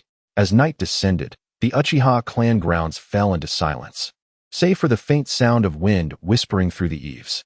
Sasuke sat alone at the edge of the estate, gazing at the cool moonlight cascading onto the ground. Yet her inner turmoil was anything but serene. The negotiations of the day, the disturbances in the streets, and the persistent disdain for her own circumstances tangled in her heart like a chaotic knot. The physical and psychological aversion stemming from Naruto's unexpected kiss particularly aggravated her. Just then, a hesitant, soft footfall approached, stopping at the estate's entrance, followed by a few timid knocks. "Sasuke, Sasuke, are you home?" A familiar yet unusually cautious voice called from outside, the voice of Naruto Uzumaki. Sasuke furrowed her brow instantly. This underachiever has come after all. She instinctively wished to ignore him, hoping silence would drive him away. After waiting for a moment with no response, Naruto did not resort to his usual loud antics or attempt to climb over the wall. Instead, he sat against the door, his voice filtering through the barrier, tinged with rare seriousness and a hint of melancholy. "I know you don't want to talk to me about what happened at the graduation ceremony. I truly didn't mean it. I apologize. I'm sorry. I don't even know how to make it up to you." Naruto's voice carried a hint of awkwardness. "I'll treat you to Ichiraku ramen, a supersized bowl, with extra chashu. Consider it an apology, all right?" His clumsy yet sincere words, filled with Naruto's characteristic earnestness, were his attempt to rectify the situation with something he deemed his best offering. However, to Sasuke, his words felt like pouring gasoline on a fire. An apology? Ramen? What does he think this is? A childish game? A wave of humiliation and physical discomfort surged within her, causing her to clench her fists tightly, her nails digging into her palms. She remained unresponsive, employing the coldest silence as her reply. Outside, Naruto continued to ramble on, promising he would be more careful in the future and hoping Sasuke wouldn't remain angry. Ultimately, faced with prolonged silence, he seemed to lose heart entirely. "All right, I know you're still upset." His voice dropped, filled with deep disappointment. "Then I'll just leave. I'll ask you about the ramen tomorrow." His footsteps gradually faded away, and silence enveloped the surroundings once more. Sasuke remained seated on the porch, motionless. Naruto's apology and departure did not grant her relief. Rather, it sharpened the sense of internal dissonance. Rationality informed her that this was an opportunity to enhance her rapport with Naruto, to accept his offer and advance the mission. Yet emotionally, especially with her instinctive aversion towards males, she found herself unable to do so, even struggling to converse through the door. Who could understand this feeling? The sensation of a soul trapped in the wrong body, compelled to execute repugnant tasks? Just as she felt on the verge of being engulfed by this loneliness and struggle. A calm, clear voice pierced through the fog like moonlight. It must be painful, playing a role entirely at odds with your true nature. Sasuke's head snapped up, her Sharingan activating instantly as she cautiously scanned for the source of the voice. There, sitting silently on a nearby wall, was Niji Hyuga, his white eyes glistening under the moonlight, appearing both exceptionally clear and profoundly deep. It seemed he could see through everything, including the turbulent waves within her heart. "It's you?" Sasuke's voice was laced with coldness. "What do you want?" "Just passing by, and I happened to see a lost soul." Ningxi gracefully descended, approaching Sasuke with a composed demeanor. He could sense the tumultuous struggle within you. "It seems that the conversation during the day and Naruto's recent visit have only added to your confusion." Sasuke did not deny it. He merely regarded him with a cold stare. In the presence of a kindred spirit possessing the ability to read minds, pretense appeared futile. Rejection, disdain, self-doubt, and even the feeling of one's own body becoming sullied. Ningxi spoke slowly, each word striking Sasuke's vulnerabilities with precision. "Do you believe that continuing down this path will only lead to losing oneself, transforming into a monster that even you cannot recognize? And so what if it is?" Sasuke's voice, tinged with a suppressed rasp, questioned, "Do you have a solution?" Ningxi halted before her, calmly gazing into her emotionally charged, crimson Sharingan eyes. "I cannot erase your feelings. However, perhaps I can offer you a different perspective." Ningxi's voice, though soft, carried a unique soothing power. "You perceive this as defilement and torment. But why not view it as a supreme challenge in your cultivation?" "Cultivation?" Sasuke scoffed. "Indeed, cultivation," Ningxi affirmed. "An ultimate training that transcends physical instincts and hones the spirit's will. To overcome the deepest rejection, to master the fiercest emotions, to play the most contrary role, yet maintain a thread of clear self-awareness deep within. Is this not a more formidable and authentic cultivation than any ninjutsu training?" Sasuke was momentarily taken aback. Ningxi's words pierced through her chaotic thoughts like a ray of light. He continued, "Your goal is the position of Hokage, the completion of your missions. Thus, everything in the process, be it disdain or suffering, is merely an obstacle and a demon you must conquer. Consider Naruto as the target of your training, and each interaction as a test of your willpower. When you can fully harness this emotion, calmly utilizing this body to achieve your aims without being ensnared by it." He paused, a glimmer flashing in his white eyes. "Only then will you truly transcend the confines of your corporeal form, embodying a strength of iron will. Neither man nor woman can define such a you." The courtyard fell into silence. The crimson in Sasuke's eyes gradually faded, replaced by a profound contemplation. Ningxi's words did not offer an easy solution, but presented a possibility of transforming pain. This torment could be redefined as a cruel training leading to a higher realm. It remained arduous and painful, yet at least a path could be discerned ahead, one that was not merely an endless descent into despair and self-destruction. Observing the intense turmoil in Sasuke's eyes gradually coalescing into a cold, resolute determination, Ningxi realized his words had taken effect. He ceased to speak further, nodding slightly, and his figure melted into the night. Under the moonlight, only Sasuke remained alone. She still sat there, but the almost explosive restlessness and despair surrounding her seemed to have settled, transforming into a deeper, colder resolve. "Sasuke!" A familiar call echoed outside the door. Chapter 71, Sasuke vs. Naruto.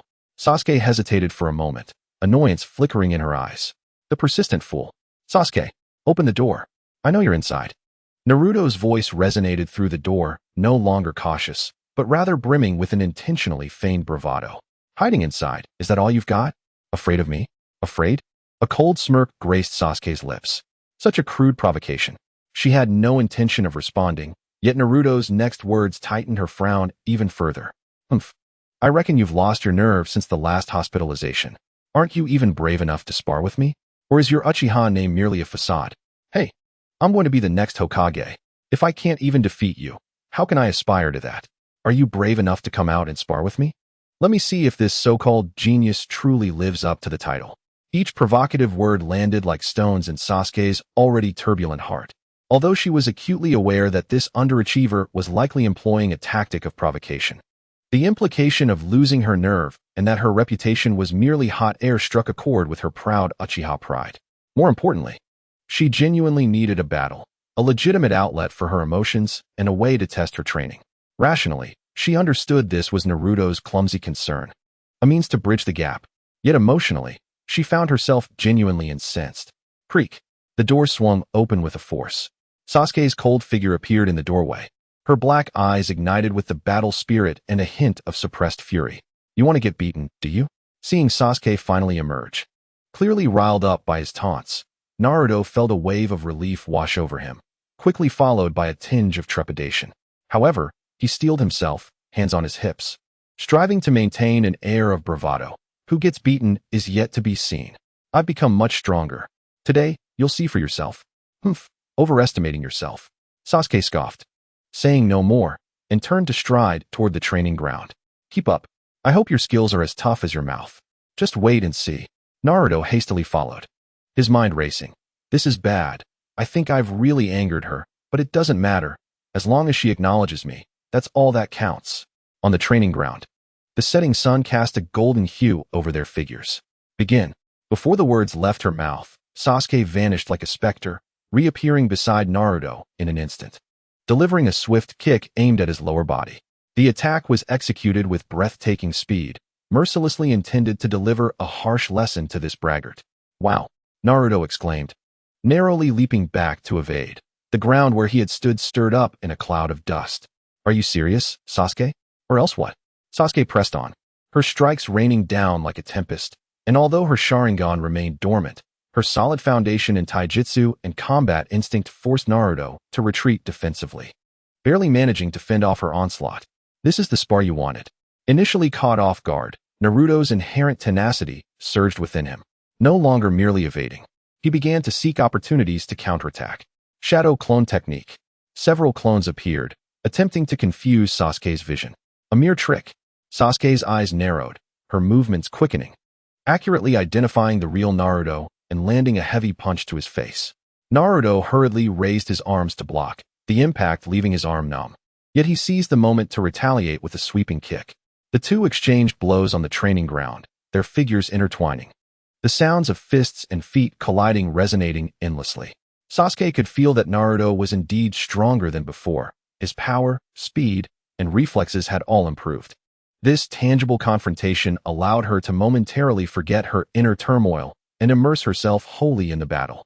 Viewing Naruto as a serious opponent rather than a target to be conquered unexpectedly brought her a sense of pure exhilaration long forgotten. Though Naruto endured numerous blows and felt pain coursing through his body, he was inexplicably elated to witness Sasuke, so focused on battle, seemingly shedding all semblance of indifference. This was it. This was Sasuke. The fierce clash concluded with Naruto being deftly thrown to the ground, a kunai pointed threateningly at his throat. Breathing heavily, Sasuke gazed down at the grimacing Naruto and coldly remarked, "You're lagging far behind." Yet, Naruto, unfazed, rose to his feet, rubbed his aching shoulder, and wore a somewhat foolish but exceptionally radiant smile. But I'm really happy. Sasuke, you finally acknowledged me. Observing his cheerful demeanor, devoid of any gloom. As if being beaten was a cause for celebration, the words of mockery that Sasuke had prepared caught in her throat. Silently, she sheathed her kunai and turned away.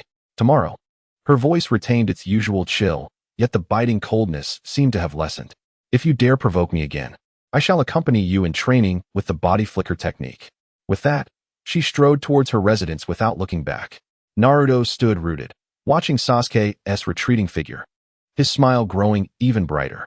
He discerned that her words were less of a threat and more of an awkward agreement. Rest assured, Sasuke, I will come tomorrow. Just don't cry out of fright. He shouted after her, then hobbled away, thoroughly satisfied. The training ground returned to its tranquil state. Leaning against the porch pillar, Sasuke felt the chakra and heartbeat within her simmering from the battle, reflecting on Naruto's pure smile and clumsy provocation. That fool. But perhaps this innocent, battle-named connection is the only way that allows me to progress without repulsion. She softly exhaled, gazing up at the night sky gradually filling with stars. Hey, Sasuke. You look more beautiful when your brows are relaxed. The radiant moon teased, swaying closer. Chapter 72. The 7th Squad officially established within the Hokage's office. Smoke swirled around. The 3rd Hokage, Sarutobi Hiruzen, pushed a freshly drafted team formation document across the desk to the silver-haired jonin opposite him. Kakashi, this is the finalized list of the 7th Squad members. You will serve as the guiding jonin. Gather them tomorrow morning. Kakashi lazily lifted his perpetually half-asleep eye to take the document, his gaze sweeping over the 3 names: Uzumaki Naruto, Haruno Sakura, Uchiha Sasuke. He emitted an ambiguous sound, his mouth hidden beneath his mask twitching slightly. So it's these 3 children. What? Is there a problem? The 3rd Hokage inquired, puffing on his pipe, feigning ignorance. No. It's just that you have indeed assigned me a rather vibrant ensemble, Lord Hokage. Kakashi's tone remained laid back. Yet his mind began to rapidly process the information he had gathered previously, feeling an onset of mild headache. Uzumaki Naruto, the Nine-Tails Jinchuriki, overflowing with energy. Known for his unpredictability, there had been quite a stir recently regarding his antics with the Uchiha girl, and the mishap at the graduation ceremony had become the talk of the village. He was a passionate fool, obsessively tenacious. Haruno Sakura, excellent in theoretical studies, possessed commendable chakra control. However, her infatuation with Uchiha Sasuke was common knowledge. Whether she could maintain focus during missions was a concern. Uchiha Sasuke, the last scion of the Uchiha clan, lived up to her reputation as a genius with immense Sharingan potential. Yet, her demeanor was exceedingly aloof and proud, with subtle changes in behavior recently. According to reports from the Umbu, she had actively sought an audience with the Hokage to discuss reassignment. A girl with insight and ambition far beyond her years. Moreover, the intricate relationship between her and Naruto was akin to a fuse on a powder keg. The mere thought of these 3 together made Kakashi ponder the formidable challenges his delayed ambitions might face. Not for any other reason, but purely the necessity of investing more time into psychological preparations. Naruto is a crucial pillar of the village. Sasuke possesses extraordinary potential, and Sakura has her delicate merits. Guiding their growth will be your responsibility, Kakashi. The 3rd Hokage's gaze was laden with meaning. Especially Naruto and Sasuke. There might emerge unexpected chemistry between them. I trust in your abilities. Chemistry? More like nuclear reactions, Kakashi silently scoffed. He understood the Hokage's deeper meaning. The stability of the Jinchuriki and the guidance of the Uchiha orphan were vital concerns for the village's future. Entrusting him with this most volatile combination was both a sign of trust and a heavy burden. Well, since this is the Hokage's order. Kakashi casually stuffed the document into his ninja tool pouch, ruffling his unruly silver hair. I will do my utmost. However, let us set the gathering time for tomorrow morning. I'll notify you of the exact hour later. He was already pondering how to leave a memorable impression on these troublesome seeds. Balancing the 2 awkwardly stubborn individuals, one blissfully ignorant and entangled, the other internally conflicted and resistant, along with a girl who might be starry-eyed over one of them, was enough to give any jonin a headache. By the way, the 3rd Hokage added, his tone carrying a hint of warning, Sasuke is far more complex than she appears. Pay close attention. Kakashi nodded slightly, his visible eye narrowing, understood. Exiting the Hokage's office, Kakashi gazed up at the sky of Konoha, letting out a resigned sigh. Obito Rin. Sensei, the students assigned to me this time are each more distinctive than the last. It seems my serene retirement life has been thoroughly dashed. Well, I might as well spend some time at the Memorial Stone and think about how to surprise this group of youngsters during tomorrow's survival exercise. He could almost envision the scene at the gathering tomorrow, Naruto causing a ruckus, Sakura swirling around Sasuke, while Sasuke maintained her trademark icy indifference or impatience. The 7th Squad, a team poised to stir the very currents of the ninja world, was officially established amidst Kakashi's foreboding premonition. The following morning, at the training ground, Uzumaki Naruto lay slumped on the grass like a withered eggplant, idly kicking at pebbles. His mind was consumed with the 3rd Hokage's words. This arrangement could not be altered for the time being. It's over. I'm completely doomed. He lacked even the courage to glance at Sasuke, feeling as though life was devoid of color. Haruno Sakura stood nearby, cradling her heart in her hands. Gazing at the distant figure of Sasuke, her face flushed with an uncontrollable blush. Uchiha Sasuke turned her back to the two, standing at the edge of the training ground, her silhouette appearing particularly cold and solitary in the morning light. She was not deliberately putting on an act. Rather, she was engaged in inner training, striving to block out the two contrasting yet equally intense gazes behind her. One was a fiery stare that made her uncomfortable, the other filled with fantasies and possessiveness. Two nuisances, she coldly assessed in her mind. Just then, a languid voice resonated, "Seventh Squad, assemble." Kakashi Hitaki had appeared atop a post, holding a list in hand. Below, he announced the members of the 7th Squad, Haruno Sakura. Sakura held her breath in nervous anticipation. Naruto Uzumaki hung his head, barely paying attention. Alongside him stood Sasuke Uchiha. Sighing, Naruto lamented, as expected, Suddenly, he froze mid-sentence, jerking his head up with wide, incredulous eyes. Wait, Sasuke, me, Team 7, a monumental. Staggering joy erupted on his face, akin to a volcano bursting forth. The previous frustration was obliterated in an instant. Yes, Naruto shot up from the ground, raising both arms triumphantly, unleashing a deafening cheer. I did it. I knew it. Grandpa Hokage is the best. I'm in the same class as Sasuke. Not far from Naruto, Sakura Haruno clasped her hands tightly to her chest, her smile radiating excitement, and her sparkling green eyes betraying the exhilaration within. Oh my gosh. I'm really in the same class as Sasuke-kun. Team 7. This can't be a dream. She felt as if she might faint from happiness, envisioning various romantic scenarios of fighting alongside Sasuke and developing deeper feelings over time. In his excitement, Naruto danced about, and then instinctively dashed over to Sasuke, who was frowning due to the noise. Eagerly, he attempted to pat her shoulder or do something to express his uncontrollable joy. Sasuke, did you hear? We're in the same class now. We can do missions together. This is amazing. However, just as his hand was about to make contact with Sasuke's shoulder, she coldly remarked, "Stay away from me, dead last." With a swift motion, she deftly stepped back, perfectly avoiding Naruto's touch. Her gaze held an unambiguous warning, and the chill emanating from her instantly extinguished Naruto's fervor. His hand froze mid-air, the elation on his face solidifying, as if doused with ice water, leaving only shock and a hint of hurt. "Oh, sorry, Sasuke. I was just so happy." He sheepishly withdrew his hand, scratching his head, yet couldn't help but continue to chatter excitedly around her. "But this is really great.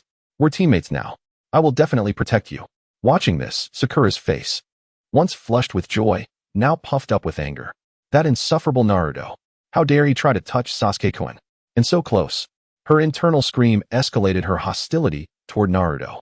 Kakashi, observing all this, noted the look in his right eye had taken on a shape reminiscent of a dead fish. Chapter 73, Becoming Hokage Indeed. Naruto's exuberance was over the top, entirely oblivious to the atmosphere. The Uchiha girl exuded a palpable wariness, her body language openly rejecting. Sakura was already a boiling cauldron of jealousy. Sighing, Kakashi coughed to break the awkwardness. "Ahem. Allow me to introduce myself. I am Kakashi Hitaki, your guiding jonin. My likes and dislikes are a secret. I haven't quite figured out my dream yet, but I have many interests." He hastily recited the template introduction, eager to move on to the next segment. "Now, let us start with you." He gestured toward Naruto, who was still vibrating with excitement and a hint of grievance. "I am Naruto Uzumaki," he declared loudly, his voice still brimming with enthusiasm as he stole another glance at Sasuke. "I love Ichiraku ramen. Even more than being in the same class as Sasuke. I hate waiting 3 minutes for instant noodles. And I hate it when Sasuke ignores me. My dream is to become Hokage." And then, he faltered, his face turning slightly red, unable to continue. Kakashi interjected, "What does it mean to love being in the same class?" Next, Sakura Haruno. "I am Sakura Haruno." Sakura straightened up, her voice slightly trembling with excitement as she quickly glanced at Sasuke's back, her cheeks flushed. "What I love is, internally, Sasuke-kun. I enjoy reading and learning new things. I dislike, internally, people who interfere with me and Sasuke-kun. Rule breakers. My dream is, internally, to marry Sasuke-kun, to become an excellent ninja and gain everyone's recognition." She tried her best to make her response sound normal, but the glances directed at Sasuke and her barely contained excitement betrayed everything. Kakashi sighed internally, a typical lovesick girl, utterly unconcerned about being one of the two females on the team and I need to closely monitor her focus during missions. Finally, all eyes turned to Sasuke. Slowly, she turned to meet Kakashi's gaze, the calmness and scrutiny in her eyes causing Kakashi to raise an eyebrow slightly. Sasuke Uchiha, I have nothing in particular that I like. I dislike many things. My dream. Her gaze seemed to briefly flicker toward Naruto, carrying an unnameable complexity, is to become Hokage and achieve my goals. What?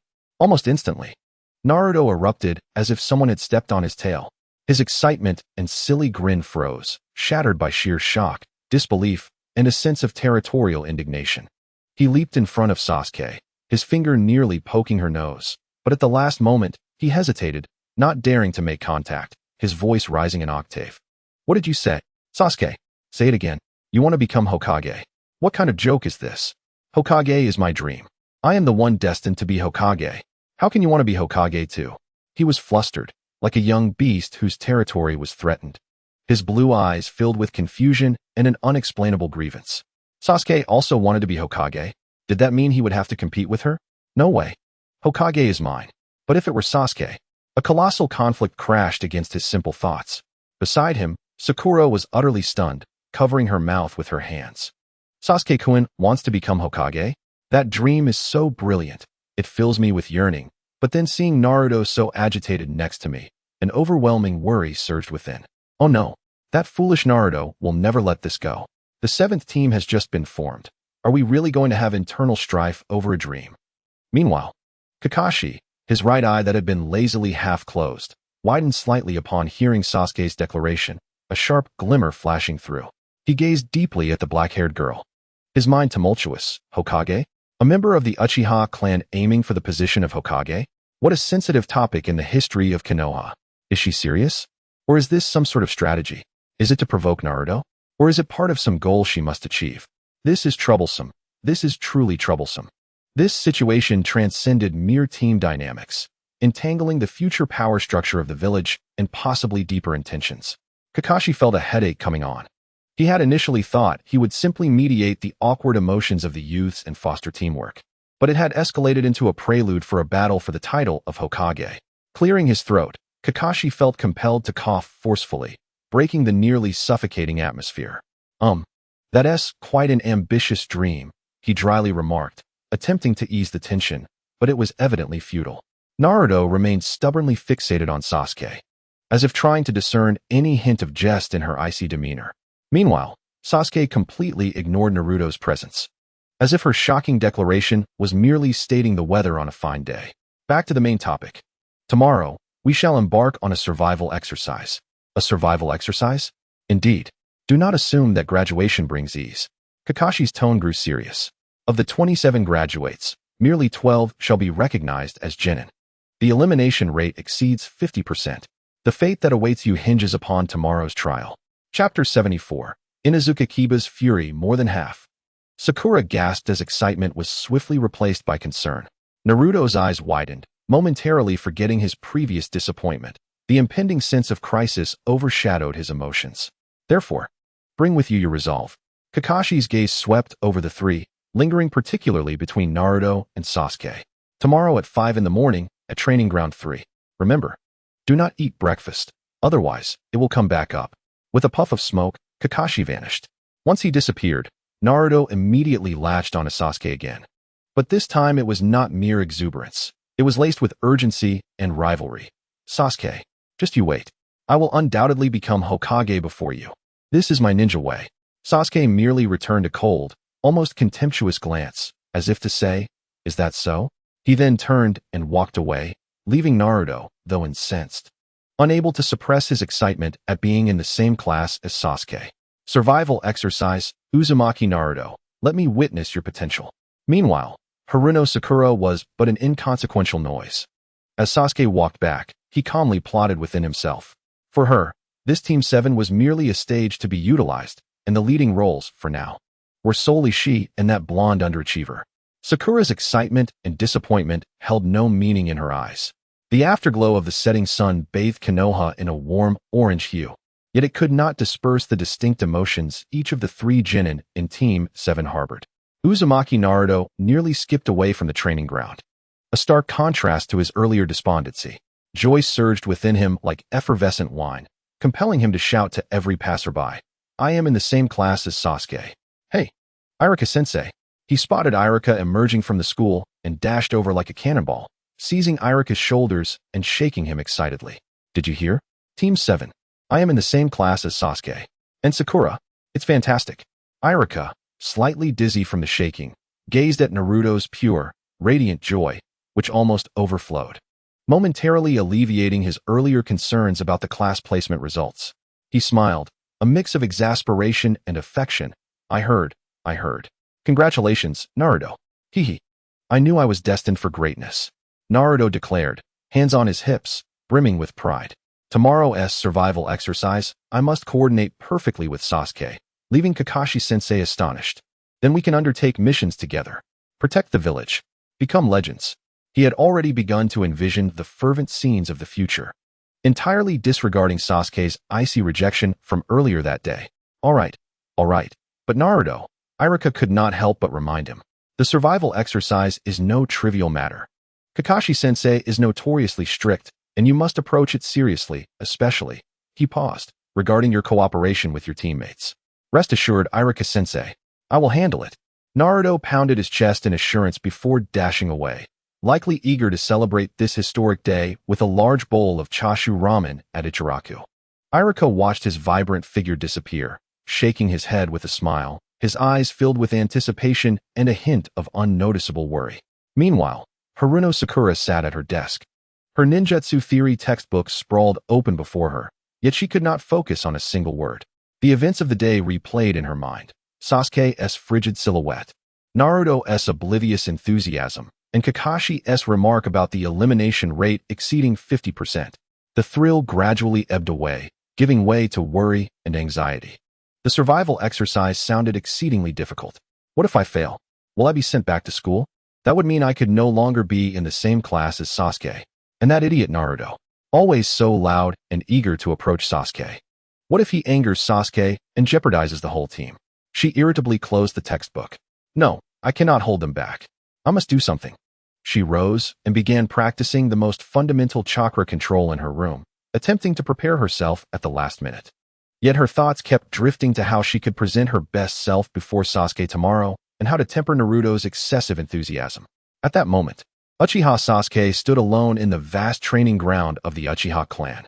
As night began to fall, the surroundings fell silent, save for the sound of the wind rustling through the tall grass. Uzumaki Naruto. She slowly opened her eyes, her crimson Sharingan activated in the dim light, radiating an eerie glow. Your very existence is a distraction. So pure, so persistent, yet so vexing. Niji's words echoed once more. Regard each encounter as a trial of your willpower. Tomorrow's survival exercise will undoubtedly be an upgraded version of this trial. Not only must I contend with Kakashi, but also with the Naruto who seeks to draw near. I cannot allow him to influence me. My goal is to become Hokage. It is to complete the mission. Any wavering is a testament to weakness.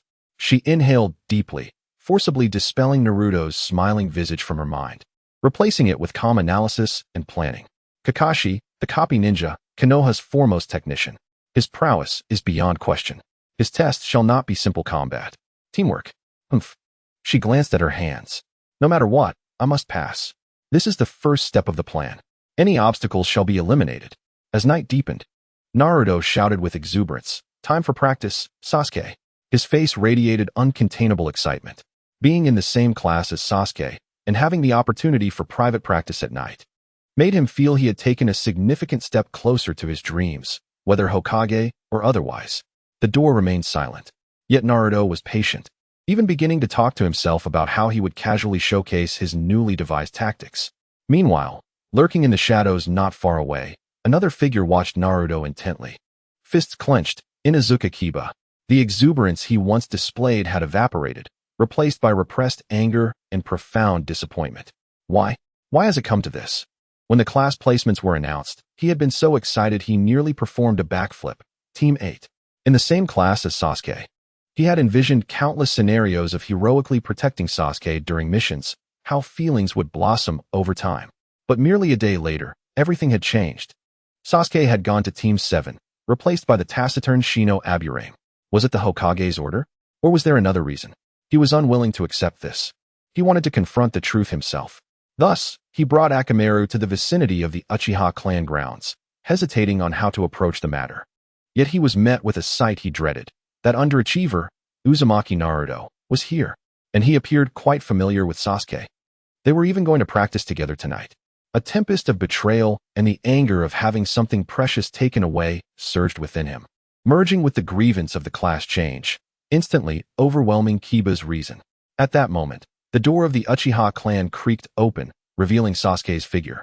Still as cold as ever, yet seemingly unfazed by Naruto's arrival. "You're so noisy, dead last." "Hey, Sasuke, shall we get started? I'm feeling great today." 10 minutes later. As the two naturally walked into the training ground, Kiba's eyes nearly ignited with fury. Unable to contain himself any longer, he burst forth from the shadows, growling, "Naruto, Uzumaki, what are you doing here?" Both Naruto and Sasuke turned to him at the sound. Upon seeing Kiba, Naruto paused for a moment before cheerfully greeting him. "Oh, it's Kiba. I'm just sparring with Sasuke. Want to join us?" Kiba interrupted, his voice sharp with anger as he fixed his glare on Sasuke. "Sasuke, what is going on? Why are you with this dead last? And about the class divisions, why has it suddenly changed?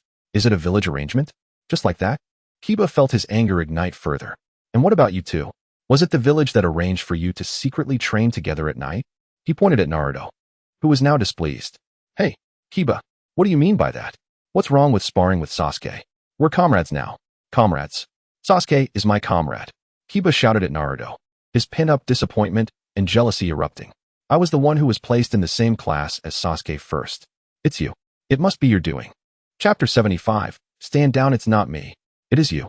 The two hot-headed youths immediately began to bicker, their argument escalating towards a physical confrontation. Akamaru anxiously circled around, barking. "Enough." A cool voice, though not loud, carried an unusual penetrating power that silenced the two instantly. Sasuke stepped forward slowly, his gaze first landing on Kiba. Calm yet undeniably authoritative. "The class divisions were decided by the higher-ups, and it has nothing to do with me, you, or him." He pointed at Naruto. Then, his eyes shifted to Naruto. "And you, dead last, aren't you supposed to be sparring? Stop wasting time with your nonsense." With that, he disregarded Kiba, striding directly towards the center of the training ground, as if the earlier interruption was merely a fleeting breeze. Kiba stood frozen, his chest heaving with emotion as he watched Sasuke's indifferent back, then glanced at Naruto, who eagerly followed Sasuke's lead. A wave of helplessness and defeat washed over him. He realized that, in Sasuke's eyes, neither he, Kiba Inuzuka, nor Naruto Uzumaki held any significant difference. In Sasuke's world, they were utterly unreachable. Ultimately, Kiba could only glare at Naruto's retreating figure, filled with resentment and loneliness, and murmured to Akamaru, "Let's go, Akamaru." He turned away, his back appearing somewhat desolate. For Kiba, this night marked the shattering of dreams and a bittersweet passage into maturity. Meanwhile, the sparring continued in the training ground. Motivated by the earlier incident, Naruto exerted himself even more, seemingly eager to prove something to Sasuke. Sasuke, however, remained composed, though the corner of his eye briefly caught the direction Kiba had departed. His heart undisturbed. Such trivial disputes, allowing emotions to dictate actions, is a grave folly for a ninja. Yet, perhaps Naruto Uzumaki's tenacity, akin to that of a stubborn gum, could be regarded as a unique trait in certain circumstances. The next morning at 5 o'clock, all newly promoted Genin classes were assembled at the outskirts of the Konoha training grounds.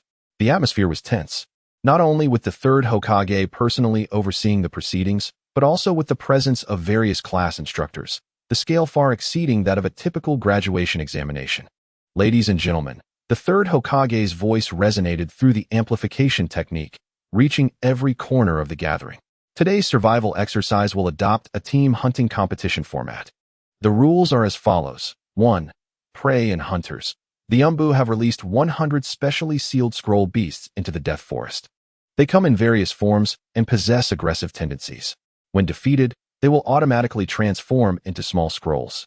2. Scroll acquisition. The scrolls are categorized into Heaven, Earth, and Man. Each class must collect a complete set of Heaven, Earth, and Man scrolls and reach the central tower by noon to qualify. 3. Class competition. Classes are permitted and encouraged to compete for scrolls against each other. Any means are allowed, but causing fatal injuries is strictly prohibited.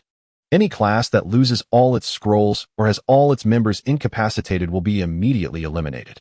4. Elimination mechanism. At noon, any class that fails to gather a complete set of scrolls and reach the tower will be sent back to ninja school for retraining. Upon the conclusion of the rules announcement, the crowd erupted in astonishment. This would not only test their strength, but also their ability to gather intelligence, devise strategies, collaborate as a team, and even form alliances between classes. Let the exercise begin. With a signal, all classes surged into the death forest like arrows released from a bow. Team 7 cautiously navigated through the death forest. Suddenly, a chilling growl emanated from the thicket ahead, accompanied by a wave of searing energy. Be careful. Sasuke's Sharingan activated instantly, and he halted in his tracks. Before them stood a massive bear-like creature, its body resembling a small house. Covered in lava-like cracks, the lava bear scroll beast released by the Umbu. Its eyes glowed crimson, fangs bared, exuding a chakra pressure far beyond that of ordinary beasts. Roar! The giant bear slammed down a paw, sending a scorching wind that shattered the ground, leaving charred claw marks. Split up, Sasuke commanded calmly. The three quickly retreated, their previous position now in ruins. This thing is strong. Sweat beaded on Naruto's forehead. The speed and power of that paw left him shaken. Its defense is formidable, and its attacks are imbued with fire. Sakura quickly assessed, her voice tinged with tension. Sasuke, how are we going to fight it? Naruto immediately assumed a fighting stance. Eager to engage, Sakura nervously added, it looks like its defense is very strong. We need to devise a strategy. However, Sasuke did not even glance back at them. His Sharingan coldly fixated on the giant bear as he simply uttered two words, fall back. What? Naruto was taken aback. In the next instant, Sasuke's figure vanished. Body flicker technique. It was not used for evasion, but for offense. He appeared like a specter in the bear's blind spot. Hands forming seals at a speed that left only afterimages. Fire release. Great fireball technique. The searing fireball struck precisely at the bear's relatively weak joints. Not to inflict massive damage, but to provoke it and guide its movements. The bear roared in pain, furiously turning to swipe at Sasuke, who had already utilized the body flicker technique to reposition himself. Lightning release. Electromagnetic murder. The lightning did not directly attack the bear's thick hide, but instead surged into the ground, transmitting a paralyzing sensation through the damp soil at the moment the bear lifted its foot to stomp. The entire sequence unfolded seamlessly, devoid of any superfluous actions. Sasuke completely toyed with the giant bear, akin to a composed hunter playing with his prey. He didn't even resort to stronger ninjutsu, relying solely on precise timing. The insight of his Sharingan, and the clever combination of two ninjutsu, he forced the powerful scroll beast to roar in frustration. Unable to even brush against the hem of his clothing, Naruto stood to the side, fists clenched tightly, his knuckles turning white. He gazed at Sasuke's elegant, yet lethal solo performance, feeling an overwhelming sense of powerlessness and anxiety as he struggled to find an opportunity to intervene in the battle. Why? Why am I unable to assist even a little? I have grown stronger too. I want to fight alongside her. Several times he contemplated rushing in, but Sasuke's pace was too swift, her movements too intricate. Any rash attempt on his part would only disrupt her rhythm and potentially become a burden. This acute awareness deepened his anguish. Sakura, too, watched in stunned silence, for the first time grasping the vast chasm separating genius from the ordinary. Sasuke's combat had transcended the realm of coordination she could comprehend. Ultimately, as the giant bear, agitated from repeated taunts, exposed its underbelly, Sasuke seized the moment. Launching a precise kunai imbued with lightning chakra that concluded the battle, the bear transformed into a scroll. Sasuke calmly approached, retrieving the scroll as if it were a trivial task. She didn't even catch her breath. Her aura remained cold and stable. Naruto, unable to contain himself any longer, rushed forward, his voice tinged with suppressed excitement and a hint of barely concealed grievance. Sasuke, why didn't you let us help? We could have fought together. Finally, Sasuke glanced at him, her gaze akin to that of a caretaker observing a naive child, imbued with a touch of impatience and clear detachment. It is unnecessary. Her tone bore no fluctuation. Your involvement would only diminish efficiency. Focus on what you can do and do not hinder me. The word hinder pierced Naruto's heart like an ice pick. All his enthusiasm and yearning to fight side by side appeared ludicrous and naive in the face of Sasuke's undeniable strength and frigid assessment. He watched as she turned and continued on. The familiar sensation of wanting to chase yet being brutally cast aside surged within him once more. He slammed his fist against a nearby tree trunk, leaves cascading down. I will become stronger. Strong enough that you cannot ignore me. Sasuke. Chapter 76. Self-doubt. As Team 7 had just acquired their second scroll and were preparing to head towards the central tower, strange noises emanated from the surrounding woods. Team 8, comprising Kiba Inuzuka, Hinata Hyuga, and Shino Aburame, and Team 10, consisting of Shikamaru Nara, Ino Yamanaka, and Shoji Akimichi, appeared simultaneously from two directions, encircling them. Oh no! We're surrounded. Sakura's face turned pale as she instinctively glanced at Sasuke. Naruto immediately positioned himself in front of Sasuke and Sakura, declaring loudly, Sasuke, Sakura, you two go ahead. I'll hold them off. Kiba grinned, though his gaze involuntarily drifted towards Sasuke, his tone somehow lacking its usual ferocity and instead carrying a hint of boastfulness. Sasuke, have you seen my valiant form? Hand over the scroll obediently. Shikamaru covered his face, exasperated. Ugh, this is such a hassle. Choji, Ino, are you ready? Choji, surprisingly pausing from eating chips, blushed and hesitantly looked towards Sasuke, murmuring, are we really going to fight Sasuke? She looks so delicate. What if she gets hurt? Ino stomped her foot in frustration. You idiot, Choji. Is this really the time to be infatuated? Meanwhile, the target of their pursuit, Uchiha Sasuke, remained utterly unfazed. She barely acknowledged the noise, her Sharingan coldly surveying her opponents. Stay where you are, do not move. Once again, this unquestionable command left Naruto with the urge to retort. Yet he was subdued by the chilling aura that emanated from Sasuke. Sasuke moved, her target being Team 8, whose Byakugan and secret insect techniques posed the greatest potential threat. Fong over Fong. Kiba and Akamaru transformed into two rapidly spinning whirlwinds, charging forth with ferocity. Yet, as Kiba charged, his thoughts were, is Sasuke watching me? I must look really cool right now. However, under the dynamic vision of the Sharingan, their trajectory was crystal clear. Sasuke did not even flinch. At the moment Kiba and Akamaru were about to make contact, she executed a body flicker technique, seamlessly shifting sideways to evade the core of the attack, while simultaneously forming hand signs. Fire release, great fireball technique. The massive fireball did not target Kiba, but instead struck the ground ahead of their trajectory. Boom. The blast and flames forced Kiba and Akamaru to alter their course, crashing awkwardly into nearby trees, their offensive thwarted in an instant. Kiba, covered in dirt, stood up. His immediate reaction not anger but the frantic adjustment of his disheveled hair and scarf. Hinata, watch out. Shino promptly unleashed a swarm of insects, enveloping Sasuke like a dark cloud. Boring. Sasuke's expression sharpened, her hands crackling with lightning. Lightning release, body flicker. Blue electric snakes surged into the ground, rapidly spreading. The insect swarm, encountering their nemesis in the form of lightning, instantly charred and fell, crackling as they met their end. Shino's technique, countered by elemental weakness, crumbled in one hit. Soft fist. Hinata, summoning her courage, assumed a battle stance and charged forward. Yet Sasuke was faster. At the moment Hinata prepared her stance, Sasuke utilized the body flicker technique to close the distance, not to attack, but rather to deliver a precise strike to Hinata's wrist, interrupting her chakra flow. Hinata let out a muffled sound, her movements freezing. The entire exchange took less than 10 seconds. The three members of Team 8, one knocked out from the disrupted technique, one thwarted by elemental counter, and one immobilized in an instant, had completely lost their combat capability. Almost simultaneously as Team 8 was neutralized, Sasuke wasted no time, her form blurring once more. Shadow imitation technique. Shikamaru seized the moment, extending his shadow rapidly. He understood Sasuke was powerful, but if they could control just a moment, Ino and Choji could create an opportunity. Unfortunately, he faced Sasuke, who possessed the Sharingan. The trajectory of the extending shadow was painfully clear to her. Fire release, Phoenix fire technique.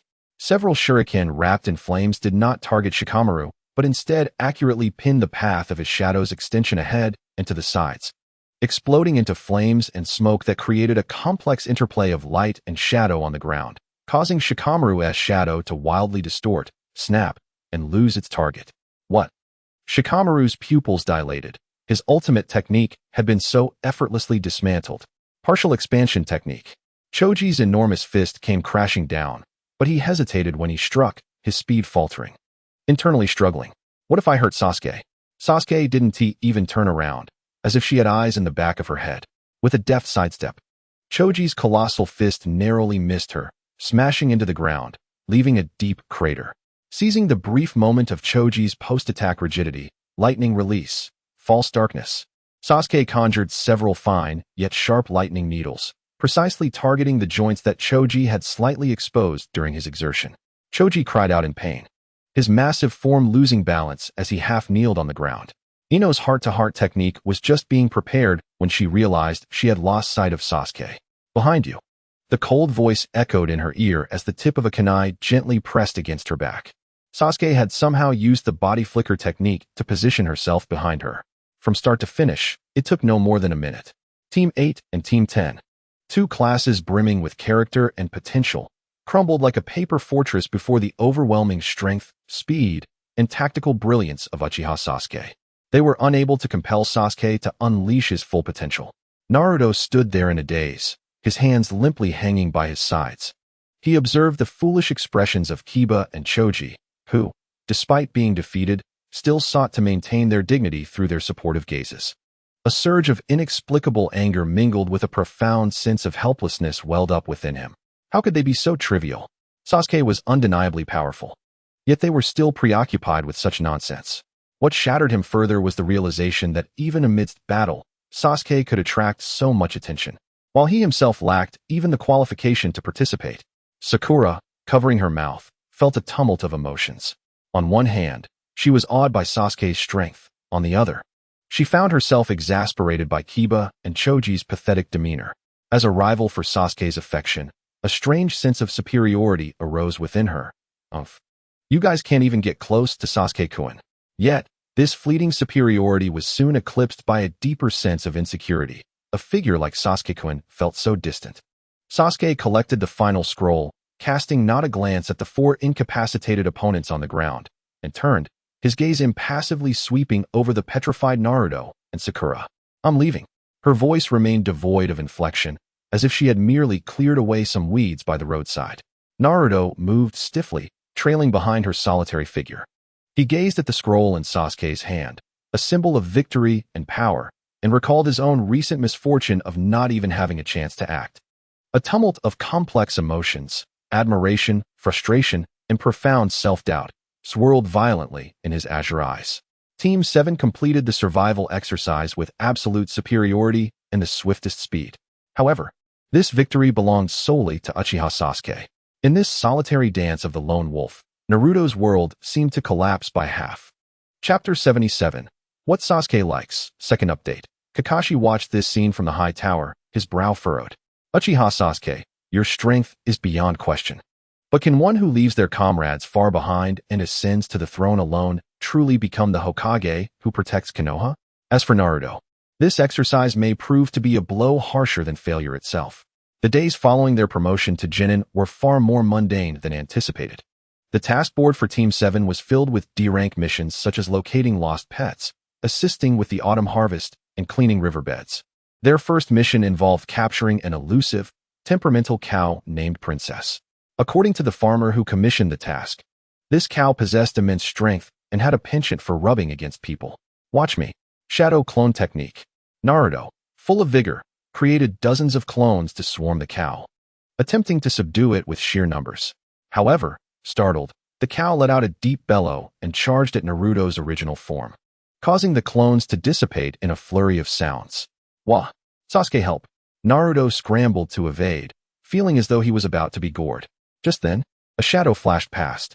Sasuke, utilizing the body flicker technique, silently appeared beside the charging cow, without employing any ninjutsu. She simply extended her pale hand to a specific spot on the cow's nose while her other hand gently caressed its neck, slowly channeling a faint, soothing chakra. A miracle occurred.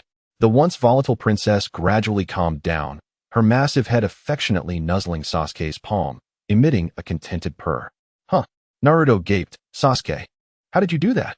Sasuke, her expression unchanged, retrieved a rope to secure the cow's neck, her tone flat. It's just a subtle application of chakra.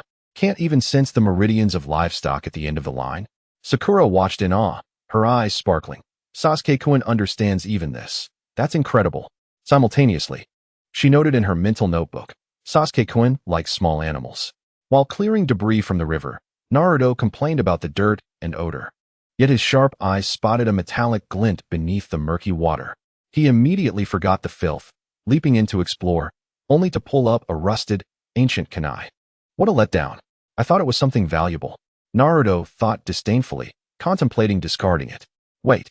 Sasuke suddenly interjected, taking the kunai from him. Although her Sharingan remained inactive, her fingertips glided over the nearly eroded family crest etched on the kunai's handle, her gaze shifting. This is a kunai standard to the Uchiha clan from wartime. How did it end up here? I'll take this, she declared, her tone leaving no room for argument. Huh. Sasuke, why do you want this piece of junk? Naruto asked, bewildered. It's none of your concern. Observing Sasuke carefully stow away the kunai, Naruto felt an inexplicable joy despite his confusion. Did Sasuke seem interested in something I found? He immediately became energized, diving back into the river to frantically search for more items that Sasuke might appreciate, only to emerge with a collection of worthless scrap, leaving him muddy and earning Sakura's scorn. At the conclusion of each mission, while handing over reports in the Hokage's office, Kakashi's eyes always crinkled with amusement.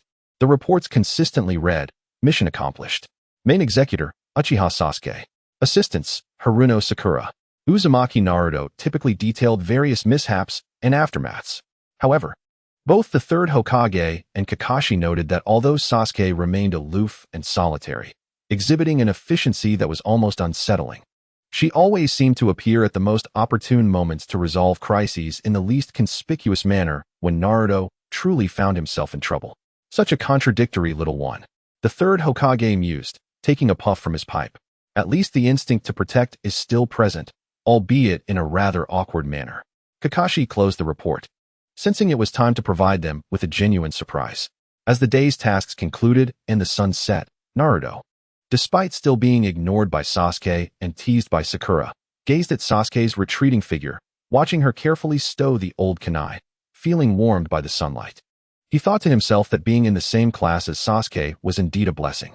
However, unbeknownst to them, that seemingly inconspicuous rusted kunai was a carefully arranged bait by Kakashi and the third Hokage, enchanted with a highly covert sealing technique.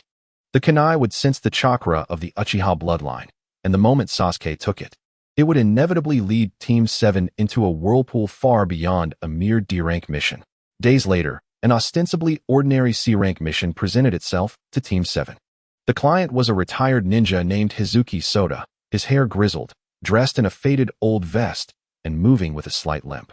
He arrived at the Hokage's office, earnestly explaining to the third Hokage and Kakashi, Hokage-sama, Kakashi-san, my family has passed down an ancient Uchiha clan emblem for generations. According to our family records, it was personally gifted by the then Uchiha clan leader to my ancestor who fought alongside them during the Warring States period, symbolizing friendship and protection.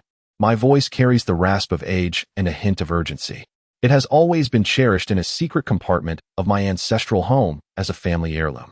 However, just a few days ago, my ancestral home was burglarized. Although other valuables remain intact, that emblem has mysteriously vanished. While it may not be of great monetary value, it holds profound significance for my family. I implore the village to send someone to help me recover it. The third Hokage pondered for a moment, glancing at Kakashi, who appeared relaxed yet had keen eyes. Mr. Tsangtai once distinguished himself as an exceptional chunin of the village, rendering notable contributions to Konoha. This task shall be entrusted to Team 7. Kakashi, what is your opinion? Kakashi scratched his silver hair, his exposed right eye casting a fleeting glance at his three subordinates standing nearby. Naruto's face radiated excitement, as if finally embarking on a worthy mission. Sakura attentively absorbed the details of the assignment. Meanwhile, when Sasuke heard the mention of the Uchiha clan emblem, a barely perceptible shift occurred in his gaze. Although his expression remained stoic, Kakashi caught the subtle change that flitted across his features. Well, no problem. Consider it an opportunity for them to broaden their horizons, Kakashi conceded. On their way to the ancestral home, Naruto bombarded the elderly Tsangtai with questions. Old man, What does the emblem look like? Is it adorned with jewels? Is it valuable? Sangtai smiled kindly. No, my child, it is merely a piece of special black metal, bearing the Uchiha fan insignia. The edges are somewhat worn, and it appears rather unremarkable. Naruto's enthusiasm waned momentarily, but he quickly regained his spirits. Fear not, old man. Regardless of its worth, Team 7 will certainly retrieve it for you. Right, Sasuke Sakura? Sakura nodded. We will do our utmost. Sasuke silently trailed behind, his gaze occasionally flitting to Sangtai's back, seemingly observing something or perhaps lost in thought. His fingertips unconsciously brushed against the ninja tool pouch, where lay the rusted kunai he had retrieved from the river days prior. Sangtai's ancestral home was situated on the village's outskirts, surrounded by tranquil scenery. The structure, though somewhat aged, was reasonably tidy. The room from which the item was stolen was a study, featuring an antiquated wooden box that had been pried open. This is the box. Sangtai indicated the empty receptacle. The emblem was always kept inside. Sakura immediately approached, meticulously examining the forced lock. The lock had been pried open with a sharp metallic tool, indicating a forceful yet not particularly skilled method.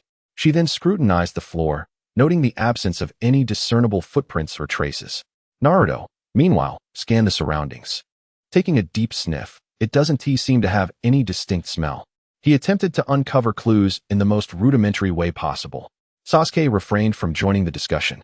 Her Sharingan had quietly activated the moment she entered the room. Her crimson eyes swept across the entire space, gliding over the bookshelf, the floor, and the windows, ultimately fixating on the empty wooden box. The residual chakra was exceedingly faint, yet undeniably present. This was no ordinary thief. The lingering sensation bore an unsettling chill. Chapter 78, The Vanished Clan Emblem, Part 3. She approached the wooden box, extending her gloved hand to gently brush the interior. The Sharingan detected a trace of nearly dissipated chakra, one that did not belong to the Uchiha clan, imbued with a nature of concealment and predation. They are not after wealth, Sasuke suddenly articulated, her voice cold, breaking the atmosphere of investigation in the room. The target is the emblem itself. Moreover, they understand how to erase most traces. What? Naruto and Sakura turned to her in surprise. A flicker of barely perceptible astonishment crossed Sangtai's eyes, quickly morphing into deeper concern. So it truly was aimed at the emblem, he mused. Sasuke, how do you know this? Naruto inquired with curiosity. Sasuke offered no explanation, merely stating, tracking this residual chakra might lead us to clues. However, the trail is somewhat old, the scent faint. At that moment, the rusted kunai in Sasuke's tool pouch seemed to tremble ever so slightly, resonating with a subtle frequency akin to that of the residual chakra in the box. She paused momentarily, but her expression remained impassive. Kakashi, who had been leaning against the doorframe and appeared to be dozing, finally spoke lazily. Oh? It seems our newcomer possesses quite the insight. So, what do you plan to do next? Naruto immediately raised his hand. Of course, we pursue it. Sasuke can sense that chakra, right? Sakura, however, was more cautious, but the clues are too sparse. We need a more specific direction for our investigation. Have any suspicious individuals been spotted around recently? Sasuke disregarded the debate between the two, her gaze once more scanning Sangtai, her tone calm and steady.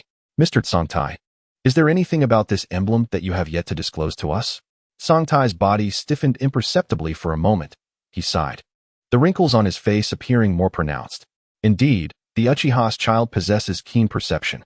The family records vaguely mention that the emblem may not merely be a token, but could also be linked to some ancient seal. However, I always believed that to be mere legend.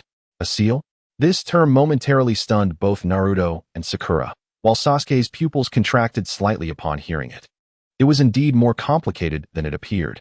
Uchiha, emblem, seal. This coincidence seemed far too deliberate. She gazed out at the forest beyond the window, her eyes deepening with contemplation.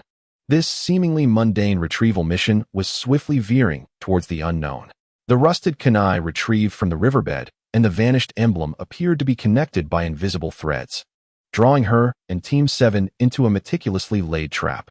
Upon leaving Sangtai's ancestral home, Sasuke maintained an outward calm, yet turmoil roiled within her. A seal? The Uchiha emblem as a key to a seal? Sangtai's tension stemmed not solely from the theft, but rather from a fear of uncovering something buried. He was concealing something. And what of the kunai placed in the riverbed? Was it mere coincidence, or was it deliberately positioned for me to find? Its faint resonance with the emblem stirred a tempest of rational analysis, yet an unsettling anxiety rooted deep in her bloodline surged forth. Each time her thoughts brushed against the words Uchiha and Seal, a complex mix of repulsion, curiosity, and an indescribable thrill would surface. This sensation belonged to her very essence, to the identity of Uchiha Sasuke, clashing with her rationality as a reincarnated being, leaving her vexed. Track the chakra, she finally interjected coolly, interrupting Naruto and Sakura's discussion regarding investigative directions. The direction is southeast.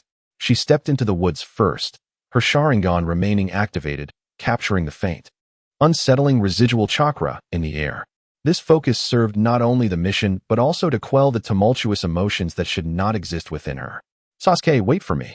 Naruto immediately followed, like a loyal hound, trailing closely behind her. His gaze was almost glued to Sasuke's back, his blue eyes filled with a complex blend of worry, admiration, and a hint of disappointment. Does Sasuke care about this emblem because it belongs to her family? He wondered. Her expression when she looked at that empty box seemed different, as if recalling something sorrowful. If only I could be stronger, if I could find clues more swiftly, perhaps she wouldn't display such an expression. He yearned to utter words of comfort, to enliven the atmosphere as he had in the past, but upon witnessing Sasuke's cold detachment and her complete immersion in the pursuit, all words lodged in his throat. For the first time, he clearly recognized that there existed a fortress within Sasuke's heart that he could not breach. This feeling of powerlessness stirred his anxiety, yet it also ignited an even fiercer desire to draw near and to protect her. He could only clench his fists, remaining vigilant as he scanned the surroundings, silently vowing to prevent any danger from approaching Sasuke. Sakura trailed behind, her emotions equally complex. She observed Sasuke's extraordinary focus and the moment his Sharingan activated, as well as Naruto's unabashed concern and his steadfast presence. Indeed, Sasuke was deeply connected to this mission. His Sharingan seemed capable of perceiving things invisible to us. That fool Naruto, though he was a bit loud, genuinely worried for Sasuke. But what could I do? She was no longer lost in a simple fantasy of accompanying Sasuke on a mission. For the first time, she began to contemplate matters from a ninja's perspective. She struggled to recall the tracking techniques learned in the Ninja Academy, scrutinizing the traces on the ground, the broken branches, attempting to corroborate the chakra direction Sasuke was tracing. She realized that to avoid being merely a spectator in this team, she must accelerate her growth. Following the faint remnants of chakra, the trio gradually ventured deeper into the southeast forest of the village. The further they went, the denser the trees became, and the light dimmed. Suddenly, Sasuke halted, raising his hand in a signal. "What's wrong, Sasuke?" Naruto asked anxiously. Sasuke did not respond, his Sharingan fixated on a seemingly ordinary thicket ahead. In her vision, a nearly transparent thread of cold chakra was ensnared there, an exceedingly concealed warning trap. "There's a trap," she stated succinctly. "Let me handle it."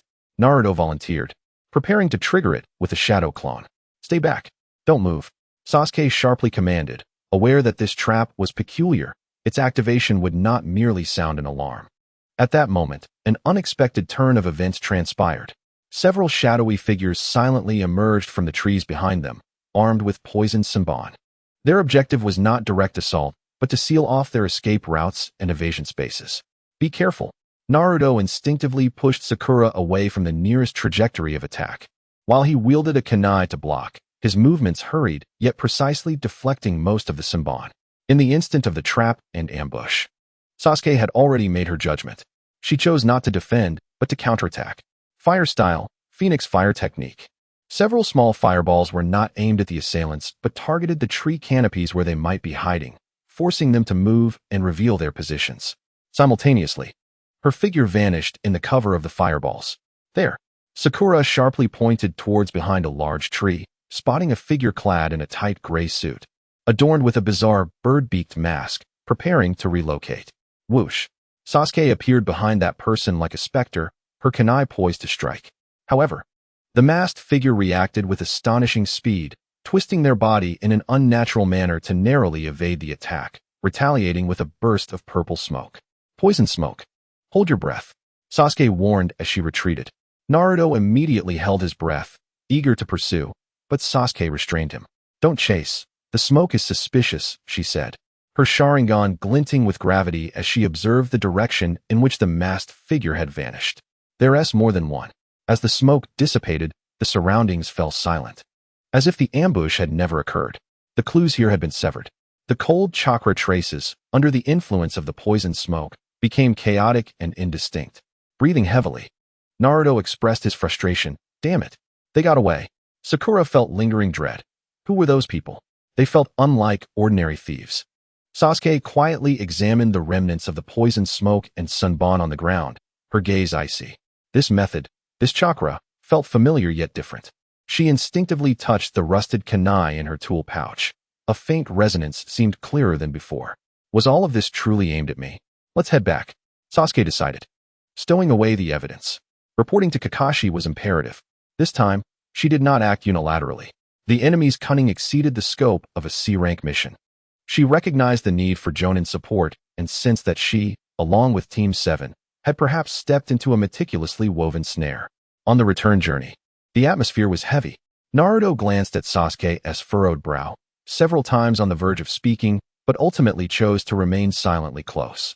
Sakura continuously replayed the earlier battle in her mind, realizing how much she still needed to learn. For Sasuke, this brief pursuit and conflict felt like a stone cast into her tranquil heart lake.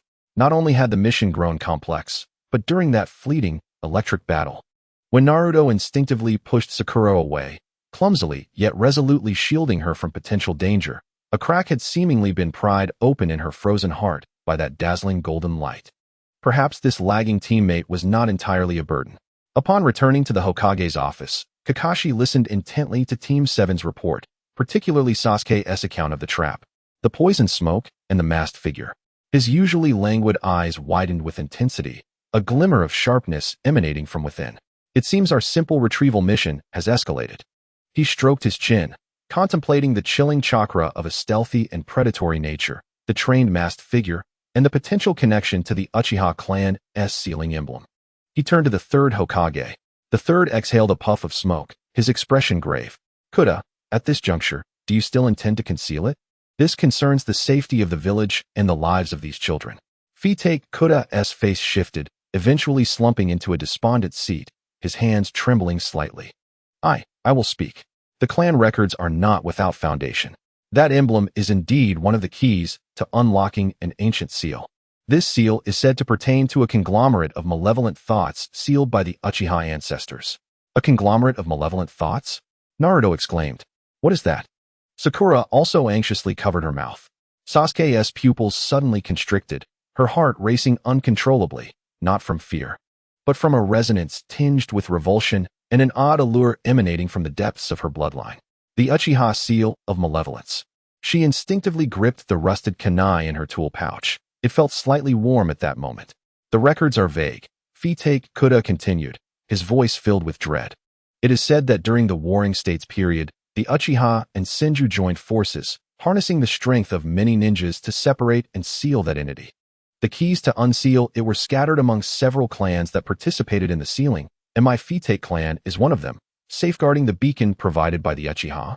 Which is that emblem? Where are the other keys? Kakashi pressed. I don't know, it's been too long. Other clans may have long faded into history. Or perhaps they, like us, have forgotten their true responsibilities, viewing it merely as a relic. Fite Kuda said bitterly. I thought it was just a legend until the emblem was stolen, until you were attacked. Just then, Sasuke slammed the rusted kunai onto the table. This kunai? I found while clearing the river. It resonates with that emblem. In the astonished gazes of everyone, she slowly infused chakra into the kunai. A shocking scene unfolded. The rusted Uchiha emblem engravings on the kunai began to emanate a faint glow, resonating with the aura described by Fite Kuda.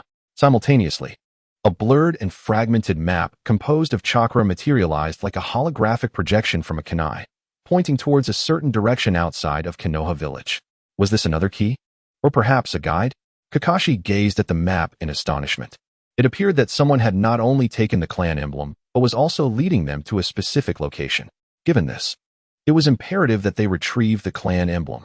Moreover, they needed to ascertain the nature of that malevolent entity. Naruto exclaimed immediately. Although he didn't fully grasp the imminent danger, His conviction to protect the village and complete the mission overshadowed all else. It's far too dangerous, Sakura protested. We don't even know who our adversary is or what their intentions are. This exceeds our capabilities. Both of them turned their gazes toward Sasuke. He stared intently at the fragmented map, his mind caught in turmoil. Reason told him that this was undoubtedly a trap, and the enemy's objective was likely him, the last scion of the Uchiha clan. Yet, the call from his bloodline, the thirst for the truth, and an inexplicable, almost fateful pull made it impossible for him to retreat. More importantly, if this truly pertained to a perilous seal, neglecting it could lead to catastrophic consequences. I will go, he finally declared, his voice cold and resolute. This concerns the Uchiha clan, and I have a responsibility to uncover the truth. You can stay behind. What nonsense are you spouting? Naruto erupted, rushing to stand before Sasuke, his blue eyes alight with fervor. We're a team. We're companions. How could we let you face danger alone? Wherever you go, I will follow.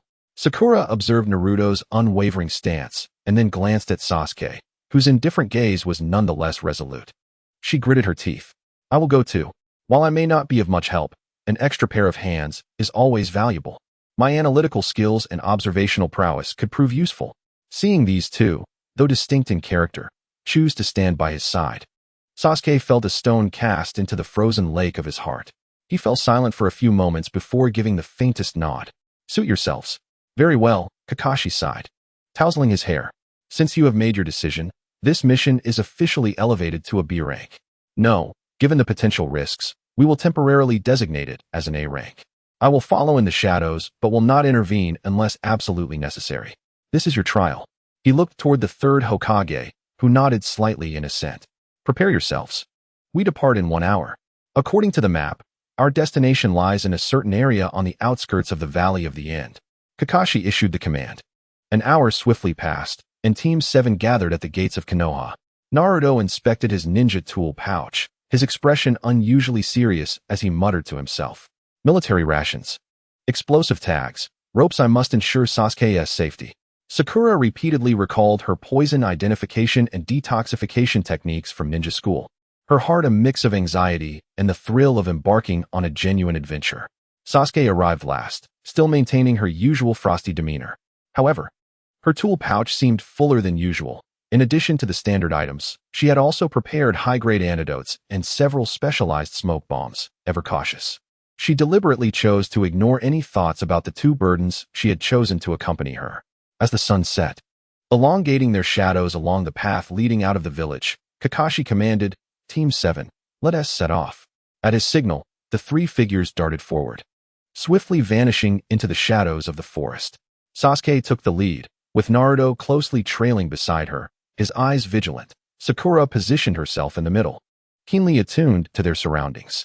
The forest surrounding the Valley of the End appeared older and gloomier than any place near Konoha. Towering trees obscured the sun, and the air was thick with the damp scent of decaying foliage and perpetual moisture. The distant roar of a massive waterfall echoed from the valley, serving as an eternal backdrop. Following the guidance of the rusted Kanai's fragmented map, Team 7 navigated through the thicket with great difficulty. The map's illumination flickered, indicating a lack of energy or interference of some sort. This cursed place is hard to traverse. Naruto grumbled as he pushed aside thorny vines, yet his gaze remained alert, instinctively positioning himself to shield Sasuke. The map seems to be growing more indistinct. Sakura looked anxiously at the kunai in Sasuke's hand, which emitted an erratic glow. Sasuke, can you still determine the direction? Sasuke remained silent, her focus entirely absorbed in the inside of her Sharingan and the sensations from the kunai. As they drew nearer to their destination, the chilling remnants of chakra became increasingly palpable, and the vibrations and warmth emanating from the rusted kunai intensified. A peculiar feeling, intertwined with repulsion and attraction, surged within her, creating a sense of turmoil. We are close, she suddenly halted, raising her hand in a gesture for silence. Naruto and Sakura immediately held their breath, concentrating intently. Ahead lay a clearing in the woods, where, at its center, stood a dilapidated stone monument cloaked in thick moss and vines. The monument's ancient style bore inscriptions that had long faded, yet its apex featured a distinct groove that perfectly matched the shape of the Uchiha clan emblem. This is the place, Naruto whispered. Trap activated. Just as the three of them cautiously approached the monument, an unexpected transformation occurred. Shadows suddenly emerged from the surrounding trees, the ground, and even the air. Once again, it was those gray-clad figures with beaked masks, but their numbers had multiplied several times, now amounting to 8. They spoke not a word, launching immediately into lethal attacks. A barrage of shuriken and poison senbon rained down like a storm, sealing off all avenues of evasion. Be careful. Fire style, fireball jutsu, shadow clone jutsu. The battle erupted in an instant. Sasuke unleashed a fireball to block the frontal assault. Naruto deployed numerous shadow clones to disrupt the enemy formation while absorbing some of the attacks with his physical prowess. Sakura utilized her agility and precise shuriken throws to shield her comrades from ambushes. However, the enemy exhibited remarkable coordination, employing cunning tactics and evidently possessing extensive training. They were not in a rush to launch an all-out assault, but rather utilized their numerical superiority and elusive techniques to exhaust and isolate the trio. These foes are more troublesome than the last. Naruto gasped, dispersing one of the enemy's water clones. Their target seems to be the monument. Sakura astutely noticed two enemies attempting to circumvent the fray, charging toward the monument. Not on my watch. Sasuke's gaze sharpened as she activated her body flicker technique, aiming to intercept them. But just as she moved, the ground beneath her illuminated with a complex purple seal. A powerful suction and paralyzing sensation surged forth. This was a preset sealing trap. Sasuke. Naruto's eyes widened in horror as he instinctively lunged forward, forcefully pushing Sasuke away from the edge of the seal. However, due to inertia, half of his body became ensnared in the seal's range, causing his chakra flow to become sluggish and his body to feel unbearably heavy. Naruto! Sakura exclaimed in shock. Seizing this moment, the two enemies had reached the monument. One of them produced the stolen Uchiha clan emblem, emanating a sinister glow, and prepared to embed it into the groove atop the stone. Stop!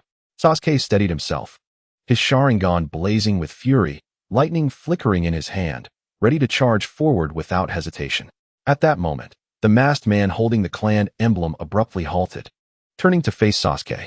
Through the beak-like mask, a pair of eyes filled with a complex array of emotions locked onto Sasuke. Uchiha Sasuke, a hoarse, deep voice resonated, tinged with an eerie sense of familiarity. Indeed, you have arrived. It seems the resonance of the key was not mistaken. Pausing, he uttered something astonishing. We are not your enemies.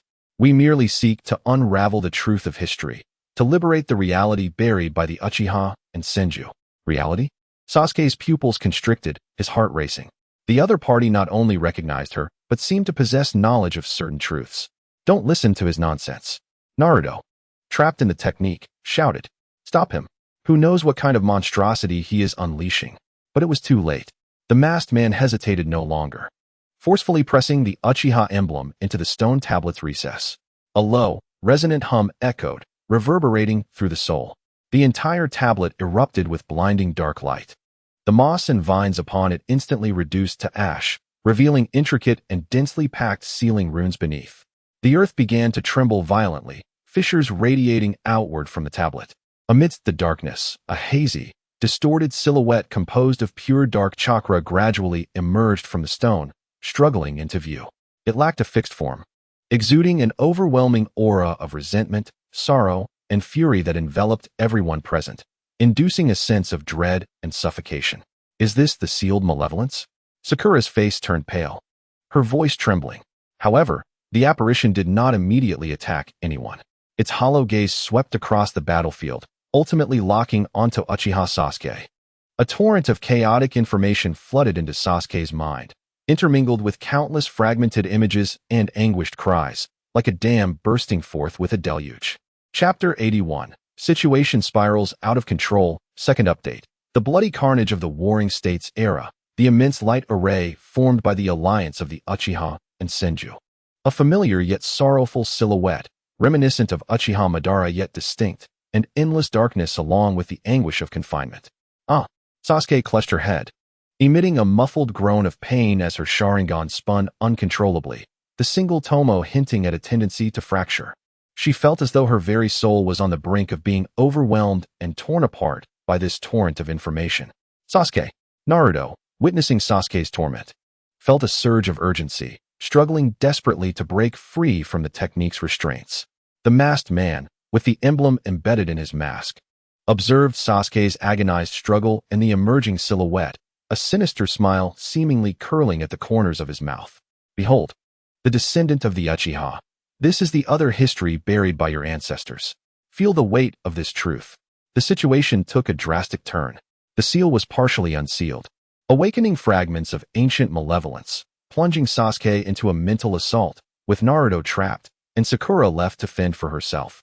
While the mysterious masked man appeared to have ulterior motives, Kakashi, who had long been lurking in the shadows, tightened his grip on the kunai. His gaze sharp as a blade. He knew there was no time to waste. Just as Sasuke was struck by the overwhelming tide of chaotic memories, Naruto was ensnared, and Sakura was left vulnerable. The masked leader's smile twisted with malice. The moment was critical. With a crackle, a brilliant bolt of lightning, akin to a flash of lightning tearing through the dark clouds, struck precisely between Sasuke and the distorted apparition. Lightning release, Thunder Tiger Strike. The violent lightning chakra instantaneously disrupted the mental connection between the apparition and Sasuke, while carving a charred trench into the ground, forcing back the other masked figures attempting to approach her. Kakashi's figure materialized in the center of the battlefield, no longer exuding his usual languor, but radiating the cold aura of Konoha's foremost technician. His right eye, often squinted, now sharp as an eagle's, surveyed the scene, instantly grasping the situation. To attack children and manipulate history's spirits, such a disgraceful facade you wear. Kakashi's voice, though calm, carried an undeniable weight of authority. Is your reality built upon ambushes and the exploitation of the fallen? Kakashi-sensei. Sakura exclaimed in delight, as if she had found her anchor. Kakashi-sensei, please help Sasuke and Naruto. Kakashi did not turn back, but his presence undoubtedly invigorated the crumbling Team 7. Retreat. The leader, having achieved his objective, commanded decisively. He cast a lingering glance at Sasuke, who was clutching her head, her eyes somewhat dazed, and rasped, "The seed has been sown, Uchiha girl. We shall meet again." Several masked figures simultaneously hurled smoke bombs and a multitude of obscuring talismans, retreating swiftly into the haze, evidently having prepared for this eventuality. Attempting to flee? Kakashi's gaze turned icy as he formed hand seals. Earth release, tracking Fong technique. Several hounds made of earth sprang forth from the ground, lunging toward the fleeing figures. Simultaneously, he appeared beside Naruto, his Raikiri flashing as he accurately severed the core of the sealing technique binding him. Kakashi-sensei. Upon his release, Naruto immediately turned anxiously towards Sasuke. Sasuke. Go assist Sakura and stay vigilant. Kakashi commanded, swiftly positioning himself beside Sasuke. At that moment, Sasuke was engulfed in unparalleled chaos. Her mind swirled with fragmented images, a battlefield of slaughter, an immense sealing array, a sorrowful silhouette, and endless darkness. These revelations clashed violently with her understanding as a reborn individual, along with the instinctual memories of this body, as if they sought to tear her apart completely. Those are not my memories, yet they feel familiar. Is this the other side of the Uchiha? Who am I truly? The Sharingan spun uncontrollably, the single and triple tomo oscillating between stability and transformation, inducing waves of intense dizziness and pain. Sasuke, look at me. Kakashi's deep voice resonated in her ear, infused with chakra's vibration, attempting to pull her back from the tempest of her mind. Steady your chakra. Control your eyes. Do not let the past consume you. Meanwhile, though Naruto followed the order to remain vigilant alongside Sakura, his gaze never left Sasuke. He witnessed Sasuke's pallid face, her expression of anguish, and her Sharingan that seemed on the verge of bleeding, his heart gripped by an invisible hand. Feeling 100 times worse than when he had been trapped in the technique, he clenched his fists, his nails digging deep into his palms. An overwhelming desire to share in Sasuke's pain igniting within him like a blazing fire. Just as Kakashi endeavored to soothe Sasuke, the distorted apparition, temporarily repelled by the lightning, seemed to grow agitated and frenzied due to the loss of its stable connection with her. It emitted a silent shriek, its massive dark chakra suddenly expanding, targeting not Sasuke but shifting toward Naruto, the closest and most vibrant chakra present. A chilling, malicious mental assault surged toward Naruto. Naruto, watch out! Sakura screamed. Chapter 82. The Release of the Nine Tails Chakra, Third Update. Naruto felt an overwhelming wave of negativity, a nauseating emotion flooding his mind, accompanied by a cacophony of chaotic screams and whispers, causing his vision to darken, nearly bringing him to his knees. Yet in that instant, the dormant power within him seemed to be ignited simultaneously by the external malice and his deep-seated concern for Sasuke. "Get out of my head." Naruto emitted a low, inhuman growl, his eyes instantly transforming into crimson beastly orbs, while markings resembling fox whiskers appeared on his face. A tremendous and fierce red chakra erupted around him like flames. The Nine-Tails chakra, once again, spilled forth uncontrollably. The red chakra collided violently with the shadowy aura of the apparition, producing a sizzling sound of erosion. The apparition seemed to hesitate, wary of this life-filled and destructive chakra, momentarily halting its assault. Naruto. Kakashi's expression shifted alarmingly. The situation had spiraled completely out of control. Sasuke's mental state faltered. Naruto's Nine-Tails chakra was unleashed. The enemy had retreated, yet their intentions remained unclear, and the fragment of that ancient malevolent thought was eerie and unpredictable. "We cannot linger any longer. Mission aborted. All units retreat," Kakashi decisively commanded. He supported the nearly exhausted Sasuke with one hand, his gaze still somewhat dazed, while swiftly forming hand seals with the other, launching a flare into the sky to summon nearby Umbu for support and to manage the scene. "Sakura, carry Naruto and stay close to me," Kakashi ordered, his tone leaving no room for dissent.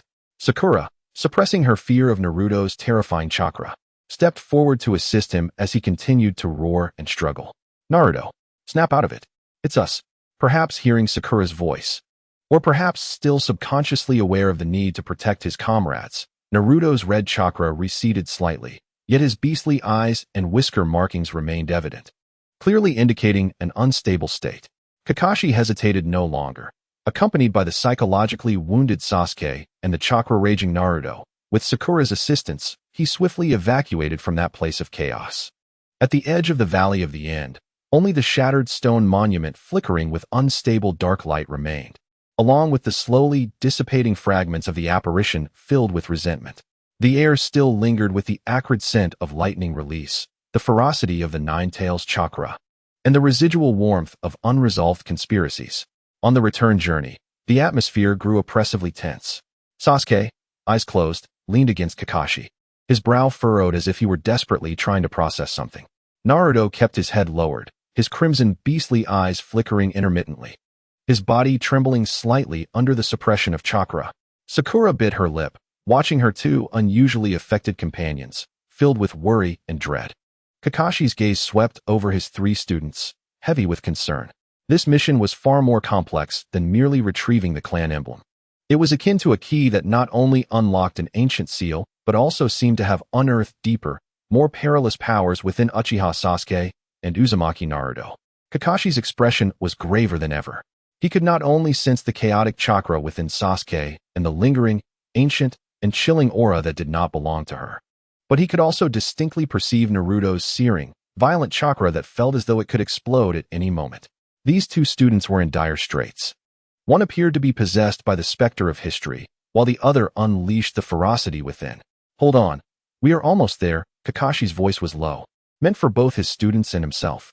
He needed to bring them back to Konoha swiftly, where the finest medical ninjas and sealing specialists awaited. As Kakashi and the severely impaired Team 7 burst into Konoha Hospital, it immediately triggered the highest level of alert. The third Hokage had already received the signal flare's message and awaited with the head of the medical unit, Tsunade, or a seasoned medical ninja. Sasuke was rapidly taken to the intensive care unit, connected to various instruments monitoring chakra and mental fluctuations. She lay with her eyes tightly shut, brow deeply furrowed, beads of cold sweat forming on her forehead, as if trapped in an unending nightmare. The screens displayed her mental activity fluctuating violently, at times calm, at others spiking, revealing the tumultuous storm raging within her mind. Naruto was taken to another isolation room fortified with sealing barriers. Though his Nine-Tails chakra had temporarily subsided, the occasional flickering of crimson in his eyes and the faint whisker markings on his face rendered all the medical ninjas on high alert. Members of the sealing team quickly set up chakra suppression barriers around the room, just to be safe. Sakura, though physically unharmed, was emotionally shaken by witnessing her companion's dire states. She sat alone on a bench in the corridor, tightly hugging her knees, her body trembling slightly. In the Hokage's office, the atmosphere was even more somber than in the hospital. Kakashi detailed the mission's progression, from the commission by Takazuki Kuda to the guidance of the rusted kunai. The traps in the Valley of the End, the words of the mysterious masked man, the awakening of the ancient malevolent thought fragment, Sasuke's psychological trauma, and Naruto's chakra eruption. The target is Sasuke, or rather, the Uchiha bloodline within her. They aim to exploit her, or rather, to use that so-called fragment of malevolence to achieve some purpose. Kakashi concluded, his gaze sharp. They seem to possess an in-depth understanding of Uchiha and Senju history.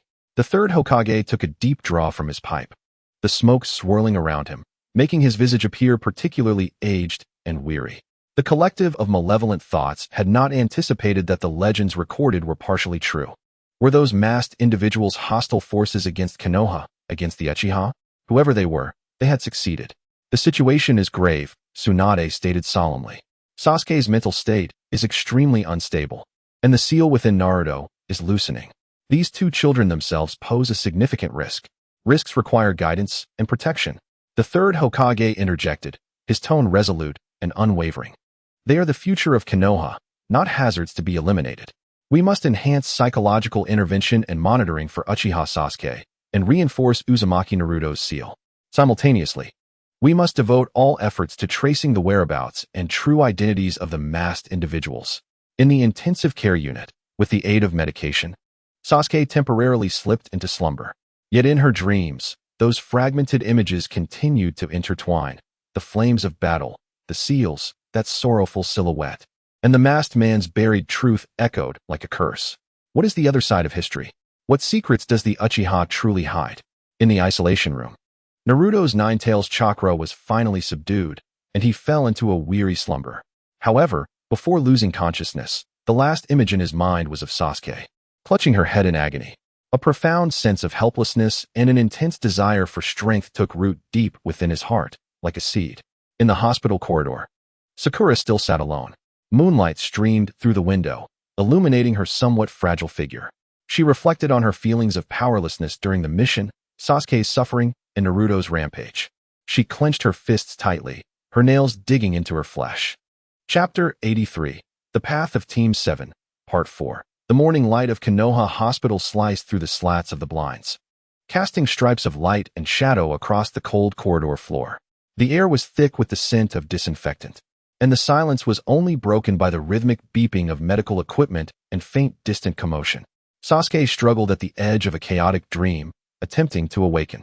The first sensations he felt were the dull pain lingering in his head, as if countless needles were persistently piercing him, accompanied by the heavy discomfort of his soul being forcibly shoved back into its vessel. His Sharingan remained in a sensitive and fatigued state, even when closed. He could perceive the faint glow of chakra flowing around him. Suddenly, he opened his eyes wide, greeted by the sight of a pristine white ceiling. Instinctively, he attempted to sit up, channeling his chakra, but was met with a wave of exhaustion coursing through his body, muscles aching as if they had been overextended. I am still alive. Those visions were not mere dreams. The raspy voice of the masked man echoed the buried truths. The other side of Uchiha reverberating through his mind like a specter, intertwining with fragmented battle scenes, immense ceiling arrays, and sorrowful silhouettes. A tumultuous blend of anger, confusion, and an indescribable curiosity surged within her heart. As a reincarnate, he believed he understood the fate of the Uchiha, yet the memories flooding his mind pointed towards a darker, more intricate reality. "You're awake." A calm female voice broke the silence. Tsunade entered, clutching a clipboard, her expression radiating professional warmth. "How do you feel? Is there any particular discomfort?" Sasuke remained silent, coldly regarding her, his eyes filled with wariness and detachment. He loathed this state of vulnerability, this sensation of being at the mercy of others, and even more so, the internal turmoil stirred by those memories. Tsunade, seemingly accustomed to his demeanor, skillfully examined the data from the instruments. "Severe psychological trauma, excessive chakra depletion, you require rest." Furthermore, she paused, meeting Sasuke's gaze. "Your Sharingan is exhibiting unusually heightened activity. It would be prudent to refrain from using it temporarily to avoid irreversible damage." Sasuke turned his head, avoiding her stare, a cold scoff escaping his lips. No need for your advice. Yet she sensed something different lurking within the depths of his Sharingan, a more profound, perilous power seemingly stirring, albeit suppressed by his temporary weakness and mental scars. In another isolation chamber, Naruto had also awakened.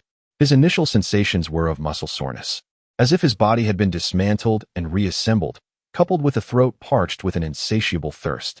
What troubled him more was the hollow feeling within, as if a portion of his chakra had been siphoned away, replaced by a heavy, sluggish sensation, a consequence of the reinforced seals.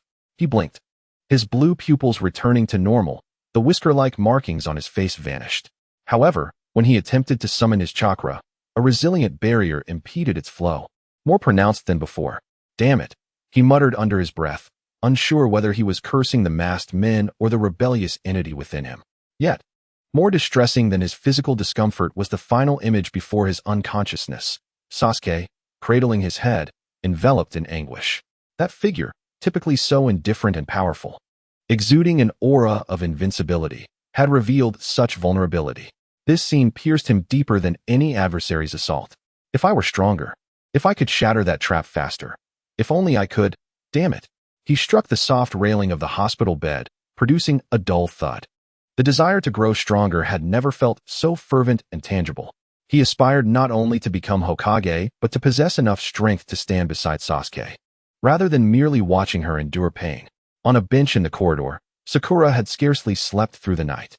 As the morning sun kissed her face, she lifted her head, bloodshot eyes no longer clouded by confusion or fear, but replaced with a resolute determination. Rising to her feet, she smoothed her slightly wrinkled attire and strode purposefully towards the hospital library. She understood that mere physical prowess and shuriken skills would be woefully inadequate against truly formidable foes and the enigmatic sealing techniques they employed. She required knowledge, the ability to genuinely aid her comrades. Within the library, she discovered scrolls on basic medical ninjutsu, alongside texts on chakra nature transformation and the principles of sealing. Clutching a substantial stack of books, she sought a quiet corner and devoured the material with fervor, her pen racing across the pages of her notebook. She recognized the arduous path ahead, yet retreat was no longer an option. Kakashi silently appeared at the library entrance, observing Sakura, engrossed in her studies, a flicker of pride illuminating his eyes. He then proceeded to check on the slumbering Naruto before arriving at Sasuke's hospital room. Through the observation window, he beheld Sasuke sitting upright, propped against the headboard, his gaze vacantly fixed outside, his profile appearing particularly pale and fragile in the morning light. Yet his tightly pressed lips and slightly furrowed brow betrayed an indomitable stubbornness. How is the situation?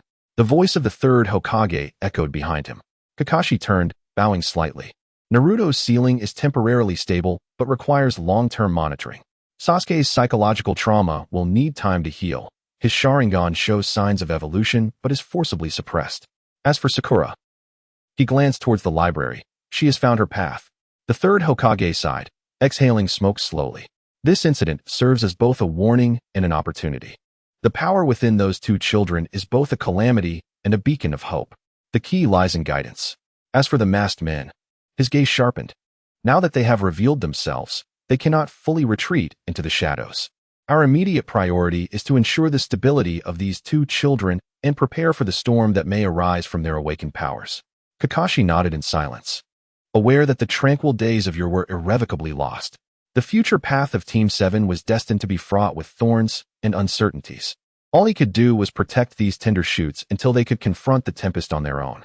Within the hospital room, Sasuke withdrew his gaze from the window, his fingertips unconsciously brushing the edge of his hospital gown. In his heart lay an icy fortress of missions, Hokage ambitions, and strategies, which had begun to fracture, yielding a narrow fissure due to this recent upheaval. Beyond that crack lay the mists of history, the call of bloodlines, and the faint warmth emanating from those two companions he once regarded as burdens.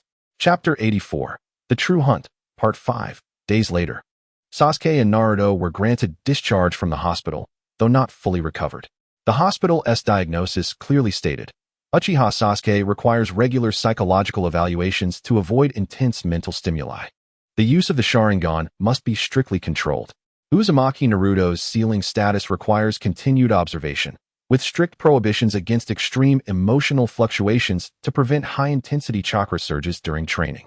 As they exited the hospital doors, the sunlight felt almost blinding. Sasuke squinted, his pallor still reminiscent of illness, yet his posture remained straight, as if the weakness of recent days had never existed. He did not glance at Naruto beside him, instead heading directly toward the Uchiha clan's grounds, his pace slightly slower, imbued with a deliberate steadiness, as if he were striving to suppress something within. Naruto watched Sasuke's retreating figure, his mouth opening to speak the words he had held back for days. "Are you all right?" But ultimately, the question remained unvoiced. He scratched his unruly blonde hair, his face bearing an unusual tranquility, his blue eyes heavy with the weight of their recent mission. He understood that something had changed, both within Sasuke and himself. "Naruto," Sakura called out, rushing to catch up, several medical notes cradled in her arms. "Your follow-up appointment is next week. Don't forget." "Got it, Sakura," Naruto replied, though his gaze still lingered on the black-clad figure that was soon to vanish around the corner. Returning to the vast and silent Uchiha Manor, Sasuke was once again enveloped by that familiar, suffocating sense of solitude. Yet, unlike before, this time it was intermingled with an unsettling agitation that stemmed from the depths of her soul. She bypassed the training grounds, opting instead for the family's nearly abandoned library. Dust motes danced in the soft light that filtered through the cracks in the windows. She began to frantically sift through the dusty scrolls, notes, and even some fragmented stone inscriptions, searching for any fragments of information regarding the collective of malevolent thoughts, the seals from the Warring States period, and the alliance between the Uchiha and Senju clans. What is the truth? What role did the Uchiha truly play? Who was that sorrowful silhouette? Her Sharingan involuntarily warmed as she read, as if resonating with these ancient texts. Occasionally, she would catch faint remnants of ancestral chakra imprints on the scrolls, conjuring fragmented images that only deepened the mystery. A rational voice within her warned that this might be the masked man's scheme, leading her toward a trap. Yet the call of her bloodline and the profound confusion regarding her own existence compelled her to persist. She felt as though she stood before a vast historical fog, with the key seemingly concealed within these dusty pages and hidden within her very lineage. Naruto did not return to his apartment or to Shizue's residence. Instead, he went directly to the office of the third Hokage. "Hokage-sama, I want to become stronger. Stronger than ever." He stood before the desk, his gaze more serious than ever, devoid of his usual exuberance. "I want to control that power and be capable of protecting my comrades. Please train me personally. I can endure any hardship." The third Hokage gazed at the flames burning in Naruto's eyes, feeling both pride and concern. After a moment's pause, he replied, "Naruto, the enhancement of power requires a gradual approach, especially considering the danger within you." Naruto interrupted, leaning on the desk. "But I can't just stand by and watch Sasuke fall into danger while I do nothing. I refuse to be a burden." Ultimately, under the third Hokage's guidance, Naruto began specialized training directed by Select Umbu, focusing on chakra control and the strengthening of his willpower. The process was tedious and arduous, often resulting in failure due to the constraints of the seal and the instinctual resistance of the Nine-Tails chakra, leaving him utterly exhausted. Yet each time he recalled Sasuke's suffering, he gritted his teeth and rose to continue training. Sakura nearly resided in the library and the hospital's basic training room. She sacrificed most of her leisure time, dedicating herself wholeheartedly to the study of medical ninjutsu and theoretical knowledge. She understood that she lacked the bloodline limit of Sasuke and the vast chakra of Naruto. Her only reliance was her own diligence and meticulousness. She repeatedly memorized the human chakra pathways, practicing basic chakra output techniques on training dummies. Though she failed 9 times out of 10, sweat beading on her forehead, she refused to give up. Occasionally, she sought advice from senior medical ninjas she encountered, and although their responses were often perfunctory, she treasured their insights. Kakashi observed the efforts of the trio. He recognized that after this trauma, simple D-rank missions could no longer satisfy them, nor could they mend the fractures within their hearts or quell their urgent desire for improvement. However, their current state was evidently unsuitable for undertaking high-difficulty missions. A few days later, Kakashi gathered Team 7 at the training ground. The trio exhibited distinct changes. Sasuke's gaze was deeper, imbued with a cold curiosity. Naruto appeared more composed, yet his eyes concealed a suppressed yearning for strength. Sakura emanated a scholarly aura tinged with faint fatigue. It seems you all had a good rest, Kakashi remarked lazily, though his gaze was sharp as it swept over them. In light of your outstanding performance last time and your current state, the village has decided to assign you a C-rank mission. He produced a mission scroll. Mission: investigate the recent unusual chakra fluctuations and the destruction of a few ancient tombs in the Konoha Cemetery and surrounding areas. It is suspected to be related to forces attempting to gather ancient chakra or forbidden artifacts. Remember, this mission is primarily for investigation and vigilance. Should you encounter uncontrollable factors, immediately seek assistance. Solo actions are strictly forbidden. This mission serves both as a task and an assessment of your current capabilities and character. The mention of the cemetery and the ancient tombs caused Sasuke's pupils to constrict slightly, immediately recalling her experiences at the Valley of the End. Naruto clenched his fists, viewing this as an opportunity to test the results of his specialized training. Sakura took a deep breath, aware that her theoretical knowledge might prove useful. Konoha Cemetery, at dusk. The afterglow of the setting sun cast long shadows across rows of tombstones, the air thick with the scents of earth, decaying leaves, and an unsettling remnant of chakra that lingered like a specter.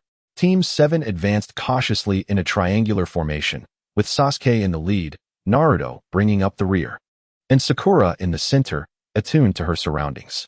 "This is the spot," Sakura whispered, pointing to an area that had clearly been disturbed.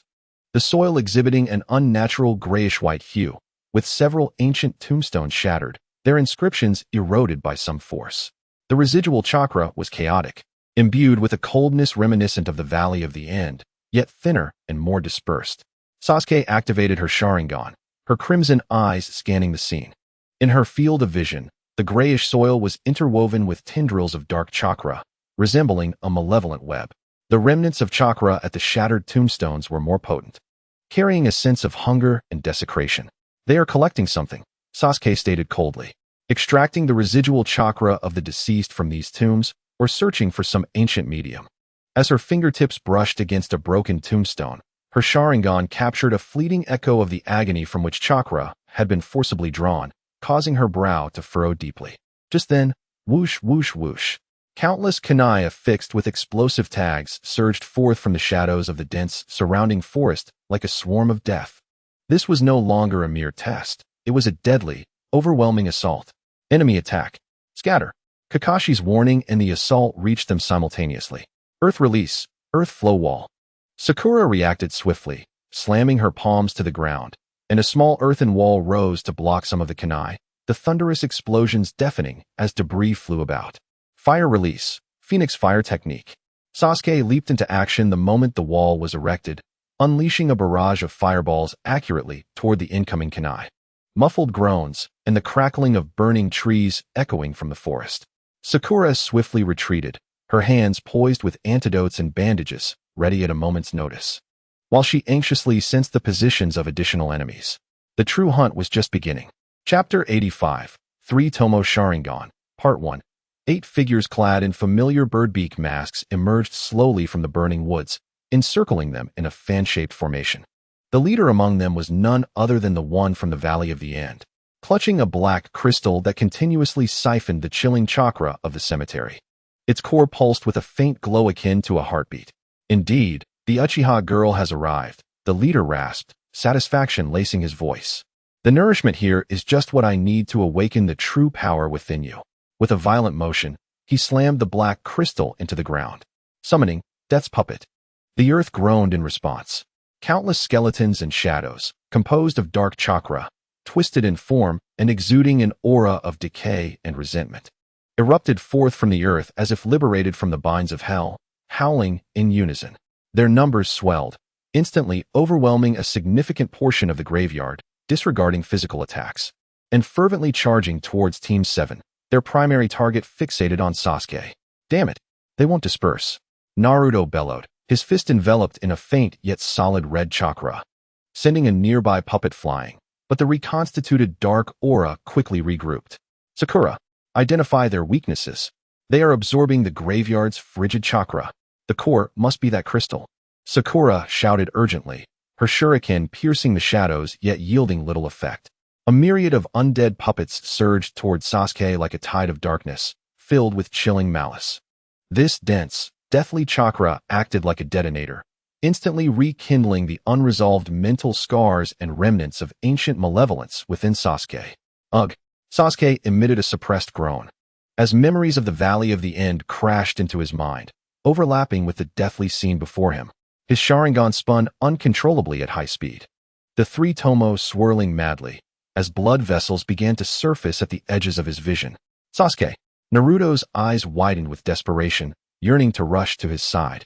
Yet he was ensnared by more puppets, the red chakra within him agitatedly surging. Sakura attempted to disrupt the puppets with her newly learned chakra surgical technique, only to be repelled by a powerful dark force. Yes, embrace this resentment. Let it become the sustenance for your eyes. The masked leader cackled maniacally. Just as Sasuke's mental defenses were on the brink of collapse, Naruto's struggling silhouette pierced through the crimson chaos in his mind. I will not be consumed. I must grasp the truth. Sasuke suddenly lifted his head, unleashing a near-roaring growl. His rapidly spinning Sharingan, the three tomo operating at their utmost limit, erupted into an unprecedented, tangible crimson radiance. The peak state of the three tomo Sharingan. Time seemed to elongate, and his insight reached its zenith. In his vision, the world appeared to be dissected. Each undead puppet was no longer a mere shadow. The flowing nodes of dark chakra within them, the faint glow of their energy core, all vividly discernible.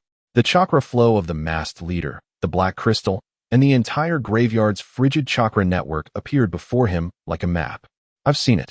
Sasuke is in motion. No longer aimlessly evading, he transformed into a streak of black lightning, weaving through the throng of puppets. The kunai in his grasp, imbued with highly concentrated lightning chakra, struck with unwavering precision at the energy cores of the puppets. Sizzle, sizzle, sizzle. Where he passed, the puppets burst like punctured balloons, their cores shattering, the frigid chakra dissipating into nothingness. The efficiency was far superior to before. What? The masked leader was taken aback.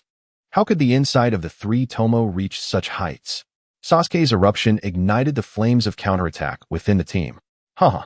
As expected of Sasuke, Naruto felt invigorated.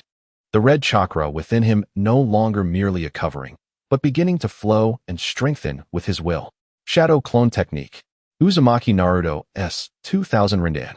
More shadow clones emerged. Though individually weak, under Naruto's command and Sasuke's insight into their weaknesses, they efficiently dismantled the puppets marked by Sasuke, akin to a precise demolition crew. The crystal. Disrupted. Sasuke calmly issued the most critical command to the team as she moved at high speed. Understood. Sakura's expression sharpened, abandoning ineffective direct attacks.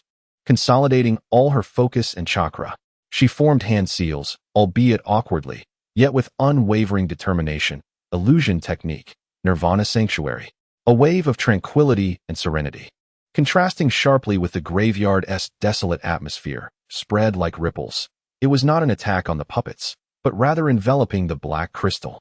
This faint breath of life clashed violently with the deathly energy absorbed by the crystal.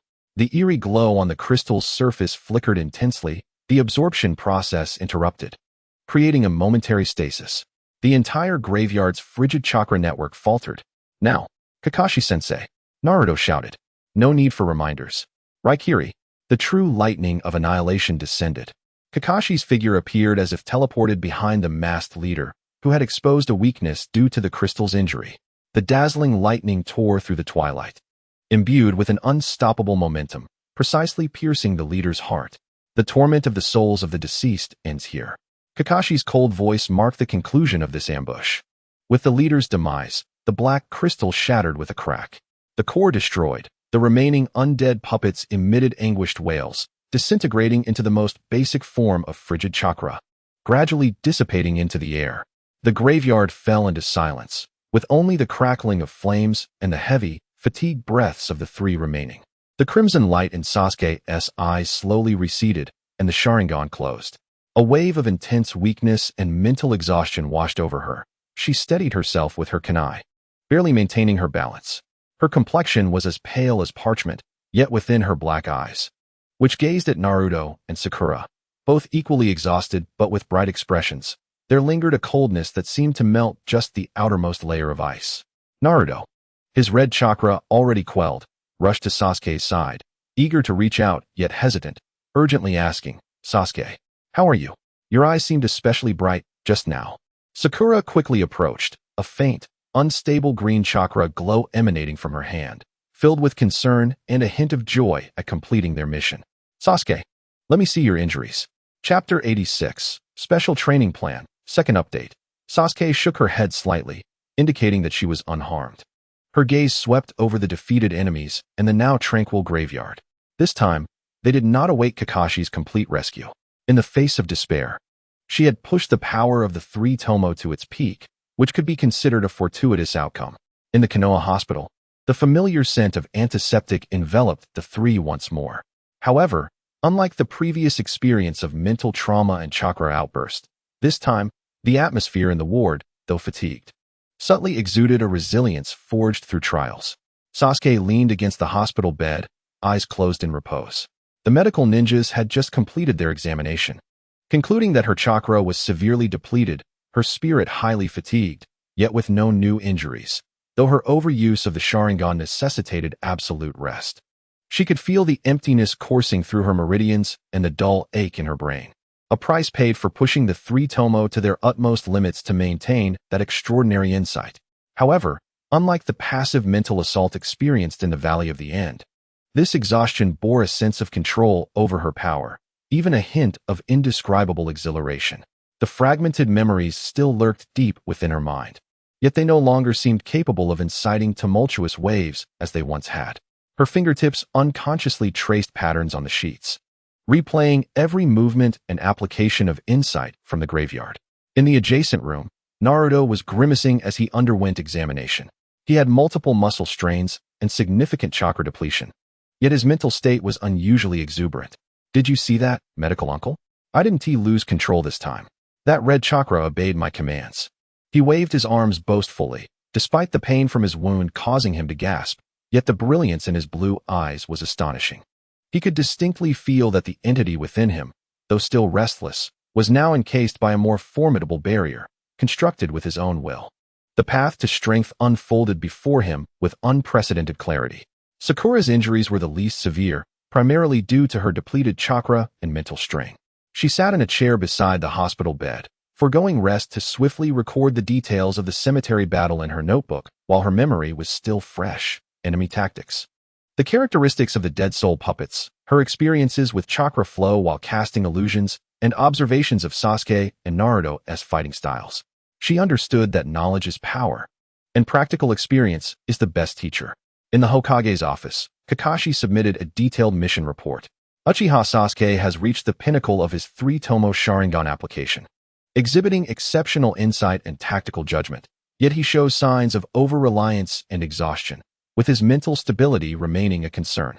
Uzumaki Naruto has begun to demonstrate his ability to guide and control the Nine Tails chakra, with a significant enhancement in willpower and a greater awareness of teamwork, although his foundation still requires strengthening. Haruno Sakura possesses an excellent ability to connect theory with practice, demonstrating calm judgment and execution of tactics in critical moments, with her medical ninjutsu and jinjutsu talents beginning to emerge, indicating vast potential. Kakashi concluded that they were a blade in the process of being tempered, sharp, yet prone to breaking, requiring systematic and targeted refinement. The third Hokage gazed at the figures of the three children within the crystal ball, exhaling a puff of smoke. The cemetery incident echoed the legacy of the Valley of the End. The enemy's objective was clear: Sasuke and the potential key hidden within her. They exploited history and the souls of the dead, employing despicable yet effective means. He turned to Kakashi, stating that the conventional task model could no longer meet their needs for growth and threat response. "I have decided to grant Team 7 limited autonomy for missions, allowing them to undertake and execute certain B-rank tasks with your approval. Additionally, a targeted training program will be initiated. Sasuke requires deeper mastery of the Sharingan and mental resilience training. Naruto needs a systematic approach to chakra control and sealing exercises. It is time for Sakura to seek a specialized mentor." As night fell, the hospital corridor fell silent. Naruto stealthily slipped out of his room and approached Sasuke's door, hesitating momentarily before gently knocking. "Sasuke, are you asleep?" There was no response. Scratching his head, Naruto dared not intrude further, and was about to leave when the door opened slightly from within. Sasuke looked at him with an impassive expression. "I just came to see if you were okay," Naruto said somewhat awkwardly. "Thanks for today, and, is your eye alright?" "It's not going to die," Sasuke replied coolly, though he did not immediately shut the door. At that moment, Sakura approached, clutching her notebook, and paused slightly upon seeing the two at the door. "Sasuke, I'm organizing today's battle data and have some questions about the core nodes of the puppets and chakra flow. Can I confirm a few things with you?" After a brief silence, Sasuke stepped aside to let her in. Naruto followed suit, recognizing the moment. Inside the hospital room, the lighting was soft. Naruto sat cross-legged on the floor, while Sakura opened her notebook in a chair, and Sasuke leaned against the bedside. Without unnecessary pleasantries, the conversation quickly turned to the battle earlier that day. Sasuke succinctly pointed out several key nodes and details he had discerned through his Sharingan. Naruto excitedly added his sensations while controlling the red chakra and his strategies during attacks. Sakura diligently took notes and speculated on the enemy's tactics and potential countermeasures for the next encounter. This was not a warm-hearted chat, but rather a calm post-battle analysis. Yet within this rational exchange, a fragile bond forged from shared experiences of life and death and mutual acknowledgement of each other's capabilities began to weave quietly between them. Sasuke remained terse, yet did not reject this dialogue. Naruto, still boisterous, started to learn the art of listening and contemplation. Sakura, while still holding admiration, adopted a more egalitarian approach in their discussions. Days later, the three were discharged from the hospital. The sun still shone brightly, but the light that fell upon them seemed to carry a different weight.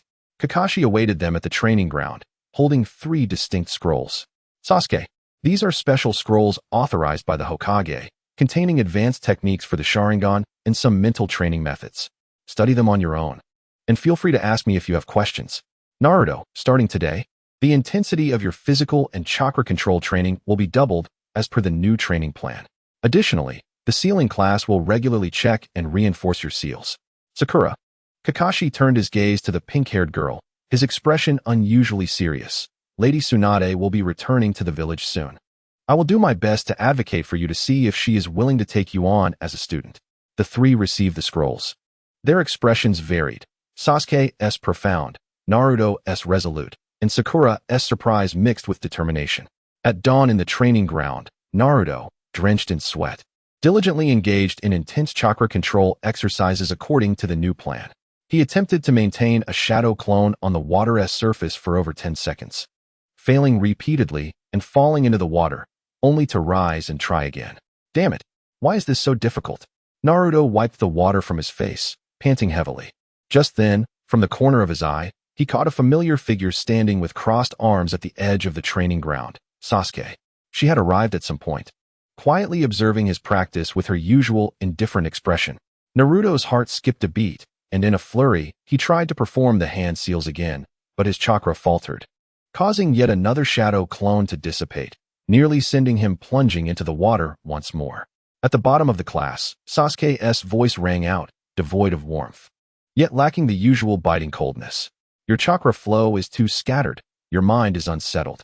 8 out of 10 times you fall into the water is because you scare yourself." Chapter 87.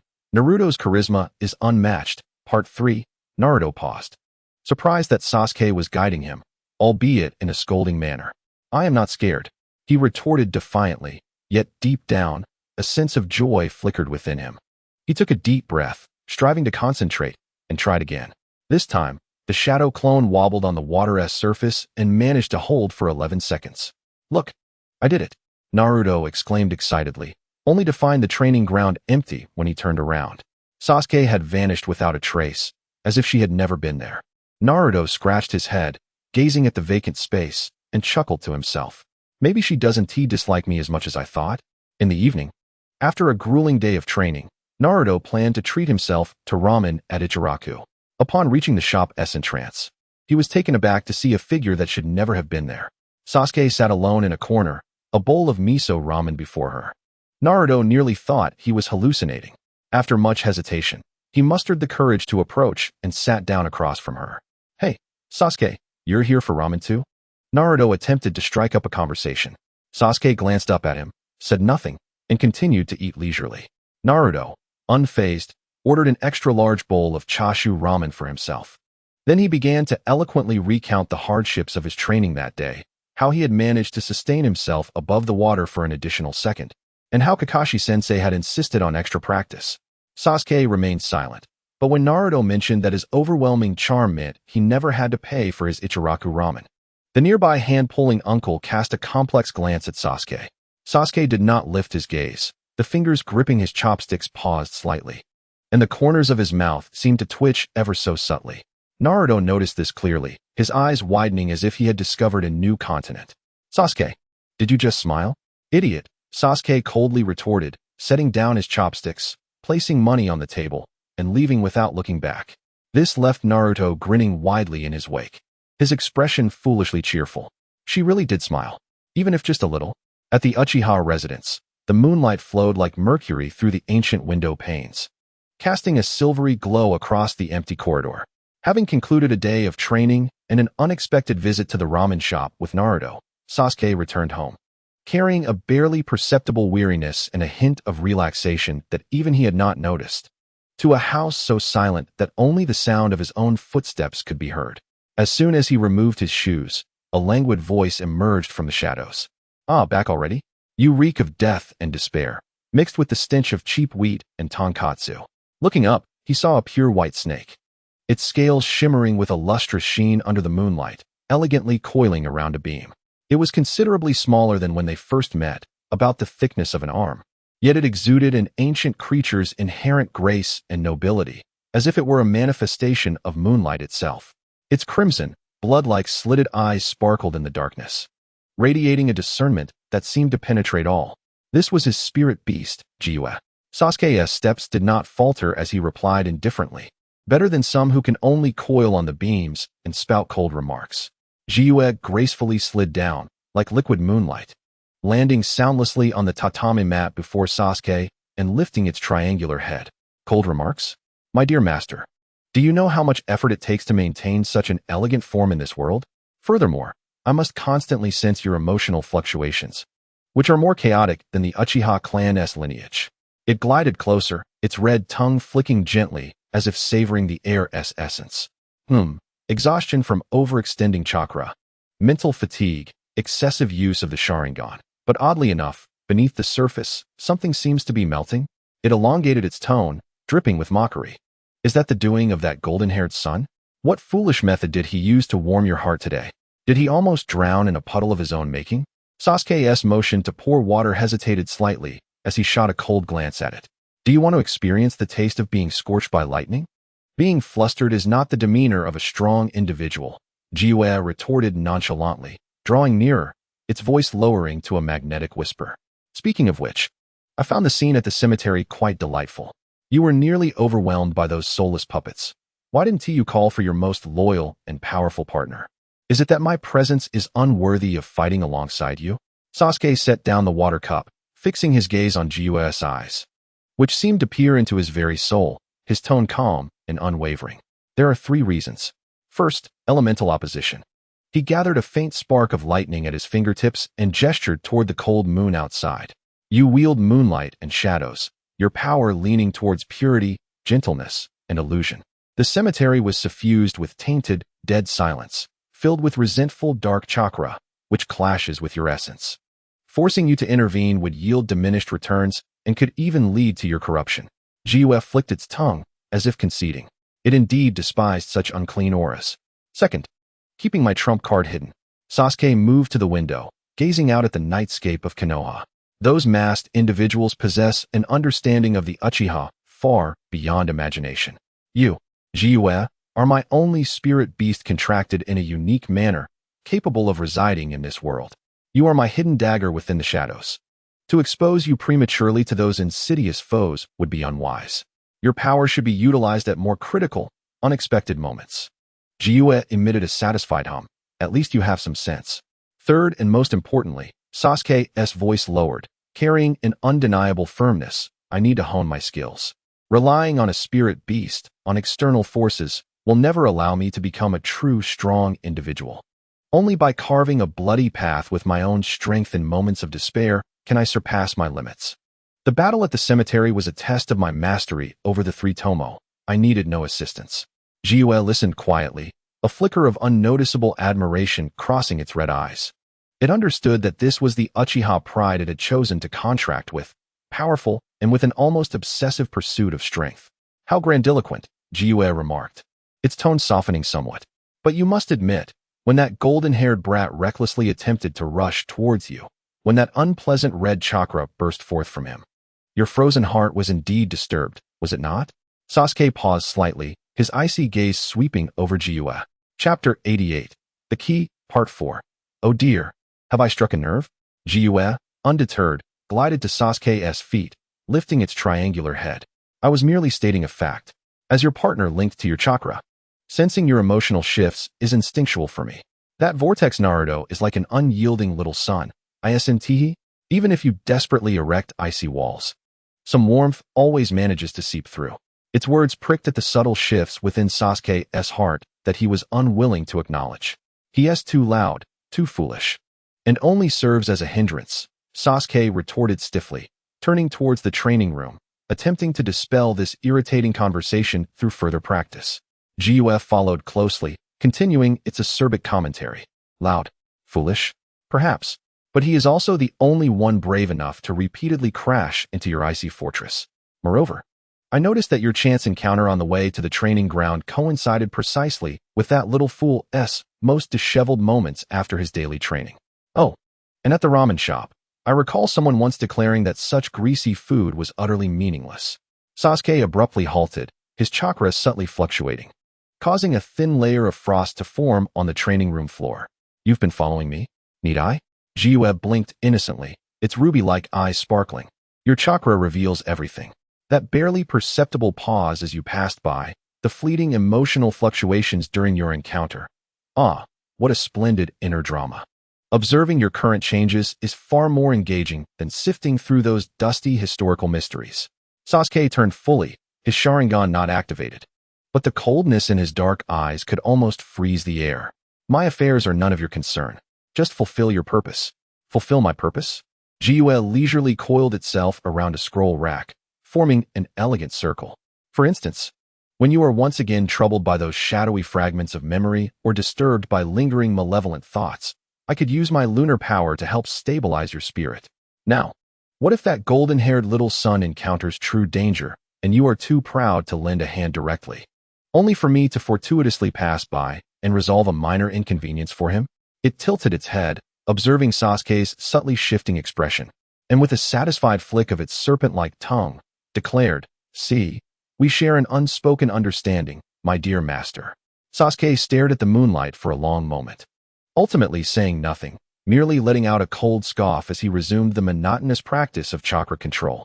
Yet, the suffocating silence of the training room seemed to have been slightly breached by the presence of the moon and its piercing, irksome words. Perched atop the scroll rack, the moon resembled a quiet observer, its ruby-like eyes glimmering with cunning and comprehension under the moonlight. As dawn broke, dispelling the last vestiges of night over the Uchiha estate, Sasuke concluded his morning exercises, wisps of warmth rising from his body, preparing to head to the assembly point.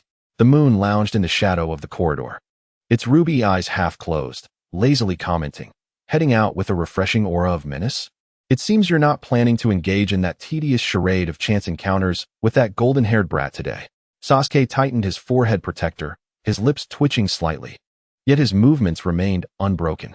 Today's assignment involved clearing the accumulated boulders from the river channel outside the village, rated as C-Class.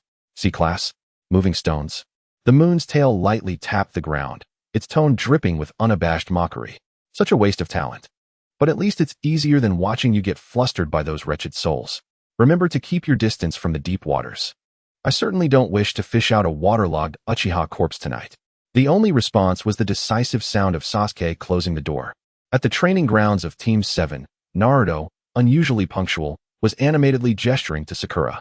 She appeared exasperated, clutching a hefty tome titled Fundamentals of Sealing Techniques. "Oh, everyone is here." Kakashi materialized as usual at the last moment, shrouded in smoke, holding a mission scroll. Today entailed a straightforward C-Class task, clearing the river channel. "Kakashi-sensei," Naruto interjected eagerly, his face aglow with barely contained excitement. But clearing the river channel is so dull. We are Team 7, who have defeated even those bizarre puppets. Can we not take on a more formidable task? Perhaps escorting a merchant convoy? Or capturing rogue ninjas? Although silent, Sakura's eyes reflected a glimmer of anticipation. Having endured life-and-death trials, D-class and ordinary C-class missions indeed felt somewhat lackluster. Kakashi scratched his tousled hair, his visible eye curving into a smile. Well, since you all are so eager, I happen to have just received a newly elevated B-class escort mission. B-class. Naruto instantly leaped into the air, while Sakura's eyes widened in astonishment. Even Sasuke, who often wore a stoic expression, displayed a flicker of interest. The mission entailed escorting an archaeologist and his assistant to a newly discovered ancient site on the border between the Land of Fire and the Land of Tea for preliminary examination. Intelligence suggested recent activity from small bands of wandering ninjas in the vicinity of the ruins, hence the elevation to B-class. Kakashi waved the scroll. So what do you say? Dare to accept? Absolutely. Naruto pumped his fist, exclaiming, finally, a mission worthy of our skills. Sakura inhaled deeply, nodding vigorously. We will prepare thoroughly. Sasuke offered a slight nod, signifying his tacit agreement. The terms archaeological ruins instinctively conjured images of clan emblems, seals, and the unresolved enigmas surrounding them. Meanwhile, in an inconspicuous booth of a tavern in the Hidden Leaf Village, a man wearing a conical hat spoke in a low voice to a subordinate. Has the information been confirmed? Yes, sir. The target has accepted the escort mission for the archaeological team heading to the Silent Hill ruins. Team 7 is fully mobilized, with Kakashi Hitaki as the guiding jonin. Kakashi could pose some difficulty, but he is not insurmountable, the man remarked, tapping his fingers on the table. Proceed according to plan. Remember, the primary objective is to ascertain the status of the key. Secondly, if the opportunity arises, attempt to make contact and sow the seeds. Actions must be clean. We cannot reveal our identities. Understood. Chapter 89. Enemy attack in the afternoon. Team 7 met the mission's client at the gates of the Hidden Leaf.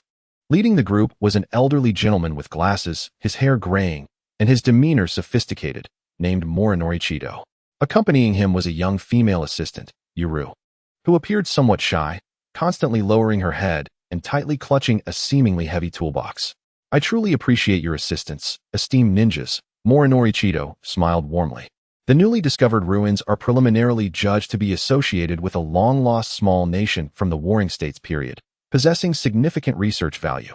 Naruto thumped his chest confidently, assuring, "Don't worry, old man. With Team 7 around, your safety is guaranteed." Meanwhile, Sakura meticulously inquired about the specifics of the ruins and potential dangers they might encounter. Sasuke stood a little farther away, his keen gaze scrutinizing the assistant, Yuru. There was a faint, distinct chakra signature about her, deliberately concealed, but not beyond Sasuke's sharp perception. He sensed that this assistant was not ordinary. The group departed from the Hidden Leaf, heading northeast toward the border. On the forest path, Naruto energetically forged ahead, while Sakura kept pace with the scholar, exchanging occasional words. Kakashi appeared to lag at the rear, yet remained vigilant, perceptively aware of their surroundings. Sasuke walked silently in the middle of the group, his gaze intermittently landing on Naruto's vibrant back and then on the reticent assistant, Yuru. Ruins, archaeology. Wandering ninjas, these elements intertwined like an invisible net, gradually tightening around him. The moon's voice echoed in his mind. It seems your trials are about to commence, dear master. This time, do ensure you do not return in disarray. Sasuke tightened his grip on the strap of his tool bag, his eyes growing increasingly cold and sharp. As evening approached, the team set up camp in a clearing near a stream.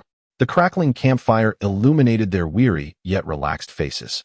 At this pace, they would reach the outskirts of Silent Hill by the following afternoon.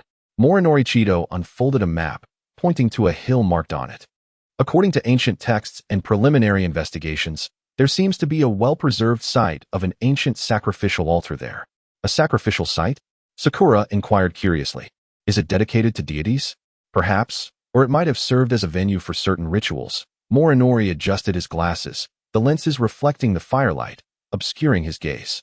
During the Warring States period, numerous small nations flourished, each with its own beliefs and secret techniques. Sasuke sat slightly apart, polishing his kunai, yet his ears captured every word. The terms ritual and sacrifice once again struck a sensitive chord within him. His gaze seemingly wandered over to Yuru, noticing her fingers subtly tighten around the toolbox upon hearing the word ritual. In the dead of night, silence enveloped the surroundings. The watchful Kakashi suddenly opened his previously narrowed eye, calling out, "Enemy attack." Almost simultaneously with his warning, several shadowy figures shot forth from the dense forest. The shuriken and kunai sliced through the air with fierce momentum, aimed directly at the scholar and his assistant stationed at the center of the camp. Protect the client. Kakashi swiftly drew his kunai to parry the incoming assault. Fire style, fireball jutsu. Sasuke reacted with remarkable speed, unleashing a roaring fireball that repelled the enemies approaching from the side. Shadow clone technique. Naruto instantly created clones, engaging in fierce combat with the attackers. Sakura, meanwhile, quickly shielded Mori no Chitose and the startled Ami, clutching her kunai tightly, her gaze fixed on the unfolding battle. The assailants numbered approximately 6 or 7. Clad in mismatched armor, their jutsu varied and chaotic, resembling a ragtag group of wandering ninjas. Despite their ferocity, their lack of coordination rendered them ineffective, and they were swiftly subdued by Kakashi and Team 7's united counterattack. Retreat. The leader of the rogue ninjas, sensing the tide turning, shouted, and the remaining members scattered into the forest, utilizing smoke bombs for cover. Do not pursue, Kakashi commanded, halting Naruto's urge to chase. Protecting the client is our primary objective. He approached a rogue ninja who had been struck by Sasuke's lightning jutsu and was unable to escape in time. Crouching down, his voice icy, he inquired, "Who sent you?" The rogue ninja's eyes widened with fear, his lips trembling. "We were just hired. Someone has placed a bounty on that old scholar's head, claiming he knows too much." Knows too much about what? Kakashi pressed. "I don't know. We were only tasked with killing him," the rogue ninja stammered before suddenly tilting his head. Committing suicide by poison. With the battle concluded, the camp lay in disarray. Panting heavily, Naruto expressed his frustration. They fled too quickly. They were too weak. Sakura, however, cast a worried glance at the deceased rogue ninja. "A bounty from the black market? Mr. Mori no, have you offended someone?" Mori no Chitose's face turned pale as he adjusted his glasses, panic evident in his demeanor. "I'm merely a scholar, dedicated to studying ancient ruins. How could I have angered anyone? This is terrifying." Sasuke, uninterested in the conversation, moved to the battleground, her Sharingan quietly activating in the shadows. She meticulously examined the traces left by the enemies, the kunai's make, the throwing technique of the shuriken, and the faint remnants of chakra on the ground. Something is amiss, she concluded. The seemingly chaotic attacks revealed deliberate angles and timings, suggesting a facade of amateurism, as if concealing a deeper motive. Furthermore, the speed at which the rogue ninja took poison was uncharacteristic of a mere wanderer. Her gaze shifted back to Ami, who remained behind Sakura, clutching her toolbox and appearing frightened. In the shadow at her feet, Sasuke's Sharingan detected an almost imperceptible residue of cold chakra, akin to that of the rogue ninjas, but purer and more concealed. A cold smile crept across Sasuke's face. This assault was likely not as simple as a black market bounty. It resembled a test or a feigned attack to obscure a true objective. Kakashi, clearly sensing some underlying truth, chose not to disclose it, instead issuing orders. "Heighten vigilance and take turns keeping watch. We will accelerate our journey at dawn." As the night wore on, the atmosphere in the camp grew tense. Though weary, Naruto and Sakura remained alert. Sasuke leaned against a tree, eyes closed in meditation. Yet her senses expanded to their fullest. It felt as though more than one pair of eyes lurked in the darkness, watching them. Chapter 90. The perfect instrument. The voice of the moon seemed to echo in Sasuke's mind, laced with amusement. It appeared that the minor threats were merely an appetizer. The true hunters awaited in the shadows. "Dear Master, you must remain on high alert this time." The following day, the team continued onward under an oppressive atmosphere. As they approached the silent hill, the surroundings grew increasingly eerie. The trees thinned, revealing jagged gray-black stones, while the air carried a faint scent of sulfur and an indescribable sense of dread. As the sun set once more, casting the sky in a bizarre purplish-red hue, a hill shrouded in twilight, adorned with crumbling stone pillars and ancient inscriptions, finally came into view. "We have arrived at Silent Hill," Mori no Chitose declared, his voice tinged with barely concealed excitement, while his assistant Ami, her gaze lowered, exhibited a flicker of fervor. Kakashi halted, observing the desolate ruins, his right eye narrowing slightly. Sasuke tightened her grip on her kunai, her Sharingan poised in the shadows. Naruto and Sakura, too, sensed the unusual atmosphere, their expressions turning grave. The entrance to the ruins resembled the gaping maw of a monstrous beast, waiting for prey to unwittingly walk into its jaws. Silent Hill was aptly named. The moment they stepped within its bounds, it felt as though even the wind's whispers were silenced, replaced by an eerie stillness punctuated only by the faint crunch of gravel beneath their feet. The jagged stones twisted into grotesque shapes, resembling countless silent sentinels, their ancient malice fixated on the uninvited guests. Mori no Chitos appeared exceedingly animated, tirelessly measuring and recording with various instruments, murmuring about energy readings and ancient runes. Ami remained closely behind, though her attention seemed drawn more to the fractured stone carvings, her fingers occasionally tracing intricate patterns absent-mindedly. Kakashi signaled, and Team 7 immediately fell into a defensive stance. Naruto and Sakura flanked the scholar, while Sasuke walked alongside Kakashi at the forefront, her Sharingan emitting a faint crimson glow, attuned to any unusual fluctuations in energy. The chakra here is peculiar, Sasuke murmured to Kakashi, her voice resonating clearly in the silence. It is chaotic and heavy, imbued with a sense of restrained madness. She could perceive countless minute threads of dark chakra, akin to black silk, swirling in the air, entwining around every stone, as if the entire hill were a colossal, dormant creature. Stay vigilant, Kakashi instructed succinctly.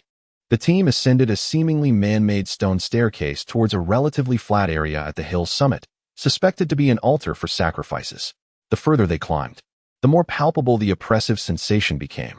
More intact stone carvings began to appear along the sides of the staircase, depicting incomprehensible ritual scenes where distorted humanoid figures offered sacrifices to a vast, indistinct shadow. Suddenly, Sakura, who was lagging slightly behind, let out a muffled groan, pressing her forehead. Sakura, what's wrong? Naruto inquired with immediate concern. And nothing. Sakura shook her head, her complexion paling. I just felt a sudden dizziness, as if I heard some strange sounds, very low and indistinct. Almost simultaneously, Naruto frowned. I think I feel it too.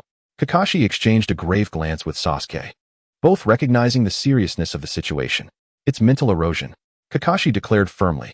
The chakra lingering in these ruins harbors strong negative spiritual energy. Focus your minds. Guard your spirits. Do not let it affect you.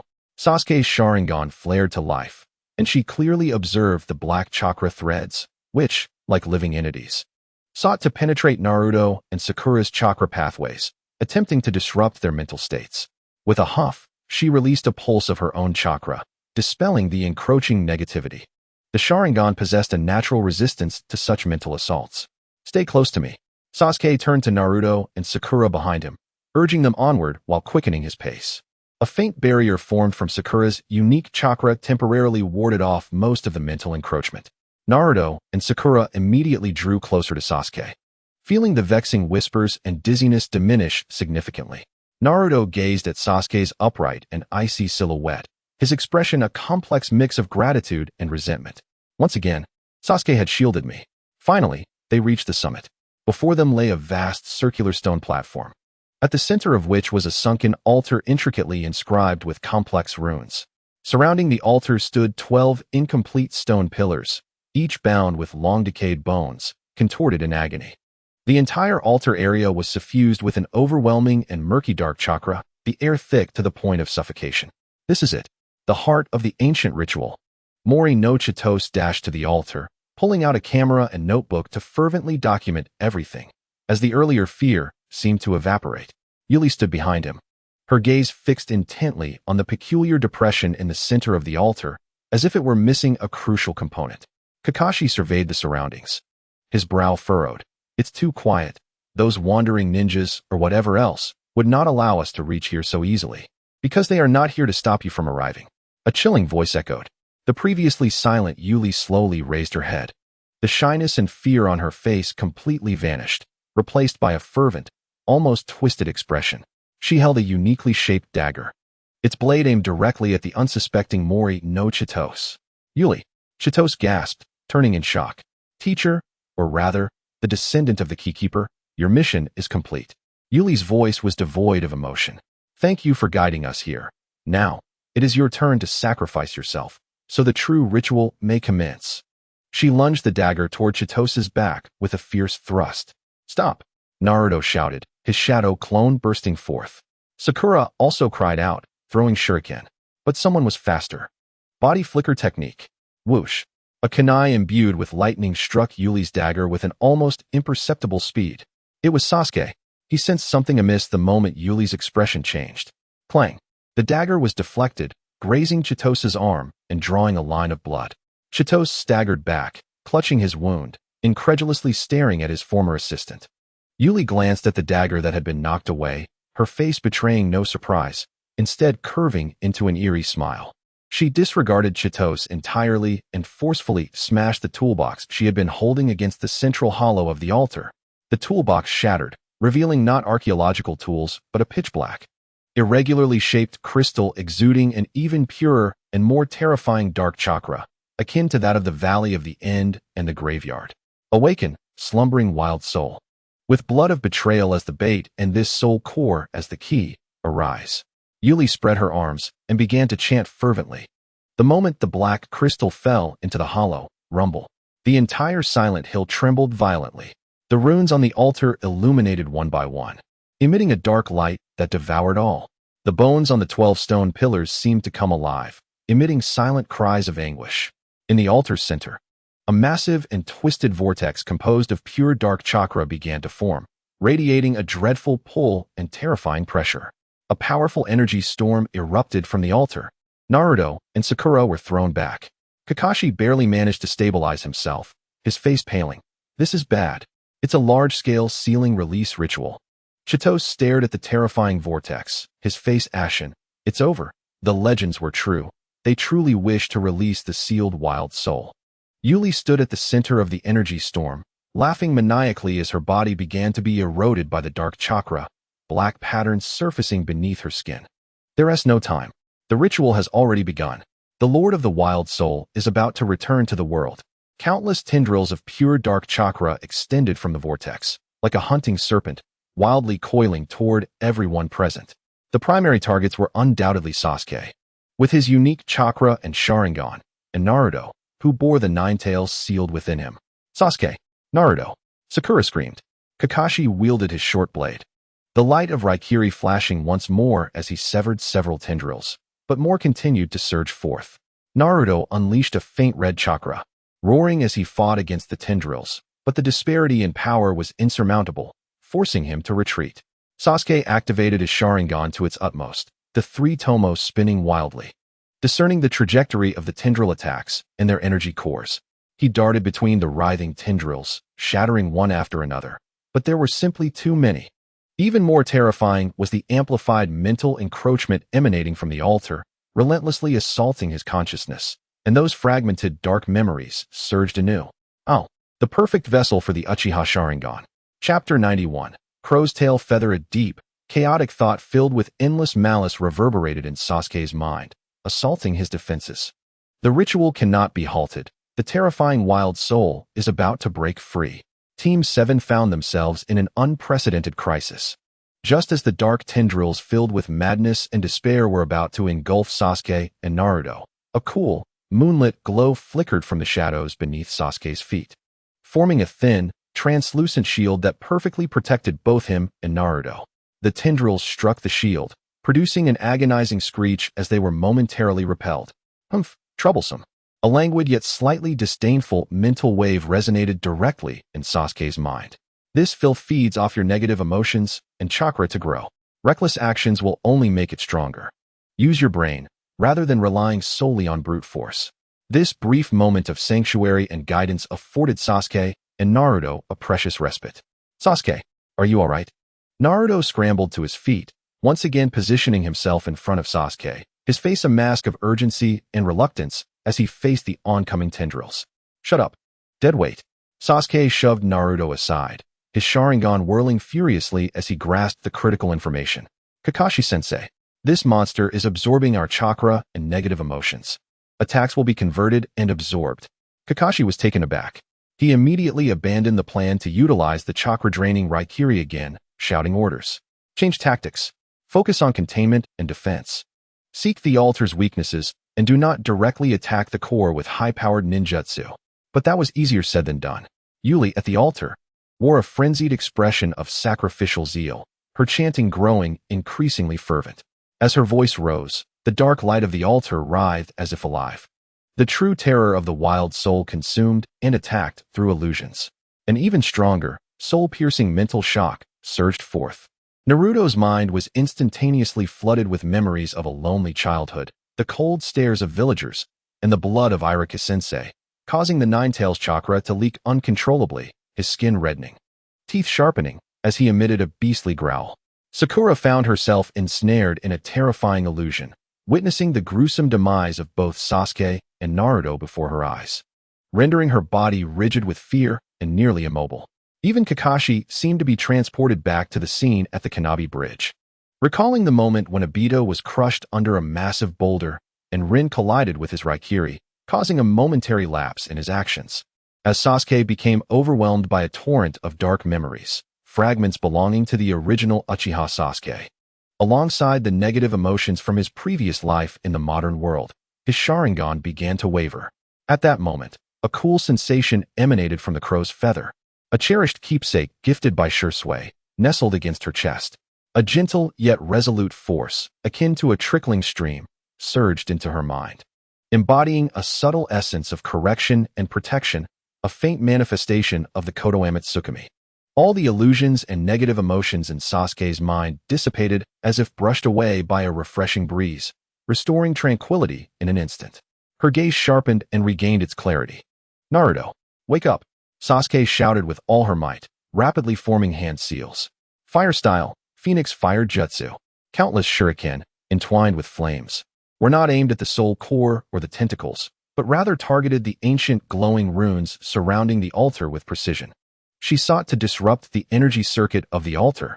However, the tentacles appeared to possess a life of their own, intercepting the shuriken, sizzling under the flames, yet successfully shielding the runes.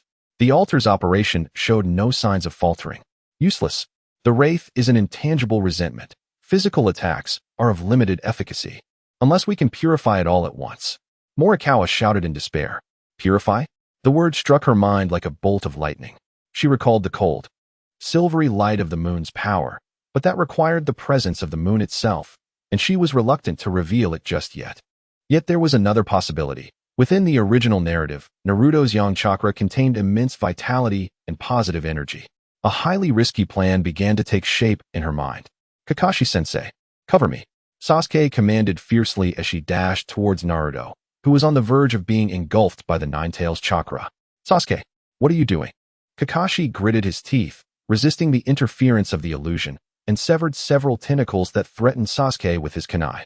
Sakura, awakened by Sasuke's shout, saw her rushing towards the perilous Naruto. Gritting her teeth, she charged forward as well. Sasuke, ignoring the searing and dangerous crimson chakra enveloping Naruto, Sasuke seized his arm. Ugh! A massive backlash of energy forced Sasuke to cough up blood, her Sharingan weeping from the overload. "Naruto, look at me."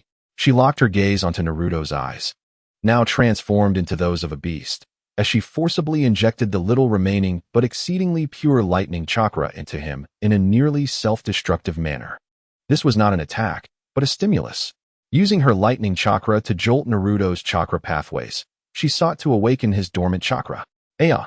Naruto emitted a pained howl as the crimson chakra surged violently around him. At that moment, a warm, resplendent golden chakra was unleashed from deep within the seal, merging strangely with Sasuke's lightning chakra and his own. Boom! An energy storm erupted, far exceeding any previous ones, centered around the two. The golden light intertwined with blue arcs of electricity, dispersing the surrounding dark tentacles and ominous shadows like the sun. The mental assault of the wraith melted away before this life-infused energy like snow under the sun. "Now, Kakashi-sensei," Sasuke shouted with her last ounce of strength. Kakashi would not miss this once-in-a-lifetime opportunity. Within the sanctuary created by Naruto and Sasuke, he broke free from the illusion's grip, channeling all his chakra and will into his palm. Raikiri. This time, the light of the Raikiri was no longer merely blue. Its core shimmered with a warm golden edge, seemingly purified by Naruto's chakra. This radiant beam pierced the unstable black soul core with pinpoint accuracy, akin to the dawn tearing through darkness. There was no explosion, merely a crisp sound reminiscent of shattering glass. Crack! The cracks on the soul core spread instantaneously, and amid a violent surge of energy, it transformed into the purest of light points, dissipating into the air. The altar's dark glow extinguished entirely. The vortex vanished. The suffocating consciousness of the wraith unleashed a silent roar, filled with resentment and bitterness, before ultimately being obliterated. Silence descended. Sasuke and Naruto both fell back, exhausted. Caught by the rushing Sakura and Kakashi, the spiritual resonance of the moon echoed once more, tinged with an imperceptible sense of approval. My judgment was indeed sound. That fox must be utilized. Chapter 92. Who is treating at Ichiraku Ramen? The moonlight over the Hill of Silence was perhaps more radiant than ever, gently casting its glow upon the ruins and the survivors. It outlined Sasuke's somewhat disheveled, yet still ethereal silhouette, a few strands of dark hair clinging to her cheeks, enhancing her fragile beauty. The brief silence was abruptly shattered by a fit of violent coughing.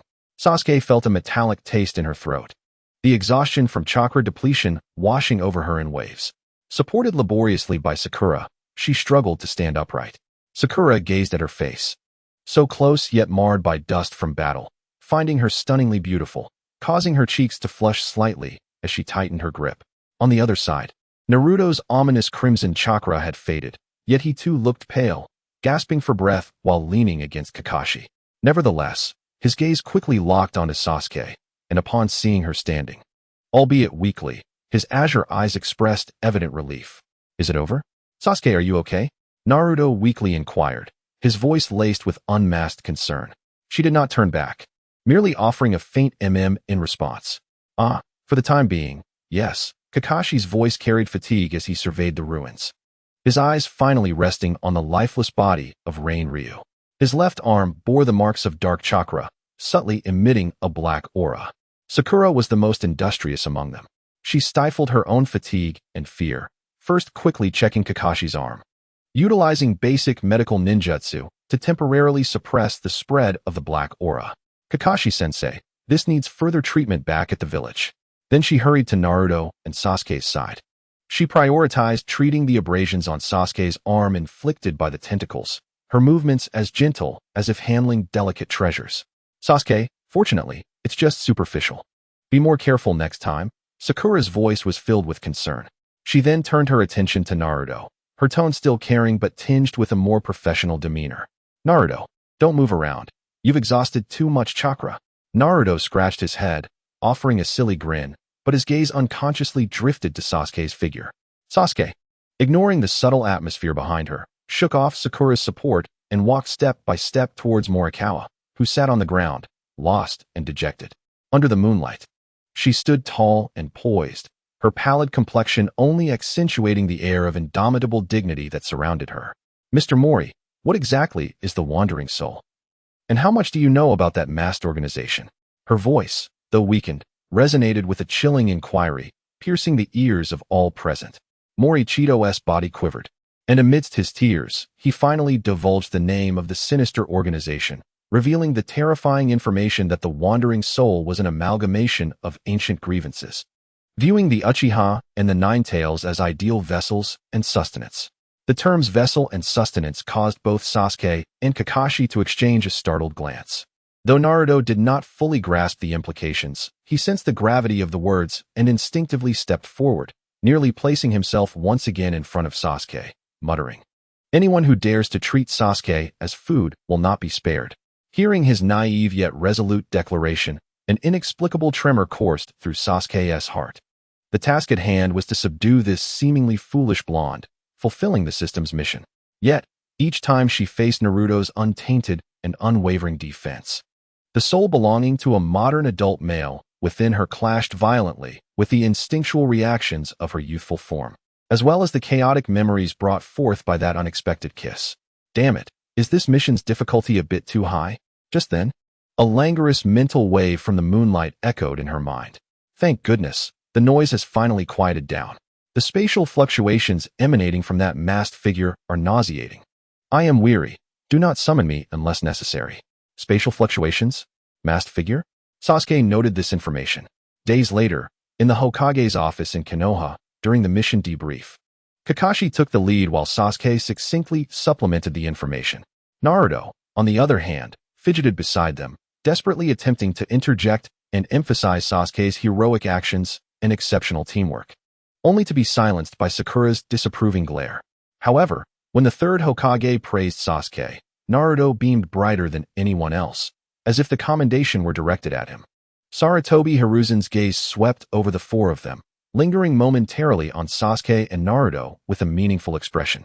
Information regarding the sin and the wandering soul was categorized as top priority. Leaving the Hokage Tower, the sunlight felt somewhat piercing. Yash. To celebrate the successful mission and Sasuke's safety, let us go enjoy some Ichiraku ramen. My treat. Naruto instantly regained his vigor, bouncing in front of Sasuke with a sunlit smile that seemed capable of dispelling all shadows.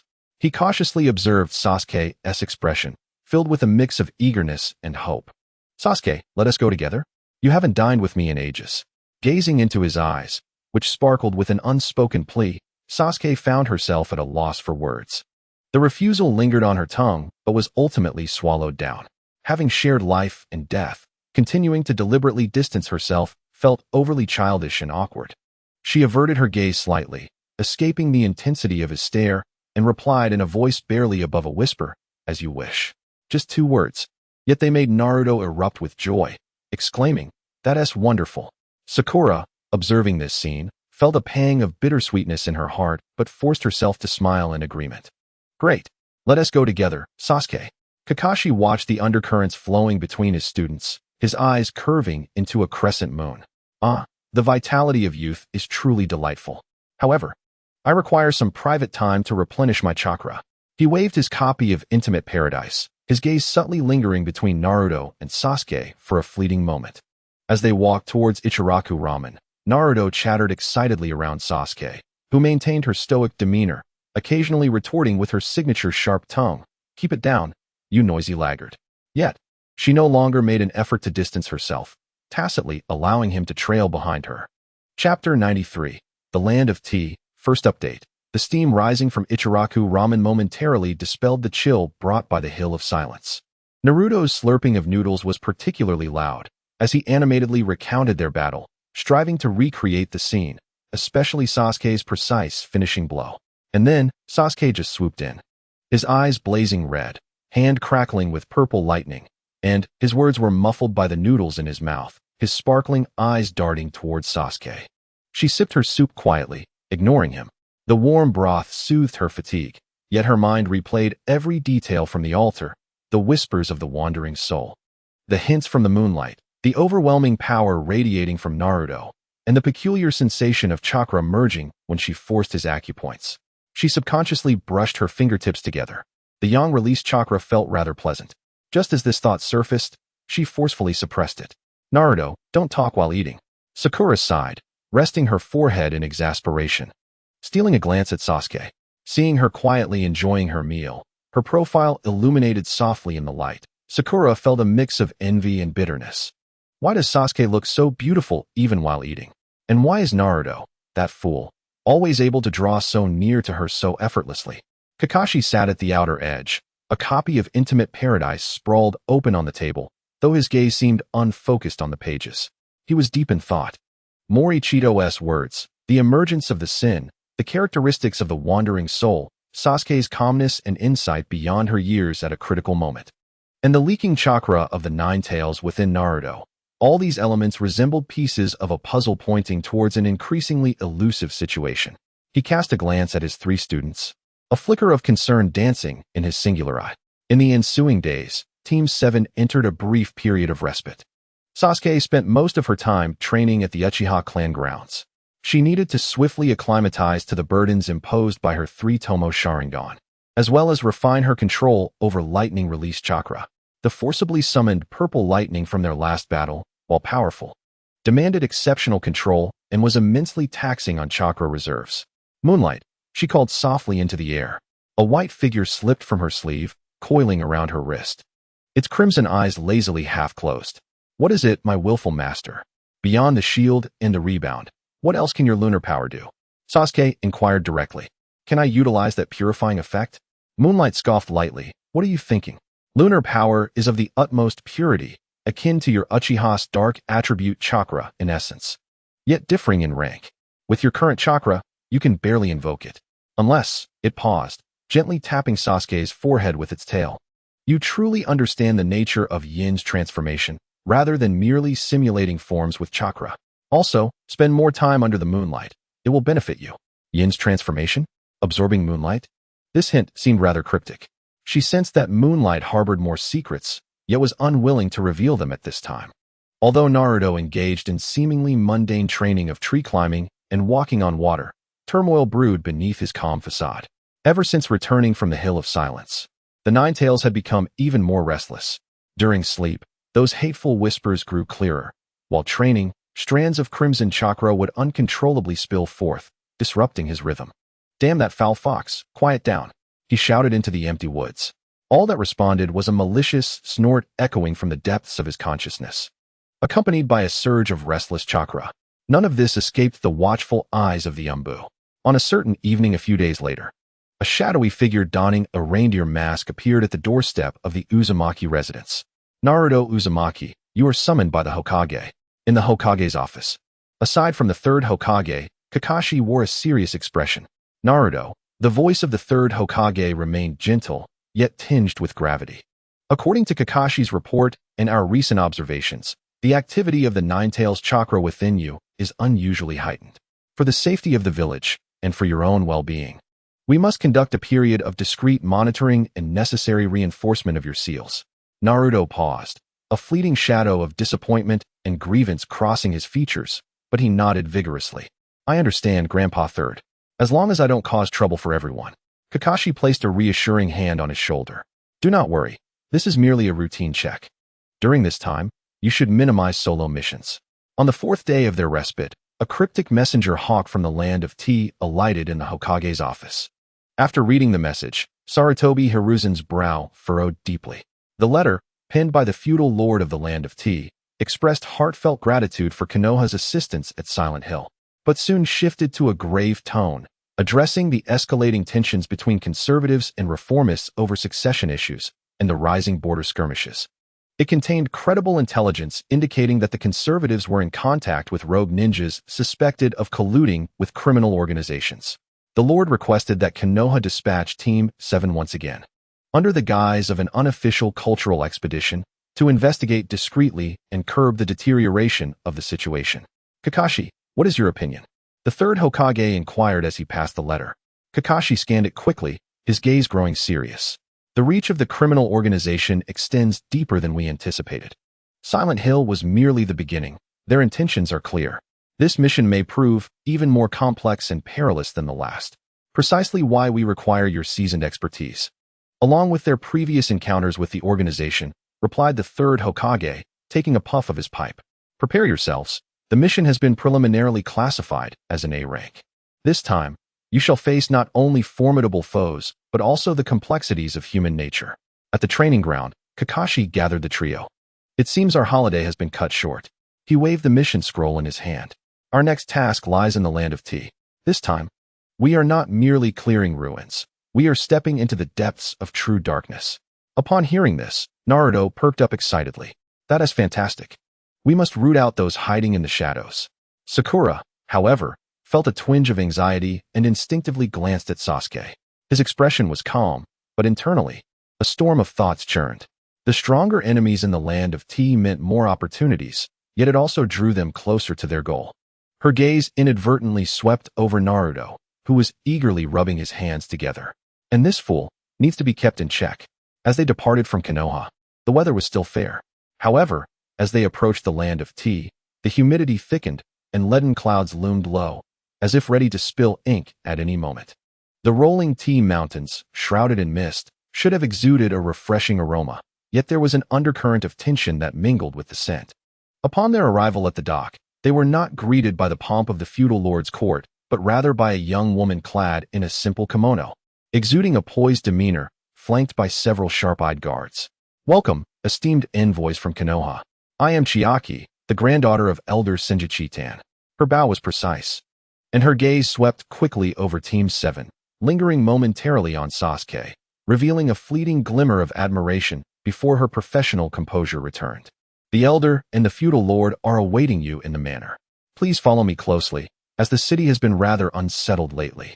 As they made their way to the Feudal Lord's estate, an unsettling atmosphere enveloped them. Although the shops lining the streets remained open, customers were sparse and pedestrians hurried along. Occasionally, they would catch sight of samurai or ronin adorned with various family crests, casting wary, even hostile glances at one another. An invisible weight of oppression loomed over this city, once renowned for its tranquility and tea culture. Something feels terribly off, Naruto whispered, leaning closer to Sasuke, his blue eyes brimming with wariness. Those guys have unsettling stares. Sasuke frowned slightly, not due to Naruto's proximity, but because her keen senses detected several pairs of eyes watching them. Ever since they disembarked, these gazes had been following them, elusive yet palpable. Quiet down. You're drawing attention. We are being watched. Her voice was low, yet it sent a jolt through Naruto, prompting him to instinctively move closer, as if to shield her from unseen eyes. Sakura clenched her fists in anxiety. Kakashi, however, appeared blissfully unaware, lazily trailing behind Chiaki, though the occasional flicker of his gaze around corners betrayed his vigilance. The feudal lord's residence, though still elegant, was thick with a palpable tension that surpassed that of the streets outside. The elderly lord bore an unmistakable weariness on his face. While seated beside him were two young men, each exuding a starkly different aura. One was dressed in traditional finery, his demeanor haughty, a scion supported by the conservatives. The other was clad in more practical attire, his sharp gaze belonging to the reformist faction's favored son, though they exchanged no words. The unspoken animosity between them crackled in the air. The situation is thus, the feudal lord rasped. The struggle over succession is, in essence, an internal matter.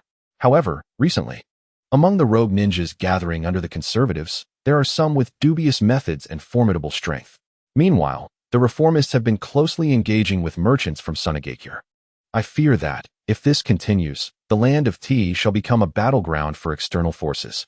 Father, you worry too much, the eldest son scoffed. The rogues we recruit are merely mercenaries seeking wealth, striving to uphold tradition and stability. It is my brother who colludes with those from Sunagakure, who aim to subvert our customs, that warrants our concern. Tradition? Stability? The younger son retorted sharply. Stagnation will only lead the land of tea to ruin. Embracing new technologies and expanding trade routes is the path to strength. As the argument threatened to escalate, Chiaki swiftly interjected, directing her gaze towards Kakashi. Lord Kakashi, we have summoned your esteemed team in hopes of leveraging Konoha's strength to uncover the origins of these dangerous elements infiltrating the rogues, and to ascertain their potential ties to the criminal organization. Furthermore, we implore you to maintain the delicate balance and prevent any outbreak of conflict. The mission was clear: investigate, deter, and sustain a fragile peace. However, under the current circumstances, this was akin to walking a tightrope. In the following days, Team 7, under the guise of cultural research, traversed tea houses, workshops, and markets, gathering intelligence with Chiaki's guidance. Sasuke, after her first public appearance, became an unexpected sensation. Her ethereal beauty, poised stature, and an air of maturity beyond her years stood in stark contrast to the generally gentle demeanor of women in the land of tea. Is that the renowned Uchiha Sasuke from Konoha? She is as beautiful and dangerous as a blade glimmering in moonlight. I hear she is exceptionally powerful, having faced monsters alone at Silent Hill. That blonde boy beside her is quite an eyesore. Such remarks occasionally drifted into her ears. She remained indifferent, while Naruto, like a cat whose tail had been stepped on, bristled at the praises directed towards Sasuke and the disparagement aimed at him, unable to contain his annoyance. Radiating an aura of stay away from her. During an investigation at the tea market, a self-proclaimed debonair young samurai attempted to strike up a conversation with Sasuke, his words laced with flippancy. Without a moment's hesitation, Naruto stepped in front of Sasuke, akin to a protective lion cub, glaring fiercely at the intruder. Hey, what do you want with Sasuke? The samurai, startled by the ferocity in Naruto's eyes, retreated in dismay. Observing Naruto's bristling back, Sasuke felt the annoyance that had initially arisen from the encounter dissipate, replaced by an inexplicable urge to laugh. She reached out, gently tugging at Naruto's back collar. Let us go, trailing behind, and avoid further trouble. Naruto stiffened, his menacing aura deflating instantly. Complying with an obedient "oh," he fell into step behind her, his ears subtly reddening. Sakura, watching from the side, sighed with a mix of emotions. The investigation was fraught with challenges. Kakashi soon discovered that among the Ronin recruited by the conservatives, there were indeed a few ninjas with unusually cold chakra, their movements shrouded in secrecy, rarely making public appearances. Furthermore, the reformists' dealings with the merchants of Sunagakure appeared to be far more intricate than it seemed on the surface, seemingly involving clandestine transactions concerning certain chakra techniques. One evening, Team 7 followed a lead provided by Chika, tracking a suspicious Ronin to an abandoned tea factory on the outskirts of the city. The factory was dimly lit, filled with the musty scent of aged tea leaves and mold. "Be cautious. There may be an ambush," Kakashi whispered. Before he could finish, several dark figures sprang from the surrounding shadows. Their movements were swift and coordinated, employing not traditional ninjutsu, but a corrosive, dark chakra attack reminiscent of the malevolent spirits encountered in Silent Hill, albeit significantly weaker. "It's them," Naruto shouted, immediately conjuring shadow clones to engage. Sasuke activated his Sharingan, precisely identifying an enemy, making a stealthy advance towards Sakura. Fire style, fireball jutsu. A searing fireball surged forth, forcing the assailant to retreat. Startled, Sakura hastily withdrew, drawing out her kunai and soldier pills, her eyes anxiously scanning the battlefield. Kakashi single-handedly intercepted two apparent leaders among the foes. The clash of his kunai against their dark chakra-infused short swords producing a harsh sound. "Are you members of Akatsuki?" The two adversaries remained silent, their attacks growing only more ferocious. Meanwhile, although Naruto's shadow clones were numerous, the dark chakra seemed to possess an additional destructive effect against ordinary clones.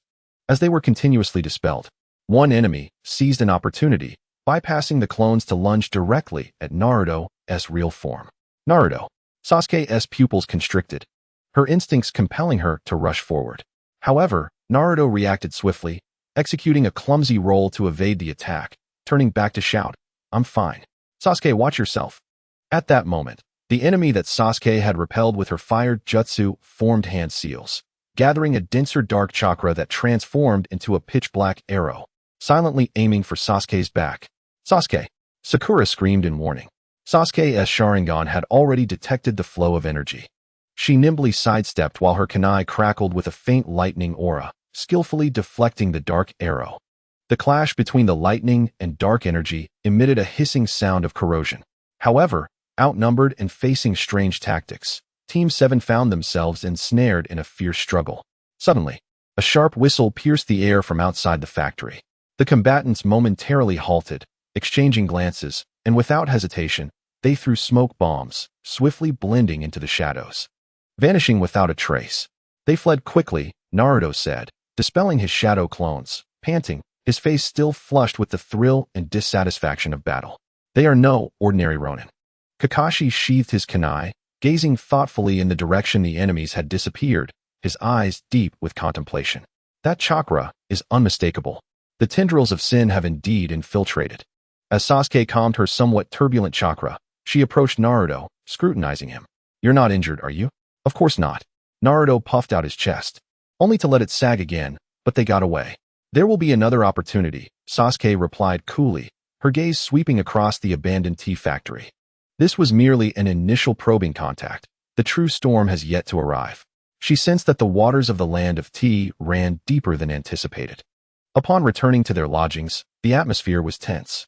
Chika had been waiting, her face etched with evident concern. "I'm relieved to see you all unharmed," she sighed, lowering her voice. "News of your ambush has already spread. The conservatives are accusing the reformists of hiring Sunagakure ninjas to provoke them, while the reformists retaliate by claiming the conservatives' Ronin are framing them. The daimyo's residence is in an uproar." Kakashi rubbed his temples. "Their intentions are clear, to test our strength while exacerbating the conflict. They have succeeded. What do we do now?" Naruto asked, frantically tugging at his hair. "Are we just going to watch them bicker until those lurking in the shadows are ready to strike?" "Of course not." Sasuke's icy voice interjected as she approached the window, gazing out at the city cloaked in twilight. "Since they hide in the dark, we shall draw them out." Her Sharingan glimmered faintly in the dim light. During the earlier battle, she had not emerged empty-handed. At the moment she deflected the dark arrow, Her Sharingan had caught a faint but distinctive residue of chakra. This chakra bore a chilling, inhuman quality, distinct from that of ordinary ninjas or the resentful spirits. Resembling a meticulously controlled tool. I have a lead, she stated succinctly, turning to face them. The one who attacked me possesses chakra with a unique mark. As long as he remains within the city, I can locate him. That night, under a shroud of darkness, two figures silently merged into the night of T-City. Sasuke led the way, guided by her Sharingan's faint sense of the unique chakra. Kakashi trailed half a step behind, vigilant and erasing any traces. They left Naruto and Sakura behind at the inn, both to avoid alerting their quarry and to protect the impulsive Naruto. In the room, Naruto fidgeted restlessly, akin to a caged cub. Damn it, why did they only take Sasuke? I can help too. Though Sakura shared his concern, she remained relatively composed. Naruto, calm down. Sasuke has the Sharingan, making her better suited for stealth tracking. Kakashi-sensei is also considering that your chakra is too conspicuous. What is wrong with my chakra? Naruto protested. Though his voice naturally subsided, he was aware that he lacked the finesse and control that Sasuke possessed. The pursuit proved more arduous than anticipated. The residual chakra was exceedingly weak, flickering in and out, requiring Sasuke to push her Sharingan's perceptive abilities to their limits. Maintaining heightened mental focus to barely capture the elusive thread of energy. They traversed silent alleyways and vaulted over rooftops, ultimately pinpointing the trace to a lavish estate in the northwestern corner of the city, enclosed by high walls and belonging to a prominent figure among the conservatives. The estate was heavily guarded, with sentinels positioned both visibly and covertly. This is it, Sasuke whispered, her three tomos spinning slowly in her eyes. Sensing the strongest energy emanating from the study in the inner courtyard, Kakashi observed the distribution and rotation of the guards, speaking in hushed tones. The infiltration proved to be exceptionally challenging. A forceful entry would inevitably incite conflict, which would align perfectly with the adversary's intentions. For tonight, they decided to cease their endeavors, with the confirmation of the target's location being their greatest achievement. Sasuke nodded in agreement, refraining from further insistence. She recognized Kakashi's judgment as sound. The two departed stealthily, like phantoms. Upon returning to the inn, it was already late into the night. To Sasuke's surprise, there were warm food boxes placed at the entrance of their respective rooms. Beside Kakashi's was a note in Sakura's neat handwriting. Kakashi-sensei, thank you for your hard work. This is a late-night snack to replenish your energy. However, next to Sasuke's food box, there was no note, only a crooked wooden carving that was nearly unrecognizable. After some scrutiny, she could barely discern that it resembled a small bird, its craftsmanship lamentably crude. Sasuke picked up the unattractive wooden figure, momentarily taken aback. It was Naruto. Chika had appeared beside her at some point, her eyes sparkling. After you two left, he became restless, bustling about in the kitchen for quite some time, insisting on preparing something for you. Unfortunately, he made quite a mess and was promptly chased out by the cook. Later, he somehow found a piece of wood and retreated to his room to carve this. Sasuke examined the oddly endearing wooden figure in her hand, her fingertips feeling the rough carvings, and she noticed a faint trace of what seemed to be blood on one part. Had that fool accidentally cut himself? A surge of intricate emotions welled up within her. She felt a mix of amusement and an inexplicable pang of bittersweetness. That underachiever, who could hardly take care of himself, had gone to such lengths? Silently, she opened the food box. Inside were slightly burnt rice balls, oddly shaped. She picked one up and took a bite. The flavor was rather ordinary, with perhaps too much salt. Yet, she quietly consumed the entire rice ball, savoring each bite despite its mediocrity. Then, she carefully stowed the ugly wooden figure in the innermost compartment of her ninja tool pouch. The following morning, Naruto, sporting two dark circles under his eyes, was sneakily peering down the hallway. Upon spotting Sasuke emerging from her room, he instinctively tried to hide like a startled rabbit. Hey, underachiever, Sasuke called out to him. Naruto froze, slowly turning around, his gaze evasive, unable to meet her eyes. What? She approached him, scrutinizing him momentarily, her gaze resting briefly on his bandaged fingers, before raising her hand and tossing him something. Naruto fumbled to catch it, discovering it to be a roll of pristine, higher-quality bandages and a bottle of medicine.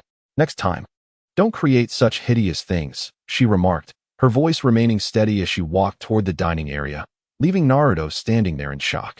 Gazing at the bandages and medicine in his hands, he took a moment before a goofy smile began to spread across his face. Hey, Sasuke gave me something. Hidden around the corner, Sakura sighed, her emotions complex. Sometimes, Naruto's straightforwardness was the most effective approach, wasn't it? During breakfast, Kakashi shared his discoveries from the previous night. The target was concealed within the residence of a conservative minister. This indicated that the conservative elite were at least aware of the situation, if not complicit. Kakashi assessed that their actions must be executed with utmost caution. Miss Chika, could you procure a more detailed architectural plan of that residence? Along with the recent itinerary of Minister Kurosawa?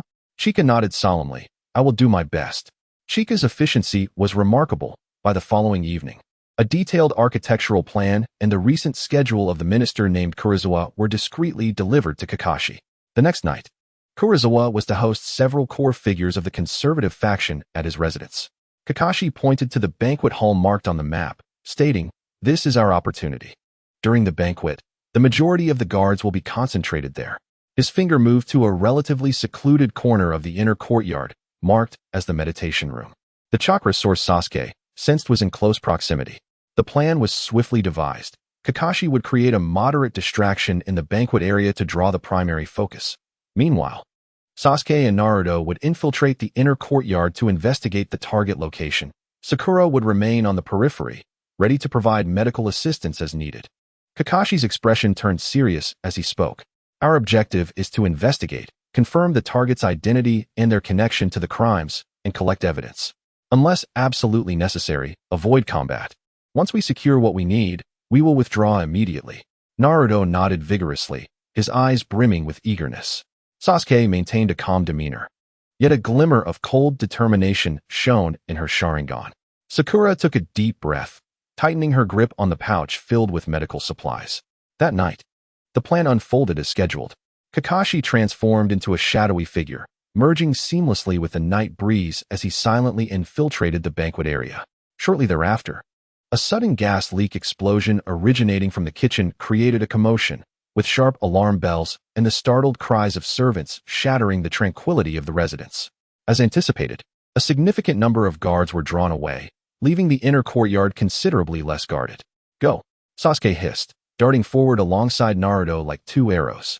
Utilizing her Sharingan to discern the guards' blind spots and her water-walking technique, they swiftly navigated over the courtyard's pond and rock formations, nearing the isolated meditation room.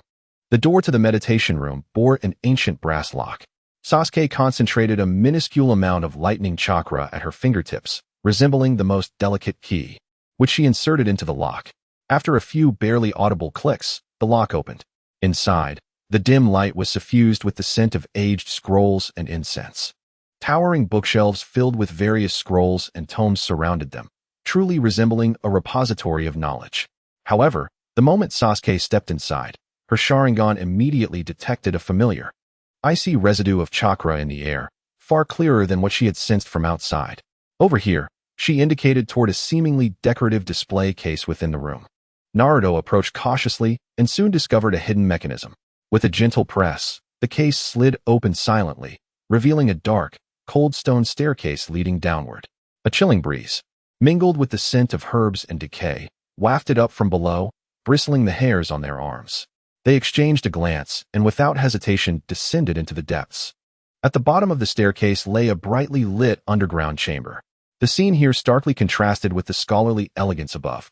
The walls were adorned with an array of grotesque knives and torture instruments, while in the center stood a stone platform strewn with organ tissues soaked in an unidentifiable liquid. Shelves around the room were filled with jars containing bizarre powders and liquids. Their quarry, a tall, gaunt man clad in dark attire with a pallid complexion, was turned away from them, busily attending to a bubbling cauldron. The cold, inhuman dark chakra coalescing in his hands was slowly being poured into a viscous, dark green liquid within the cauldron. Indeed, he was concocting something. Sasuke's expression hardened. Just then, the gaunt man seemed to sense something, abruptly turning around.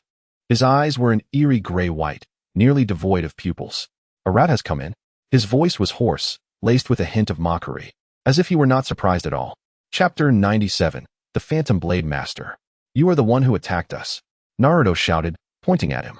What is your connection to sin? Sin? The man tilted his head, his grayish-white eyes devoid of any emotion. That's a matter for the adults.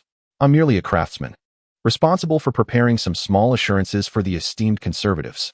Before he could finish his sentence, he suddenly swept his hands. Dozens of thin, needle-like shurikens, glimmering with a ghostly blue light, shot out from the shadows surrounding the secret chamber. The speed was astonishing, covering a wide area. Be careful. They are poisonous. Sasuke's Sharingan instantly caught the abnormal hue at the tips of the shurikens.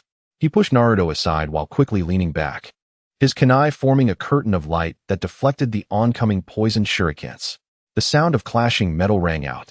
Most of the shurikens were blocked, but Naruto, having been pushed aside, was a moment slower.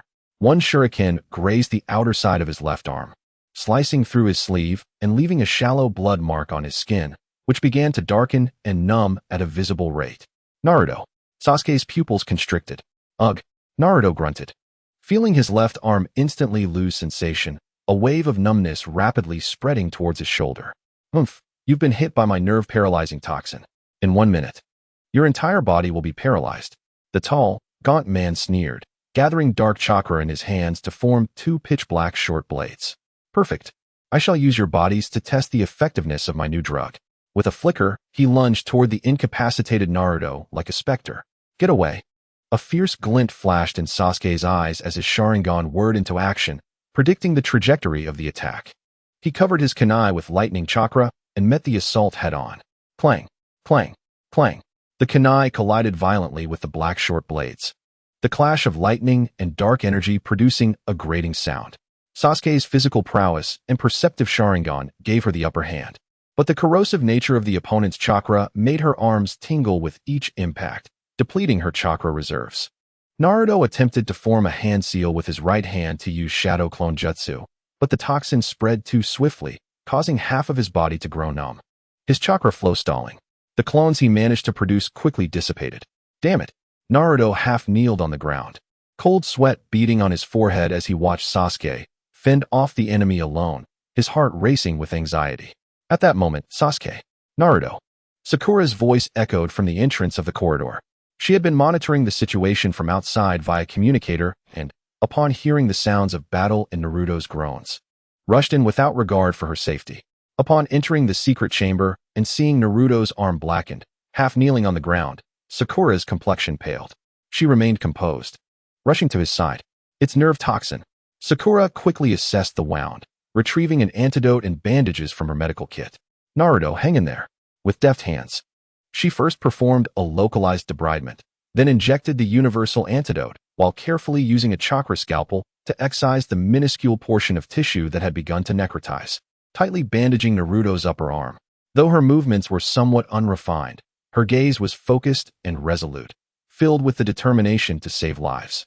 Sakura's timely arrival and preliminary treatment bought Naruto precious moments, noticeably slowing the spread of paralysis. Meanwhile, the battle between Sasuke and the tall man reached a critical juncture. Seeing that his prolonged assault was ineffective and Naruto seemed to be receiving aid, a glimmer of gray light flickered in the man's eyes, as if he intended to resort to more formidable measures. Sasuke seized the opportunity presented by a momentary lapse in the man's concentration, her Sharingan detecting the minuscule energy fluctuations. Now, chakra erupted beneath her feet as she quickly formed hand seals, activating the body flicker technique. Her figure appeared like a wraith behind the man, her kunai, imbued with lightning, striking towards his back. The man was taken aback, hurriedly turning to block. But Sasuke's strike was a feint. The true lethal attack was the fire technique she had been charging in her other hand, the fire release, dragon fire technique.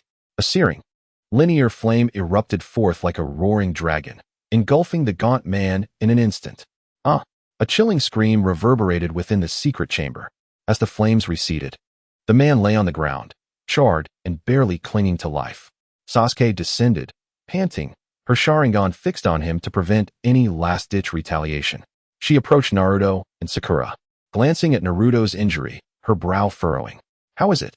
I've temporarily stabilized it, but he needs more professional treatment and a specific antidote serum, Sakura quickly replied, her forehead dotted with sweat. Naruto looked at Sasuke, then at Sakura, managing a weak smile. Thank you, Sakura. And you too, Sasuke. Sasuke remained silent. crouching down to examine Naruto's arm. Then her gaze turned cold as she looked at the charred enemy on the ground. We must take this guy away immediately and extract the whereabouts of the antidote serum, while also gathering intelligence. However, at that moment, the entire secret chamber began to tremble slightly, intricate sealing formulas emerging on the walls. Oh no, he triggered the self-destruct mechanism or a distress signal. Kakashi's urgent voice crackled through the communicator. I'm also engaged with a formidable opponent. You must evacuate immediately. Hurry. The sealing formulas on the walls emitted an ominous hum. The tremors in the secret chamber growing more violent, dust and debris beginning to fall from the ceiling. There is no time. Sasuke decided swiftly, a flicker of determination in her eyes. She quickly scanned the chamber, her gaze locking onto the barely conscious tall man. We cannot leave him here. He is a crucial witness and the only clue to the antidote serum. She lunged forward, ignoring the stinging sensation from the residual dark chakra on him, roughly hoisting him up while shouting to Naruto and Sakura, "Let us go." Naruto struggled to rise, but the toxin rendered half of his body nearly unresponsive, and he stumbled dangerously. Sakura rushed to support him, but her own strength was limited, their movements slow. This is troublesome. Sasuke clicked her tongue, her free hand quickly forming a simple seal. Shadow Clone Jutsu. A clone appeared, unhesitatingly supporting Naruto's other arm, as the original and Sakura dragged the captive toward the exit with urgency. Just as they reached the stone steps, boom! A tremendous explosion erupted behind them. A scorching wave of heat mixed with debris surged from the entrance of the secret chamber. The entire quiet room shook violently, bookshelves toppling over. Scrolls and tomes scattered across the floor. Quickly, Kakashi's hurried voice came through the communicator, the background filled with the sounds of intense metal clashes. East wall. I'll meet you there. Strong enemies are approaching. Move fast. The three burst out of the crumbling quiet room, only to be greeted by chaos in the courtyard. The uproar caused by Kakashi and the explosion had thrown the entire inner courtyard into disarray, guards scurrying about like headless chickens, while some elite forces converged towards the source of the explosion. This way, Sasuke's Sharingan shone like a beacon in the darkness, precisely identifying the weaknesses of the guards and the best escape route. The shadow clone carried Naruto, with Sakura closely following behind, while the real Sasuke dragged the captive, deftly deflecting the sporadic shurikens with his kunai. However, the genuine threat did not lie with these ordinary guards. As they approached the eastern wall, a fierce glint of steel sliced through the night like a crescent moon, imbued with the sharpness to sever all, aimed directly at Sasuke, who led the group. The speed was astonishing. Sasuke's Sharingan flared with urgency, and in a split second, he pivoted to the side, the blade grazing his cheek and severing a few strands of his dark hair, which floated down slowly. He could even feel the chilling intent to kill emanating from the blade.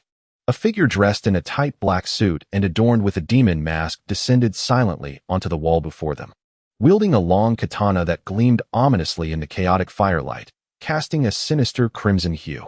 Leave the people and the items. The voice behind the mask was low and hoarse, devoid of emotion. Simultaneously, Kakashi appeared nearby, facing another masked adversary wielding a peculiar chain weapon. The two had evidently clashed several times. Kakashi's breath was slightly hurried, and blood seemed to seep through the bandages on his left arm, previously corroded by dark chakra. Your opponent is me, Kakashi declared, flicking his kunai, as the luminescence of Raikiri began to coalesce in his palm, his single eye fixated on the chain-wielding foe. The situation was clear. The ghostly masked swordsman obstructed their path, while the chain ninja ensnared Kakashi. Team 7 found themselves trapped in a dire predicament, besieged from both sides. Go ahead, Sakura. Take Naruto and the captive. I will hold him off. Sasuke pushed the captive towards Sakura, his Sharingan locking onto the ghostly swordsman on the wall, his dwindling chakra beginning to surge. He understood that against an opponent of this caliber, conventional fire techniques and taijutsu would likely prove ineffective. Sasuke, Naruto shouted anxiously, struggling against the shadow clone, but the toxin rendered his movements weak and sluggish. Sasuke, be careful. Sakura gritted her teeth, recognizing that hesitation was not an option. She hoisted the captive with all her might, seeking a way to circumvent the battlefield under the cover of Sasuke's shadow clone. The ghostly swordsman moved. His figure vanished like a wraith from the wall, reappearing before Sasuke in an instant, the katana slicing through the air with a mournful whistle, aimed directly at her throat. So fast. Sasuke's pupils constricted as the Sharingan caught the trajectory. She leaned back to her limits and propelled herself backward. The fabric of her clothing tore as the blade grazed her chest, the icy aura of the blade raising goosebumps on her skin. She couldn't engage in a brute force confrontation. Speed, strength, and experience, all were superior to her. Sasuke made a swift judgment. She rapidly formed hand seals. Fire style, Phoenix Fire Jutsu. Countless shurikens enveloped in flames shot toward the ghostly swordsman, attempting to disrupt his vision and movement. However, the swordsman merely flicked his wrist, the katana creating a crimson light curtain that severed and extinguished all the shurikens and flames. His swordsmanship was precise, efficient, and bore a chilling disregard for life. A mere trick, the hoarse voice echoed again as he advanced, the katana transforming into a relentless cascade of crimson light, completely enveloping Sasuke. Sasuke could only rely on the inside of her Sharingan to barely keep up. Each block sent shocks through her arms, rapidly draining her chakra and placing her in peril. At this rate, she wouldn't survive 10 exchanges. Meanwhile, the battle between Kakashi and the Chain Ninja raged on with equal intensity.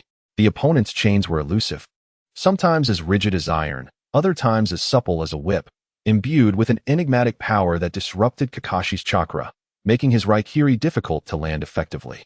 Damn it! Naruto watched Sasuke struggle against the blade's glimmer, his heart racing, as the chakra of the Nine Tails surged within him, stirred by his turbulent emotions. A trickle of crimson chakra began to escape uncontrollably. Naruto, calm down. Sakura noticed his distress and urged him, hastening her pace. They had to leave this place quickly. Just as Sasuke found herself cornered by a cunning blade, contemplating whether to employ her trump cards, an unexpected turn of events occurred. A kunai, wrapped in explosive tags, shot in from an unknown direction, landing squarely between the ghostly swordsman and Sasuke. Boom. The explosion of fire and smoke temporarily obscured their vision. Who goes there? The ghostly swordsman paused, his voice sharp with demand. In the smoke, a figure bearing the Sand Village forehead protector, clad in a trench coat, flickered by, followed by several expertly thrown shurikens that forced the swordsman to defend. Go. A slightly husky female voice whispered in Sasuke's ear. Is it someone from the Sand Village? From the reformist faction? Sasuke had no time to ponder. This sudden aid created a perfect opportunity. She immediately retreated to join Sakura and Naruto, who had moved closer to the wall. Kakashi-sensei. She called towards Kakashi's direction. Kakashi seized the moment as the Chain Ninja grew distracted by this unexpected turn. And with a flash of lightning, he unleashed Raikiri. He repelled his opponent, leaping to the side of his students. Retreat. Without hesitation, they quickly scaled the wall under the cover of the mysterious Sand Shinobi, vanishing into the thick night and chaotic streets. The ghostly swordsman and the Chain Ninja did not pursue, remaining in place, their cold gazes fixed on the direction of their vanishing forms. The sand has intervened. The Chain Ninja's voice was grim. No matter, the ghostly swordsman sheathed his blade, the crimson glimmer fading away.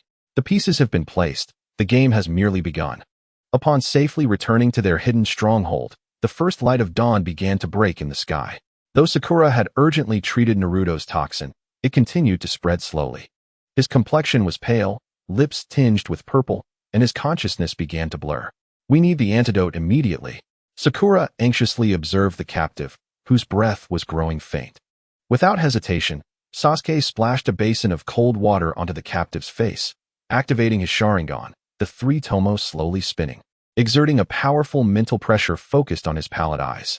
Where's the antidote? Her voice was frosty, akin to the biting winds of winter, warning him that he could either speak or experience 1,000 deaths within the illusion.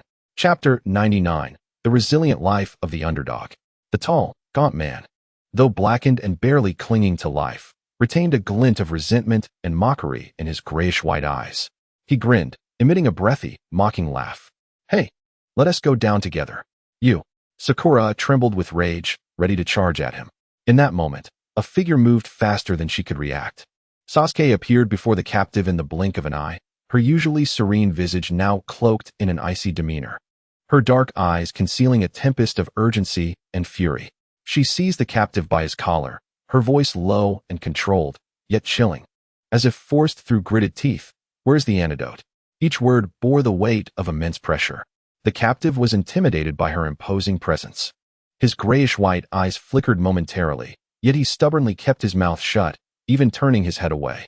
Witnessing Naruto's life signs steadily diminishing while the culprit before him remained obstinate ignited an intense strain of rationality within Sasuke. Unable to maintain her usual composure, she activated her Sharingan. Against a backdrop of crimson, 3 Tomo spun wildly, radiating an eerie and potent mental energy wave. "Look at me," she commanded sharply, her voice carrying an irresistible mental impact. The captive instinctively turned back, and upon meeting the gaze of her swirling Sharingan, he felt as if bound by invisible chains. His body trembling violently, his grayish pupils dilated in an instant, losing focus, as all resistance melted away like snow under the sun before the might of the Uchiha clan's most formidable bloodline limit. "Sasuke, be careful, his mind may not withstand this," Sakura exclaimed, fully aware as a medical ninja of the risks involved in forcibly applying high-level genjutsu on someone in a severely injured state, which could lead directly to brain death, rendering any interrogation futile. She instinctively stepped forward to intervene, yet upon seeing Sasuke's unyielding, icy profile and Naruto's feeble form lying there, her feet were rooted in place, her heart ensnared in a tumultuous conflict and tension, akin to facing a formidable adversary. At that moment, Sasuke could not heed any warnings. Her entire focus was on the Sharingan, intent on prying the truth from this scoundrel's lips. Within the Genjutsu space, an unspeakably brutal mental interrogation was likely unfolding. In reality, the captive's body began to convulse uncontrollably, foam forming at the mouth, his expression twisted in extreme fear and agony.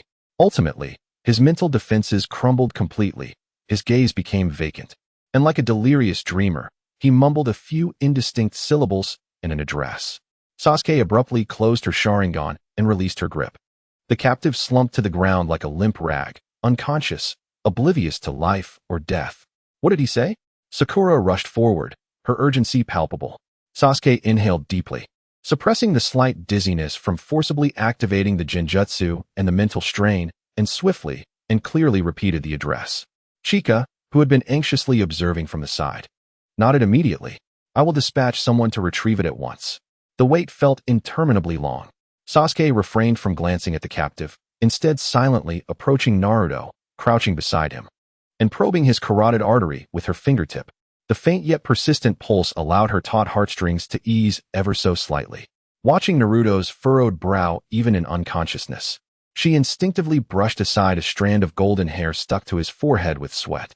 This subtle gesture caught Sakura's eye, prompting her to press her lips together in a complex mix of emotions. Soon, the serum was successfully retrieved. Sakura expertly administered the injection. As the pale blue serum slowly entered the vein, the black markings on Naruto's arm began to visibly recede. His ashen complexion gradually regained a hint of color, and his tightly knit brows slowly unfurled, his breathing becoming long and steady. It was only after confirming Naruto had truly escaped the clutches of death that Sasuke's previously tense shoulders relaxed. Silently, she retreated to a corner of the room, turning her back to everyone as she began to recuperate her nearly depleted chakra and overused ocular power. Yet, her slightly trembling fingertips betrayed the turmoil beneath her seemingly calm exterior. Kakashi observed all of this, his single eye reflecting a mix of understanding and concern. After nearly 10 hours of slumber, Naruto finally stirred awake. Upon opening his eyes, the first sight was the rudimentary ceiling of the hideout, followed by a sense of diminished numbness and tingling in his left arm. He flexed his fingers, confirming that control was gradually returning. "Am I awake?" A cool voice came from beside him. Turning his head, Naruto saw Sasuke leaning against the wall with her arms crossed, her gaze fixed on him. Her complexion remained somewhat pale, yet her eyes had regained their usual coolness. "I'm not dead. You certainly have a resilient spirit," Sasuke replied nonchalantly, moving to his side and handing him a water bottle. "How do you feel?" Naruto took the bottle, gulping down several mouthfuls, feeling some relief in his throat. He attempted to sit up, though still weak. The effects of the poison had indeed been largely eradicated. "Much better. Sakura's medical skills are incredible." He grinned then, as if recalling something, his expression tightened. "By the way, what about that guy who used poison? The one we captured?" In the adjacent room, Kakashi observed quietly. Sasuke paused momentarily. "The poison you were afflicted with has been neutralized using the serum he provided." Naruto blinked in surprise, looking at Sasuke, his blue eyes gleaming. You extracted that from him? He remembered seeing Sasuke approach the captive before he lost consciousness. Sasuke did not respond directly, but averted her gaze.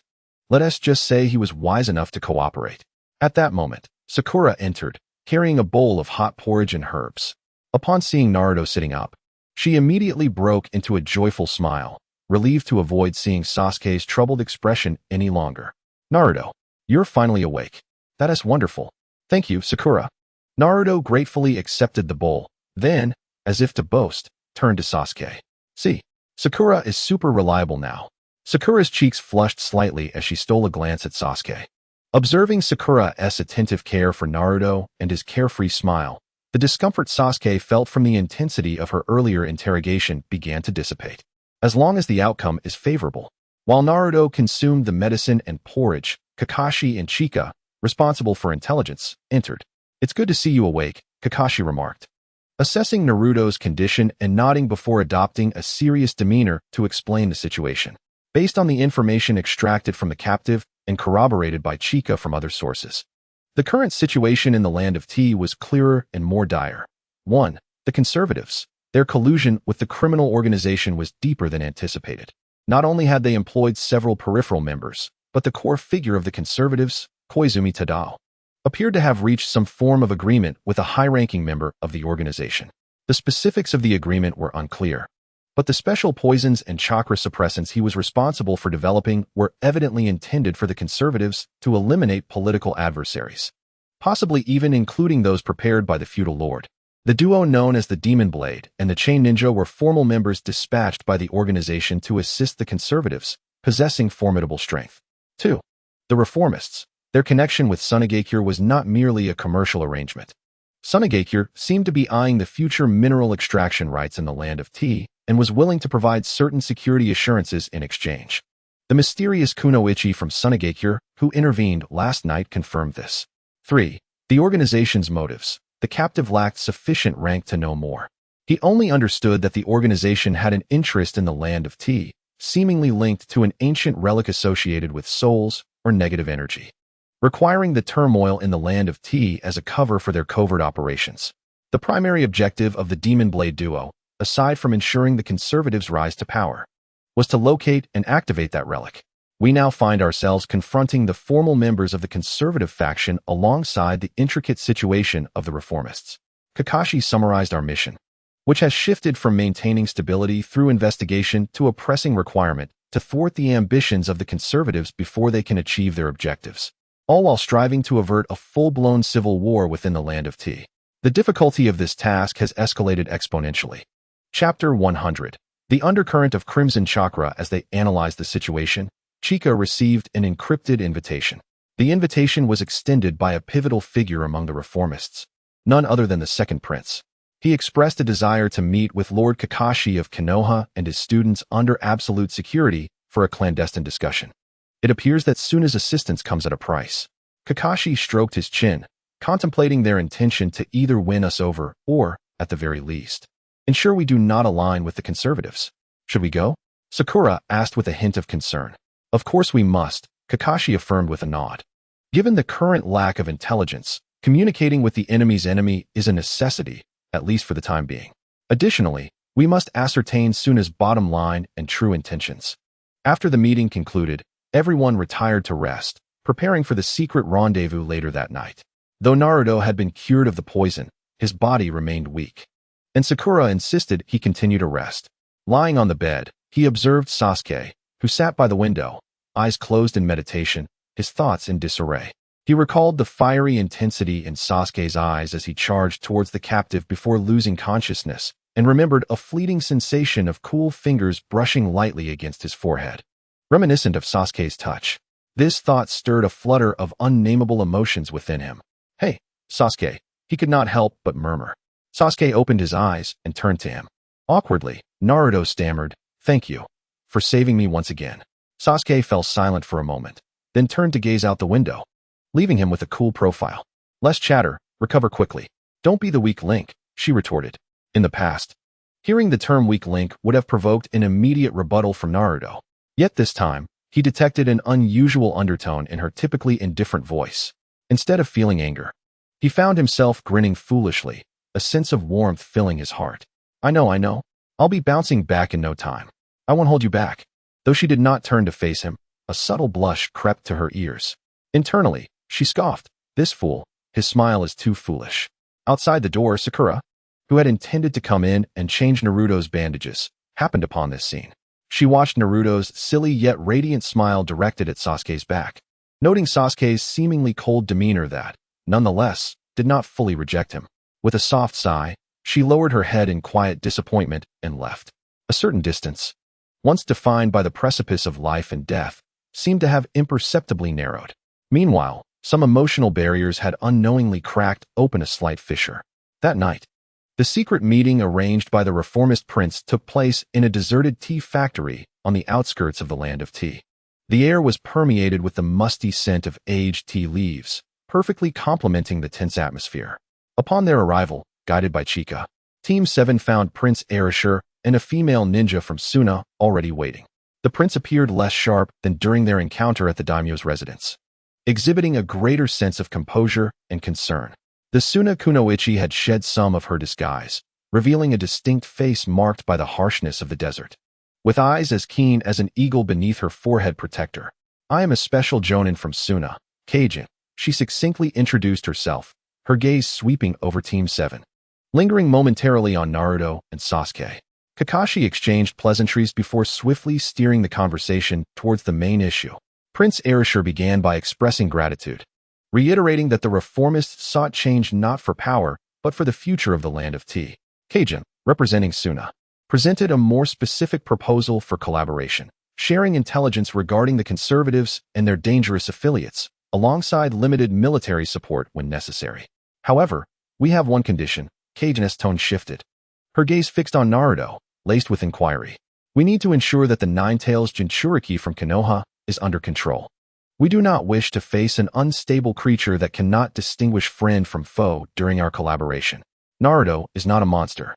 Sakura immediately countered, her face flushed with anger. Naruto was taken aback. He had not anticipated such a direct mention of the Nine-Tails and Jinchuriki.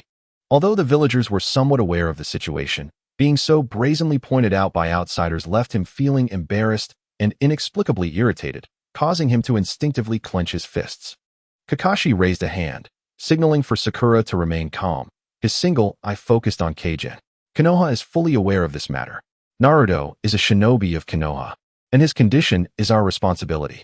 At that moment, as if to validate K's concerns, or perhaps provoked by the term monster, the crimson chakra within Naruto surged uncontrollably once more. A subtle, nearly imperceptible negative energy began to emanate from him, detectable only to those with keen senses. Sasuke's Sharingan swiftly captured this slight change. Her brow furrowed as she stealthily took a step closer to Naruto, her mind alert and ready to act at the first sign of trouble. Kajin noticed as well, raising an eyebrow but choosing not to press further, merely stating, "It is best this way." Naruto felt the slight shift in air as Sasuke approached, alongside the restless power stirring within him, compelling him to suppress it as beads of sweat began to form on his brow. The urge to unleash that power was both terrifying and tantalizing, leading to a fleeting thought. If he could control it, perhaps he could better protect everyone. This notion startled him, sending a shiver down his spine. To ease the tension, Prince Erasure personally prepared tea. As he served, he seemingly casually offered the first cup to Sasuke. "Miss Uchiha Sasuke, please." His smile was gentle, imbued with respect for strength and an instinctive admiration for beauty. This act, though innocuous in itself, struck Naruto as particularly glaring in his current sensitive and agitated state. He observed the way Prince Erasure looked at Sasuke and how she calmly accepted the teacup, igniting a blaze of jealousy and wrath within him, fueled by the Nine-Tails chakra. He felt an overpowering urge to isolate Sasuke from the world, nearly overwhelming him. Crack. Chapter 101. The Cloak of Beasts crack. A faint yet sharp sound echoed. The rough teacup in Naruto's grip cracked under his unconscious pressure, scalding tea splashing out and reddening the back of his hand, yet he remained oblivious. All eyes instantly turned to him. "Naruto?" Sakura called out in concern. Kakashi's gaze sharpened. The corners of her lips curled into a thoughtful arc. Sasuke set down the teacup in his hand and turned to face Naruto, his Sharingan clearly perceiving the almost imperceptible crimson chakra swirling around him. She extended her hand, not to touch Naruto, but gently pressed it near the elbow of his tightly clenched fist resting on the table, a faint, cool chakra transmitting through. "Calm down, you laggard," she whispered, her voice low enough for only the two of them to hear. "Control it." This external chakra, imbued with a soothing quality, acted like a bucket of cold water, momentarily dousing the fiery turmoil in Naruto's heart. He suddenly snapped back to reality, meeting Sasuke's unwavering gaze, then glanced at the cracked teacup in his hand and the reddened skin on his knuckles, a wave of belated panic and shame washing over him. Had he almost lost control again, over someone serving tea to Sasuke first? How absurd. How terrifying. He lowered his head and muttered, "Yes, I'm sorry, I slipped." The discussions continued in a somewhat bizarre atmosphere. Although they had reached a preliminary agreement on information sharing and limited collaboration, the issue of the Nine-Tails Jinchuriki's stability loomed like a silent alarm, ringing in the hearts of all parties in this temporary alliance. As they left the abandoned workshop and headed back to their base, the atmosphere was heavy. Naruto kept his head down, silent and distant, a stark contrast to his usual self. He replayed the moment of loss of control in his mind, recalling the scrutinizing gaze of Sasuke, the cool touch of her fingers on his elbow, and the warning in her eyes. What was happening to me? It seemed that darkness was becoming increasingly easy to unleash. What if next time, I lose control and truly harm Sasuke, Sakura, or Kakashi-sensei? The thought suffocated him with fear. Walking beside Naruto, Sasuke could distinctly sense the waves of dejection, unease, and lingering turbulence emanating from him. She understood that this was not merely an emotional issue. The chakra of the Nine-Tails was exerting a deeper influence on Naruto. "Hey," she suddenly broke the silence. Naruto looked up, bewildered. "Don't overthink it." Sasuke's gaze remained fixed ahead, her tone flat, but her words rendered Naruto momentarily speechless. "That power, you must master it, not be mastered by it. If you can't, you're pathetic." It was not a comfort, but rather a provocation, a display of trust. Naruto gazed at Sasuke's serene profile, his heart jolting as a warm current surged within him alongside a newfound determination. "Yes, of course I can." He nodded vigorously, as if trying to convince himself, the fire rekindling in his blue eyes. "I will control it. I promise." Observing Naruto's renewed spirit, Sasuke felt a sigh of relief escape her. Yet, her wariness had not diminished. Her Sharingan could perceive the vast, violent shadow lurking within Naruto's chakra, a force not easily tamed. Kakashi watched their interaction with growing concern. His understanding of the Nine-Tails far surpassed that of his students, acutely aware of the risks posed by a Jinchuriki's loss of control.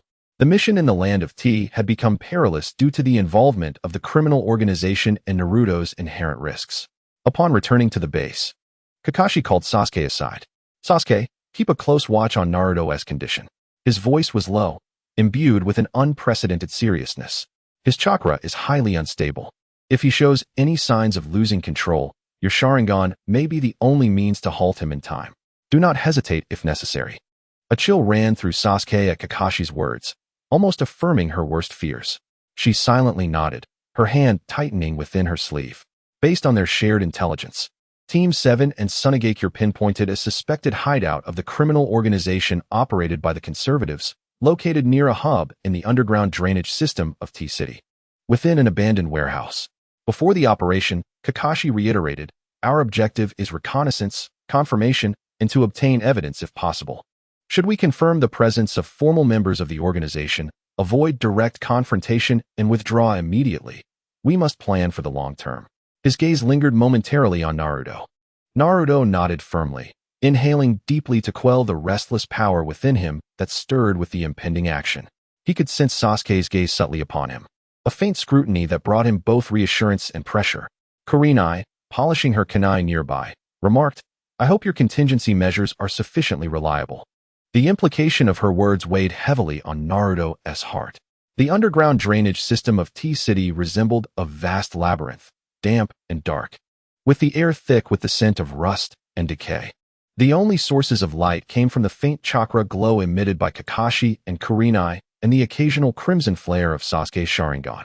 Utilizing the rudimentary map provided by Kurenai and the insights from Sasuke's Sharingan, they avoided simple trap alerts and stealthily approached the target warehouse. As they neared the warehouse, The cold, dark chakra residue belonging to the members of the organization became increasingly palpable. Simultaneously, Naruto's Ninetales chakra seemed to respond, becoming more agitated. A stream of heated energy seeping uncontrollably from his pores. Naruto, rein in your chakra, Kakashi whispered, his brow furrowed. I'm trying. Naruto gritted his teeth, veins bulging on his forehead, feeling the tempting power promising to obliterate all obstacles before him. Sasuke silently moved closer, her Sharingan scanning the almost visible, faintly red chakra fluctuations surrounding him.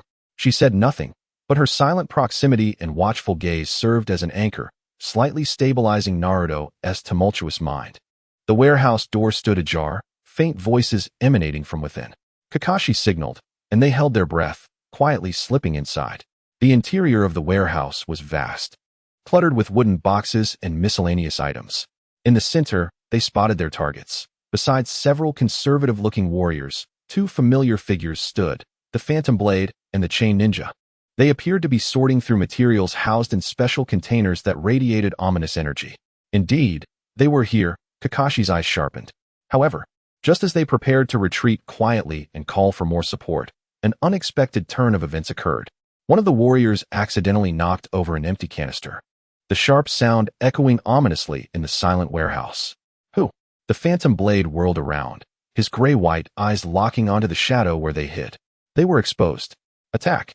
The Chain Ninja's raspy voice rang out, the chains in his hands darting forward like venomous serpents, aimed directly at Kakashi. Combat erupted in an instant. Kakashi met the Chain Ninja head-on, Raikiri colliding with the bizarre chains. Kurenai, without hesitation, confronted the warriors, her wind-based jutsu unleashing fierce gales within the confined space. The ghost-faced swordsman cast his gaze beyond the others, akin to the most precise predator, directly locking onto Naruto, who was striving to suppress the tumultuous power within him. The small demon of the Ninetales appeared to be quite unstable. He chuckled hoarsely, his figure flickering as if teleporting right before Naruto. The blood-red blade emitting a piercing shriek as it sliced downwards. This strike was not only swift but also imbued with a chilling intent that pierced the soul and an eerie power that incited negative emotions. Naruto, be careful, Sakura exclaimed, attempting to throw shuriken to disrupt, but her speed was woefully inadequate. Naruto gazed at the rapidly expanding crimson blade in his pupils, the chakra of the Ninetales within him igniting like a bomb, erupting with tremendous force. An intense sense of crisis and provoked fury instantly shattered the fragile barrier of reason he had desperately maintained. He let out a roar that was far from human, his eyes transforming into those of a beast, his mouth curling back to reveal sharp fangs, and a vibrant crimson cloak of chakra erupted around him.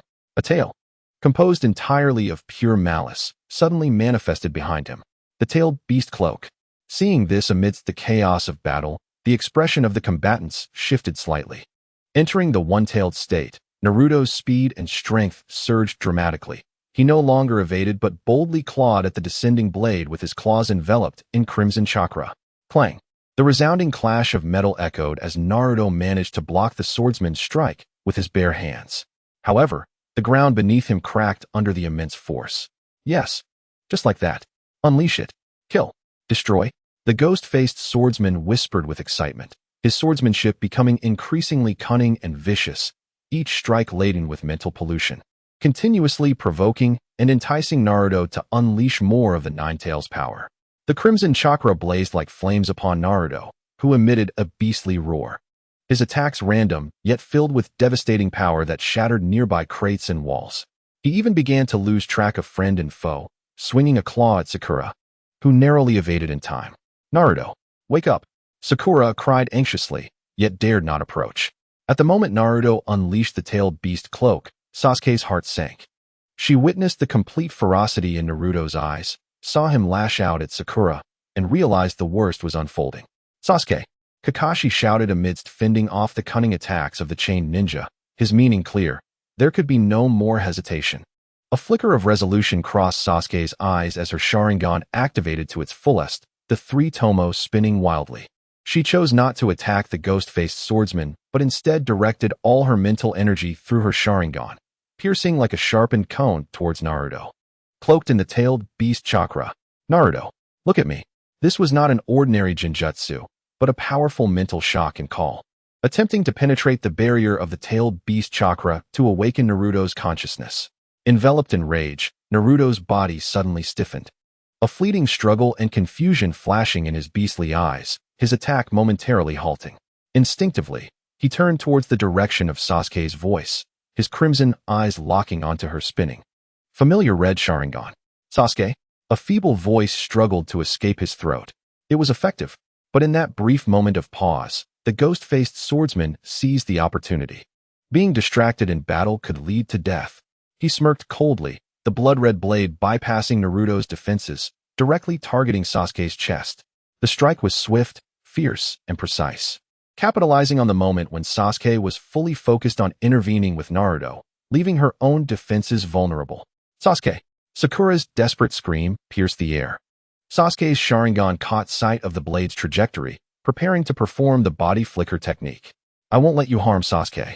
A roar, seemingly emanating from the depths of hell, intertwined with Naruto's will and the Nine-Tails' ferocity, shook the entire warehouse.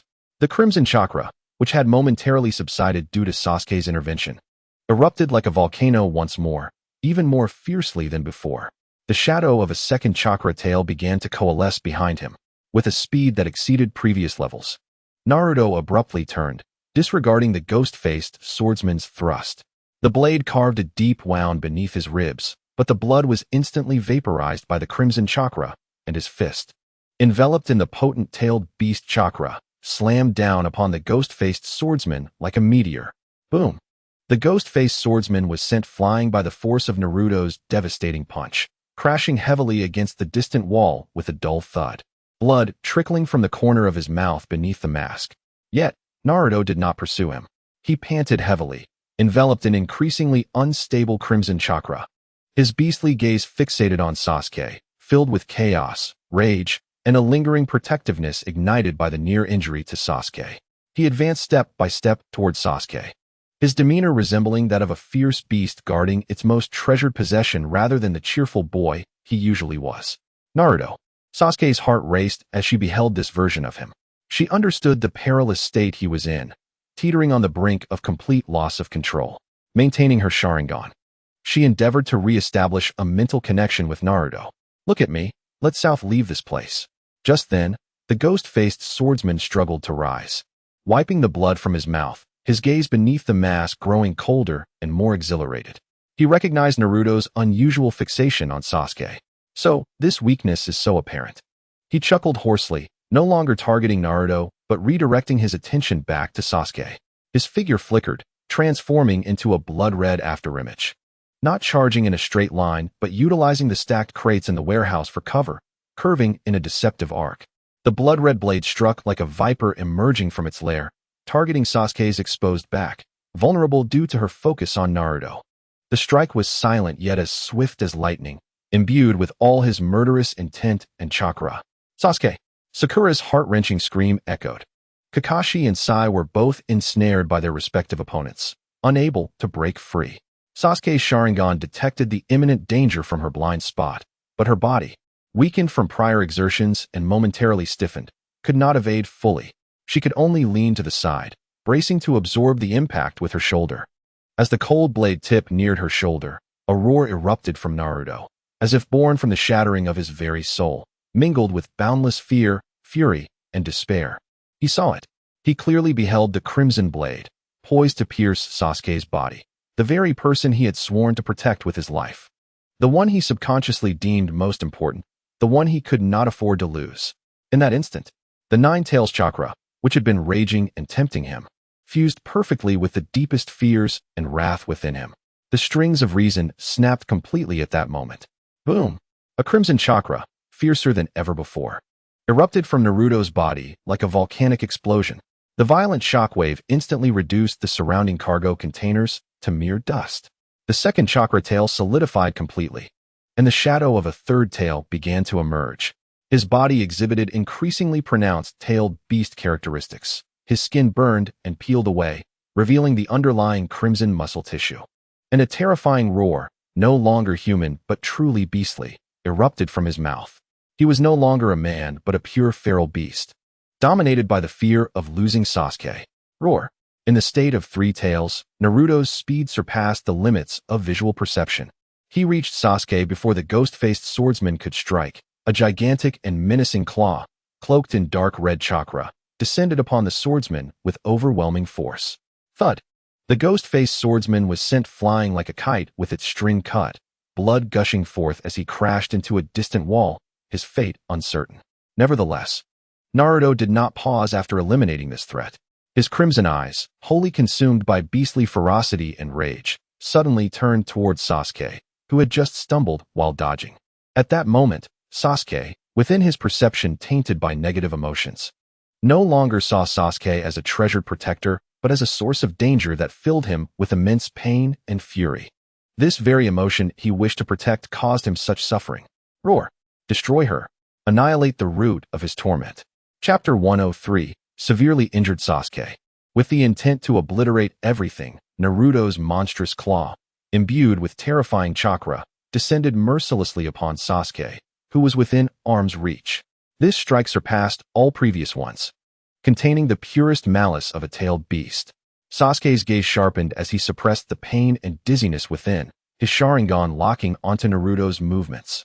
Body flicker technique. Just as the claw was about to land, Sasuke's figure flickered, narrowly evading the lethal blow. The ground where he had stood was left with a deep crater. However, Naruto's speed was even greater. Missing the first strike, another claw swept in like a torrential storm. Simultaneously, the crimson chakra emanating from him coiled around Sasuke like living tendrils, restricting her movement. Sasuke pushed the body flicker technique to its limits, leaving behind multiple afterimages in the narrow space. Her Sharingan frantically analyzing Naruto's attack trajectory and the gaps between the chakra tendrils. Fire release, great fireball technique. Seizing an opening, she unleashed a searing fireball. Not to injure, but to disrupt Naruto's vision and perception with the explosive force and light. Boom. The fireball exploded against Naruto, merely causing a ripple in the crimson chakra, failing to halt his advance. Useless. The Sharingan brat. The chain ninja sneered beside them, taunting while entangled with Kakashi. He has been consumed by the Nine Tails. You cannot save him. Sasuke remained unfazed, her chakra rapidly depleting from high-speed movement and jutsu usage, her breath quickening as beads of cold sweat formed on her forehead. Yet her gaze remained calm, her mind racing. She couldn't confront him head-on. She had to find a flaw. She attempted to use her Sharingan to cast Jinjutsu again.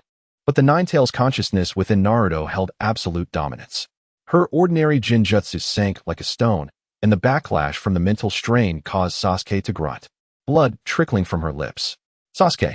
Kakashi, witnessing this, felt an urgent anxiety as he struggled against the chain ninja, who clung to him relentlessly. Naruto seemed further provoked by the crimson streak at the corner of Sasuke's mouth, his attacks growing even more frenzied. The shadow of a fourth chakra tail began to materialize. His claws tore through the air, the wind pressure stinging Sasuke's cheeks. Lightning release, body flicker. Sasuke injected her last remnants of lightning chakra into the ground, attempting to paralyze Naruto's movements. Blue electrical snakes slithered across the ground, momentarily halting Naruto's actions. But it was only for an instant. The tailed beast chakra effortlessly dispelled the weak lightning. Now's my chance. A glint of determination flashed in Sasuke's eyes. She had awaited this moment of exhaustion before renewal. She channeled the last of her refined chakra into her legs. Body flicker technique, empty cicada. Her figure melded into the wind, accelerating beyond her previous speed. She closed in on Naruto. Her target was the nape of his neck. She recalled Kakashi-sensei mentioning that it was a crucial point in the body's chakra network, potentially able to forcibly disrupt chakra flow. Yet she underestimated the terror of tailed transformation. Just as her hand was about to touch Naruto's nape, a fourth tail, formed purely from chakra, erupted from behind him with lethal swiftness, catching her completely off guard. Sasuke! Sakura cried out in despair. In that critical moment, a white figure shot forth like lightning from Sasuke's sleeve. It was Suki, instantly coiling in front of Sasuke. Its pure white body radiated an unprecedented brilliance, forming a seemingly fragile yet indomitable moonlight shield. Bang! The tail of the tailed beast slammed against the moonlight shield. The shield emitted a sound of unbearable strain, and Suki let out a pained cry, its once brilliant form dimming as it retreated back into Sasuke's sleeve. This strike was deflected by Suki, but in that fleeting moment, Kakashi finally broke free from the chain ninja's grasp, spitting blood as he forced his way out. Using his last ounce of strength to perform Earth Release, Earth-style wall. A thick earthen wall rose before Sasuke. Boom. Crash. Under the indiscriminate barrage of four tails, the earthen wall crumbled like paper, debris flying. Yet, the terrifying tails brushed past Sasuke, not directly hitting her. However, the highly condensed crimson chakra, like the sharpest blade, left a deep, bone-revealing, burning wound on her left shoulder to collarbone. Blood instantly stained her clothing. In her fading consciousness, as she fell heavily to the ground, she beheld Naruto's crimson eyes, filled with pure ferocity and chaos, and the violent chakra tail piercing through her shoulder. Seeing the blood gushing from Sasuke's shoulder and feeling that familiar chakra weaken, Naruto's movements abruptly stilled. The mad crimson in his beastly eyes receded like a tide, revealing profound confusion and shattered pain beneath. Sasuke, a faint, soul-deep cry, tinged with a sob, escaped her lips with great difficulty. But in the next instant, deeper rage and the will of the Nine Tails engulfed him like a tsunami once more. He clutched his head, releasing a howl of greater pain and fury. The crimson chakra around him swelling uncontrollably like a storm, wreaking havoc upon everything in the warehouse. Sasuke! Sakura cried out, rushing over in a panic to staunch the bleeding. Retreat! Immediately, Kakashi, disregarding everything, broke free from his adversary and rushed to Sasuke's side. Lifting her heavily injured and unconscious form, he shouted fiercely to Kurenai and Sakura. Chapter 104. Near Death. Without hesitation, Kurenai unleashed a multitude of smoke bombs, and with a gust of wind, stirred up dust to cover their swift retreat. Inside the warehouse, only the aftermath of the crimson chakra rampaging remained, accompanied by Naruto's anguished and chaotic roars, as well as the blood-curdling scent belonging to Sasuke that sent shivers through his very soul. Kakashi, cradling the gravely injured Sasuke, fled desperately through the labyrinthine underground passages of the Land of Tea alongside Sakura and Kurenai. Behind them, the sounds of Naruto's tortured screams and the booming chakra storm relentlessly pursued them, each step resonating with the taut strings of their hearts. The gaping wound in Sasuke's left shoulder was a horrifying sight, blood seeping continuously, staining Kakashi's clothing. Even more troubling was the residual Nine Tails chakra at the wound, burning like a living thing, eroding her flesh and meridians, hindering natural healing, and even slowly spreading. As they ran, Sakura desperately attempted to staunch the bleeding with basic medical ninjutsu, but the moment her chakra touched that crimson energy, it melted away like snow, leaving her pallid face even more ashen. This won't do. Ordinary medical ninjutsu is ineffective. We must eliminate this residual-tailed beast chakra at once. Sakura cried, her voice trembling as she watched Sasuke's vitality ebb away. Kakashi's complexion turned grim. He could feel the temperature of the body in his arms plummeting. We must find a safe place for emergency treatment immediately. Follow me. Kurenai suddenly spoke, seemingly well acquainted with the underground passages, leading them through a series of twists and turns until she pushed open a concealed secret door. They entered a small, relatively dry chamber, covered in dust, which appeared to have once been a resting place for the ancient drainage system maintenance workers, now long abandoned. This place is temporarily safe. Kurenai swiftly shut the secret door and ignited a piece of luminous stone she carried. Kakashi gently laid Sasuke down on the ground. Sasuke's face was as pale as paper, her breaths faint to the point of being imperceptible, and the gruesome wound crackled with dark crimson-tailed beast chakra. Let me try, Kakashi said in a low voice, extending his hand above the wound, attempting to neutralize and dispel the negative energy with his pure lightning chakra. However, the level of the Nine Tails chakra was exceedingly high and its nature extremely violent, while his lightning chakra could temporarily suppress its spread. It was but a drop in the bucket, failing to eradicate it entirely, causing Sasuke to furrow her brow in pain even in her unconscious state. This cannot continue. Cold sweat began to bead on Kakashi's forehead. His chakra was nearly depleted from the earlier battle and was nearing its limit. In that moment of despair, a faint white light flowed from Sasuke's sleeve.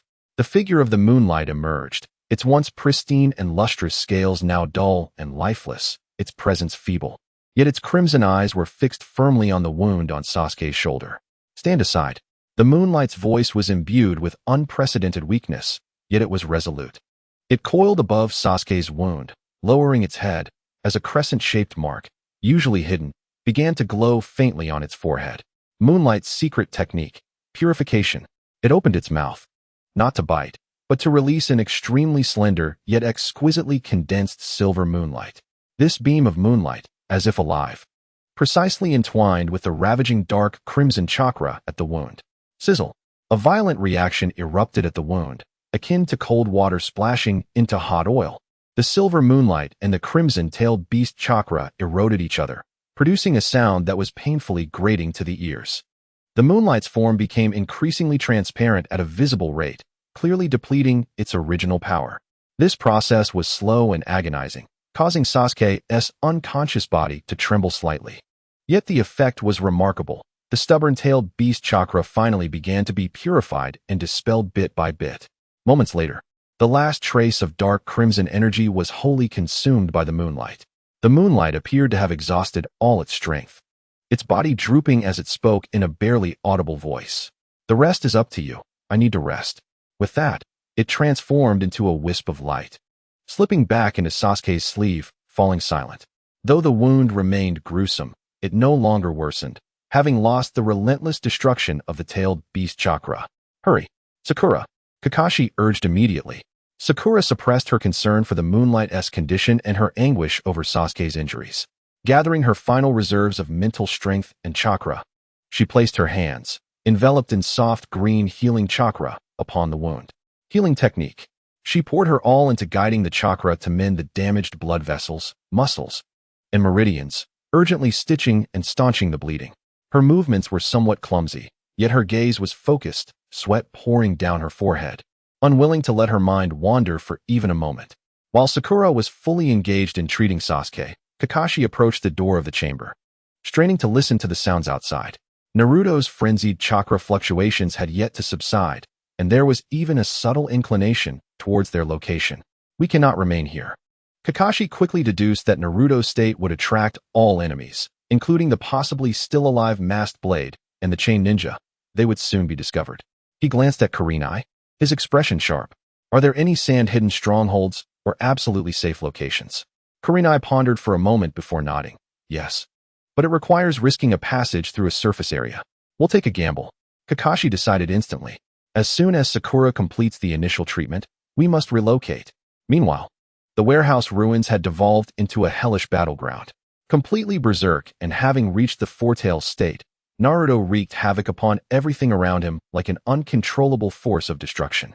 The remnants of buildings crumbled to dust beneath his claws, and the crimson chakra surged like a storm. Yet, within this utmost frenzy lay profound agony. "Sasuke, bloodied. It's my fault. Not me. I'm the fox." Pain coursed through his head, his body spiraling out of control. What has happened to Sasuke? Fragmented shards of consciousness floated in an endless sea of wrath. The will of the Nine Tails incessantly tempted him, attempting to consume him entirely. But the image of that black-haired girl, fallen and stained with blood, stood as a resilient rock against the complete dissolution of his consciousness. This internal struggle manifested externally as increasingly unstable bursts of chakra, rendering his roars tinged with a mournful quality. What a troublesome little brat. Deep within his consciousness, the nine-tailed fox opened its crimson giant eye, its tone laced with a hint of impatience, yet underscored by an indescribable complexity. Chapter 105, Boundless Pain. In the distant Hidden Leaf Village, in the Hokage's office, Sarutobi Hiruzen abruptly rose from his seat, nearly dropping his pipe. Before him, the crystal ball, although unable to clearly reflect the specific scenes of the Land of Tea, still allowed him to perceive the turbulent waves of the Nine Tails' malevolent chakra, ringing alarm bells in his heart. This chakra belongs to Naruto. The third Hokage's expression grew exceedingly grave. Immediately, he ordered the Umbu to encrypt communication with Kakashi, ascertain the situation, notify the barrier division to heighten village vigilance. Also, summon Danzo to see me. The final sentence carried a deep weariness and an almost imperceptible chill in the third Hokage's voice. In the depths of the underground chamber, Sakura finally completed the preliminary stabilization of Sasuke's wounds, nearly collapsing from exhaustion as she leaned against the wall, gasping for breath. It's done. But Sasuke-kun has lost too much blood. He needs rest and further treatment. Kakashi hesitated no longer and lifted Sasuke once more. Let us go. Under the guidance of the scroll, the group stealthily re-entered the night. They carefully avoided the main roads, weaving through narrow alleyways and beneath eaves. The distant sounds of chaos and searching echoing clearly in their ears. The conservative faction had evidently been alerted and was conducting a city-wide manhunt. Each distant footfall sent their hearts racing. Sakura closely followed Kakashi, occasionally glancing back anxiously towards the warehouse. At last, during the darkest hour before dawn, they arrived at the safe house described by the scroll, a nondescript tea house nestled in a civilian area. No sooner had they entered the safe house than Chika rushed to greet them, her complexion equally grim. Lord Kakashi, the situation is dire. The conservatives have pressured the daimyo, accusing the Konoha ninjas of colluding with the reformists to instigate terror attacks within the city. They are demanding complete control over the city's defenses and the expulsion, even capture, of all Konoha ninjas. Our movements are severely restricted. She cast a glance at the unconscious Sasuke, her eyes betraying a flicker of sorrow. Moreover, news of the Nine-Tails Jinchuriki going berserk and gravely injuring the Uchiha heir had begun to circulate through unknown channels. Kakashi's heart sank to the depths. The worst-case scenario was gradually materializing. Naruto's rampage, Sasuke's grave injuries, the mission on the brink of failure, and Konoha ensnared in a diplomatic quagmire. The machinations of the enemy seemed to be unfolding step by step. He gently laid Sasuke on a futon in the inner room, stepping outside to gaze at the gradually lightening sky, his one eye filled with bloodshot tension and unprecedented gravity. Now, they faced not only the predatory conservatives and the enemy, but also the urgent need to heal Sasuke and devise a means to locate and retrieve the lost Naruto, who was ensnared in a chasm of power and guilt, like a ticking time bomb. We cannot afford to wait any longer. Kakashi turned, determination gleaming in his eye. I must find Naruto. Kakashi-sensei, it's too dangerous outside. And Naruto, Sakura protested anxiously, concern etched across her face. She could not bear to imagine what might happen if Kakashi confronted Naruto in his current state alone. Nor could she fathom how she and the injured Sasuke would cope if Kakashi were to fall into peril as well. It is precisely because of the danger that I must go, Kakashi replied, his tone calm, yet resolute. Naruto's current condition is like a beacon in the night, attracting all enemies. If left unattended, he risks being captured by the enemy or overwhelmed and killed by the conservatives. Alternatively, he may obliterate this area and be imprisoned by the Konoha Umbu or root forces who arrive in response. The potential outcome sent a chill down Sakura's spine. Kakashi continued, moreover, he is my student. It is my responsibility to bring him back. He glanced at Sasuke, resting on the futon. I leave Sasuke in your care, Sakura. Miss Chika will assist you in remaining hidden. Under no circumstances should you expose yourselves before my return. Protect yourselves and him at all costs. Sakura met Kakashi's unwavering gaze, knowing she could not alter his decision. She wiped away the tears at the corners of her eyes, straightened her back, and her expression hardened with resolve. I understand. Kakashi-sensei, please be careful. I will do everything in my power to protect Sasuke. In that moment, she transformed from a girl who hid behind her companions into a Konoha ninja, shouldering the responsibility of protection. Kakashi nodded, casting a final glance at Sasuke before vanishing into the shadows as silently as a specter. After Kakashi departed, the safe house contained only Sakura, the unconscious Sasuke, and Chika, who remained vigilant outside. Sakura stayed by Sasuke's side, carefully wiping the sweat from his forehead with a damp cloth and replacing the bandages on his shoulder wound. Although the wound had ceased to bleed, the tissue, eroded by tailed beast chakra, was healing at an agonizingly slow rate, remaining grotesque. In the profound silence, Sakura seemed to hear Sasuke mumbling indistinctly, Naruto, idiot, don't die, fragmented syllables laced with concern and obsession. Even in unconsciousness, her thoughts remained entwined with that golden-haired boy.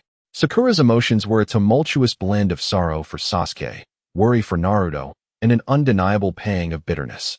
She gently grasped Sasuke's uninjured right hand and whispered, Sasuke, you need to recover quickly. That fool Naruto still needs you to wake him up. Just then, Sasuke's sleeve flickered with an incredibly faint, breath-like moonlit glow. It was the light of the crescent moon, instinctively emanating a gentle lunar energy even in slumber, enveloping Sasuke's wound like the softest veil, gradually nourishing the damaged meridians and suppressing any potential hazards. This faint luminescence became the sole source of comfort in the dim room. Kakashi moved like a shadowy panther through the night, traversing rooftops and shadows with remarkable speed. He did not need to search deliberately. He merely followed the pervasive, cloying scent of crimson chakra, thick with violence and anguish, that hung in the air. The closer he approached the former warehouse area, the more pronounced the signs of devastation became.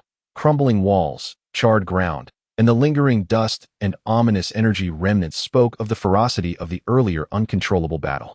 Eventually, he found himself in the midst of a near-obliterated ruin, where he spotted a familiar figure. Naruto's tailed beast cloak had diminished significantly, yet dark red chakra still danced across his body like flames.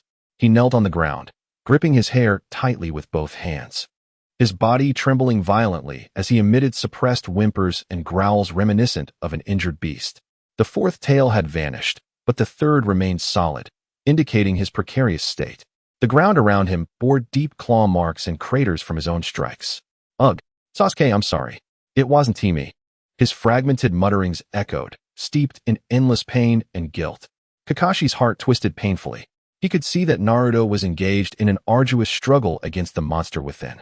He deactivated his stealth mode and slowly emerged from the shadows, stopping approximately 10 meters away from Naruto.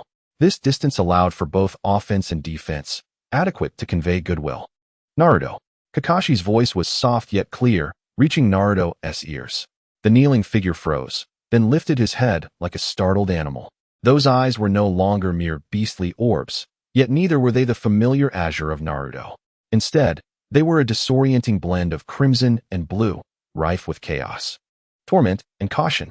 He glared at Kakashi, baring his teeth and emitting a low, threatening growl from his throat. Get away. I will hurt everyone. He strained to articulate, attempting to ward off Kakashi. I know you won T. Kakashi remained stationary, neither advancing nor adopting a hostile stance, merely observing him with calm intent. You are not the Nine Tails. You are Uzumaki Naruto, my student. I'm not. I am a monster. I hurt Sasuke. I saw it. Her blood. Naruto roared with excitement, his tailed beast chakra surging once more as three tails thrashed violently, carving deep grooves into the ground. It was an accident. The power of the Nine Tails spiraled out of control, not you. Kakashi raised his voice, striving to penetrate the chaos surrounding him. Sasuke is alive. Sakura is taking care of him.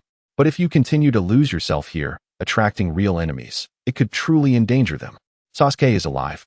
For a fleeting moment, the crimson hue in Naruto's eyes seemed to fade, revealing a glimmer of hope buried deep within him, akin to a drowning man grasping at driftwood. Chapter 106, Rasengan. Yes. Kakashi nodded affirmatively, cautiously stepping forward. Come back with me, Naruto. Together we will find a way to control this power, rather than allowing it to control you. Avoidance and indulgence will not resolve any issues. Control? Naruto repeated in confusion, gazing at Kakashi's outstretched hand, his inner turmoil intensifying. Back to the village? How would they perceive him, a monster who harmed his comrades? Would the higher-ups imprison him? Moreover, the voice within him was frantically clamoring, tempting him to embrace this power that could obliterate everything, to flee from the people and things that caused him pain. Just as Naruto's mind wavered violently, Kakashi prepared to step closer when, whoosh, whoosh, whoosh, several sharp sounds of slicing air surged from various directions.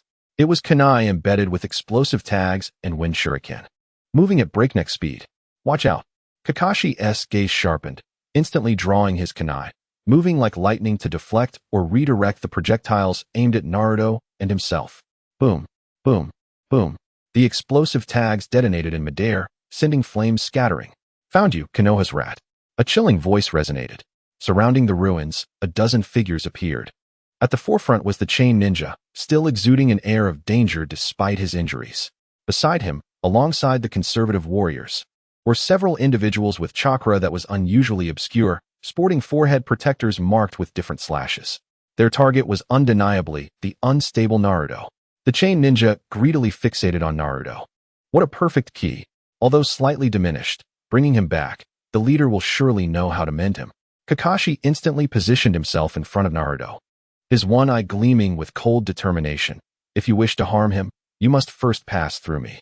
Meanwhile, Naruto, who had been struggling internally, was once again provoked by the sudden attack and the chain ninja's malevolent gaze, the chaos in his eyes swiftly replaced by ferocity. Roar. You all shall perish. He let out a roar, the recently quelled tailed beast chakra boiling once again. The situation, which had just shown a flicker of hope, took a rapid downturn. Kakashi and the near-fractured Naruto found themselves encircled by rogue ninjas and conservative forces. Roar! The appearance of the chain ninja and his subordinates was like the final straw, utterly shattering Naruto's tenuous grasp on sanity. The guilt over Sasuke's injury, the anger at his own helplessness, the fear of the malice surrounding him, and the unrelenting ferocity instilled by the Nine Tails merged seamlessly, transforming into an impulse to annihilate everything. The crimson chakra surged skyward, the fourth tail solidifying completely, while the fifth tail's shadow loomed menacingly. Naruto had fully transformed into a beast of destruction, indiscriminately targeting the nearest living beings. The conservative warriors and rogue ninjas launched a frenzied assault, claws slashed, ushering forth a storm of blood and carnage. The speed was so swift that only afterimages remained, and the power was immense enough to easily rend flesh. Cries of agony echoed, as the once tight encirclement was instantaneously torn apart by this rampaging beast. Block him. Don't let him escape. The chain ninja was both astonished and enraged. He had not anticipated Naruto's rampage would unleash such terrifying power, nor that this uncontrollable force would first turn against them. He swung his chains, attempting to ensnare and limit Naruto's movements, but those chains, infused with a strange power, hissed and sizzled upon contact with the highly concentrated tailed beast chakra, proving inadequate to fully bind him. Kakashi felt a sense of despair. While Naruto's rampage momentarily disrupted the enemy's formation, it also rendered the situation completely uncontrollable. He had to prevent Naruto from causing further slaughter while simultaneously fending off the attacks from the chain ninja and other adversaries. Raikiri, Kakashi held nothing back. Lightning reappearing in his hand, aimed directly at the chain ninja. He had to eliminate this leader quickly to free up his hands to deal with Naruto. However, the chain ninja was exceedingly cunning. He refrained from engaging Kakashi directly, darting through the ruins like a specter, using his subordinates and the ruins for cover, persistently launching long-range harassment with his chains. The objective was clear: to buy time, wear down Kakashi, and simultaneously deplete Naruto's strength, or attract more forces favorable to them. This is bad, Kakashi thought, his heart growing heavier. His chakra was nearly depleted, and an old injury in his left arm was starting to ache. Meanwhile, the situation with Naruto was even more dire. The excessive release of tailed beast chakra had begun to rebel against his own body. His skin was being scorched and peeling away, and though his movements remained fierce, they exuded a sense of desperate madness. Just as a rogue ninja sought an opportunity, brandishing a poisoned dagger to stab Naruto from behind while he briefly paused due to destruction, Rasengan. A familiar yet unprecedentedly fierce roar echoed from the side. A white figure descended like a meteor. The blue chakra sphere in his hand spun violently, wielding immense pressure, arriving first and crashing down upon the rogue ninja's back. Thud! The rogue ninja let out a scream, hurled away by the overwhelming force of the Rasengan, crashing through half a wall, his fate uncertain. Chapter 107, Mission Failed. Jiraiya-sama. Kakashi exclaimed with mixed surprise and joy. Jiraiya landed beside Kakashi, his expression grave as he surveyed the chaos wrought by Naruto, then glanced at the battered Kakashi, clicking his tongue. Did I arrive too late? This kid sure has caused quite the ruckus. Now is not the time for that. We must stop him, Kakashi urged urgently. I know, Jiraiya replied, forming hand seals with such speed that he left afterimages. Sealing technique, adamantine sealing chains. Several golden chakra chains extended from his back, as if possessing life, swiftly and precisely coiling around the rampaging Naruto. This powerful sealing technique from the Uzumaki clan naturally countered tailed beast chakra. The golden chains clashed violently with the crimson chakra, intertwining. Naruto let out an angry and unwilling roar, struggling madly, yet finding it difficult to break free for the moment. Kakashi, cover me. I need time. Jiraiya, beads of sweat forming on his forehead, strained to maintain such a high-level sealing technique, which was a tremendous burden for him as well. Kakashi immediately positioned himself in front of Jiraiya, his keen eye scanning the surrounding enemies, who were poised to strike. The chain ninja, witnessing Jiraiya's appearance and the golden sealing chains, realized that the plan to capture the Nine Tails Jinchuriki alive had crumbled.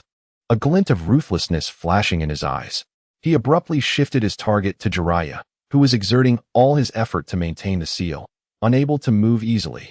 Attack that white-haired one with all your might. Disrupt him. The chain ninja commanded sharply, simultaneously launching his chains like a venomous dragon, aiming directly for Jiraiya's throat. A group of rebellious ninjas and samurai launched an assault simultaneously, unleashing a torrent of ninja tools and techniques upon Jiraiya. Not a chance. A resolute glint flashed in Kakashi's eyes as he unleashed the scant remaining chakra within him. Earth release, earth flow wall. Lightning release, lightning tiger's fury. He exerted every ounce of his strength, simultaneously executing both defensive and offensive maneuvers in an attempt to deflect all incoming attacks.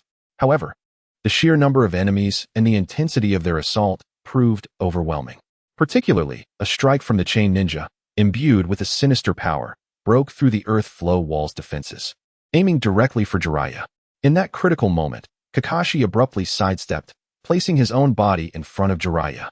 With a sickening thud, the chain's tip, infused with dark chakra, pierced Kakashi's right chest, blood gushing forth in an instant. Kakashi. Jiraiya's eyes widened in horror. Kakashi-sensei.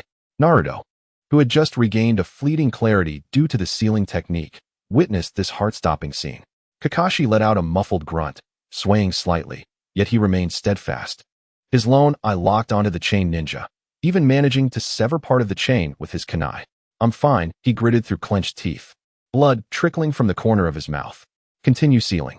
With great effort to suppress his fury and sorrow, Jiraiya accelerated the sealing process. A golden light emanated from the chains, finally overpowering the tailed beast chakra that enveloped Naruto. The crimson energy receded like a tide, revealing Naruto's battered form beneath, his skin scorched and peeling, unconscious and gravely injured. Retreat. The chain ninja, recognizing the futility of their position, decisively commanded the remnants of his team to vanish amidst the ruins. The battle, for the time being, had come to an end. In the aftermath, an eerie silence enveloped the desolate landscape, broken only by the crackling of flames and Kakashi's suppressed coughs and labored breaths. Jiraiya quickly assessed Kakashi's injuries, his expression darkening with concern. The dark chakra attached to the chains was eroding his internal organs. His wounds were severe. Immediately, he commenced emergency treatment, then hoisted the unconscious Naruto onto his back, assisting the gravely wounded Kakashi as they made their arduous way toward a safe house. Inside the safe house, Sakura had just finished dressing Sasuke's wounds when she saw Jiraiya returning with two bloodied figures, her heart nearly stopping in fear. Kakashi-sensei. Naruto. She rushed forward. Sakura, quickly. First, help Kakashi, Jiraiya urged, gently setting Kakashi down. Sakura's gaze fell upon the horrific puncture wound on Kakashi's chest, dark blood oozing forth, and tears immediately welled in her eyes. Yet, she forced herself to compose, her trembling hands igniting once more with the green glow of medical chakra. Jiraiya laid Naruto on a cot beside Sasuke. Observing the golden-haired youth's pained expression, his brows furrowed even in unconsciousness. He then glanced at the pale-faced girl on the other side, her shoulders wrapped in thick bandages, and let out a heavy sigh. He approached the anxious Chika and instructed, immediately contact Konoha with the highest urgency signal. Report. Team 7 has encountered an ambush. Uchiha Sasuke is severely injured. Hatake Kakashi is in critical condition. The mission to control the Nine-Tails Jinchuriki has failed. Chika's face paled as she stumbled to send the message. Hours later, Konoha's response arrived, grave and urgent. 1. Immediately terminate all tasks in the land of T. All personnel are to withdraw at once. 2. Jiraiya is to escort the injured and Haruno Sakura back to the village for optimal treatment. 3.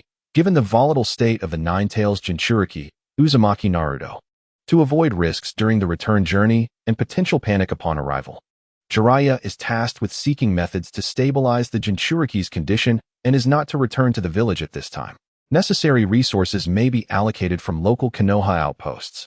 However, this rational order struck Naruto, who had just regained consciousness and was tormented by guilt, in an entirely different light.